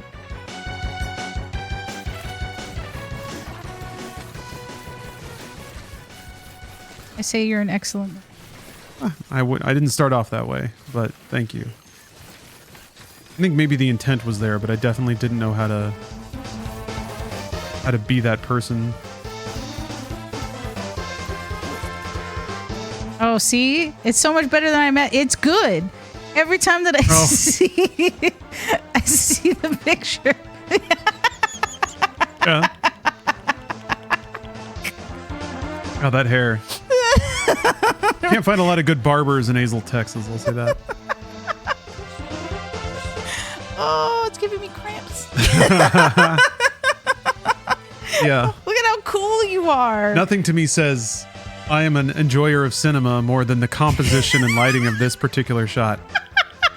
Oh, the dust too, man. And there's like a weird angel peeking out. There's an from angel, the back. some gold thing. Yeah, I don't know what that Looks is. kind of like a Big Daddy. It's like a horse. I see a violin here, and there's Was it a a bow. violin? Oh, that is a violin. I Yeah. thought that maybe it was like a There's legs. deranged horse. But then there's like a globe for a head, so I don't know what's going on there. Yes, you're seeing the wood paneled white brick of my living room. Brick houses, man. It's a Texas thing. Or at least it used to be. I feel like there's probably another housing trope there now. Now it's just all like vinyl sided apartments. Oh yeah, it is kind of Laura Palmer-esque. Yeah, it kind of is.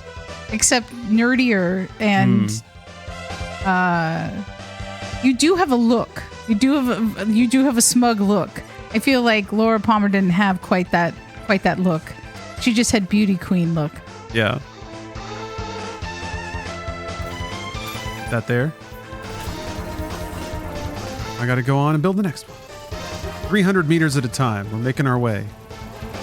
This is the last major stretch, I think, because after this, there's a couple of... See, these towers have been put there by somebody else. That name is in, I guess, Cyrillic, and then also Cyrillic. But I can just like build around these two, and then a lot of these ones down here I've already built myself. Oh, I've got string going over the mountain here, I think. Sorry, was I messing with something? Like tugging on the Velcro, so I didn't know what that sound was. I could not hear that. Still got my You got your weird hearing. dog hearing your things. See, that I could hear. But Oh no! Oh no! 4.5 to Rebel Moon Part 1. Yes. Cinema enjoyed. Zack Snyder earned every one of those 4.5 stars. man, Oh, watching that extended version, that was so long. it was very long. But like, as usual, the Snyder Cut like makes more sense, but that doesn't necessarily make it a better movie. And I don't mean sense in terms of like I get the plot because of the extra dialogue. It's more like, okay, I have a better concept of the movie you were trying to make here, and I get why you did the things you did a little more now.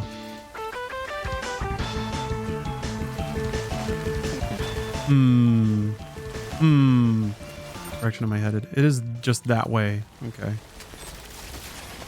Still haven't taken the Rebel Moon plunge. It's like a weekend of It's a watching lot, films yeah. if you watch all of them.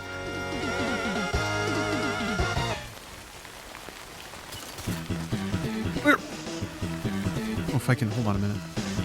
I might need to put one here. God, fucking hell.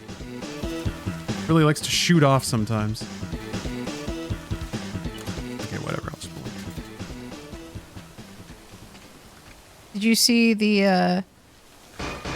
now that I was thinking about Zack Snyder, thinking about Superman. Did you see the stunt that they did for Superman in London? No. What stunt did they did for Superman? There's a Superman hanging in the top of like one of the buildings. You have to look at it. Oh. Is it just like they just put a Superman there? Also, London, who cares? Superman protects, He's like right there. protects New York, and that's Look at it. it. Oh. Oh, okay. He's just floating. Yeah, he's floating, hanging Okay. above there. Yeah, the top of the shard.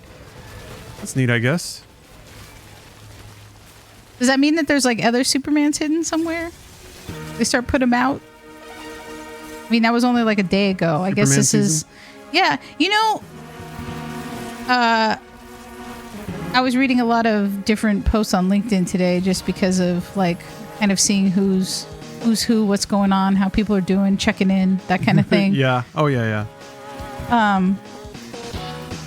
And I guess a lot of marketers are concerned about how quickly audience opinion changes, that it's getting harder to predict with data, because like I feel like and I guess Disney is a big reason that like kind of showcases a lot of this, right? Like they had all this data. This is what people want. This is what people say that they want. Like we've been tracking all of these like trends online.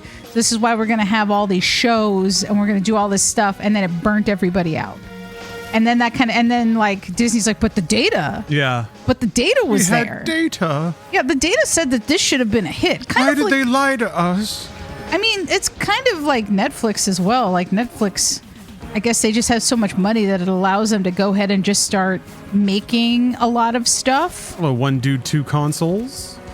Yeah, well, I mean, that's kind of the problem, though, is making decisions on data and like polls versus anybody that has anybody that has like gut or can properly divine the good projects from the ones that aren't interesting. Yeah, is it fun? Fuck, I'm gonna die. Do you like it? That's annoying. I don't remember how this. I think I just respawned close to that. So annoying that the mules have guns now. They just sit there and shoot you if you're in an open area. Yeah, as a data analyst predicting human behavior, especially human taste, is near impossible, maybe because people just don't know what they fucking want. Oh yeah, I mean, what people want now is to be surprised and delighted. They almost want, but you got me with the butt. I don't know. There's, all my gear, got all my pieces. I gotta go back. There we go. Where does it put you? Somewhere. Yeah. That sucks. It could be worse. Thing is, since I built zip lines out this way, I can just ride them back and get all my stuff again. Is that your stuff? I guess it is. Wait, some of it is. ECC's there. Okay.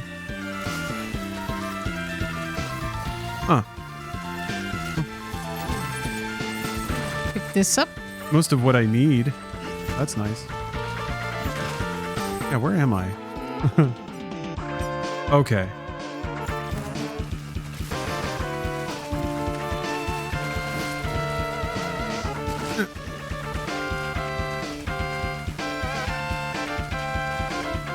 Oh, James, you're a data analyst? Oh, okay. Yeah, that's the message that Steph read. Yeah. Yeah, I don't know. Well, it's kind of interesting because I feel like all these tech corporations producing art and trying to do it in a processes guided by tech has just resulted in a lot of art that's kind of boring and pointless. Ah, shit. They're gonna shoot me to death again. Yeah, I evaded the ping. Hide here now for a minute. Oh, there's data in there. Oh, no. Oh, no. Well, I gotta go get it. Gotta get that sweet, sweet data chip. At least I can get into one of these interiors. Oh, my legs just ran out of power. Don't look at me. There's dudes that are in there. I know.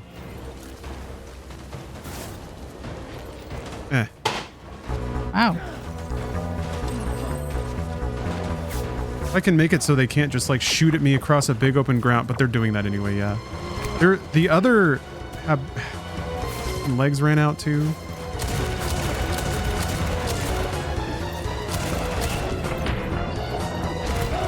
Please run! Oh, my legs are unpowered. Right, I can't do shit. I can just sit here and get slowly shot to death or run over. That works too. So slow! Oh, no. Oh, okay. No, I'm unconscious. So I just have to wait? Oh, no. Now they're going to take all your shit. Grab all my shit again. Well, I got the chip, so who cares?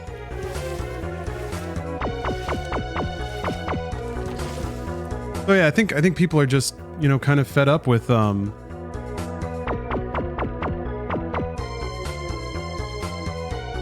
media that is produced safely and doesn't say anything. Oh, Oh, they dropped it off here again. Maybe they don't want any of my stuff. So what you're saying is we need more people peeing in potted plants on sets. I mean, that at least produced films that resonated with people, or excited people. Tried to say something. I think it's possible to make that art without pissing in potted plants.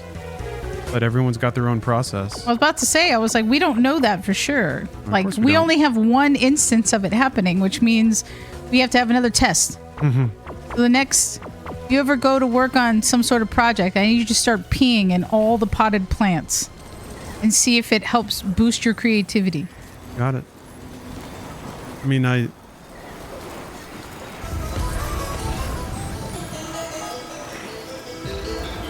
damn it, they're right there. Do they see me while I'm on a zip line?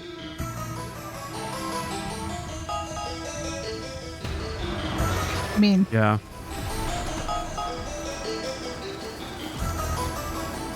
Maybe I just build if I build a generator, I can probably just run away from them. Oh, there's one right there.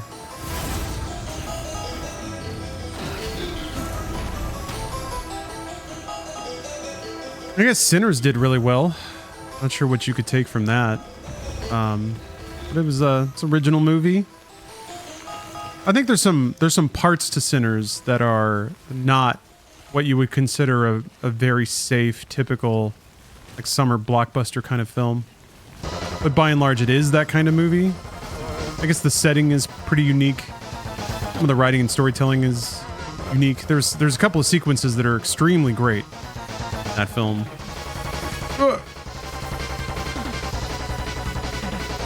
Oh, that's right. I'm still on very hard. That's right. Screw this. That's why it's... I only need to turn it up to very hard once all the fucking... Okay. I only need to turn it up to very hard once all the zip lines are in place. I have to charge up my legs again.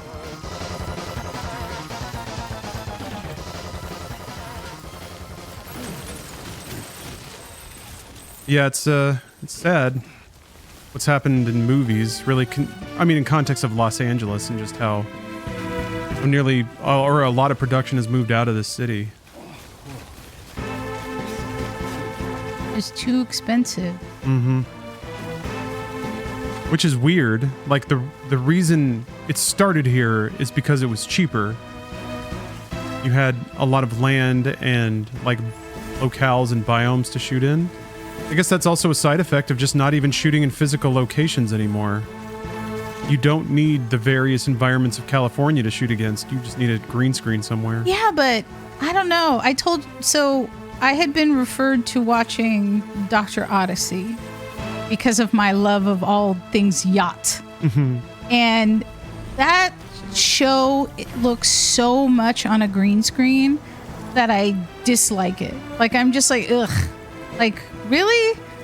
I don't know. It like, I feel like it's on a movie set and not in like a good way. Like, you can watch some older, you know, like 30s or 40s films when they show people like, and it's very clearly like a movie set.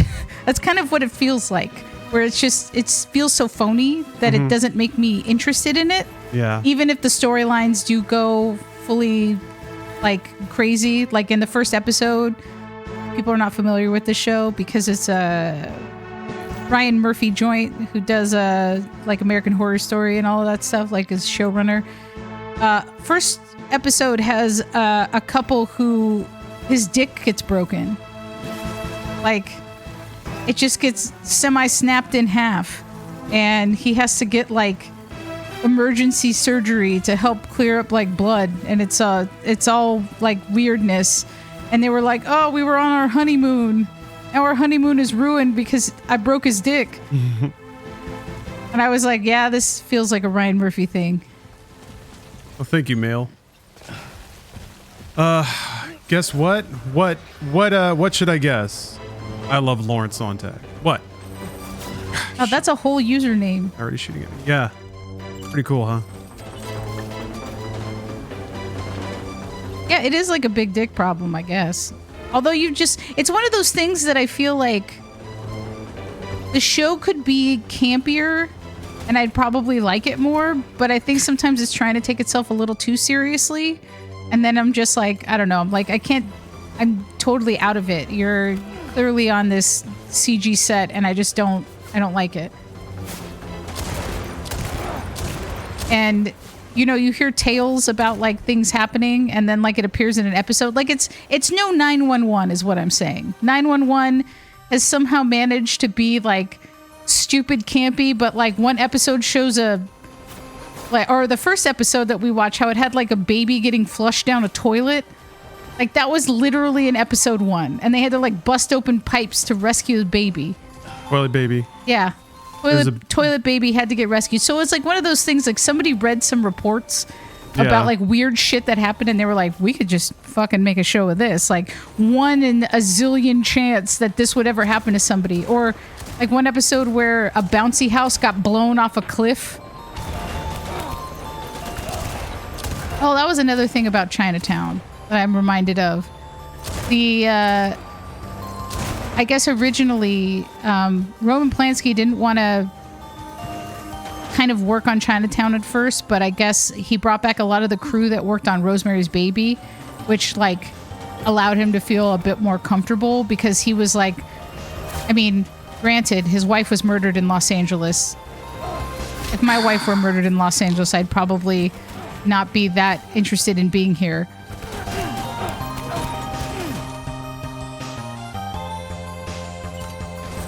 Those are such in the ass. Reload now!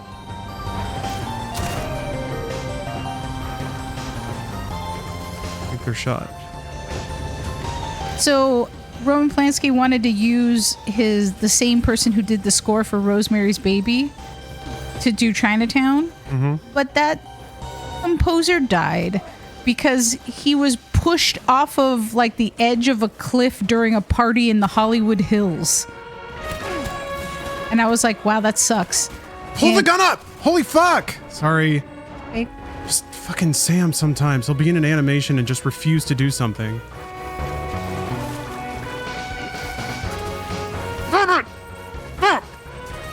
They just don't let you go. God. Got 2 shells left. Still on me, and my legs are about to run out of... Well, no, I might be okay. I'm gonna sub tomorrow when you get paid. Okay. Don't have to worry about it, though. You just watch, too. You do whatever you like to do. Witch Hunter, thank you for the sub. I don't know, it seems like Witch Hunter loves Lawrence Sonntag a little more right now. Wow. Wow. Oh, but so they hired another person to do the score and apparently they hated the music and Roman Polanski was like, I can't do this anymore. Like he just took off on a plane and went to London. Right. And he's like, you guys have to figure it out. So they gave the score to a different composer. And do you know how many days he had to complete the entire score for the film starting from scratch? I do not. 10 days. Oh my god. And he did it. Nice. I'm like, that's the kind of thing that I'm like, how do you know that you could even do that? Like if somebody said 10 days, is that when you just like laugh and then you hang up the phone? You're like, don't call me back. Maybe. Depends what they're gonna pay. And I'll like, it's one of those things, especially in terms of like it being a creative project. It's like, well, I'll bring my skills to bear and we'll see where we get with it. And who knows, they might be in a position where they can't say no. Battery depleted.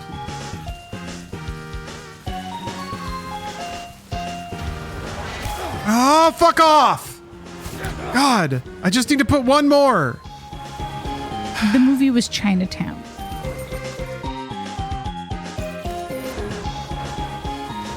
Fucking mules are such a pain in the ass.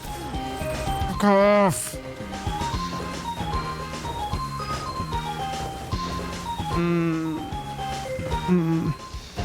Make them stop.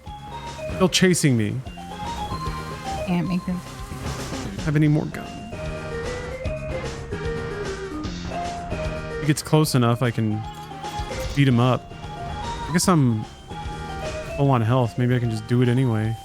Although it's going to be harder with my legs all out of battery. My poor legs.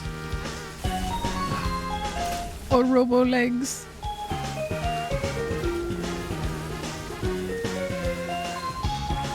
Did my leg workout today, so I understand, Sam. Remember this music from Mega Man X?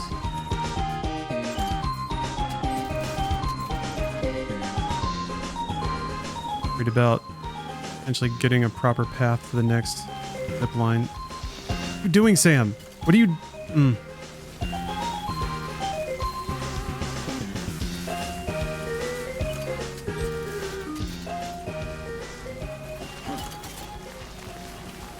Freeze, am I right?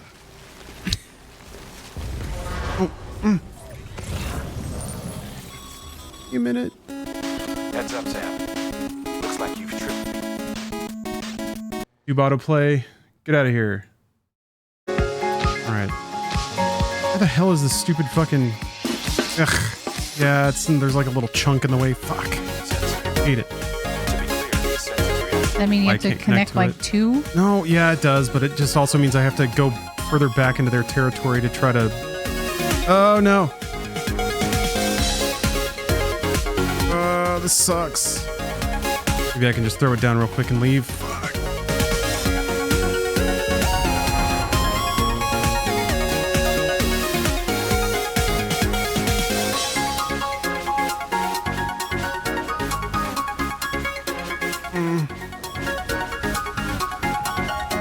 I feel like they put these trees here specifically to fuck with you. Oh, they absolutely do. Yeah, that's the whole name of the game.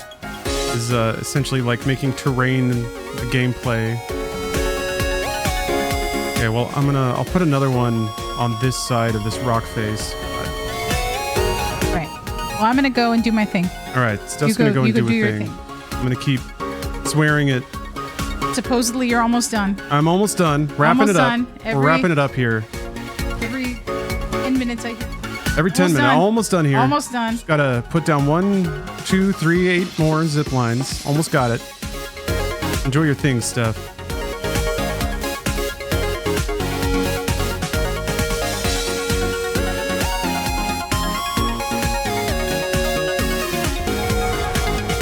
Such an awkward fucking thing. I hate the terrain here. Stop it!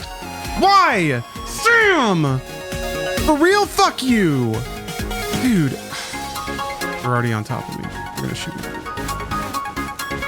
I hate this. I hate you so much, Sam.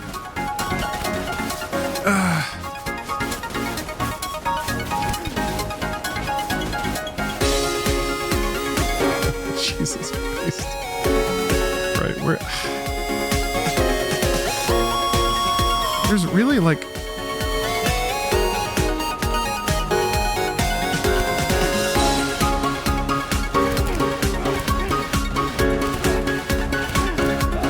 Wow, this terrain sucks so bad. Can't even place it anywhere. Ah!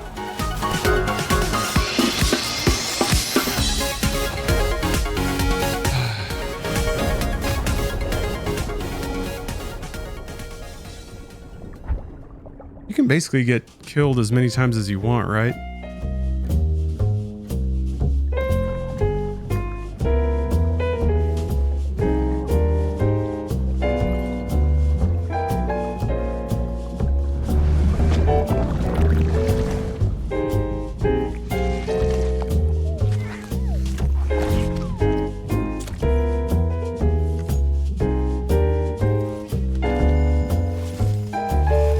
I hate these mules so much. I guess what I really should do is just zoom back to a manufacturing station and then buy a shitload of guns and just come and shoot them all unconscious and deal with this unharassed.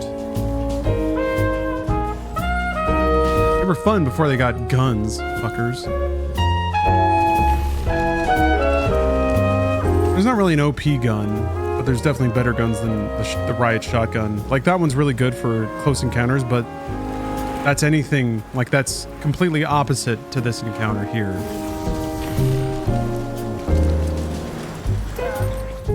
But yeah, I'll just knock out the whole fucking mule camp. It's just so far. But I think I can get back to the craftsman. No problem. Grab a soda. Here.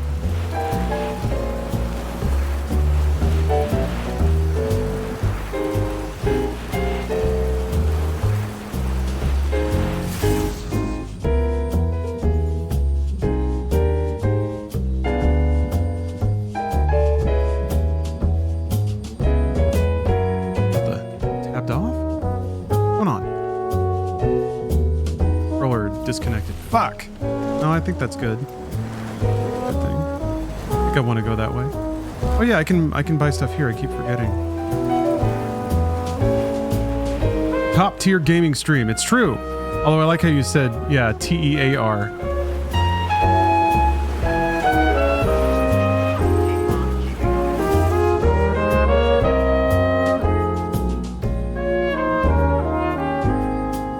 My controller work anymore, dude.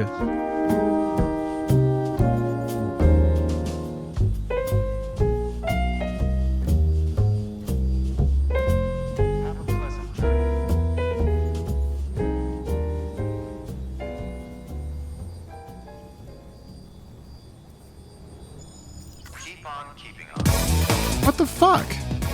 It's straight up like synced, but it's not. Just because I got up and walked to the refrigerator?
I don't understand. Maybe I guess gotta play mouse and keyboard now.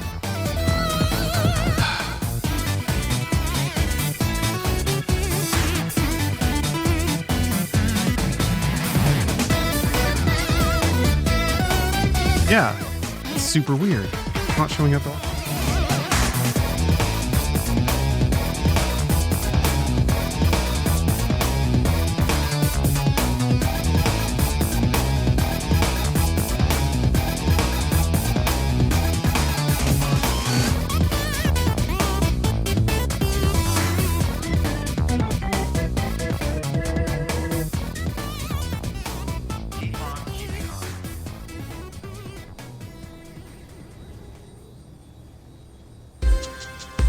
Not even showing up as a controller when it's plugged in.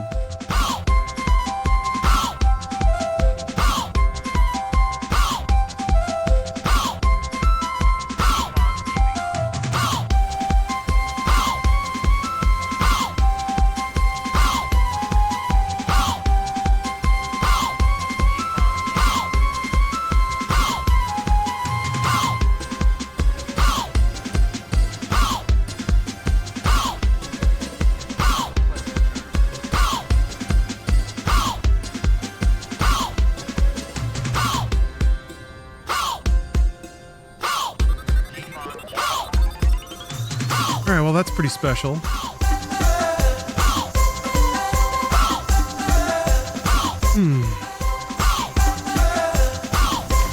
I didn't need to do that.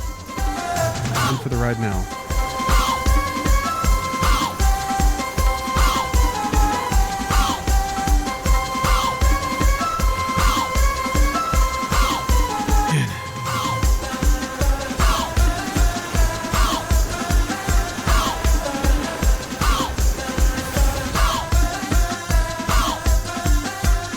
Yeah, it's just super. I've never seen like Windows just decide that it's not a controller anymore.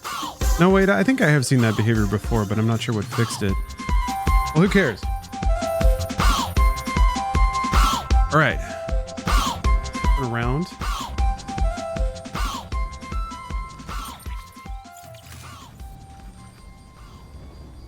Oh, mouse wheel to select destination. All right. I'm gonna have to relearn all this shit. Anyway.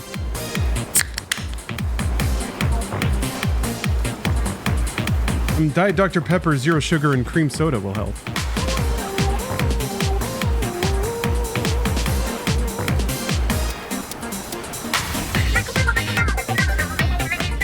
The good news is we're almost done. A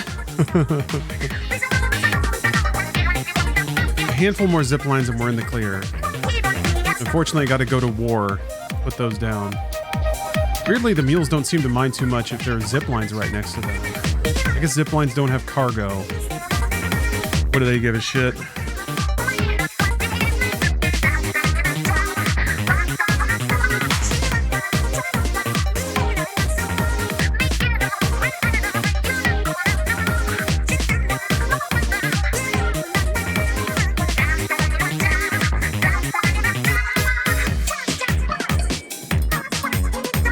Okay.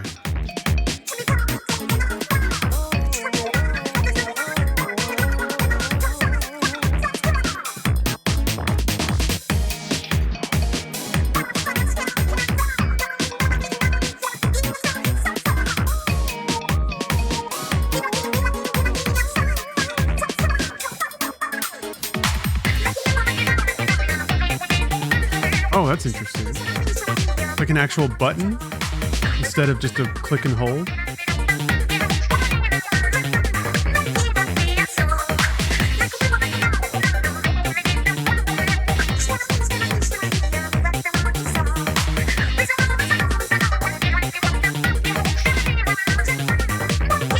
Okay. There are Half-Life items in the game? Yes, there are. There's a few different video game integration things. There's some cyberpunk stuff in here too, which is really cool. Man, Splatoon is the best, huh? I'll intend to go back and play through Octo expansion. Still always like. Sometimes I get a little surprised at how challenging Splatoon is. The campaign levels and stuff. A hot idea. Okay, I'm gonna go fuck these guys up.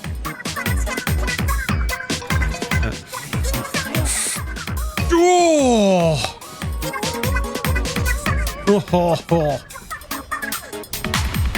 I'm gonna charge up my robot pants and then I'm gonna go fucking Rambo on these dipshits. And then I'll be able to put down the perfect zip line. I might even erase the one I already put down, that one that's kind of on the other side. Because if I can just zip right through, I think there's probably an easier way to do that. Instead of butting my head against it and looking for the easy solution, I will solve the problem permanently. Charles, you were watching some of the old, what are they, drunk streams? Probably what you were seeing? The FP cam? What's the FP cam? It did kind of sound like Crazy Frog, didn't it, Lucas? Hello, Omar Orange, Ennui V Dread, Scoticus, Rider, White Rabbit Object, Loof Box.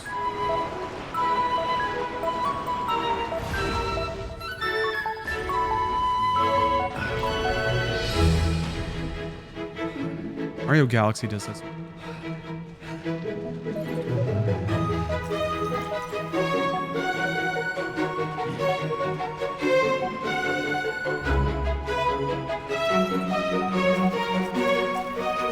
It's kind of interesting.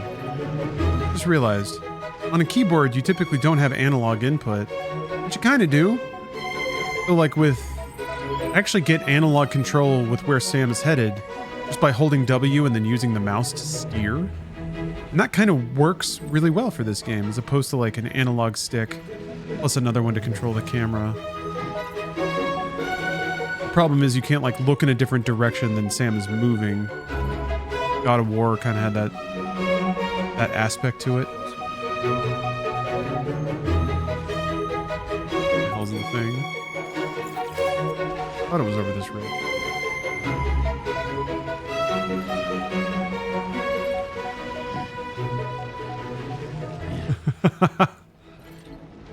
All right, so where I'm at now.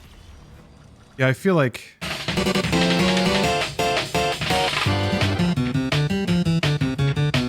I could just fucking this whole thing. I have to upgrade it if I put it there. Like go here.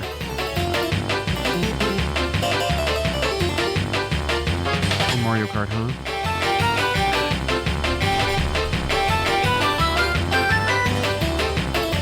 The game is next on the list. Death Stranding 2. Believe it or not. Too much. Too much. Heard that.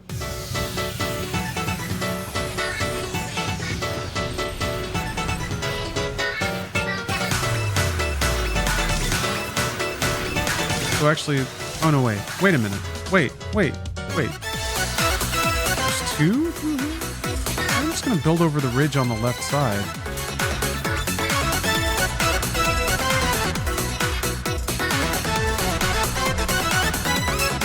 Damn. Or should I just complete this? Once it's complete, it's complete. This is kind of inefficient. It's not the most inefficient. Okay, alright. Never mind.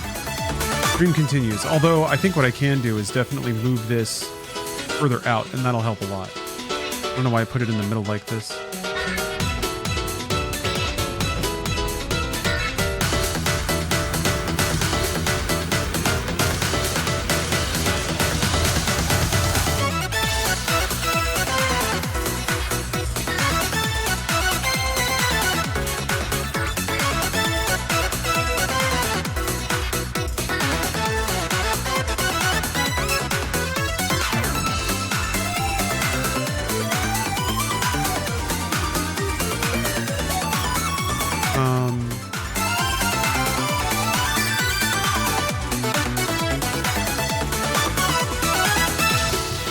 Yeah, okay, I can go way further up this rock face.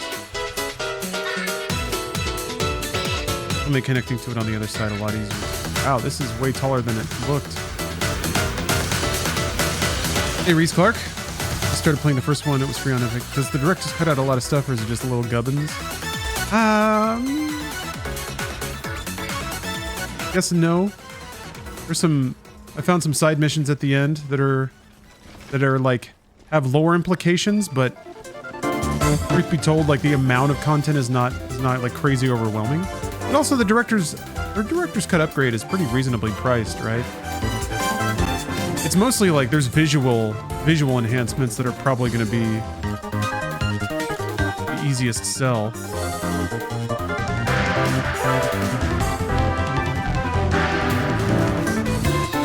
Oh, you forgot your password, so you made a new account. All right, that makes a lot of sense.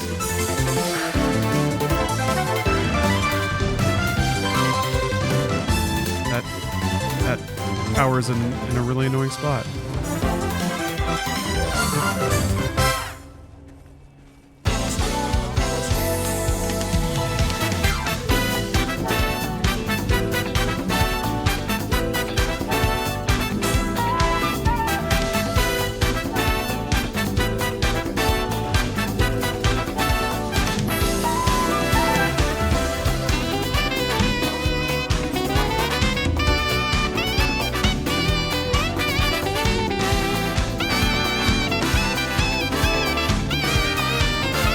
Difficult to build on this terrain over here, huh?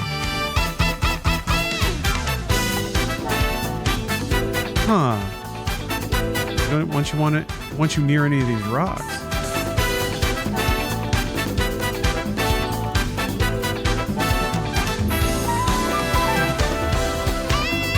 Damn. Really fucked you here, didn't they? Music is from Mario Kart 8.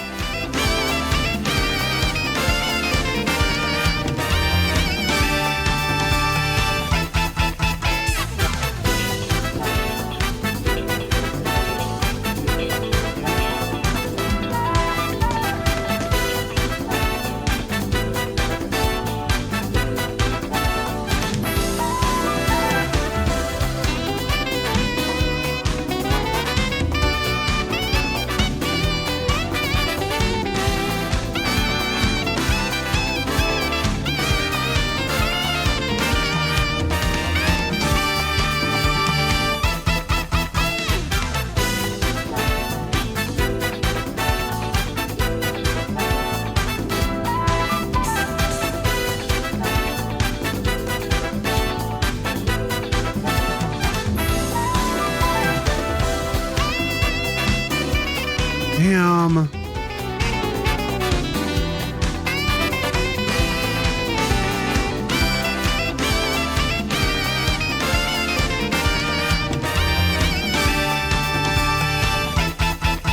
Dude, this is taking so much longer than any other path I've ever had to set up in this whole game. And it's the last one I'm trying to do. Holy fuck. This sucks, man. Hold on. No, I'm gonna retract and I'm gonna go around the south side of this. Yeah. From there to there. I'm abandoning this. Built the road here because it just sucks. Yeah, this is terrible. It's interesting how they again, I'm fascinated at the game's ability just through terrain. The button to the first person on mouse key.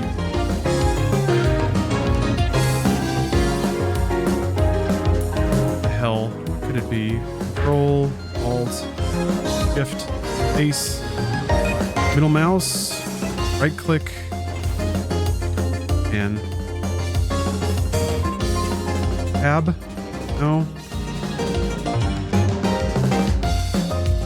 A splorch of coffee on my caps lock key.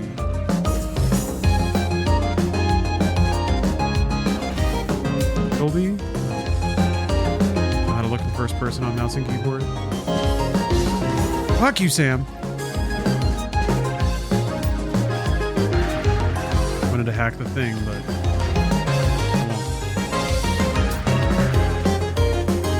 I'm gonna keep on. Stop, dude.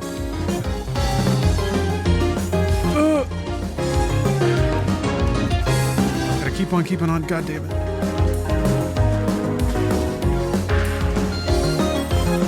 E.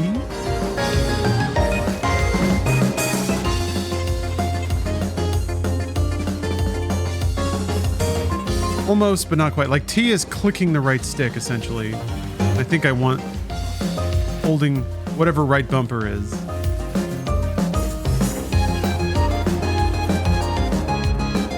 Good guess, though.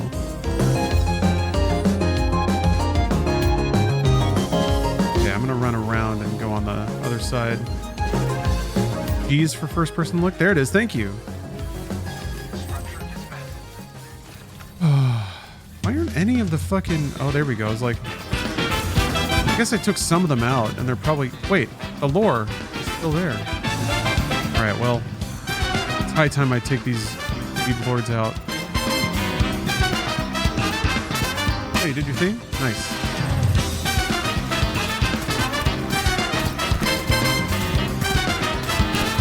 Anyone here, employee of Blizzard, got laid off? Ooh.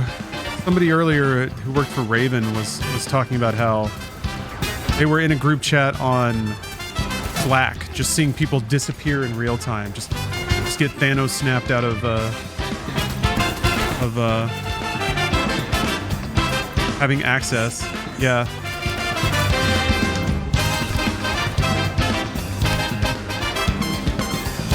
Yeah, it's so gross.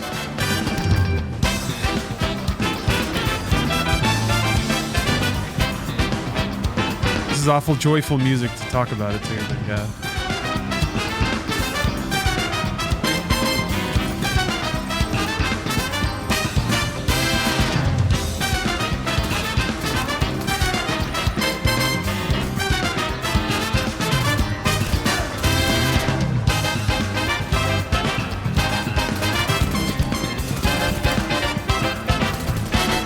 Love getting on that gun.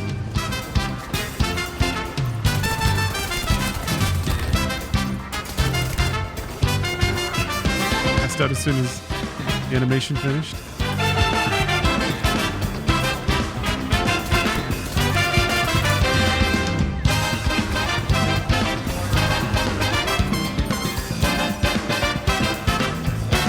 Oh, you work at Flight Sim? People from my department got axed out of nowhere, no warning. Yeah, that's what I hear, is that it's like, this one was weird in just how quiet it was and just how, like, comprehensive.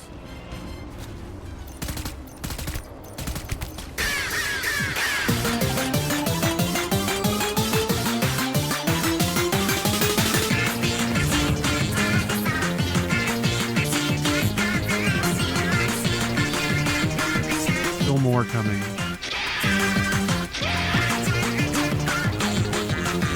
Oh, you're Daisy Angelus. All right.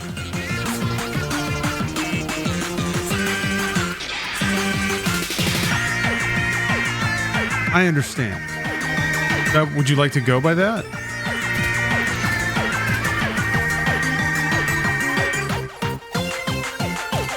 Throw my trash on the ground.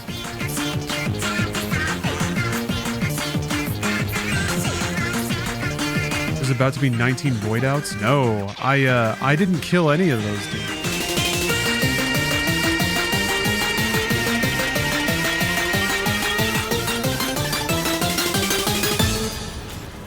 Using non-lethal rubber bullets.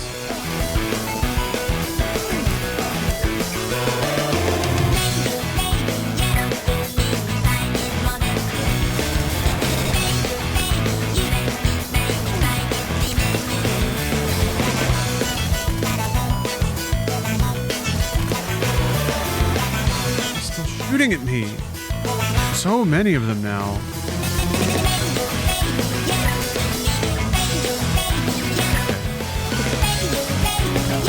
Come on!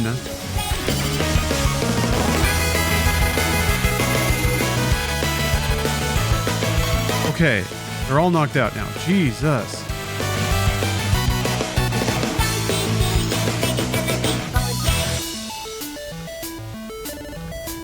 You can call me anything, just don't call me late to dinner. All right, I won't make that mistake.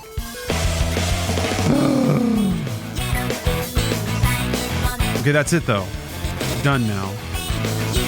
We're done. Nothing but clear skies, cloudless days, easy deliveries. Keep an eye on my line of sight here.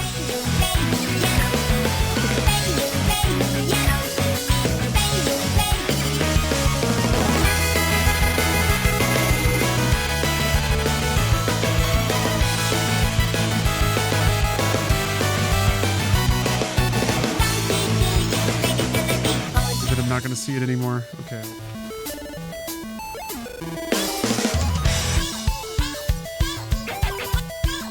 I don't know how to rotate the map. No. You like wiggle it. I want to wiggle the map so I can see topographical information. Ah, no wiggling.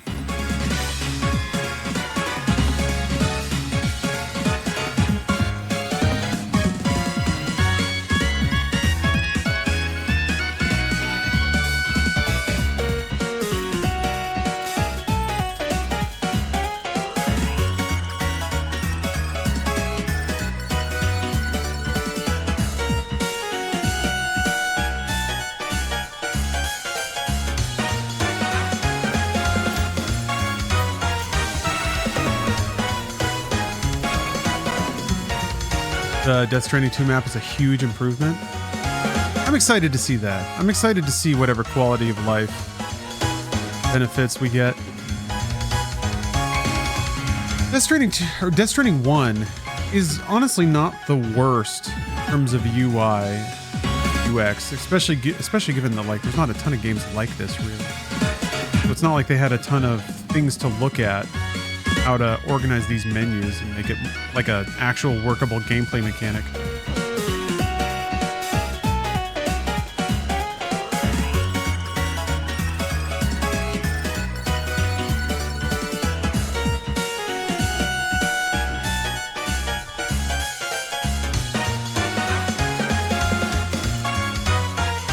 Oh no! Insufficient chiral bandwidth. I was worried about that. Okay, well, now I can switch gears a bit. So I haven't quite completed I'm really close to completing the highway, but I think what I need to do now is double back and start doing deliveries. If I raise the star level, I will get more chiral bandwidth. And then it's really just patching together this to this to this. I guess this to this, but I think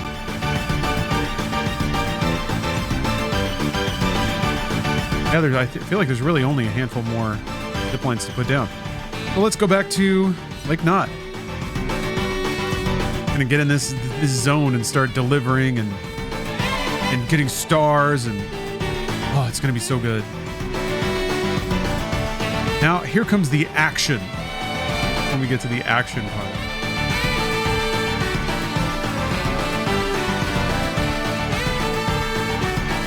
Trucking time? Nah, ziplining time. We're gonna be trucking, but not like that. Not quite like that.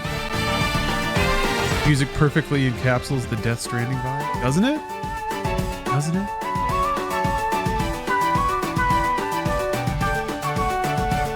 I should take a little rest when I get back to home base.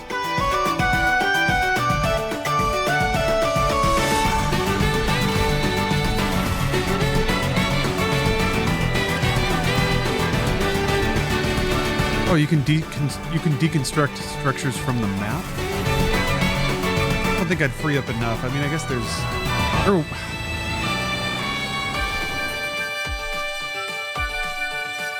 I haven't built that much stuff, to be honest.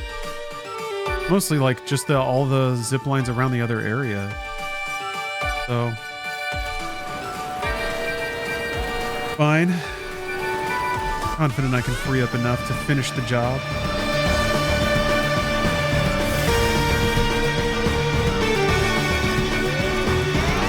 And you give your formal review of Death Stranding 1. I did that 6 years ago.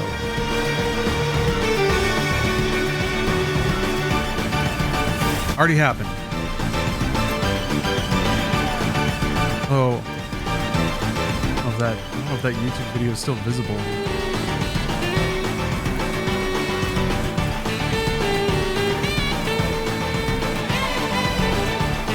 Yeah, I'm not worried about it. I'm not worried about it. I got plenty of zip lines. Earn me some stars. It seems like, by and large, a lot of the deliveries are sort of contained to certain sections of the map. Maybe that changes as I unlock more stuff.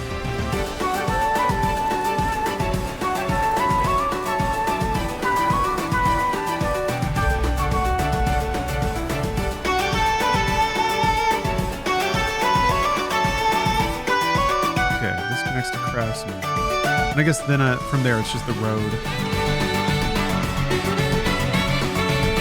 Well, let's see what Craftsman's got. Let's start picking shit up at Craftsman.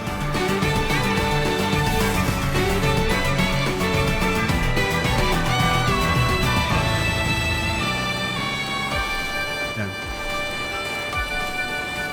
Wasted so much time getting dogged by those stupid mules. It really just go to show you in this game, though, how it's like, how well tuned it is, where the right tools can just make stuff so much faster.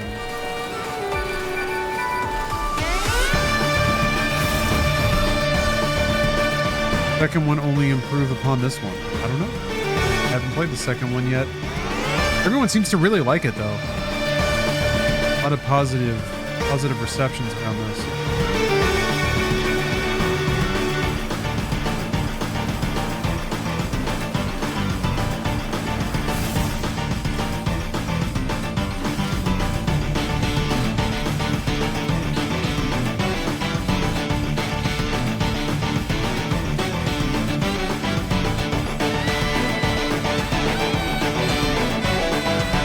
Sleep in a... Oh, so tired.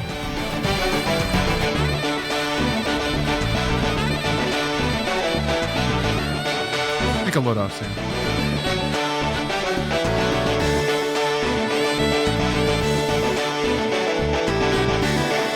You dislike that your PS5 tells you what percentage you're through on an individual chapter in the main story? Yeah, that always seemed a little presumptive, didn't it? Nah, Brosif, this is not from in-game music. I'm playing this through the Nintendo app. But I'm gonna stop that now, and we're gonna use a different online radio. I'm gonna listen to some classic game jams through rpgamers.net. More for variety's sake. That music was getting a little intense. Alright, Sam, upsy daisy.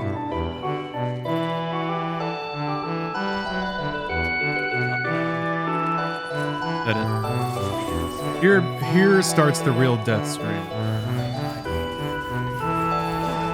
Oh, whoa, he did a little trick in the corner.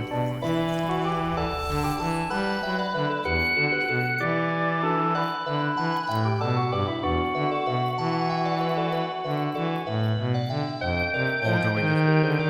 Of course they are.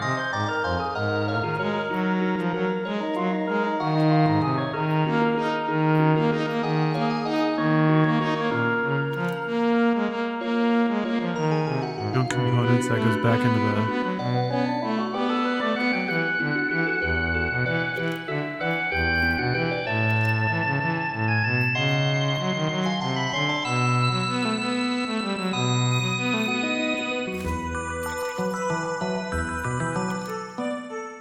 now that we're transitioning to mass delivery mode, and mostly I just need a carrier.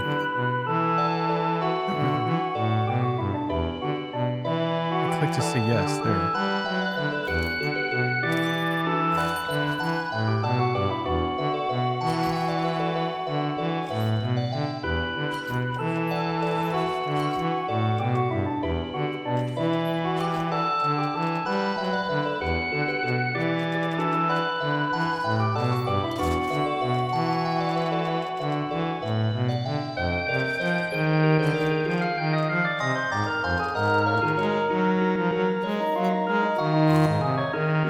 I didn't turn the difficulty back up. Oh well. I'll do that now. Thank you for reminding me though.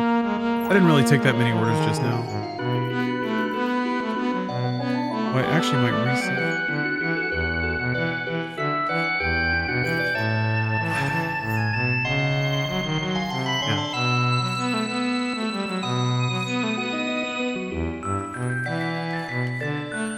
Yeah. Isaac grayed out. Still like auto-saving or something? J-Ral, thanks for gifting a sub.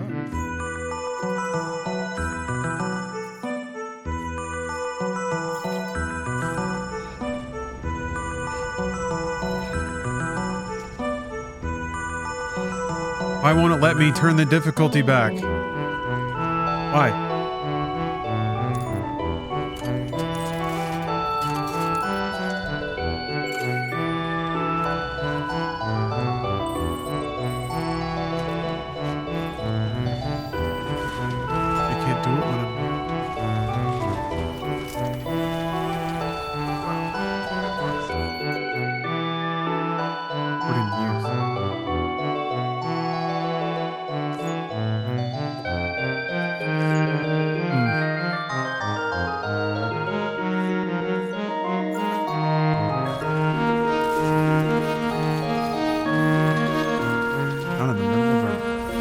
I've done it in the middle of an order before.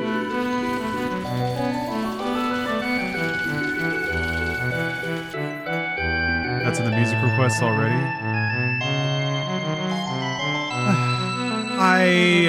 Why Death Stranding? Why are you being this way? I don't know. Oh wait, no, I'm getting on the road from here.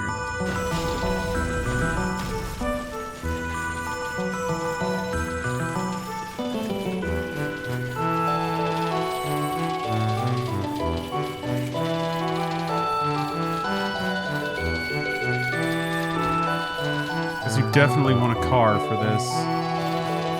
Yeah. Real slow. Oh well.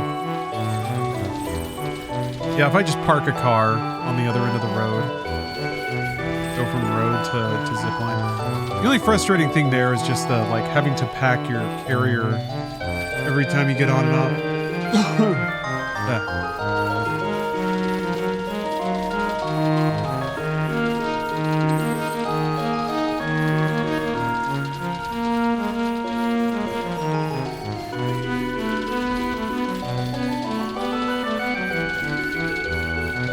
Although working on cars for the place I'm going to will give me better speed legs, I think.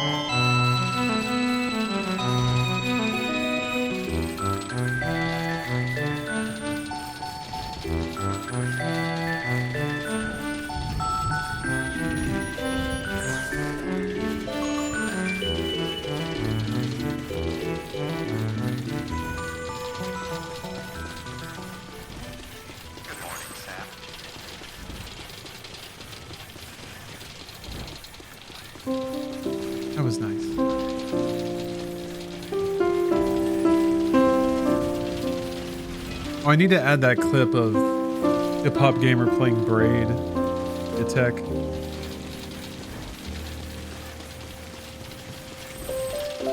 Holy shit, this is slow.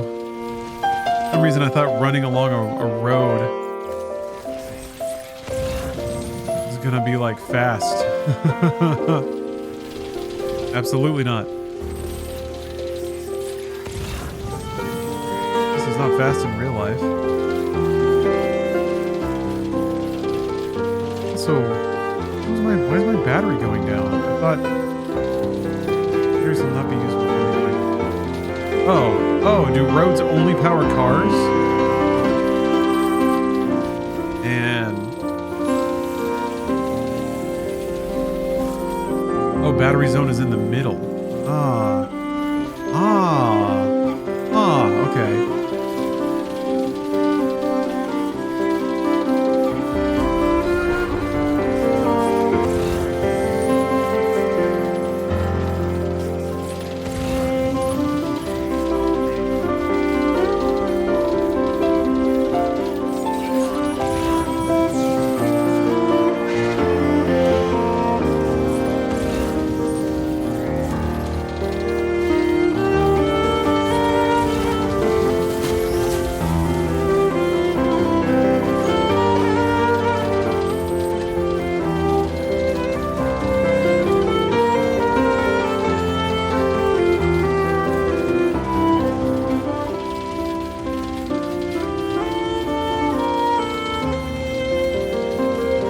Yeah, a nice truck will make that stretch a little more engaging.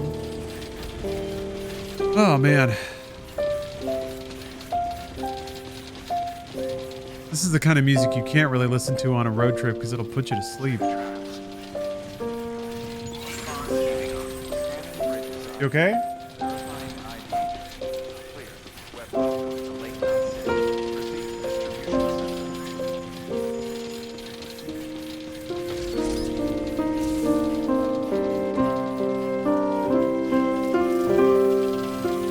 That was the slowest ever.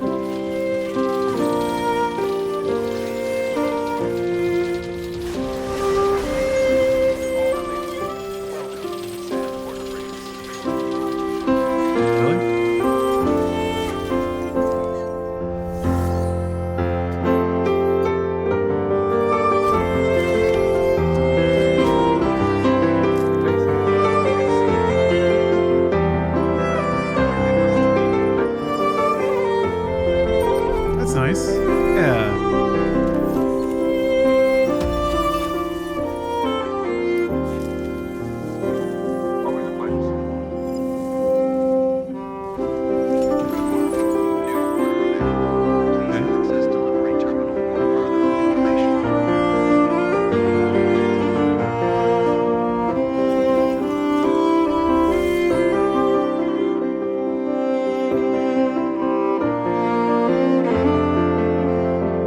Rolling up. Okay. I think I can. Curious. Yeah, there's some bot missions. Oh, Steph just discovered Beavis and Butthead and COD. I haven't seen them yet.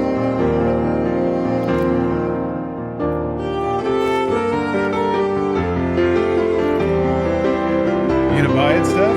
Everybody wants to know if you want to buy Beavis and Butthead. Actually, wait, are you playing COD?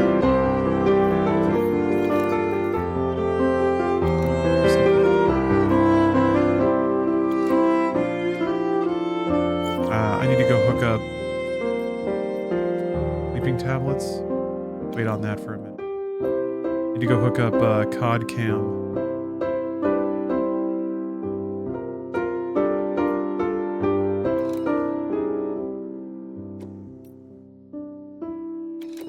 Privacy policy? That's okay.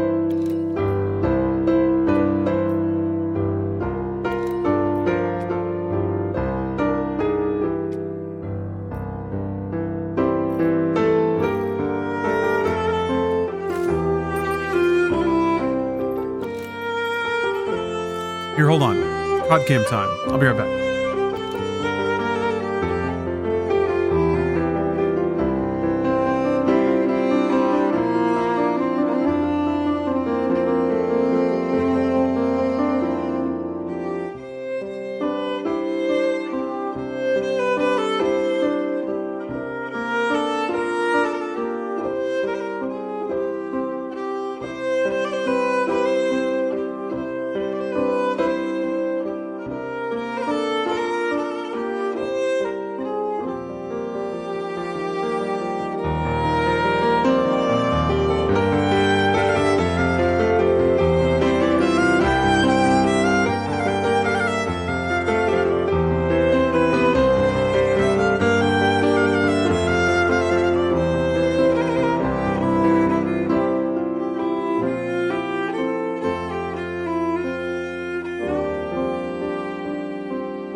Metal Gear.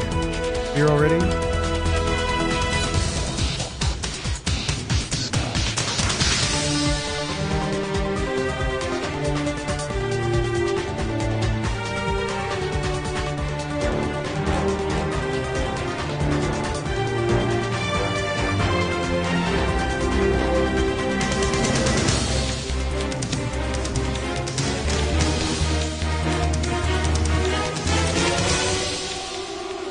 Battle Shark. Shark Lady.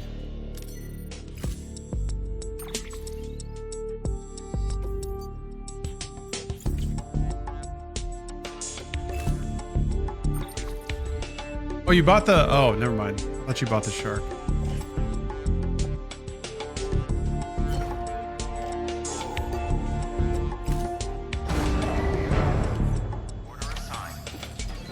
Whoa! What the fuck? Like slingshot across the room.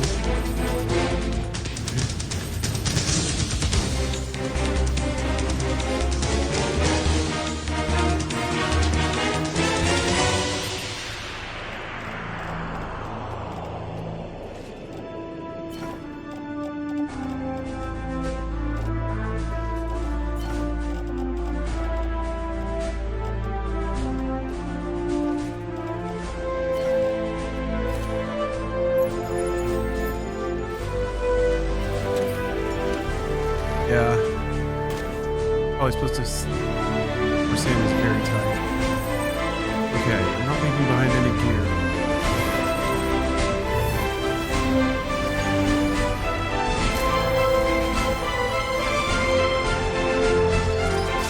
Very patriotic. Going back to.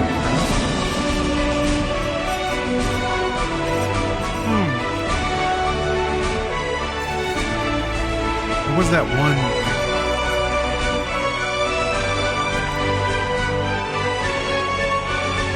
Whatever, I'll go back. Music gig allowed, yeah. everything on this radio station is a different volume. So if I turn it up because the song is really quiet, then the next song is massively, massively loud.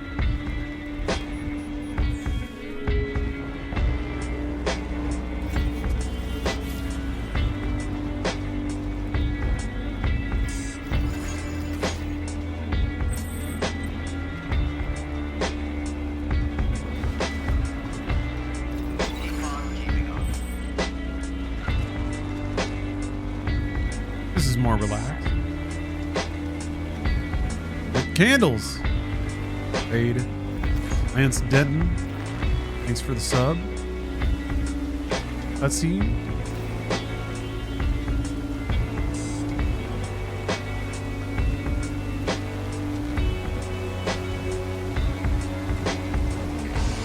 Man, I think running zipline deliveries in the first zone gave me unrealistic expectations of how quickly you could make the run from place to place. No, I haven't gone back to the race. I mean, I have zip lines to Timefall Farm, but I just to deliver anything or set anything up. I remember doing some of the race stuff though when the director's cut came out the first time. I actually did a sponsored stream and like did some of the races on the track. It's okay, I guess. It was kind of unimpressive, to be honest. I didn't say at the time for obvious reasons, but okay. There's Beavis and Butthead.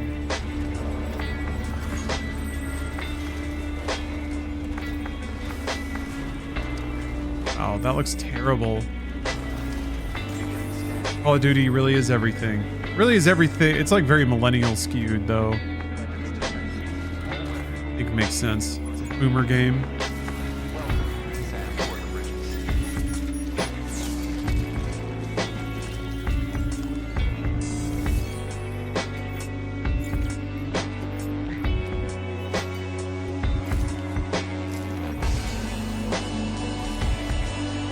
What do I mash to make this happen? Right click? Click, click.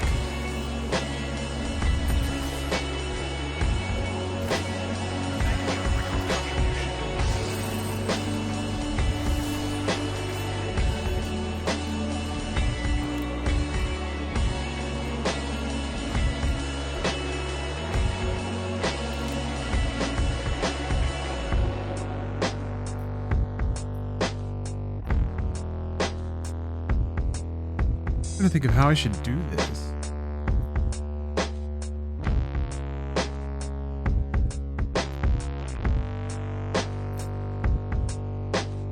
But that was supposed to go to engineer. And see, I'm already fucking it up. Like, I do have zip lines to engineer. Okay, I just have to go south first.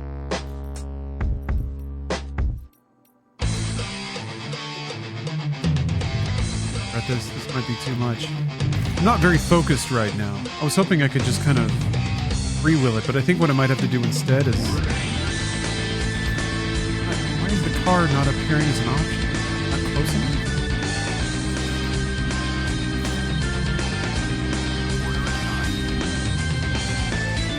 About the carrier angle. I don't like that button either.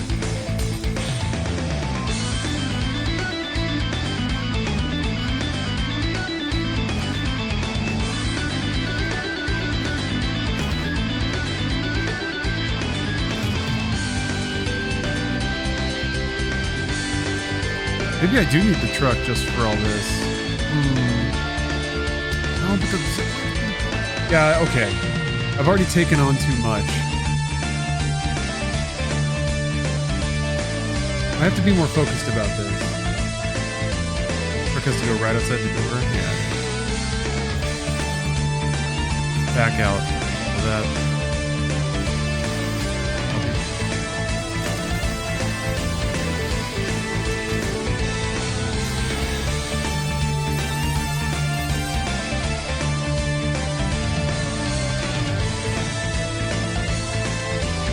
Breaking my brain now because I have to leave some of the shit behind, I think, especially if I'm going to start using it.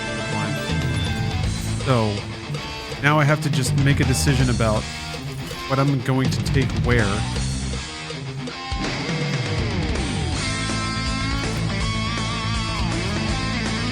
Space Station West. Oh no. Oh no, it happened. Something's crashing. Oh. That it? Done?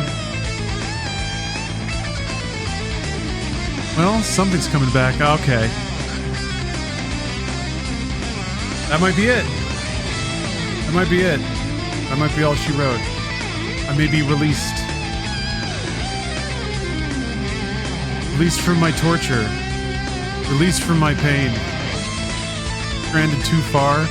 Yeah, I did a lot of the... What really sucks is I basically did all the prep work. Yeah, time to learn if the save fixed itself.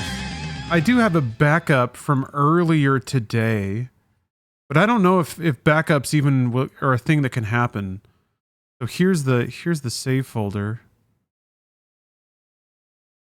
It says 7:02, 5:26 p.m. 5:30. Okay. Wait. Oh, 6:27, 5:30. That's probably bad. That's probably really bad. Yeah, so I have a backup of that's 7:2. That's like last night at midnight. So, but yeah, this rolled back to June 27th. That already happened. What's weird is like these are fine. 7205. And then the helium folder is rolled back to yeah, that was 727 in my previous thing anyway. This is like the one that I backed up last night.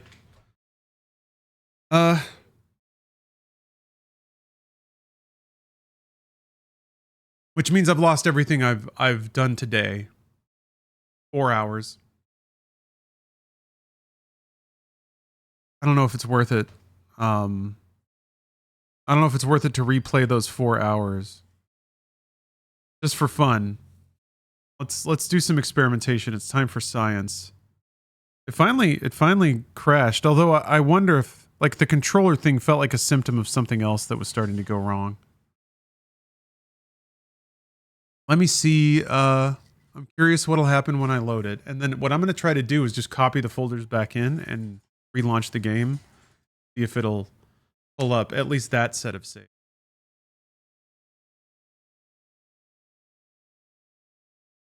I don't know. At that point, I feel like that might just be something I do offline. Oh, an autosave from today at 5:22.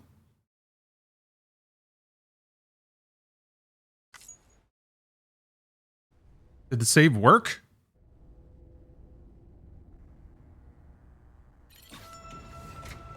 Yeah, the save worked. Okay. Back it up again, just in...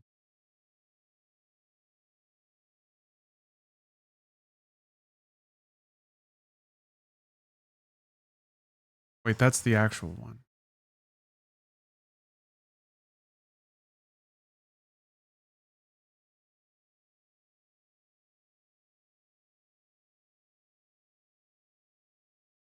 Yeah, we've been spared. We've been separated.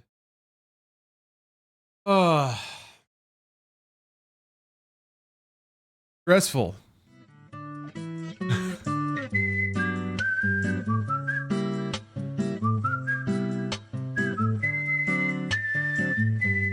I could use this time to reboot my PC. Get my controller back. And also take a break. I'm gonna take a break. Not taunt the dynamite monkey.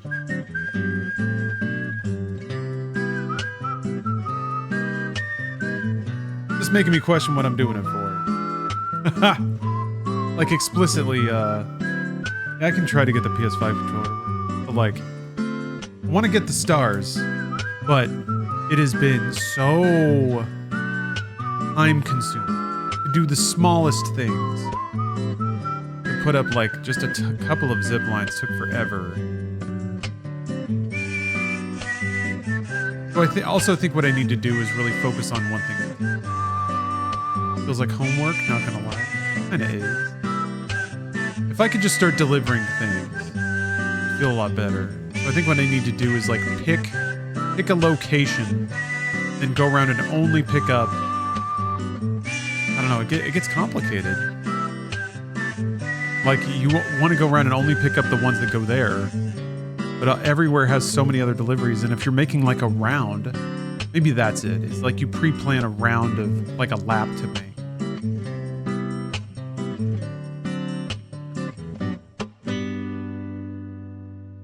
From my experience, trying to optimize the game like that might make it feel like a chore.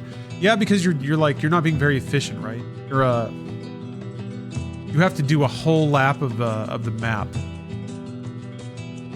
just to like do one set of deliveries. So I'd like to be a little more, man, this music. I'd like to be a little more flowing about it. Some of the places are a slog to gain stars with.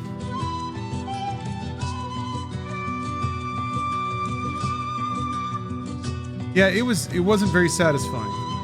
It was kind of last night, or the first area felt great again, but I think that's just because of how much smaller everything is. You're just like zipping and zipping and zipping and delivering and delivering. If you like spread all that out by so much space, it didn't feel like it was that much space, though. Especially like with zip lines, you connect it all real fast. I'm not sure. I'll chip away at it a little more. First, I'm gonna take a break, and I'm gonna talk with Steph about a few things, and then I'm gonna reboot my PC. Focus Mountain Knot for the stabilizer with no fall damage. Really speeds things up. Okay. Well, higher level speed legs. But yeah, I'm gonna take a stretch and a hydrate and a meditation on things. I'll be back. Thanks for watching.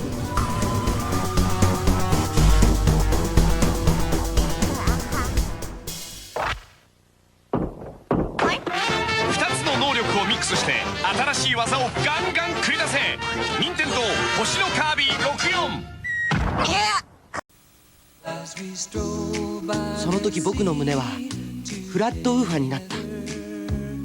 震えてしまったバイブレーション。パイオニアバイブレーション。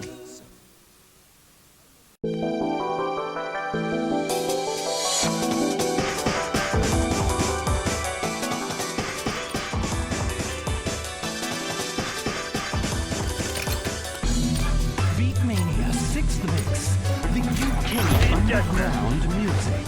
You want to clear your name? Hey, clear it out.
This shit ain't working. We've lost the advantage.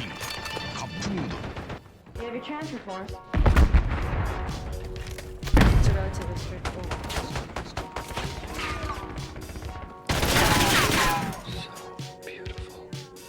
Do you speak English? There was this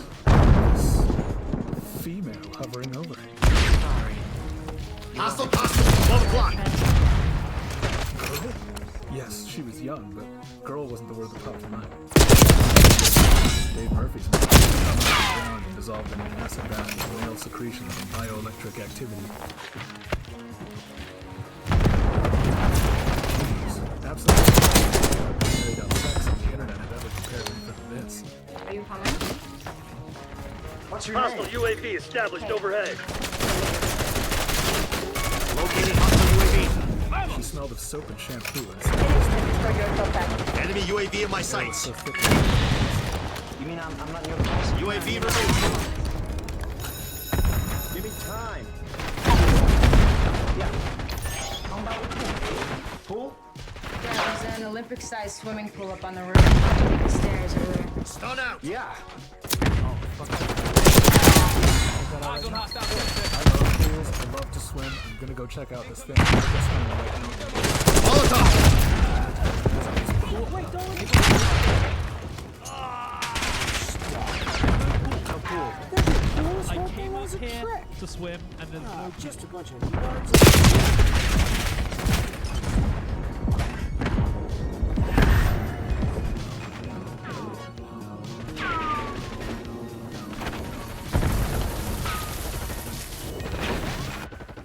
Here we are in Salem. It's Halloween night, and there's some people around here in some great costumes. Well, look at these guys. Join us up. Care package You guys have on some great Halloween costumes. This isn't a costume.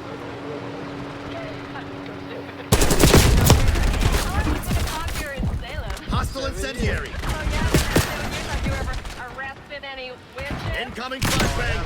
You may be the first one.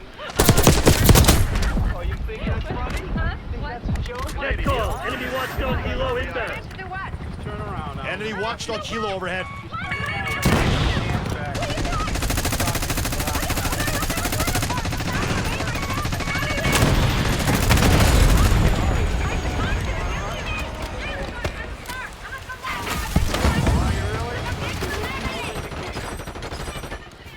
We'll be talking about it.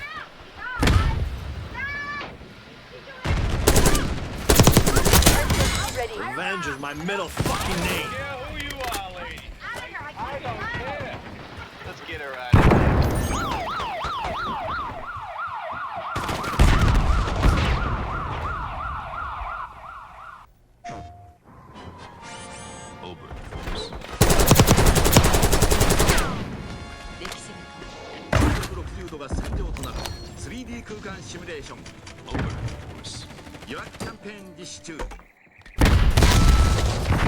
Hostile scout pulse in your AO.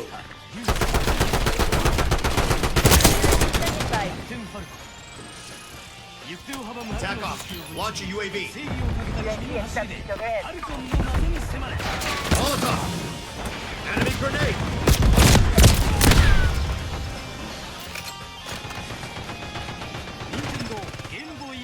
UAV fuel check 50%.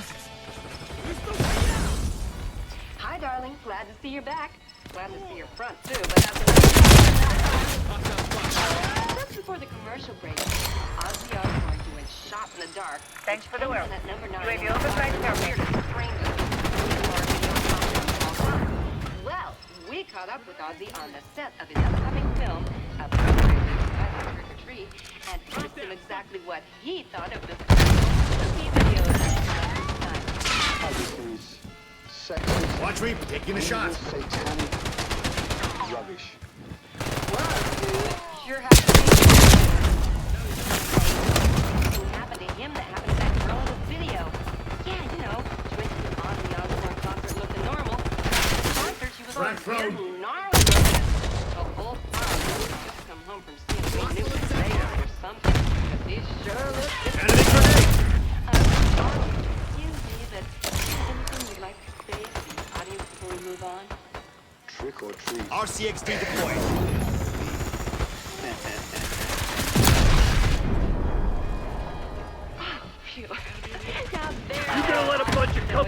asshole beat you? Fight back, damn it! Commence counter UAV operation. Marshal, request UAV test. Real classic warrior. It's not what I won't say, but a real classic piece from the Rocky Horror. That's homework.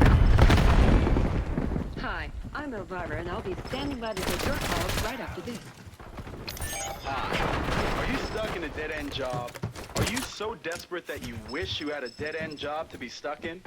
Just too stupid to be a computer programmer? You fucking me? Activate task protocol. Get your ass back to immediate extract. for you. Mission's the a train Salem wreck. State College of Witchcraft and Voodoo. Yes, on the beautiful campus of the Salem State College of Witchcraft and Voodoo, you may find just the career. Not this time. Possession, sorcery, sports, Hex education. How do you think I got as far as I did? Brains? And our fully qualified instructors take a very personal interest in all of our students. I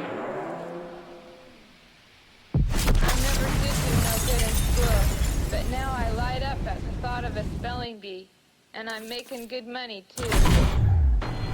You'll meet exciting new friends, and all in the serene setting of beautiful Salem. So if you're looking for a career with a future, as well as a past, call now at 666-WITCH. Operators are standing by. Hi, I'm still Elvira. I'm waiting for you to call. If you call right now, we'll give you as our free gift this beautiful combination phone and alarm clock. So call right now. Hurry. For the first 500 callers, we'll also include my home phone number. Salem State College of Witchcraft and Voodoo. Salem State College of Witchcraft and Voodoo. Salem State College of Witchcraft and Voodoo. Salem State College of Witchcraft and Voodoo is not associated with Salem State College. Oh, are you implying that Malcolm and X out there are amateurs, Brian? As a matter of fact, you're not much good without a gun. That's why I never go anywhere without it.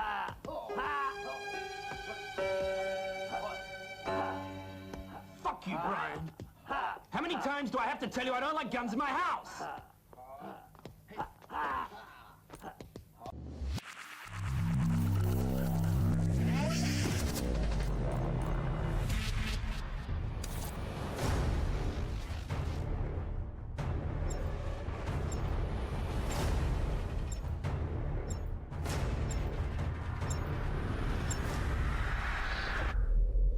Mission clock on. The market is at a critical juncture and war is brewing between the corporations.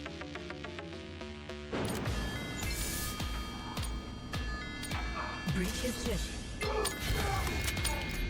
Breaching successful. Team deathmatch. We have our orders. See it through.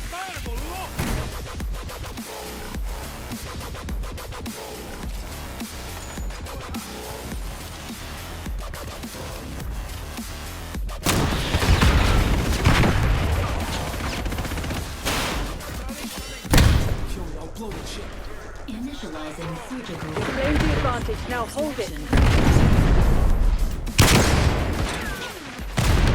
You're falling behind, Crimson.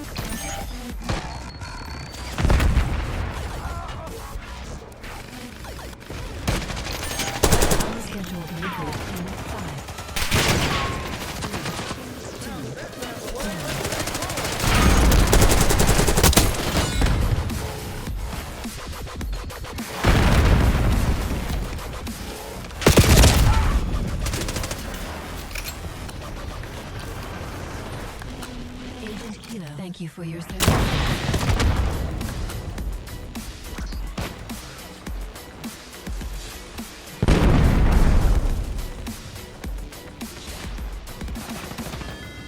I hope you know something about hand-to-hand combat.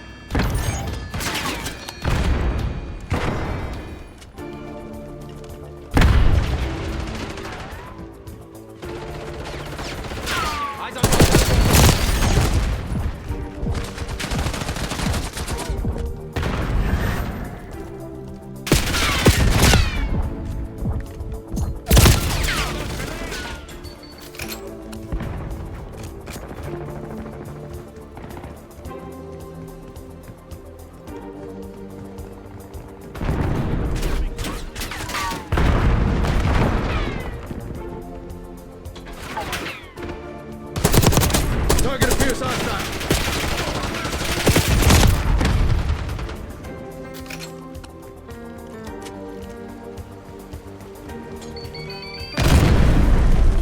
They've taken the lead.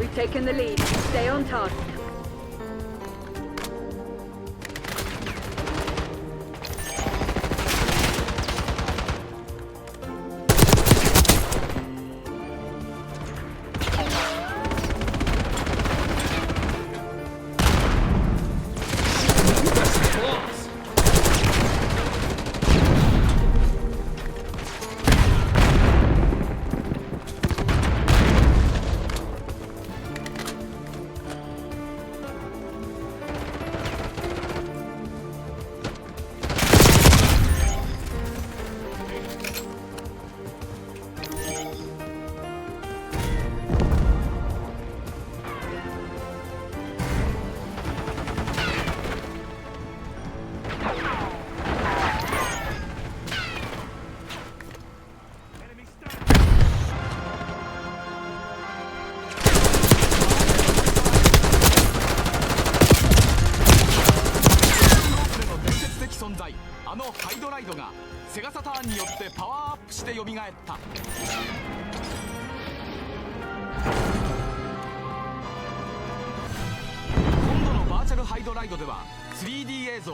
実写映像、CG 映像を構成したバーチャルロープです。360度画面の切り替えなしに自由に動き回れるのはバーチャルならでは。ストーリーは原作のハイドライド1に沿っている。 3DCG による誕生は超リアル。いついかなるかハラハラドキドキのダンジョン探索が味わえるぞ。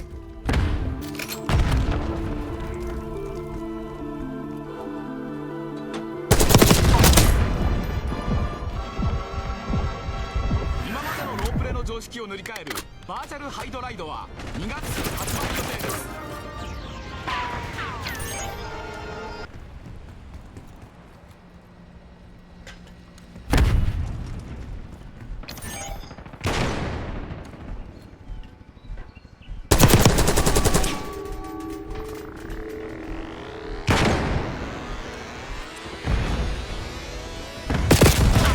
Falling behind, Crimson.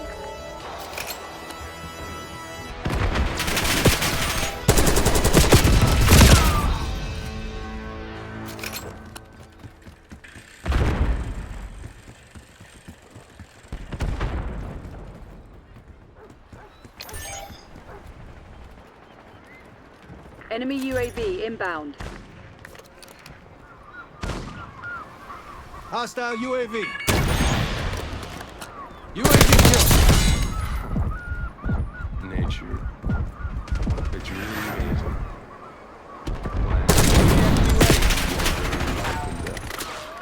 Unpredictable, yet somehow in balance. Just like life. As a young kid, I loved academics and the arts. I didn't really have a physical side. Things were out of balance. I guess somehow by instinct I searched out a sport and the physical side of me, and I found martial arts and karate. Now, as I became a professional, I realized that physical fitness was extremely important in order for people to reach potential in any part of their lives. Physical fitness has surely brought balance to my life. The body, it's a highly specialized, hard-working machine. Driving RCXs. Function the way you want it to.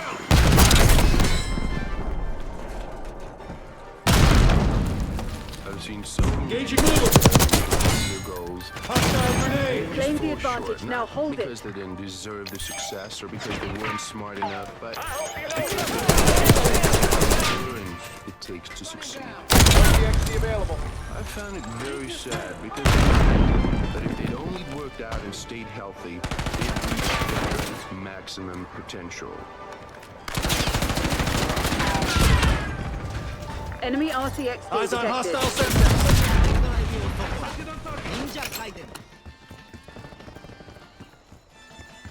俺の名は龍神社の末裔だ。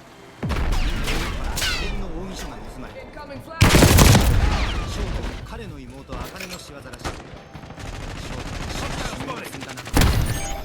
なぜ翔が近江賞を盗んだのか突き止め取り戻すために俺はアメリカに。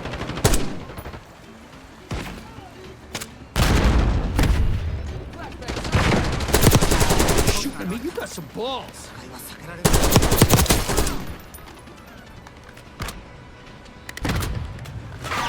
Hostile shooter. 回転して相手の懐に入る。俺の得意技は前転からのキック。RCXD activated.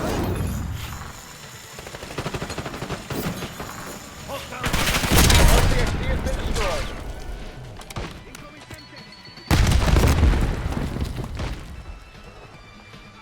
I hope you know something. 情報がグランドキャニオンに向かったら、ここにも俺をつけられる。物騒な街だ。巨大な組織が動いているようだ。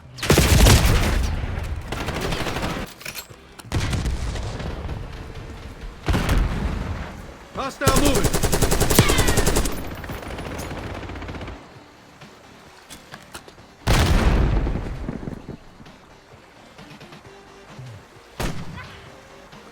You just made a fatal mistake. Taking a shot. ショー、お前はどこにいる？ストーリーに合わせて全7ステージを戦うビジュアルアクションゲーム。ソフト忍者解説が6000円で10月30日予定です。 Time short. Put your head down and secure the target. Quiet Lake by Robert Campbell of Marysville. $20 and the current posted bid. We are waiting for our $3 or greater starting bid. And finally, at number 69, the watercolor title Exchanging Fluids by Brian Swords of York. The assigned value is $75. And the current posted bid is $51. This is your last chance to bid. We'll be closing out this area very soon. Thank you for your bids. That's it here from Hamilton Bank. Hey.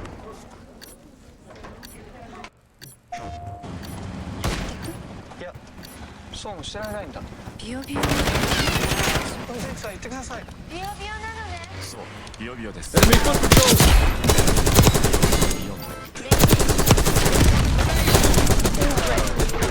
Scour the area. Find whatever they're Good hiding. fight, Crimson. Mission success. Incoming flashbang.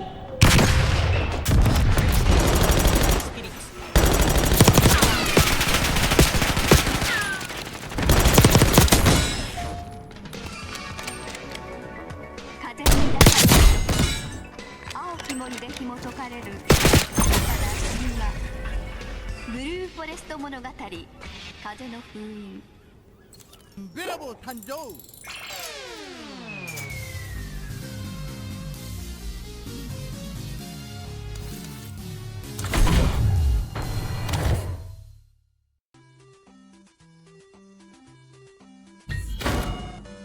目指すは日本一の大山頂。楽しいスクロックの始まり。まずは目的地を決めようと。鹿児島遠いな。サイコロを振って鹿児島どこだっけかな。僕地理が苦手なのよ。地域データ見てみよう。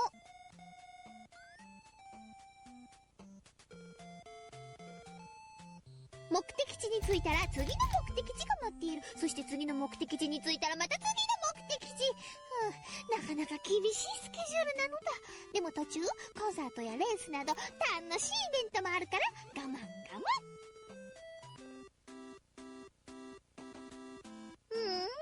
ユーミソはいつ聞いてもいいね。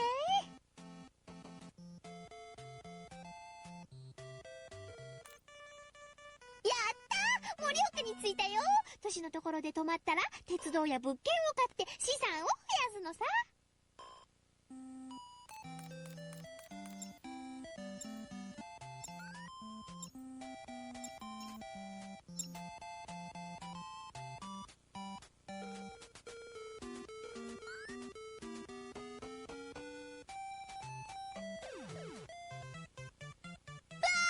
22億円も貯めちゃったい。目標の収益に達したところでめでたしめでたし。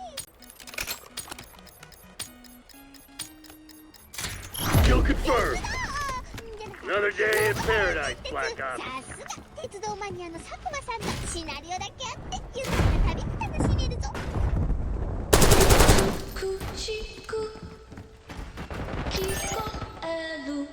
We got the lead. Now hold it.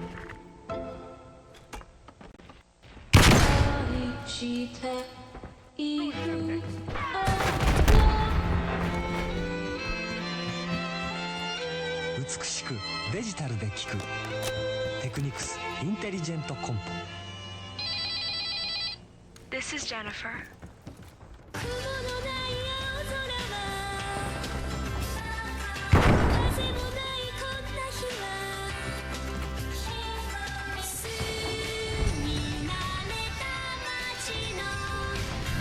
You fucking blind?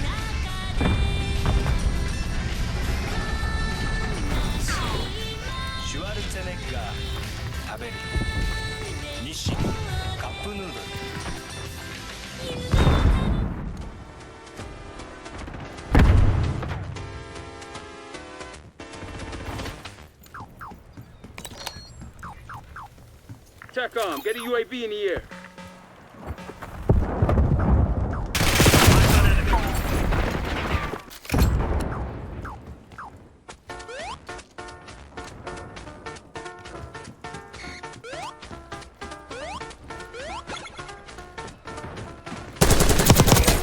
Shot's good. Flashback. Plastic concussion.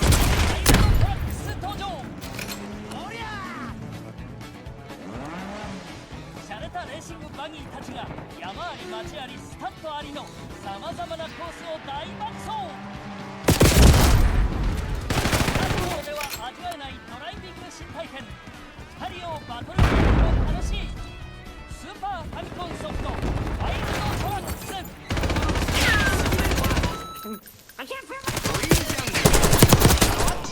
Sniper's toast. Let's move.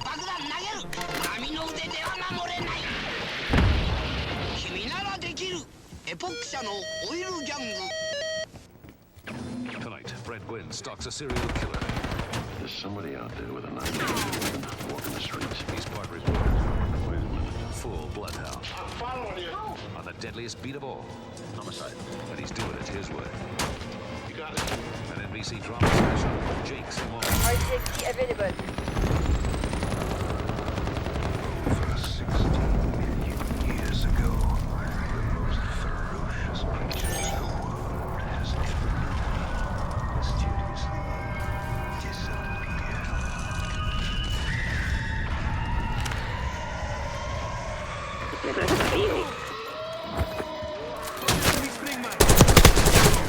Kingdom of the dinosaurs. Mom, guess what they got?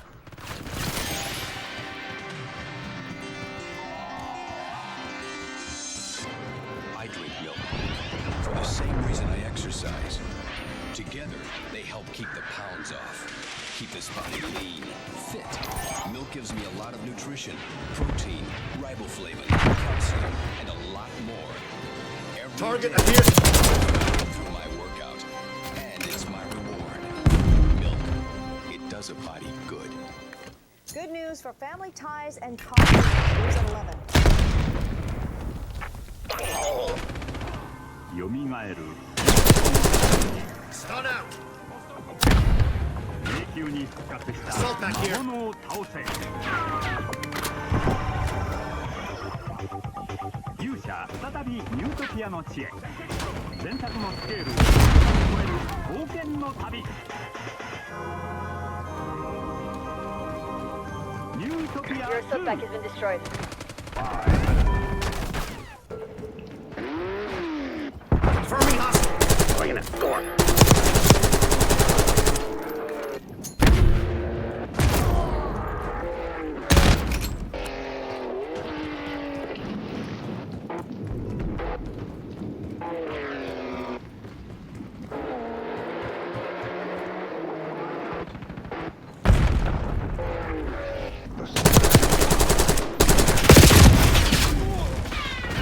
Exactly how to go about building that nice, thick, no-neck appearance.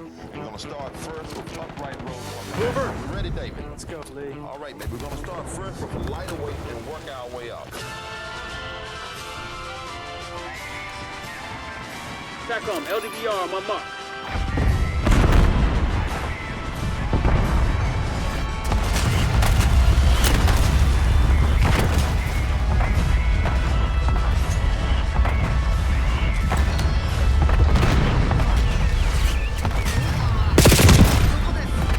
Marshal requesting UAV test.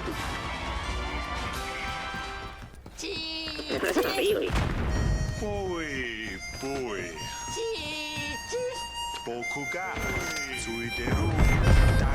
Enemy trophy system.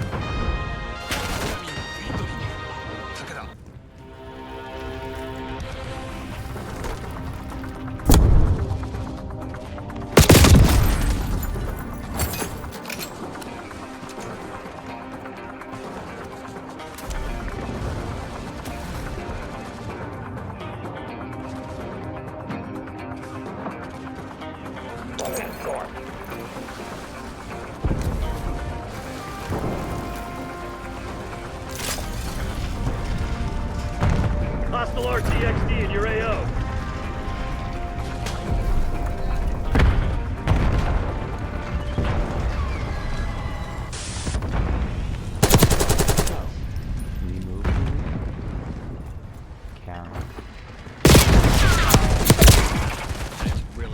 Incoming frag. Hostile foot patrol. Sending frag.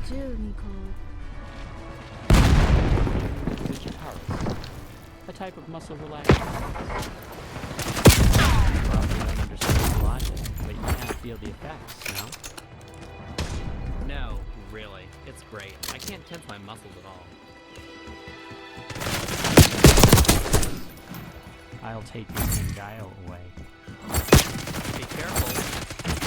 Sighted on target. Enemies down. Finish line's in sight. Don't let up.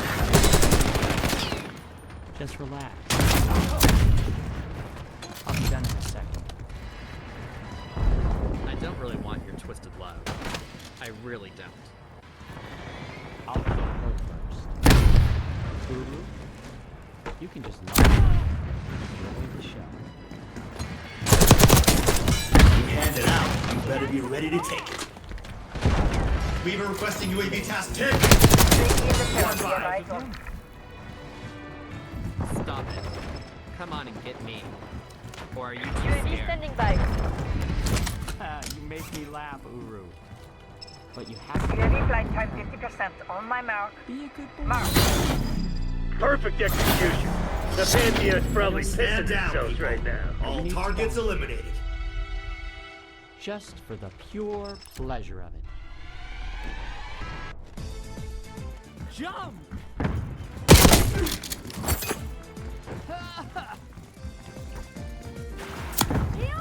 Molotov sighted.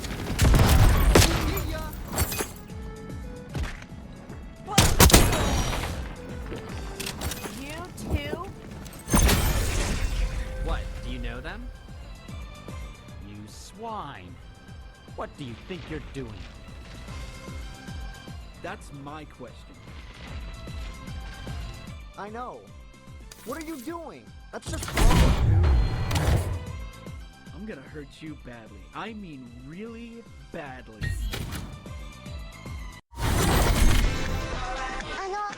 もしかしてスケトウダラさんじゃごめんなさい、人違いでした。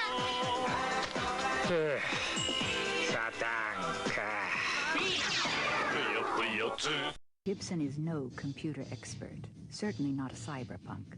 He is a novelist, a visionary, an expert only in ideas themselves. What is unusual, what is astonishing, is that he has come to influence scientific research itself. At last count, there were 8 different companies and academic institutions engaged in realizing Gibson's central concept, the social time bomb called cyberspace.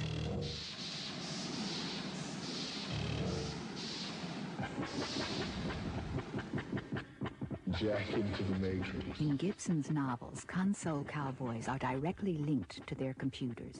Jackdian, Through electrodes to the central nervous system, cyberspace becomes perceptible. Cyberspace is defined as a consensual hallucination. The abstraction of databases become visible in the matrix, as it is also called, as geometric, architectural shapes, images that have reality only in the brain of the cognitor. The computer jockey can use programs to move his disembodied consciousness around in cyberspace. For the legitimate user, this is a way of doing their daily work. Millions of employees moving about in cyberspace, laboring in vast fields of information. These databases are guarded by dangerous protective fields known by the acronym ICE. The console cowboy's goal is to penetrate this ICE with viruses and attack programs to gain access to the information the base contains. Team deathmatch. Green light. Go, go, go!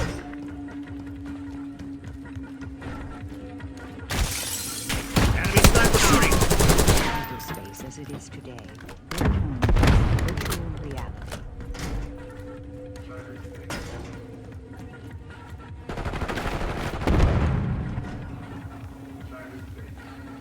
These people seemingly playing an are in fact spending time in another universe. We've taken control!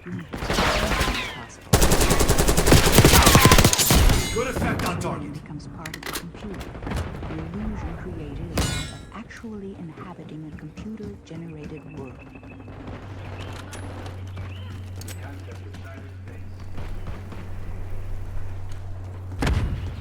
Damn it, we've lost the lead! Around you, you're in it. It's almost this embryonic kind of information gel.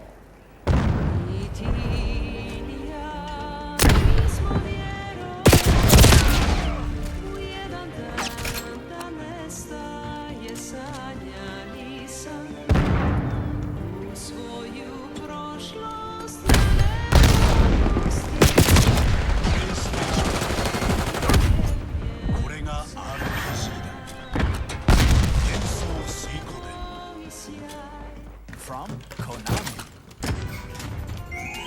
マジカルドロップ2。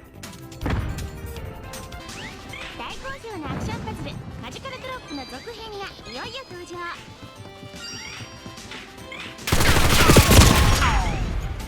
下してくるドロップを画面上の小さな剣を使って吸い取ったり吐き出したりして連鎖も可能で究極の後付けバンバン連鎖なんて王にも使える。さらにプレソタン版ではアーケードモードの他にスペシャルモードを多数用意。対戦モードだけでも3種類も用意されている。途中参加対戦も可能なマジカルドロップ2は5800円で8月30日発売予定です。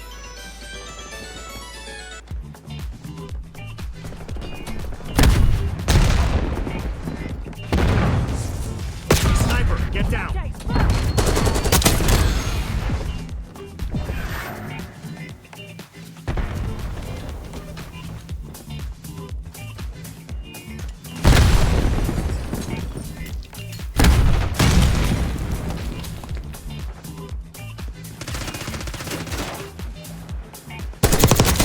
Target deleted. Enemies have destroyed your Sonntag. Nice! We're pulling ahead!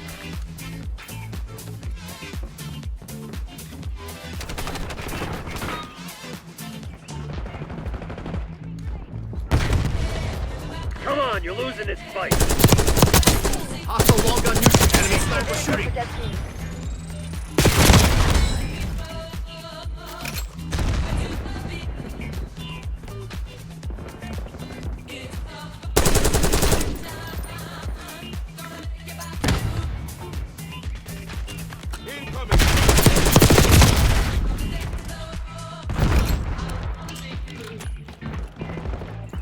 Attack off.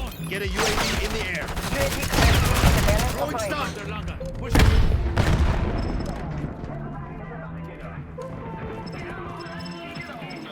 Enemy sniper shooting. UAV MPL 50%. Check.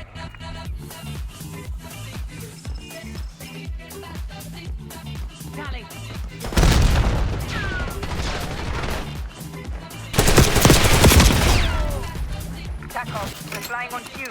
HQ, turning to tank.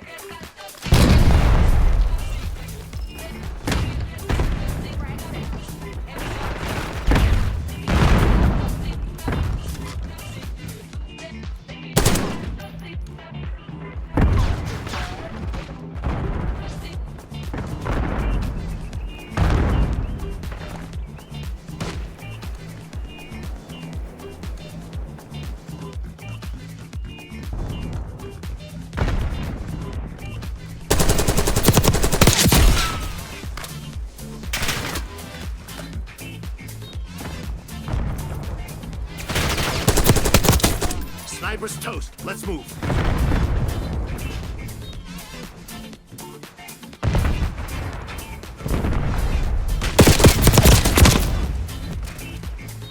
Enemy UAV inbound. Hostile UAV established overhead. Enemy recon sighted. Took out their UAV. Located hostile UAV. UAV neutralized.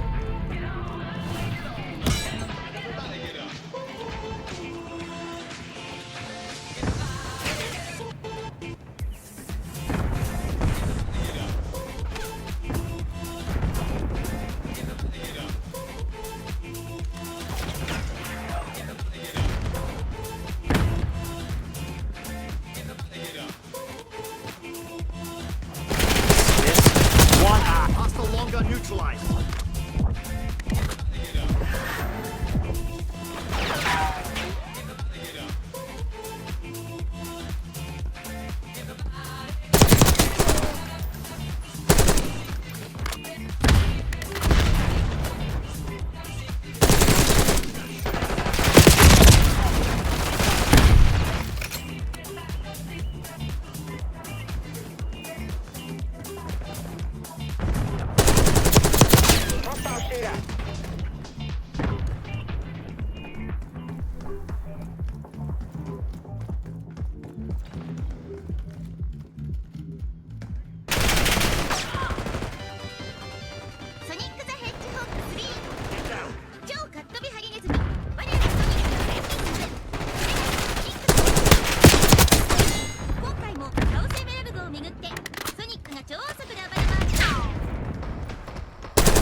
Hostile shooter.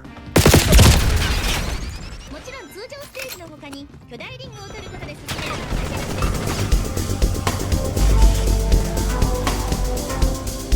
God, that was weird. I guess the radio never went away. Okay, hold on. Wait, it's gone now. Okay, I guess it was in the middle of fading out. Gosh darn. Okay.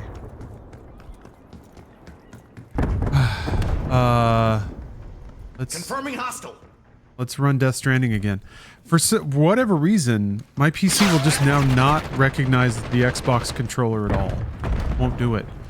So, switch to. It recognized that right away. Well, I don't know what the hell's going on, man. Real fucking haunted shit. Yeah, computers are fun. Yeah, it's just weird. Like I carried the controller into the kitchen. That's the only thing that happened. And then walked back.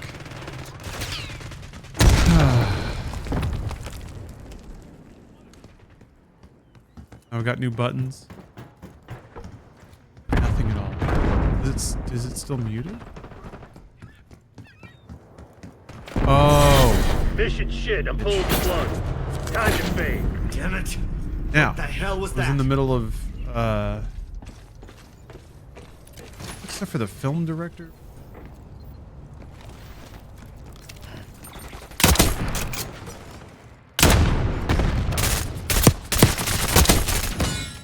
All right. Yeah, here's what. Let me just.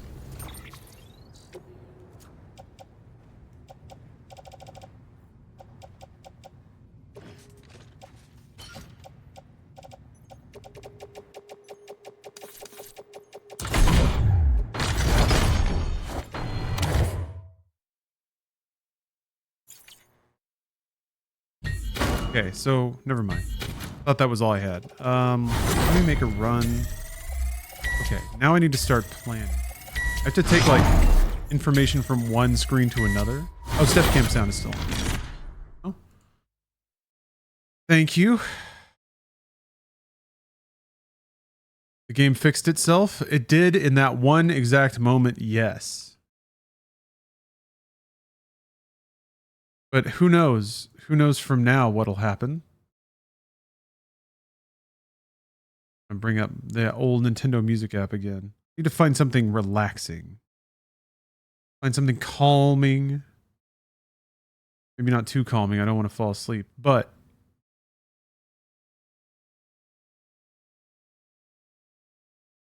match your mood. Winter. Nighttime? Walking. We'll take walking, of course. Walking. Jesus Christ!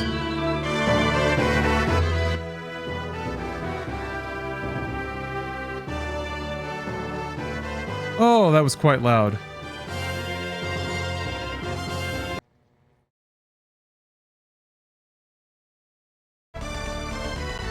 Oh man, it's just one thing after another today, huh? Okay, all right. I get so distracted, like shit like that happens all over the place. So if I'm gonna go to engineer, I'll be going by way of elder, but I don't have anything for elder. Maybe I can pick something up for elder at the craftsman. This is the idea. I'm going to engineer. I'm gonna deliver things to engineer and to elder. I don't think there's anything to elder. Elder's a real son of a bitch. Oh yeah, I wonder if something screwy was going on with the game, which is why I couldn't change my difficulty. Do it now. I will.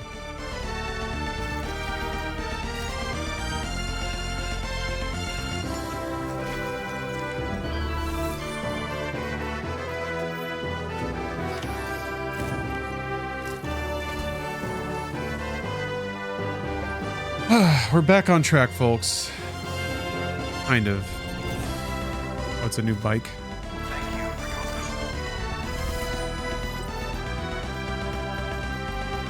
You never know how far back it's going to put me. Okay, those are both for engineer. I'm gonna take those.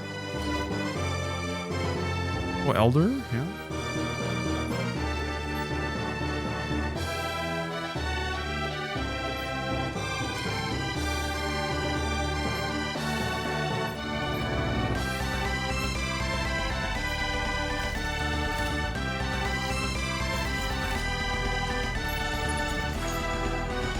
Okay, and I think maybe for the sake of this, actually, I should just take the truck. Because it's engineer to elder. That's actually a pretty easy drive. Or elder to engineer. Pretty easy drive, but then from now on, I will have razor sharp focus and excellent planning skills.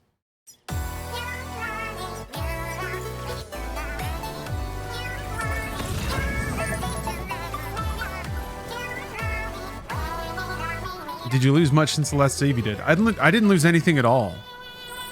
Which is weird because it did seem like one of the folders, the date stamp, had rolled back like several days. So I was doing backups of the save folder. I was just kind of copying that one folder from app data. And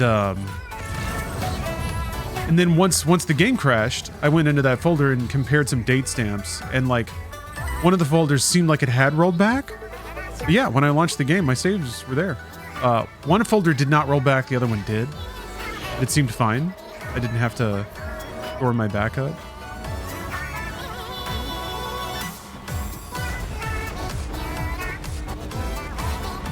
I don't know if there's a way to get a truck up there. Maybe up this way.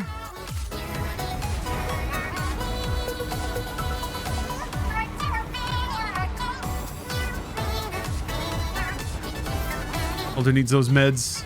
I didn't even pick up the really annoying Elder delivery, which is all the sleep pills.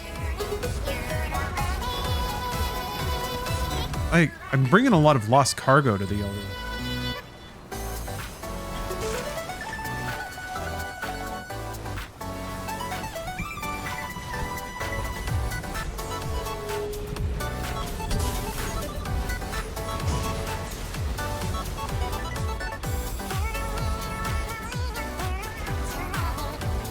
Oh, yeah, I can't. Okay, alright, fuck it. I gotta drive a car to the nearest zip line, and then I'll use that as a staging area.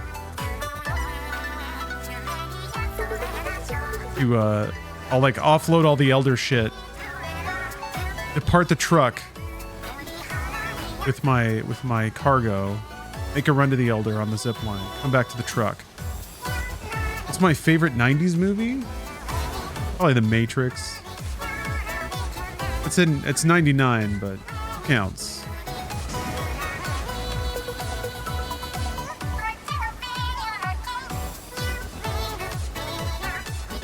Good Burger? It's Good Burger.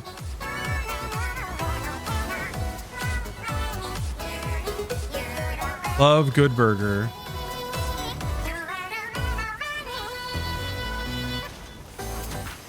God Burger does sound cool. Okay, so now here's the plan. We go to the back here. We open the cargo menu. Here comes the plan.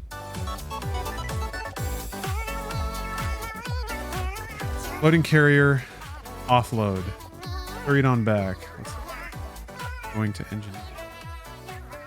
Don't need that. That's going to Elder. Put it on the carrier.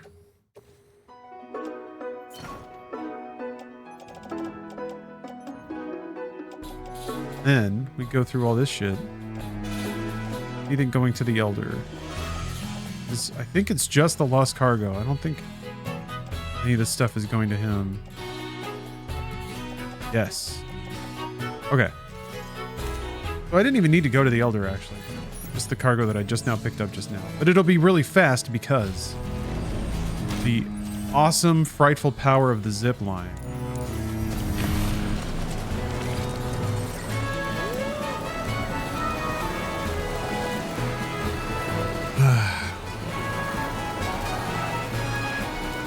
Game fixed itself for the saves, brave man. No, it wasn't bravery at all.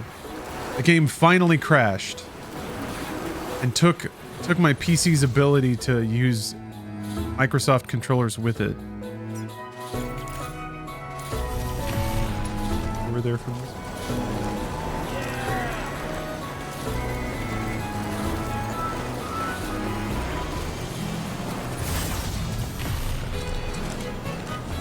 Can you still use the zip if you're carrying something in the left hand? I don't think so.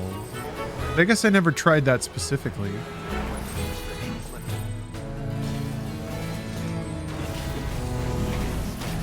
I didn't attach them.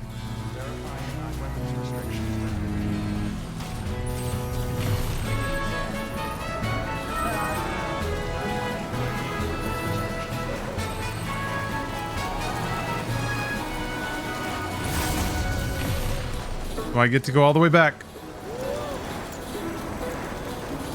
Yeah, you tried it on the pizza mission. That's the real one that screws you over, isn't it? How close am I to finishing? I don't know. I don't know. It was supposed to be easy. From here. This is when the easy part starts, I've said.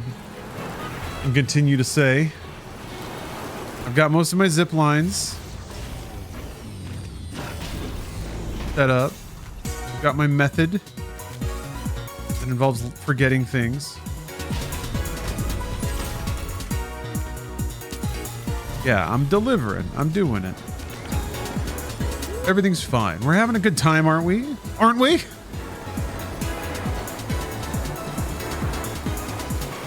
I'm telling you, my master plan is just about to hit. Just about. The Great Deliverer has a plan. It involves delivering everything. I'm glad I finally was able to reboot my PC. Our PC's been working so hard.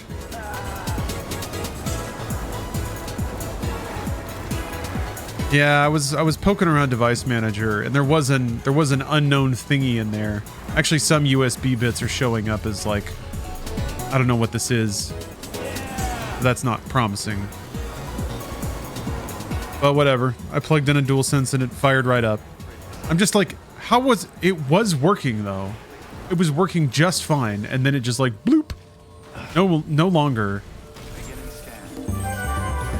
Not only is it not going to work, but more than that, we're going to make sure that like you can't even, like I plugged it in and it wouldn't.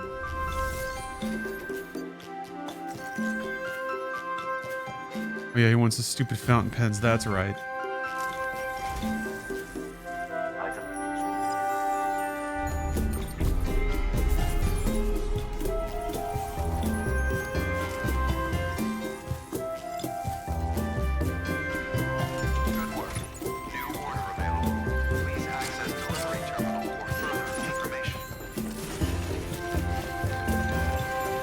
I'm gonna have to get his pens at some point.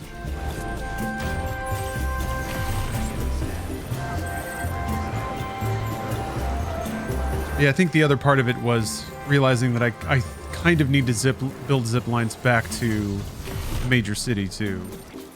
I need to zip line this stretch right here, which is like maybe 2 or 3. It's really not that bad, but I'm already at capacity, chiral capacity. I just need a few more stars.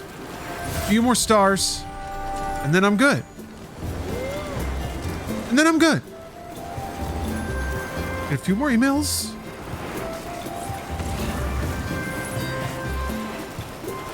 Headed to engineer, might as well grab it.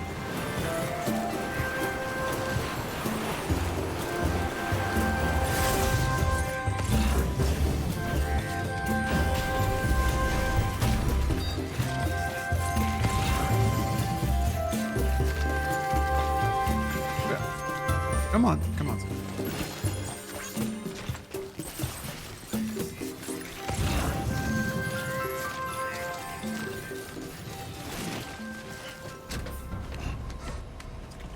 One more lane. One more lane and the highway will be finished. Is that not map? That was weird.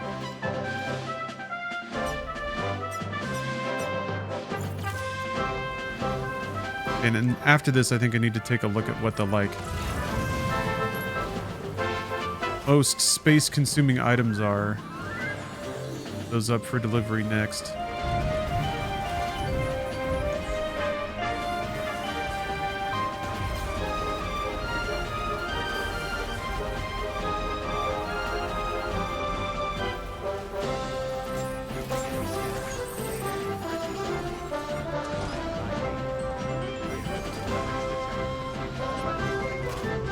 Become what I hate, a mule? Oh my god. Oh my god, you're right.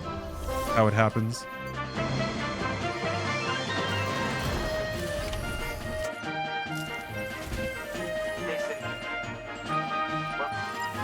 Great cargo, Sam. There we go. Oh, power level 2? Man, I didn't even have those, huh? There we go, look at that. Oh, that's actually not that much bandwidth though. That's not that much at all. Are different places worth different amounts of chiral once you upgrade your star rating? Thanks. Until next. Good work. New order available. Please access delivery terminal for further information.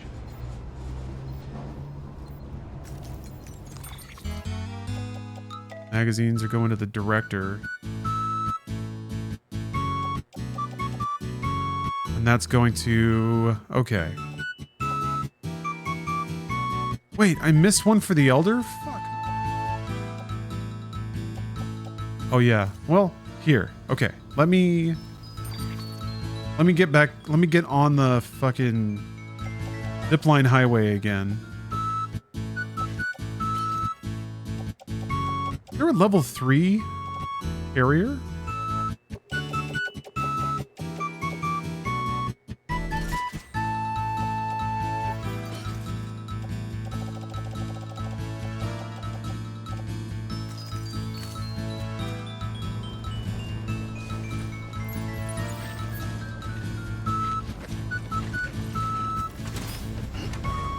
I'm gonna pull this out of the way. Not run over anything. Yep.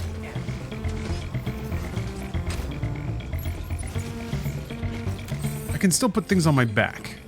So let me see if I got anything that's going to, let's see here. Going from here to Elder to distributions. That's the path. So let's see what I got. Elder.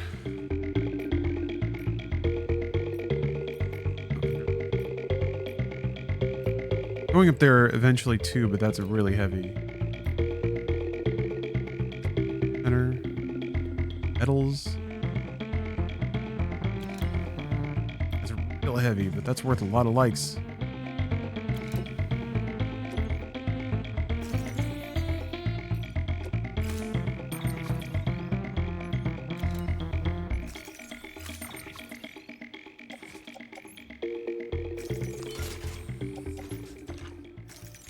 Ooh. Hold on. I think this might be a situation where, like, yeah, like moving all these off. Mediums. Let's see.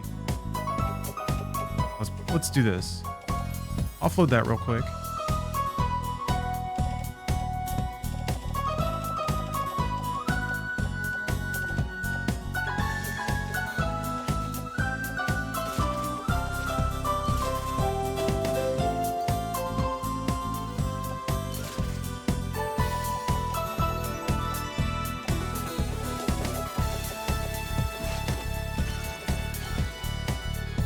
That didn't seem to like reduce the weight at all. I might need to get power legs for this actually.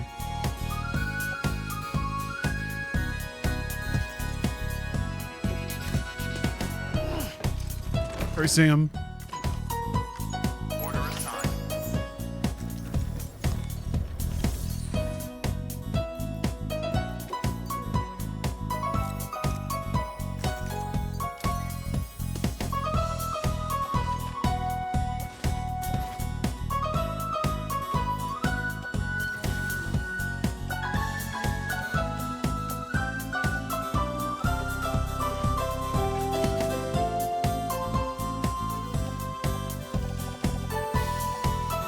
Okay.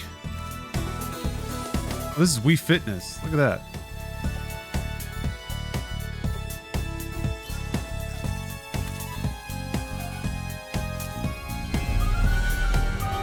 Oh yeah, is there, sorry. I asked an open question and wasn't even looking at chat. Is there a level 3 little red wagon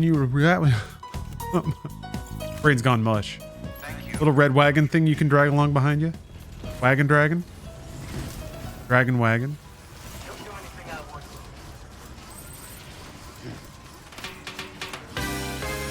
Okay, we're on the highway now. We're done.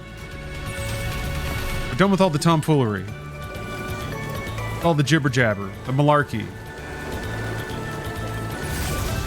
Now we just ride the rails. And listen to Cheap Cheap Lagoon. Level 2 is the highest? Bummer. Okay. Yeah, you can't zip with 2.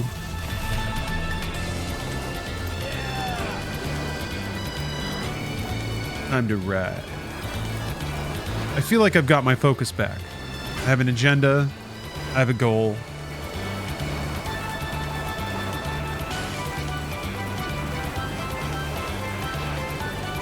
Although, yeah, maybe this is something to be done off stream, a real brain dead kind of thing.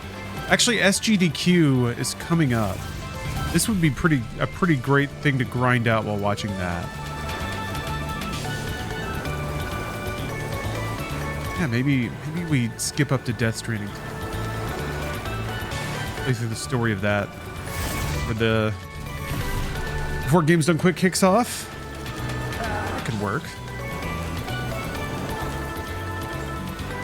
Big tip with Death Stranding 2, get them to 4 to 5 star while doing the story. Oh, so you actually want to max everything out as you go in that game? That's a pretty inefficient... Oh. Ah, Sam, why'd you turn, brother? Helps a lot more. It gives you cool shit to tackle story missions. Okay. Toys. Acta-toys.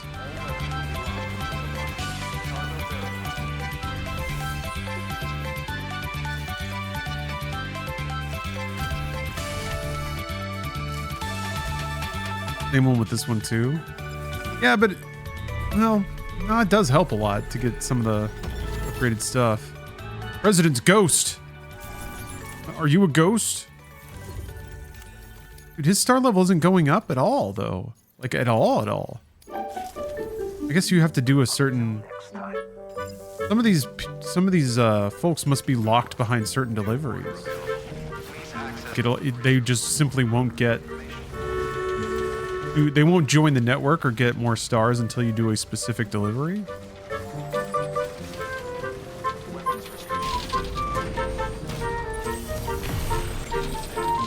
I guess that's when you use the map to see who's delivering to that place and then go find those. Although he did send me an email. Hey, Zeznizzle?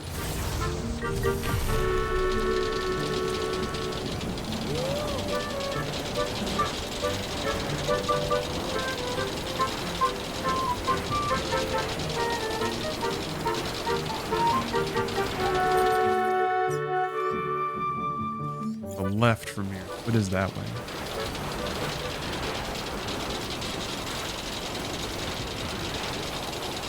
Beefy cyber extra legs.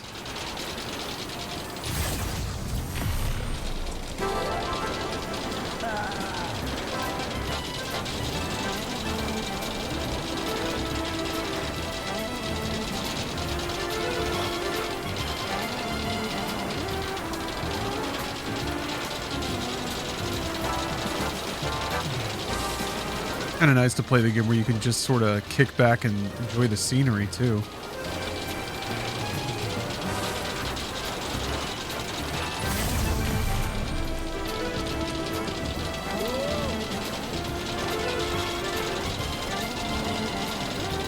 And we've got 4 ass cheeks. Needs more brake lights.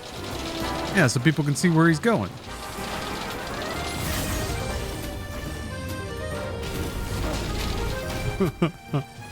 Very graceful dismount.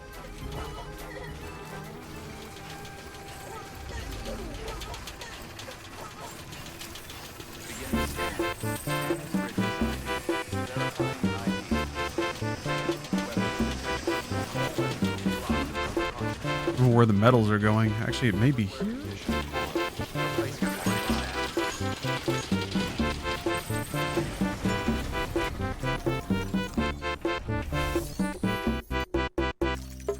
Yeah, metals.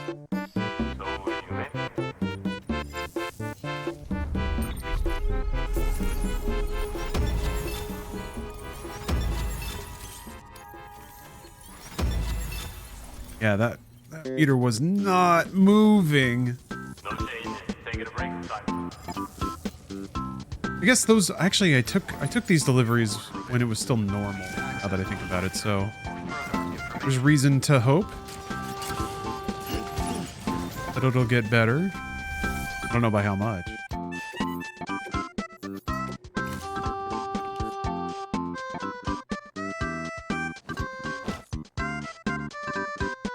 Are there any story beats for this grind? Sort of. The story beats are just lore. It's just unlocking text now. Emails and database entries.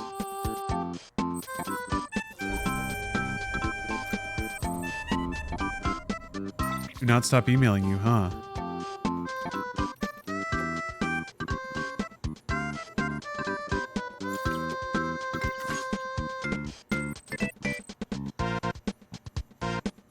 The director asked us to hook you up with some tracks from Low Roar, but there's no better way to unwind after a hard day. Checked him out myself and have to say he knows what he's talking about. Really got the juices flowing. Oxytocin too. My favorite's a track called Pop Virus. Very cool.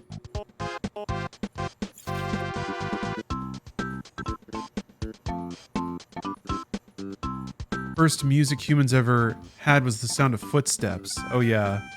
People's asynchronous walk kind of mimics the upbeat and downbeat of music.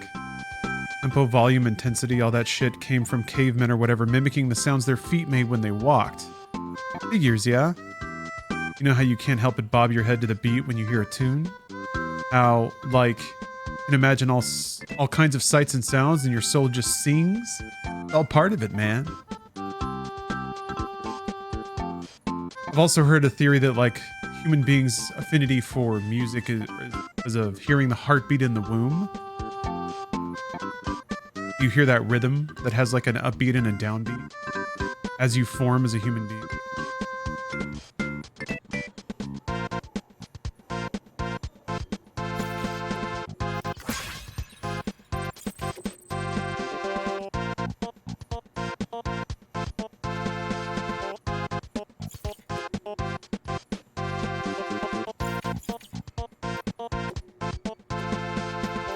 Review? Oh.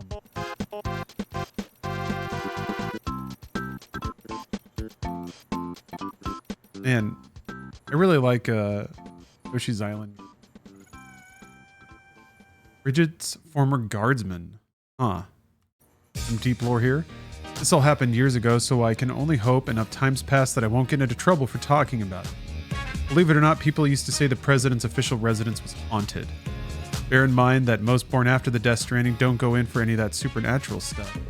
Why would they, when they know for a fact that BTs not only exist, but are out to get us? Folks like me, though, it used to be different.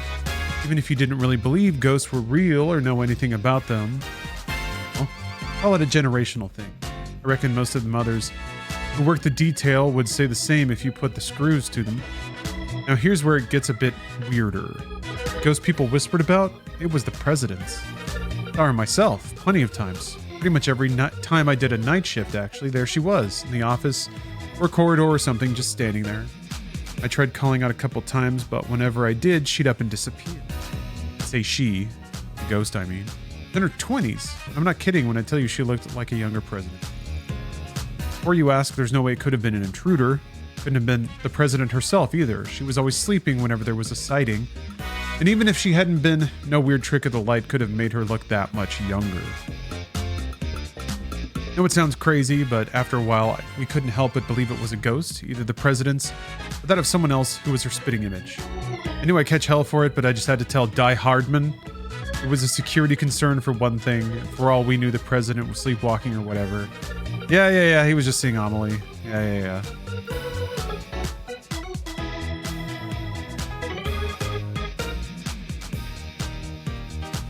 Sometimes, like, some of this lore, I think, is intended to be read before you get to certain plot points, or it's spelled out for you in the late game.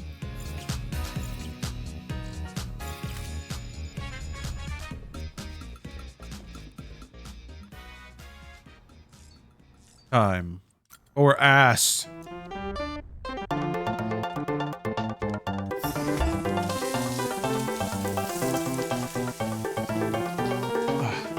I did a little stretch when I took a break. I don't know why. I think this game got under my skin a little bit. Like, it's so pleasing, so relaxing, I think. Like there's a passive activity about it that's appealing. But man, once the chains snap down, once the game slows down and turns into a heavy grind, got me questioning things. Let's see if I can pick the pace back up.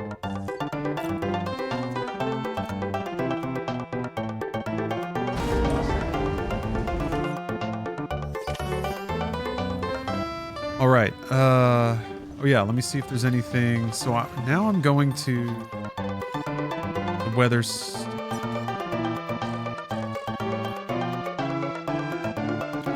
Way station, not the weather station. And on the way back, I can get the pens. Okay. Way station north. Mountain Knot. Oh, hey. Order for Sam. Well, I should just take it.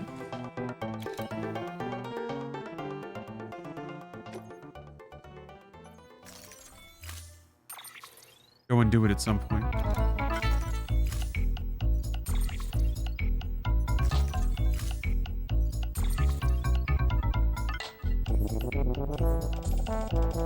Or farty music.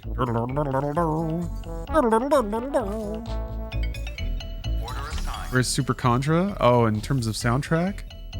Great idea. Coming right up. It's not in the Nintendo app.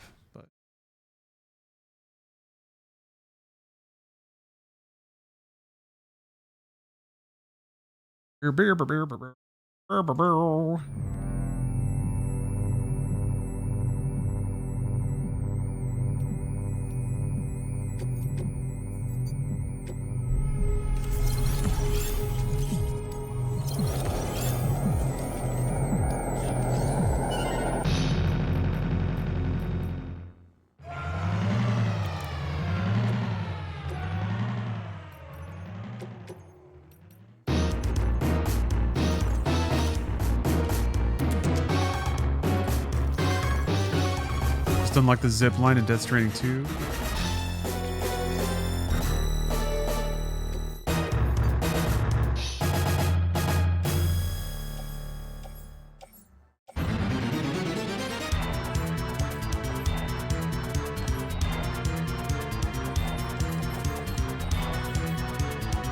And Chiral Ladder. Well.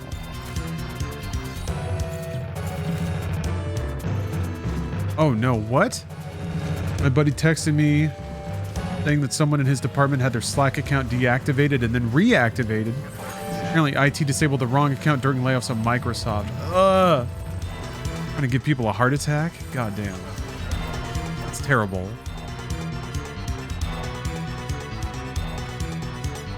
PlayStation North. That's where I'm going. Yes. I have to go south to cross over the river?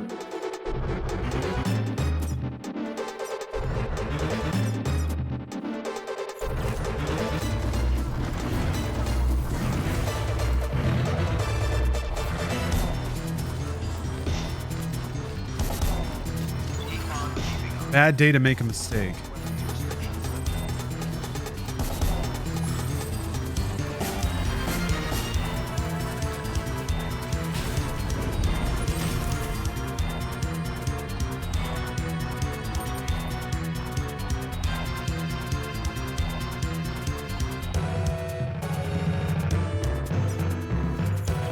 Go down here to cross.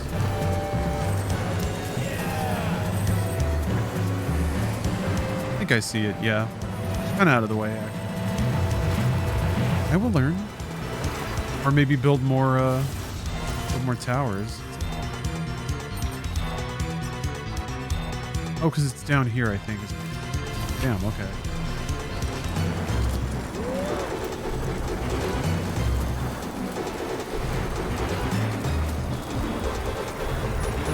What's my usage looking like? God, I'm capped out. Yeah, I guess that's the other thing too, is since there's, I feel like since there's so many more destinations, it seems like the chiral capacity you get for leveling up any one of them is a lot lower.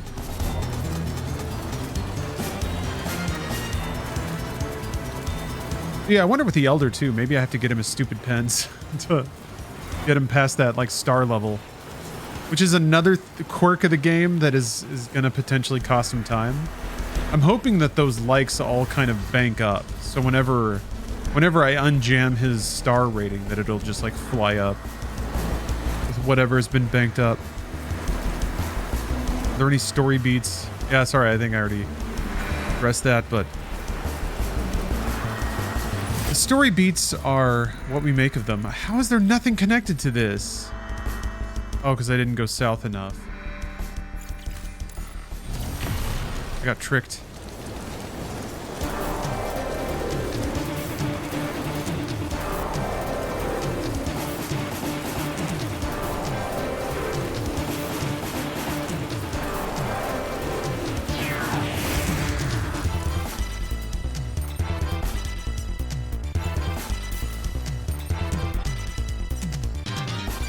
I don't know. I feel like there must have been zip lines before that are now gone.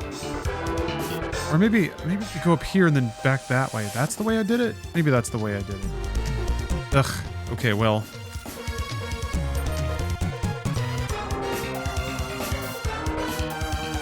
Bridge, is there any way to see what deliveries he's got to offer?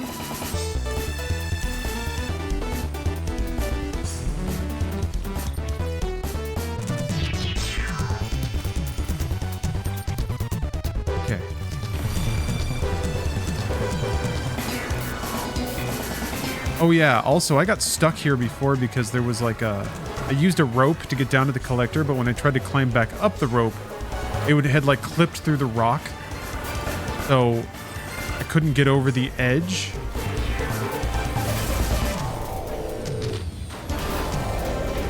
And then I put down a ladder that I couldn't climb because every time I got near the top, Sam would glitch through the side. Yeah, this rope right here. I wonder if it's gonna happen again.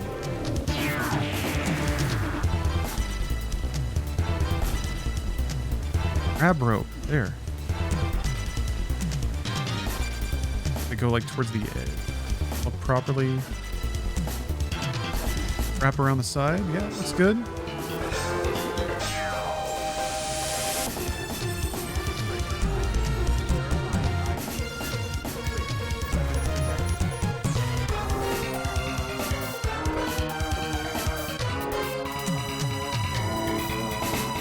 The exclamation point just means it's like something that somebody returned from.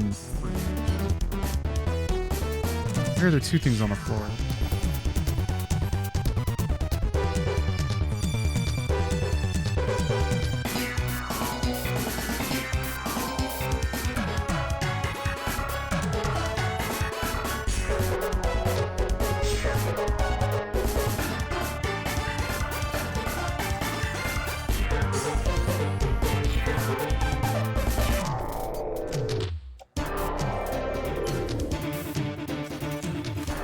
Hello, Stashi.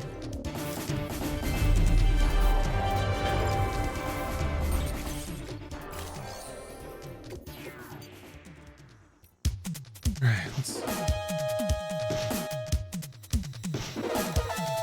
Swear to God, I've done that one.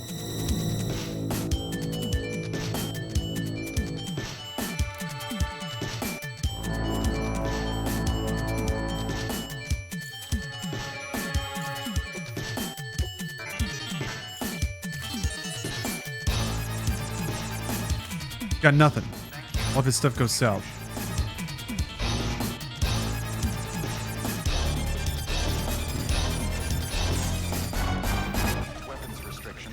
I almost wish you could just like draw lines on the map. Okay, yeah. Rope's still colliding properly.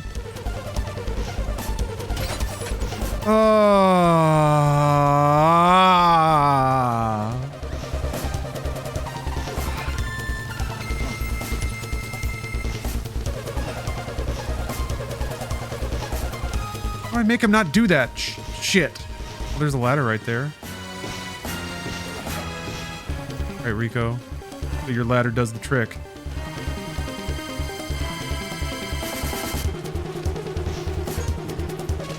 Right.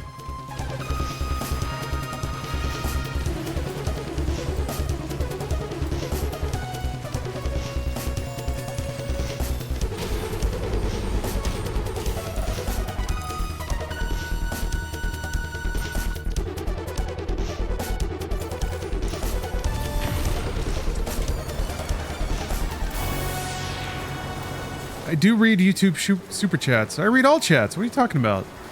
Oh, so you've been in chat enough. Seen this happen, I think.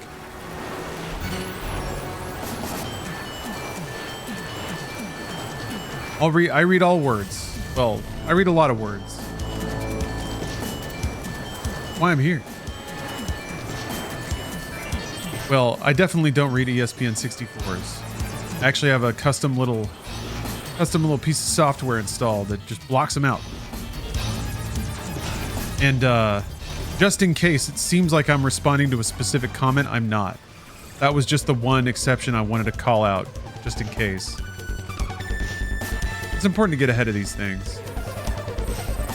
Okay, so now I'm going north instead. So Craftsman, yeah.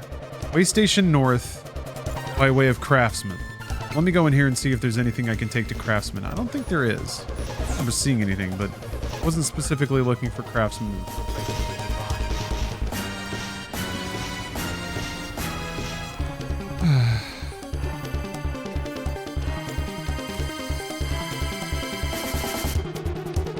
Oh, there we go.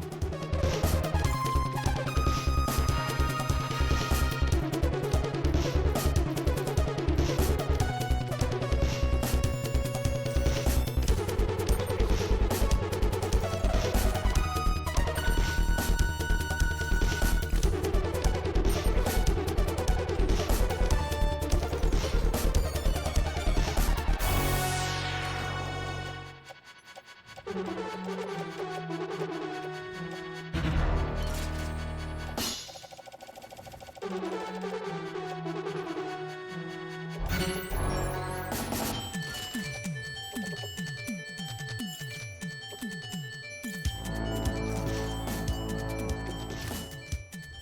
right. What's happening?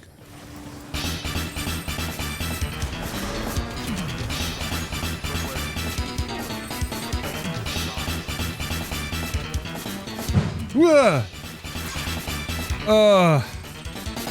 Wednesday. Wait. Wednesday. Yeah, I know about the finding all deliveries available for a person. Is there a way on the map though to see all the deliveries that that place has take and like take there?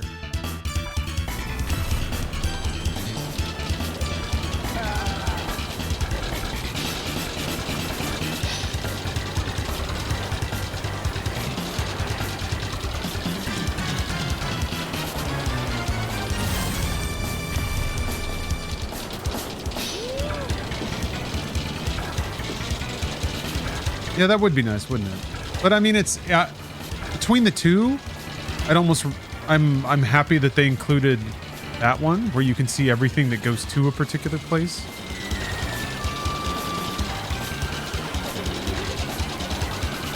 Oh. Oh. Stashi. Stashi, you got a full menu for me. Okay, let's see here. You'd like me to say hi to your Egyptian friend. Okay, I see where we're going with this. Seems like you have a lot of friends that you would like me to say hello to. Well, that's great, because I love saying hello to people. So, to your Egyptian friend, Dirty Anus, and his cousin, Einhol Ingus. Also his lovely wife, Nez T. Azhal. I'd be delighted. They sound like delightful people.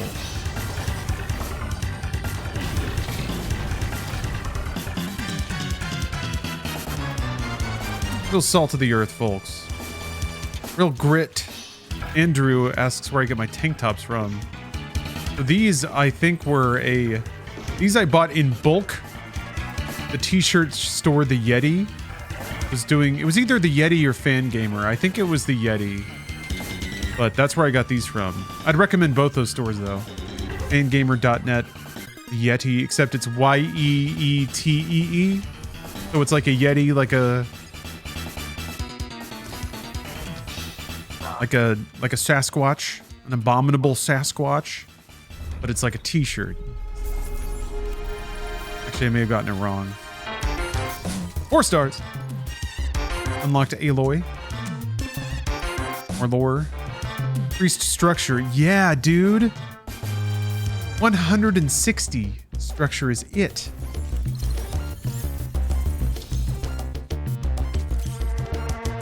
Master Curry. Cargo. I feel like last time you get like a boatload of extra capacity when you 5-star versus the other star. Make sure that I'm telling you the right.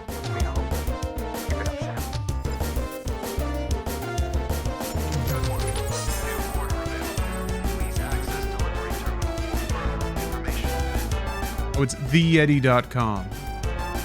Okay, what's that? Blam. But there's that, and then fangamer.net, which I'm much more confident about that pronunciation.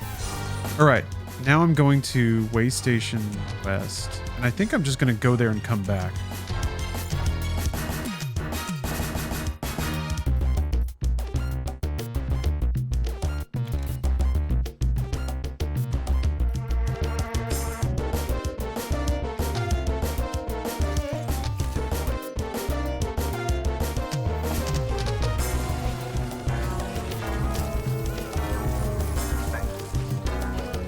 It's getting out there.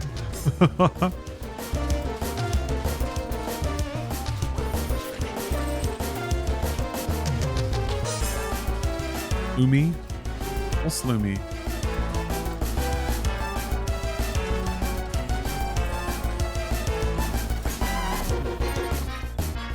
And I'm gonna go to the right, get up into that way station. I feel like I get twisted around. Oh my god, get on with it.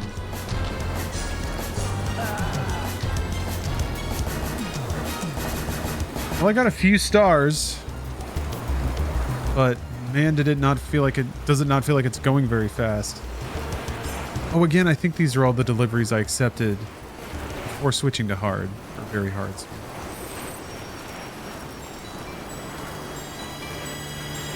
Judgment still.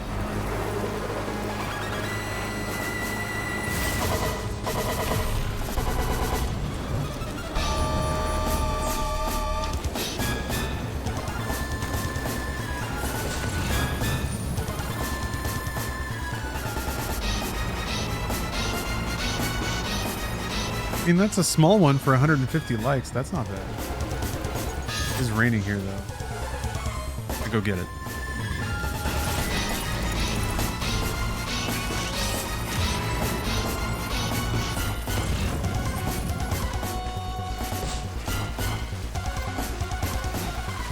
Your ritual medicine.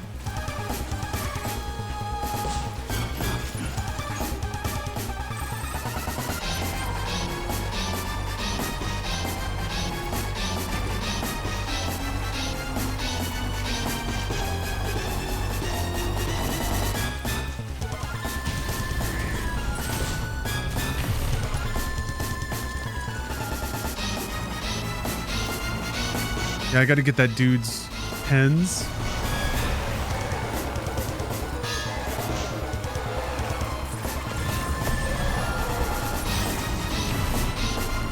Goodbye, ghosts.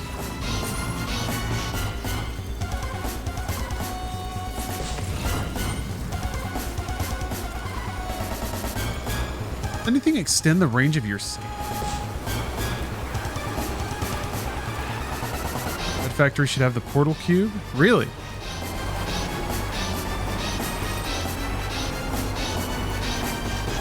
I guess it just looks like lost cargo, right?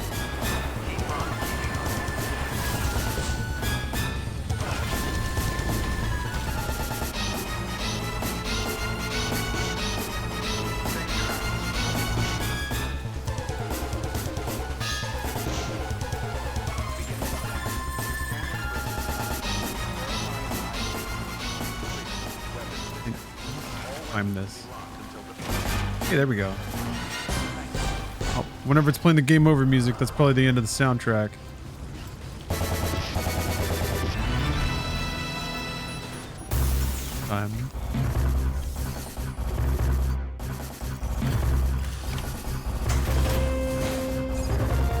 Oh no, there's still some tracks to go.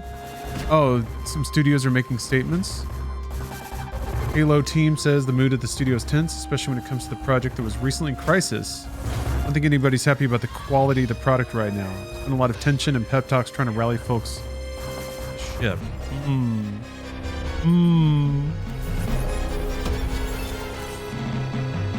President? Okay. Ooh. Okay. See, now that was a significant jump. Like 400. Is there any like rationale to which structures give you more chiral capacity?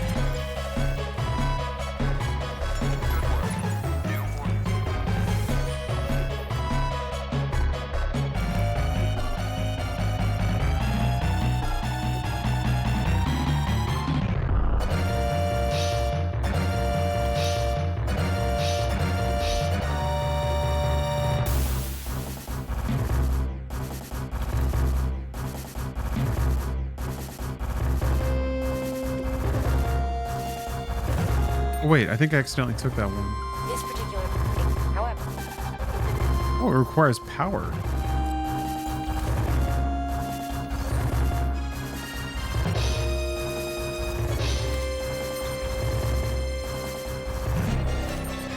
Yeah, thank you, CD Media. Sharing that.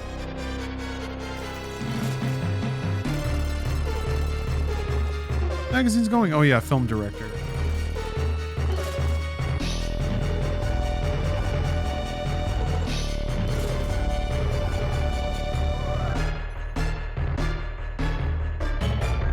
mountain not the place I thought it was.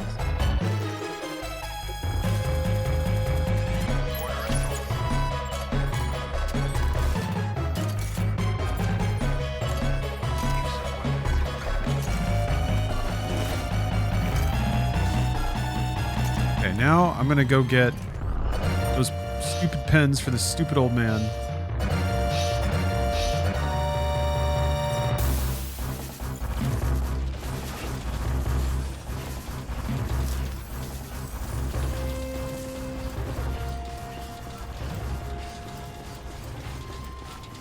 People are getting their articles out from sources. Going to be an interesting few days from everyone breaking their NDAs to talking about working conditions. Yes. Yeah, I don't think people have a lot of motivation to be necessarily tight-lipped to protect Xbox's image at the moment. Pretty safe time to kind of air out some concerns. What's your big day tomorrow, Jipu?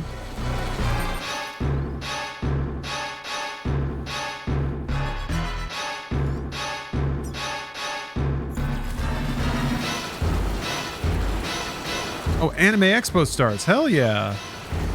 You're in town, you're in Los Angeles? What's the hot buzz around this anime convention? It's got everybody tittering with excitement.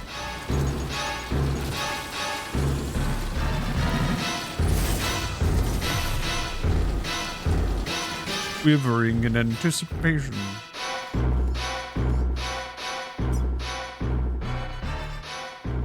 Don't I see where to get the pens? I thought that was like right here.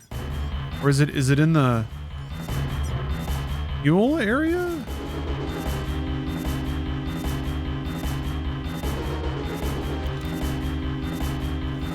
It is, it's just not displaying for some reason. For me, there's a couple of panels, including Yoshi P being in town. Ooh, nice.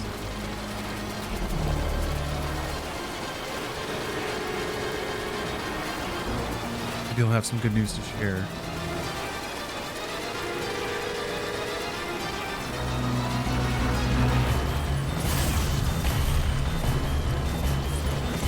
Good Predator music is pretty good for me. About to do a infiltration of this enemy camp here.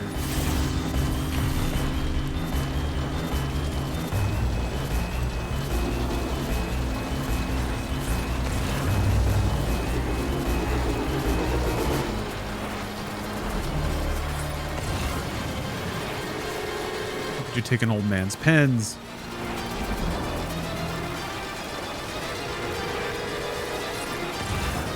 Rare panel, some merch drops. Hopefully getting to go to a Mega 64 panel for once. Those are pretty fun, right? That's usually where they will debut like an anime music video or something, right? I remember seeing their ones in previous years.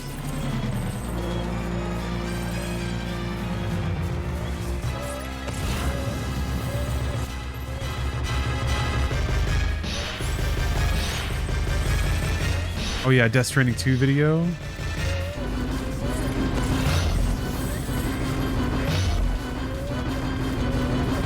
Why are there two markers here? That scares me. Elegant pen. Okay. It's just a marker for the retrieve.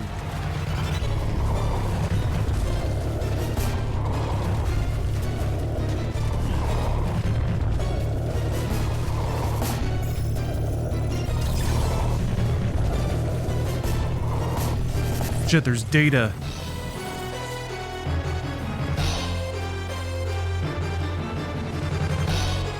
I don't know if I have a gun? I have some guns.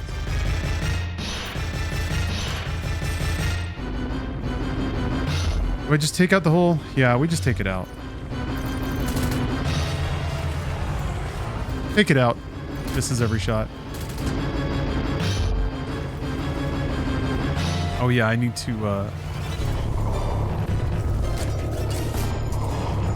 now I'm free.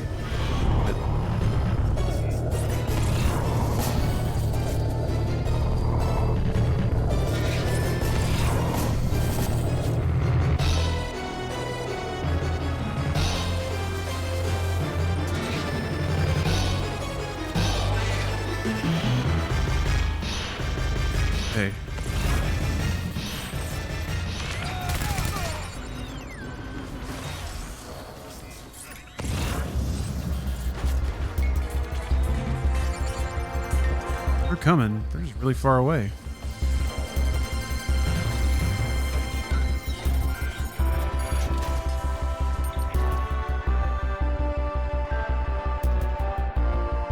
This is still Contra music. It was Craftsman? Way station? Yeah, I can go back. I am going back actually.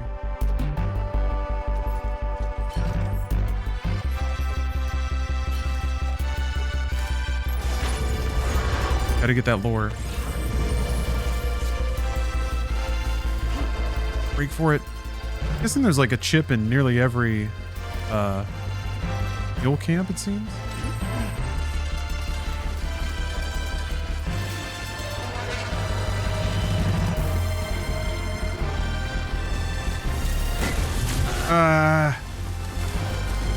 Bro. At least these are the like baby mules.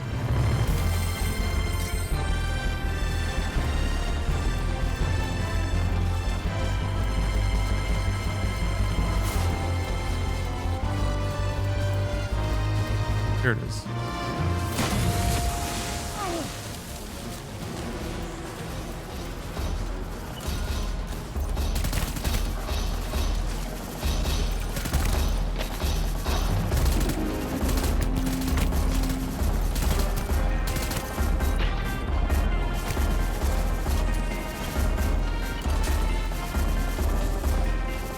Chip. I didn't kill nobody. I just knocked them out and stole their pens.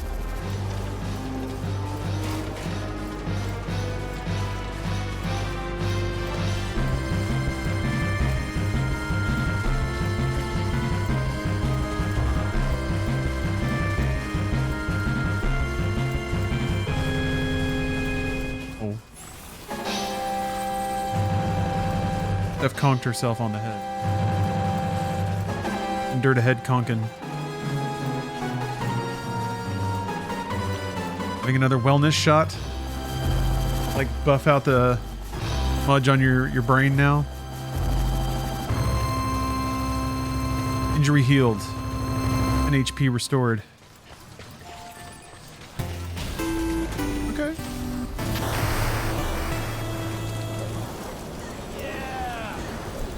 Back to Donkey Kong Country 3. How far do you think you're through Death Stranding Director's Cut? I finished it. Just doing in-game grinding shit is not the most satisfying yet. But I'm almost there. The part where it's really fun. No, I'd say I'm there now. The zipline highway is more or less functional and intact. I think I can build maybe one more zip. More zip. If I can connect one here. I think between these two, I can maybe put one to start building out to Lake Knot City. But I need at least like 1,500 capacity. And wait, I almost have that. I almost have enough for 3 zip lines. And that would like fully zip line up this half of the map.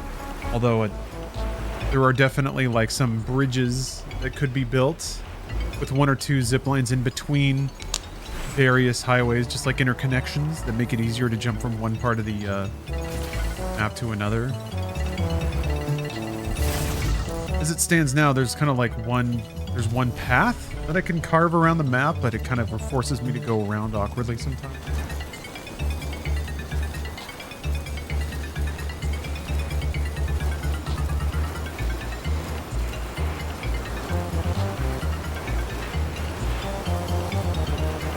I'm shocked that there's not a connector across here somewhere. I built that. I wonder what this. Oh, there's one right there too. What?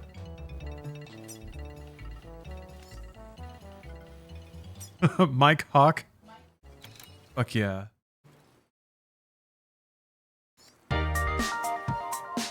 Oh, that's classy. So I guess there must have been an online one in here. Got.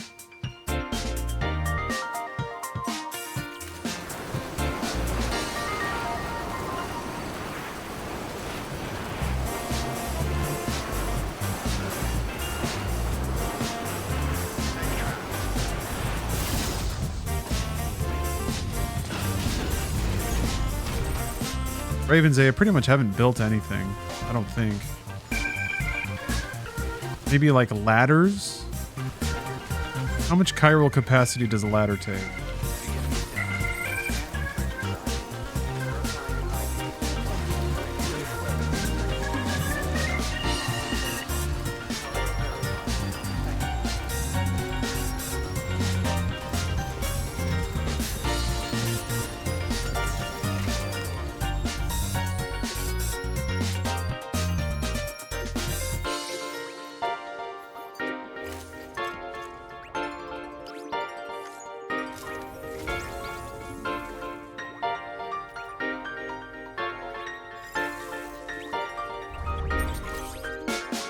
Another bike.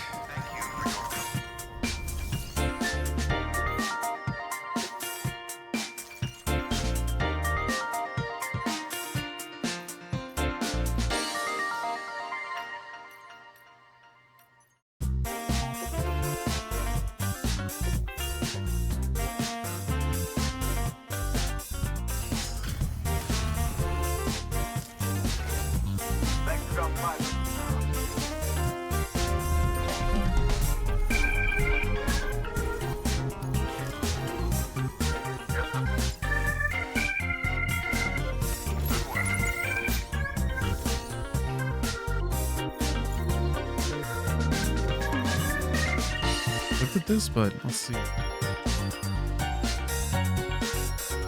An engineer? Damn, that's a filled delivery.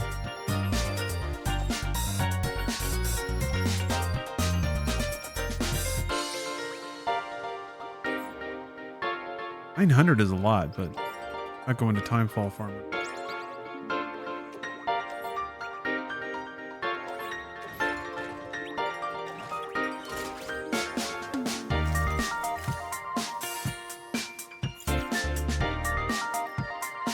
All right, this field delivery thing is probably gonna yell at me the whole way. It's going to engineer, I'm pretty sure. Oh yeah, I got Elder's pens too, so let's see.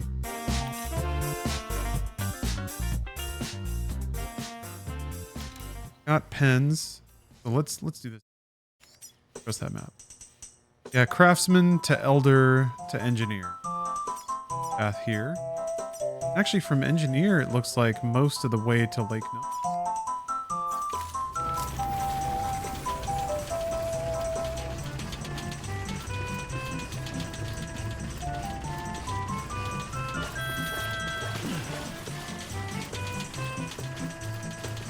You have to use a truck to deliver cold stuff.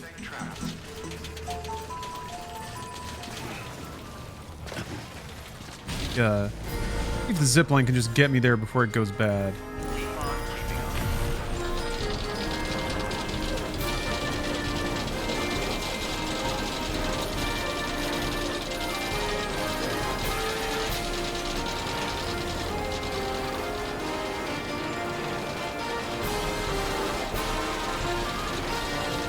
Can't let the sperm go bad. Only good when it's fresh.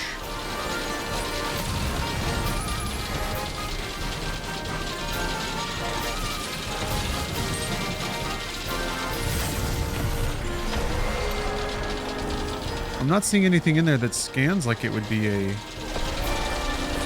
one of the companion cubes, but I guess they're in there.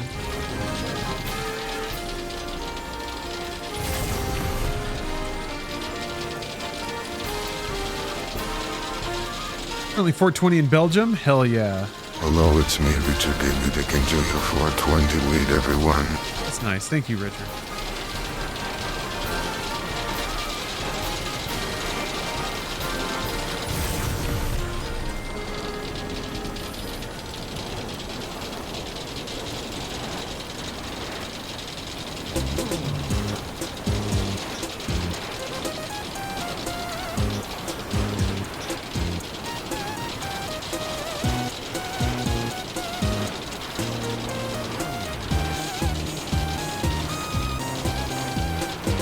KK Disco from Animal Crossing New Horizons.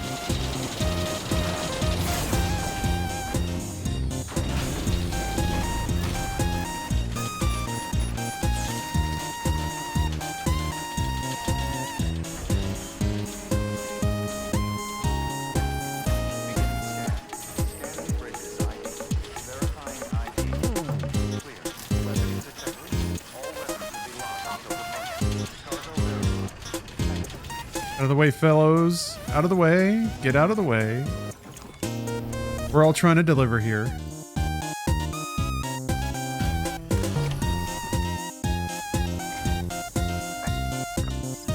Herman Holst needs his coffee maker. Yes. Yeah, okay. I guess certain people just don't give you the goods.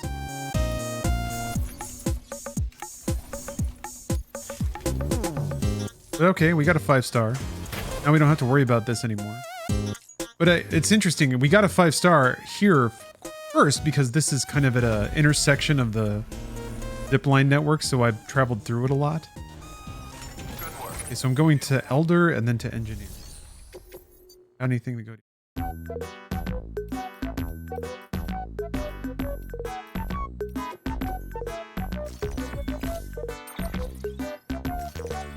Hello, Alphonse operator.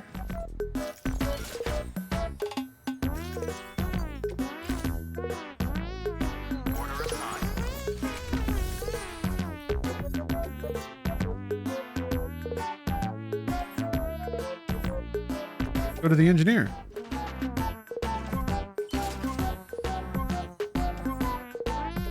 The elder.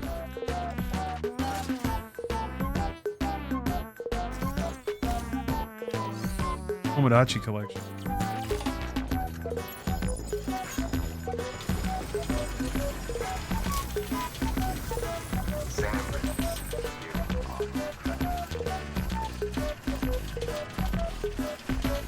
Umi.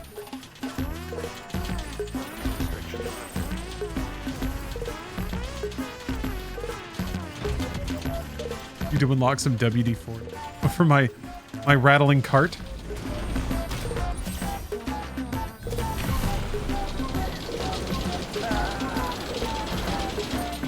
I like it when Sam's having a good time.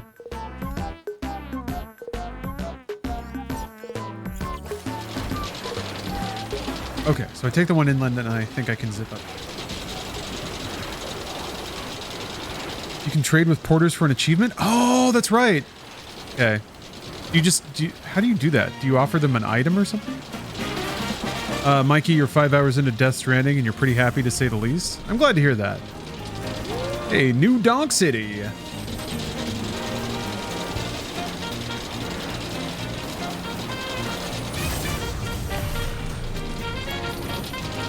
New Donk City. Walk up to them and stand there. Okay.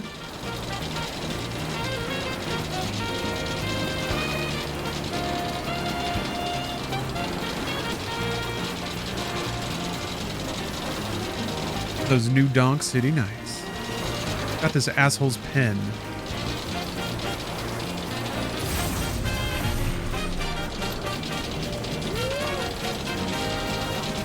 This feels better. Like being much more confident about where the zip lines are and where they go. Because I guess I built them all last night, but I didn't ride them. I was just kind of like going forward and placing them down as I went. Yeah, Triskelion, I'm starting to feel it. I'm starting to feel the magic of the efficiency of my zipline network.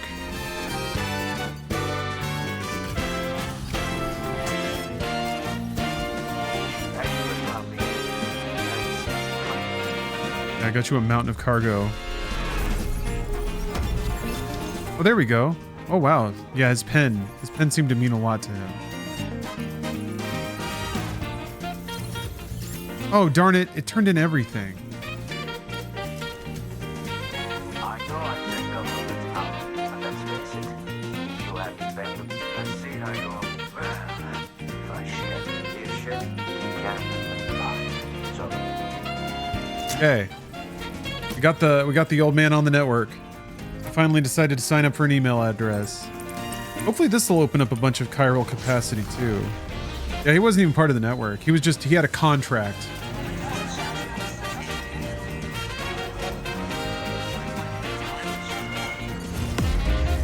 Death trigger? What is that?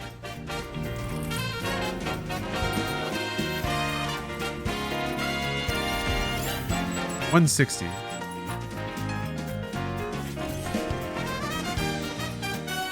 Wait, what? America of the past. The Elder dies if you don't deliver packages to him periodically? Oh, really? Wow. What happens if, like, from here on now? He'll die unless I bring him stuff?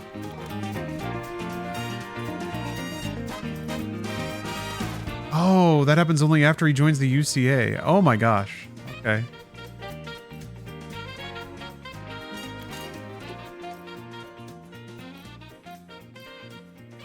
Well, that's scary.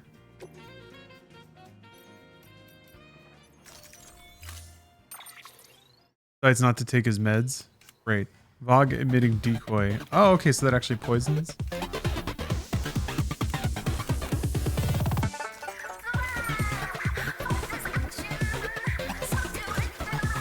So now I have to keep checking in on him, basically. What happens if he passes? Like, can you get the rest of his stars, or? I mean, I guess I'm intending to like grind this out. So hopefully it won't be an issue. He can die after I'm done with the game.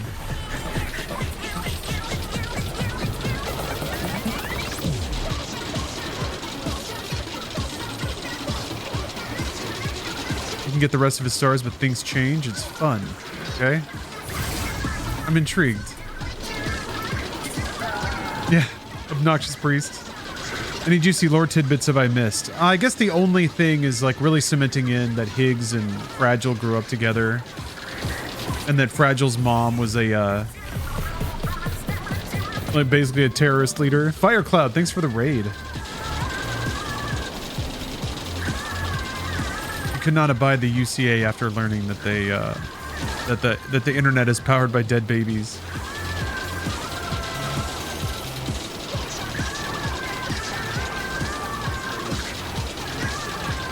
Yeah, what I think I might do is just grind out the rest of the unlocks off stream. I want then maybe just do the rest of the reading and lore exploration, and maybe playing around with all the gadgetry that's unlocked. All that on stream. Yeah, I would like to play Death Stranding too.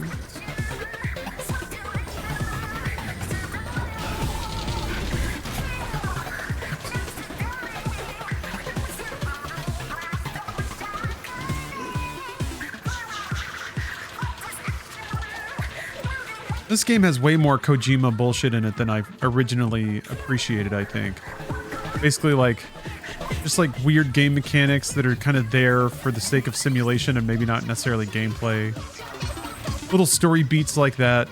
The old guy dying if you don't check in on him.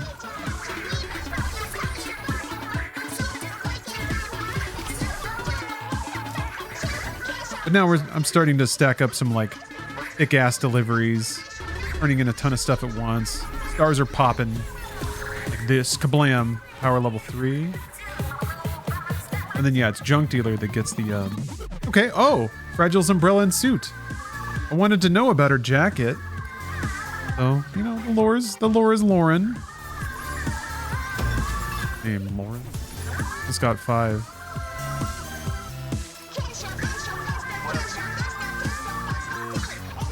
Okay, so yeah, and also now that I'm doing deliveries on very hard, the likes are much more tolerable.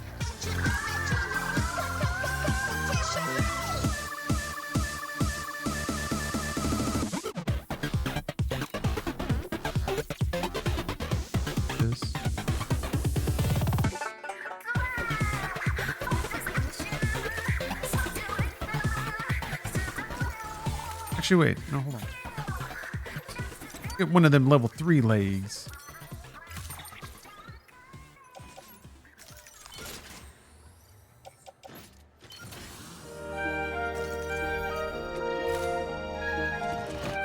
Hopefully they're even beefier. They do kind of look a little chunkier.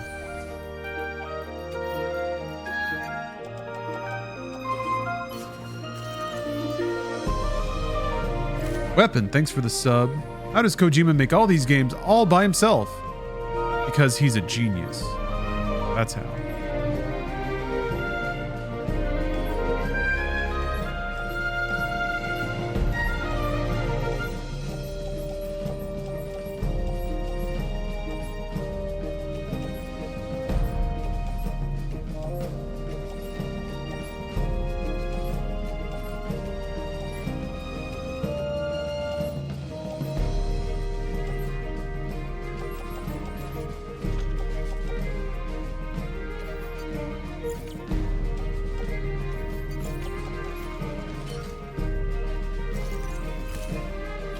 Yeah. Small indie team and a can-do attitude. And a small loan of hundreds of millions of dollars from Sony Publishing.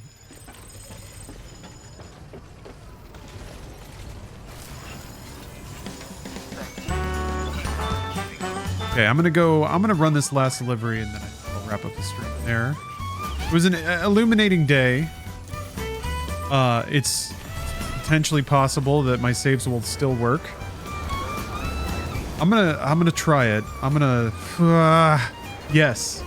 I'm gonna trust that they'll work. I'll still back up the folder though. I don't even know if that works. I don't know if I can copy the folder structure back in and launch the game and have it read just fine. But I will try. God help me, I'll try. Great squeeze. Weird, it said enemy scanner ping evaded even though I didn't.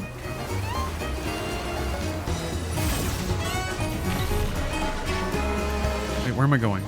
Where did it send me? Ugh, it's sending me back the way I came!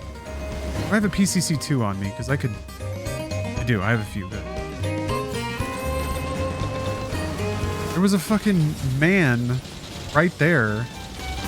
Did they knock off cargo? They fucking did. They like spiked gear off me while I was on a zip line. Oh man. Gotta shoot all these dudes. Now I'm gonna have to shoot them all.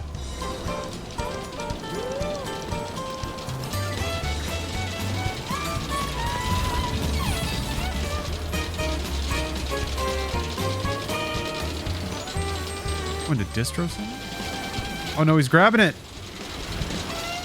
I need that.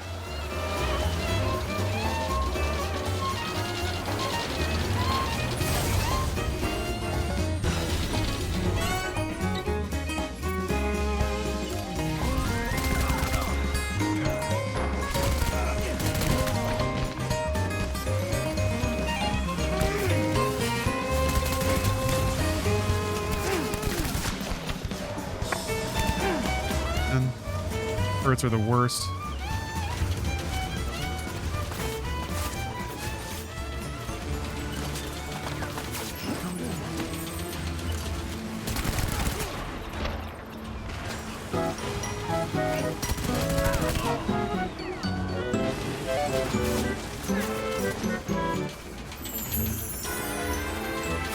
Cover from the terrain here. Whoa. Okay.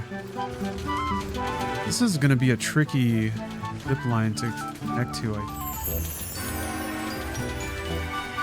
think. Might be able to squeeze through the rock here? Maybe to the right?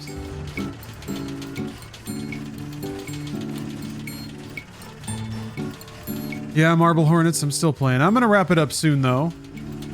Say that every day. Every day, every time. But it's true. Because I think I'm going to do all the grinding off stream.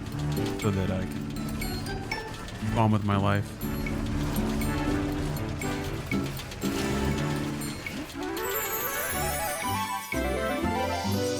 Okay, that's pretty close.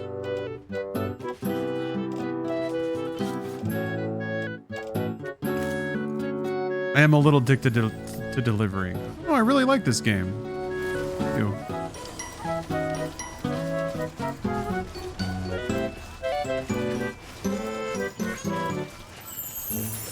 And I got a like for my ladder.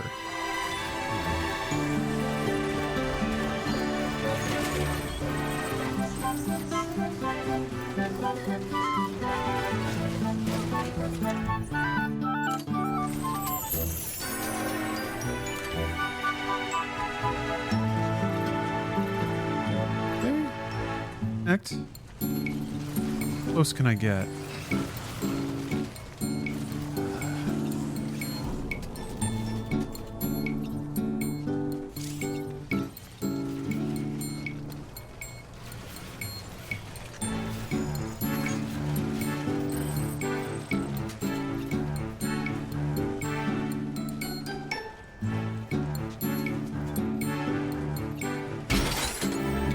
What the f...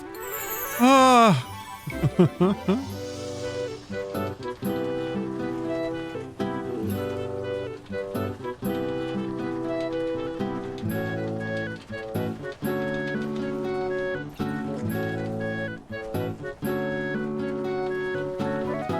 Okay, there's like a laser wall there. How that shit fall off?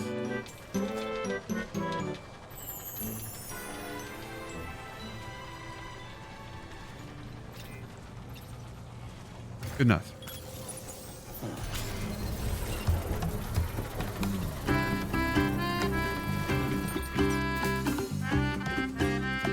How good this grind would be on ROG or Xbox Ally? Yeah.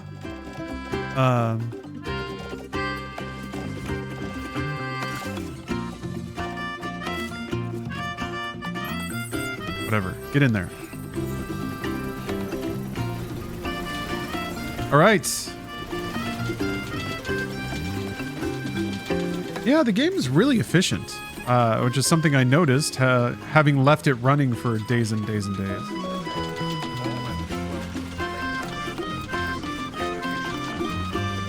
I don't know. Maybe it was just some server outage bullshit that is now fixed.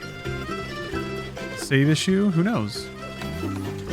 Your container's not looking so hot. Nah, they've been sprinkled. I've been ziplining directly through a timefall storm multiple times, so they got all fucked up. That's okay. When I'm riding the zipline highway, it doesn't matter. They get all banged up.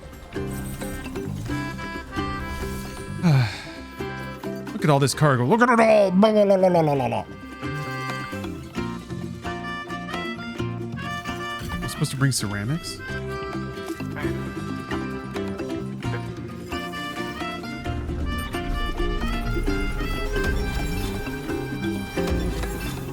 Oof, that's just not a lot. Da Vinci's Madonna of the Yarn Winder? Okay. Oh yeah.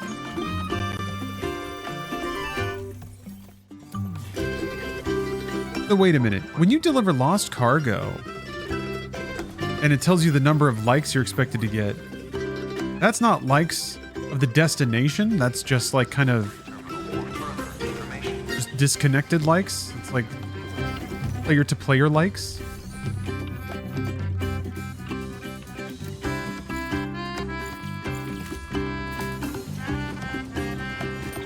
What do I believe? So what was the...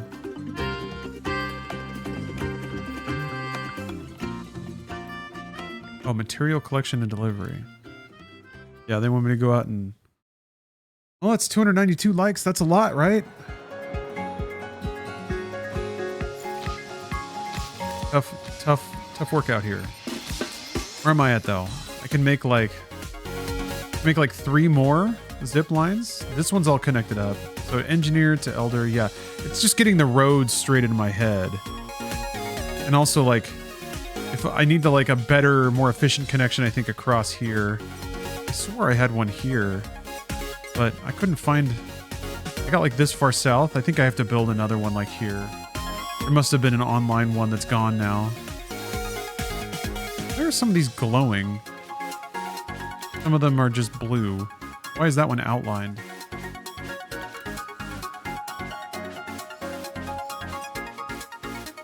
Because it's built by Mama, I guess? Built by a character?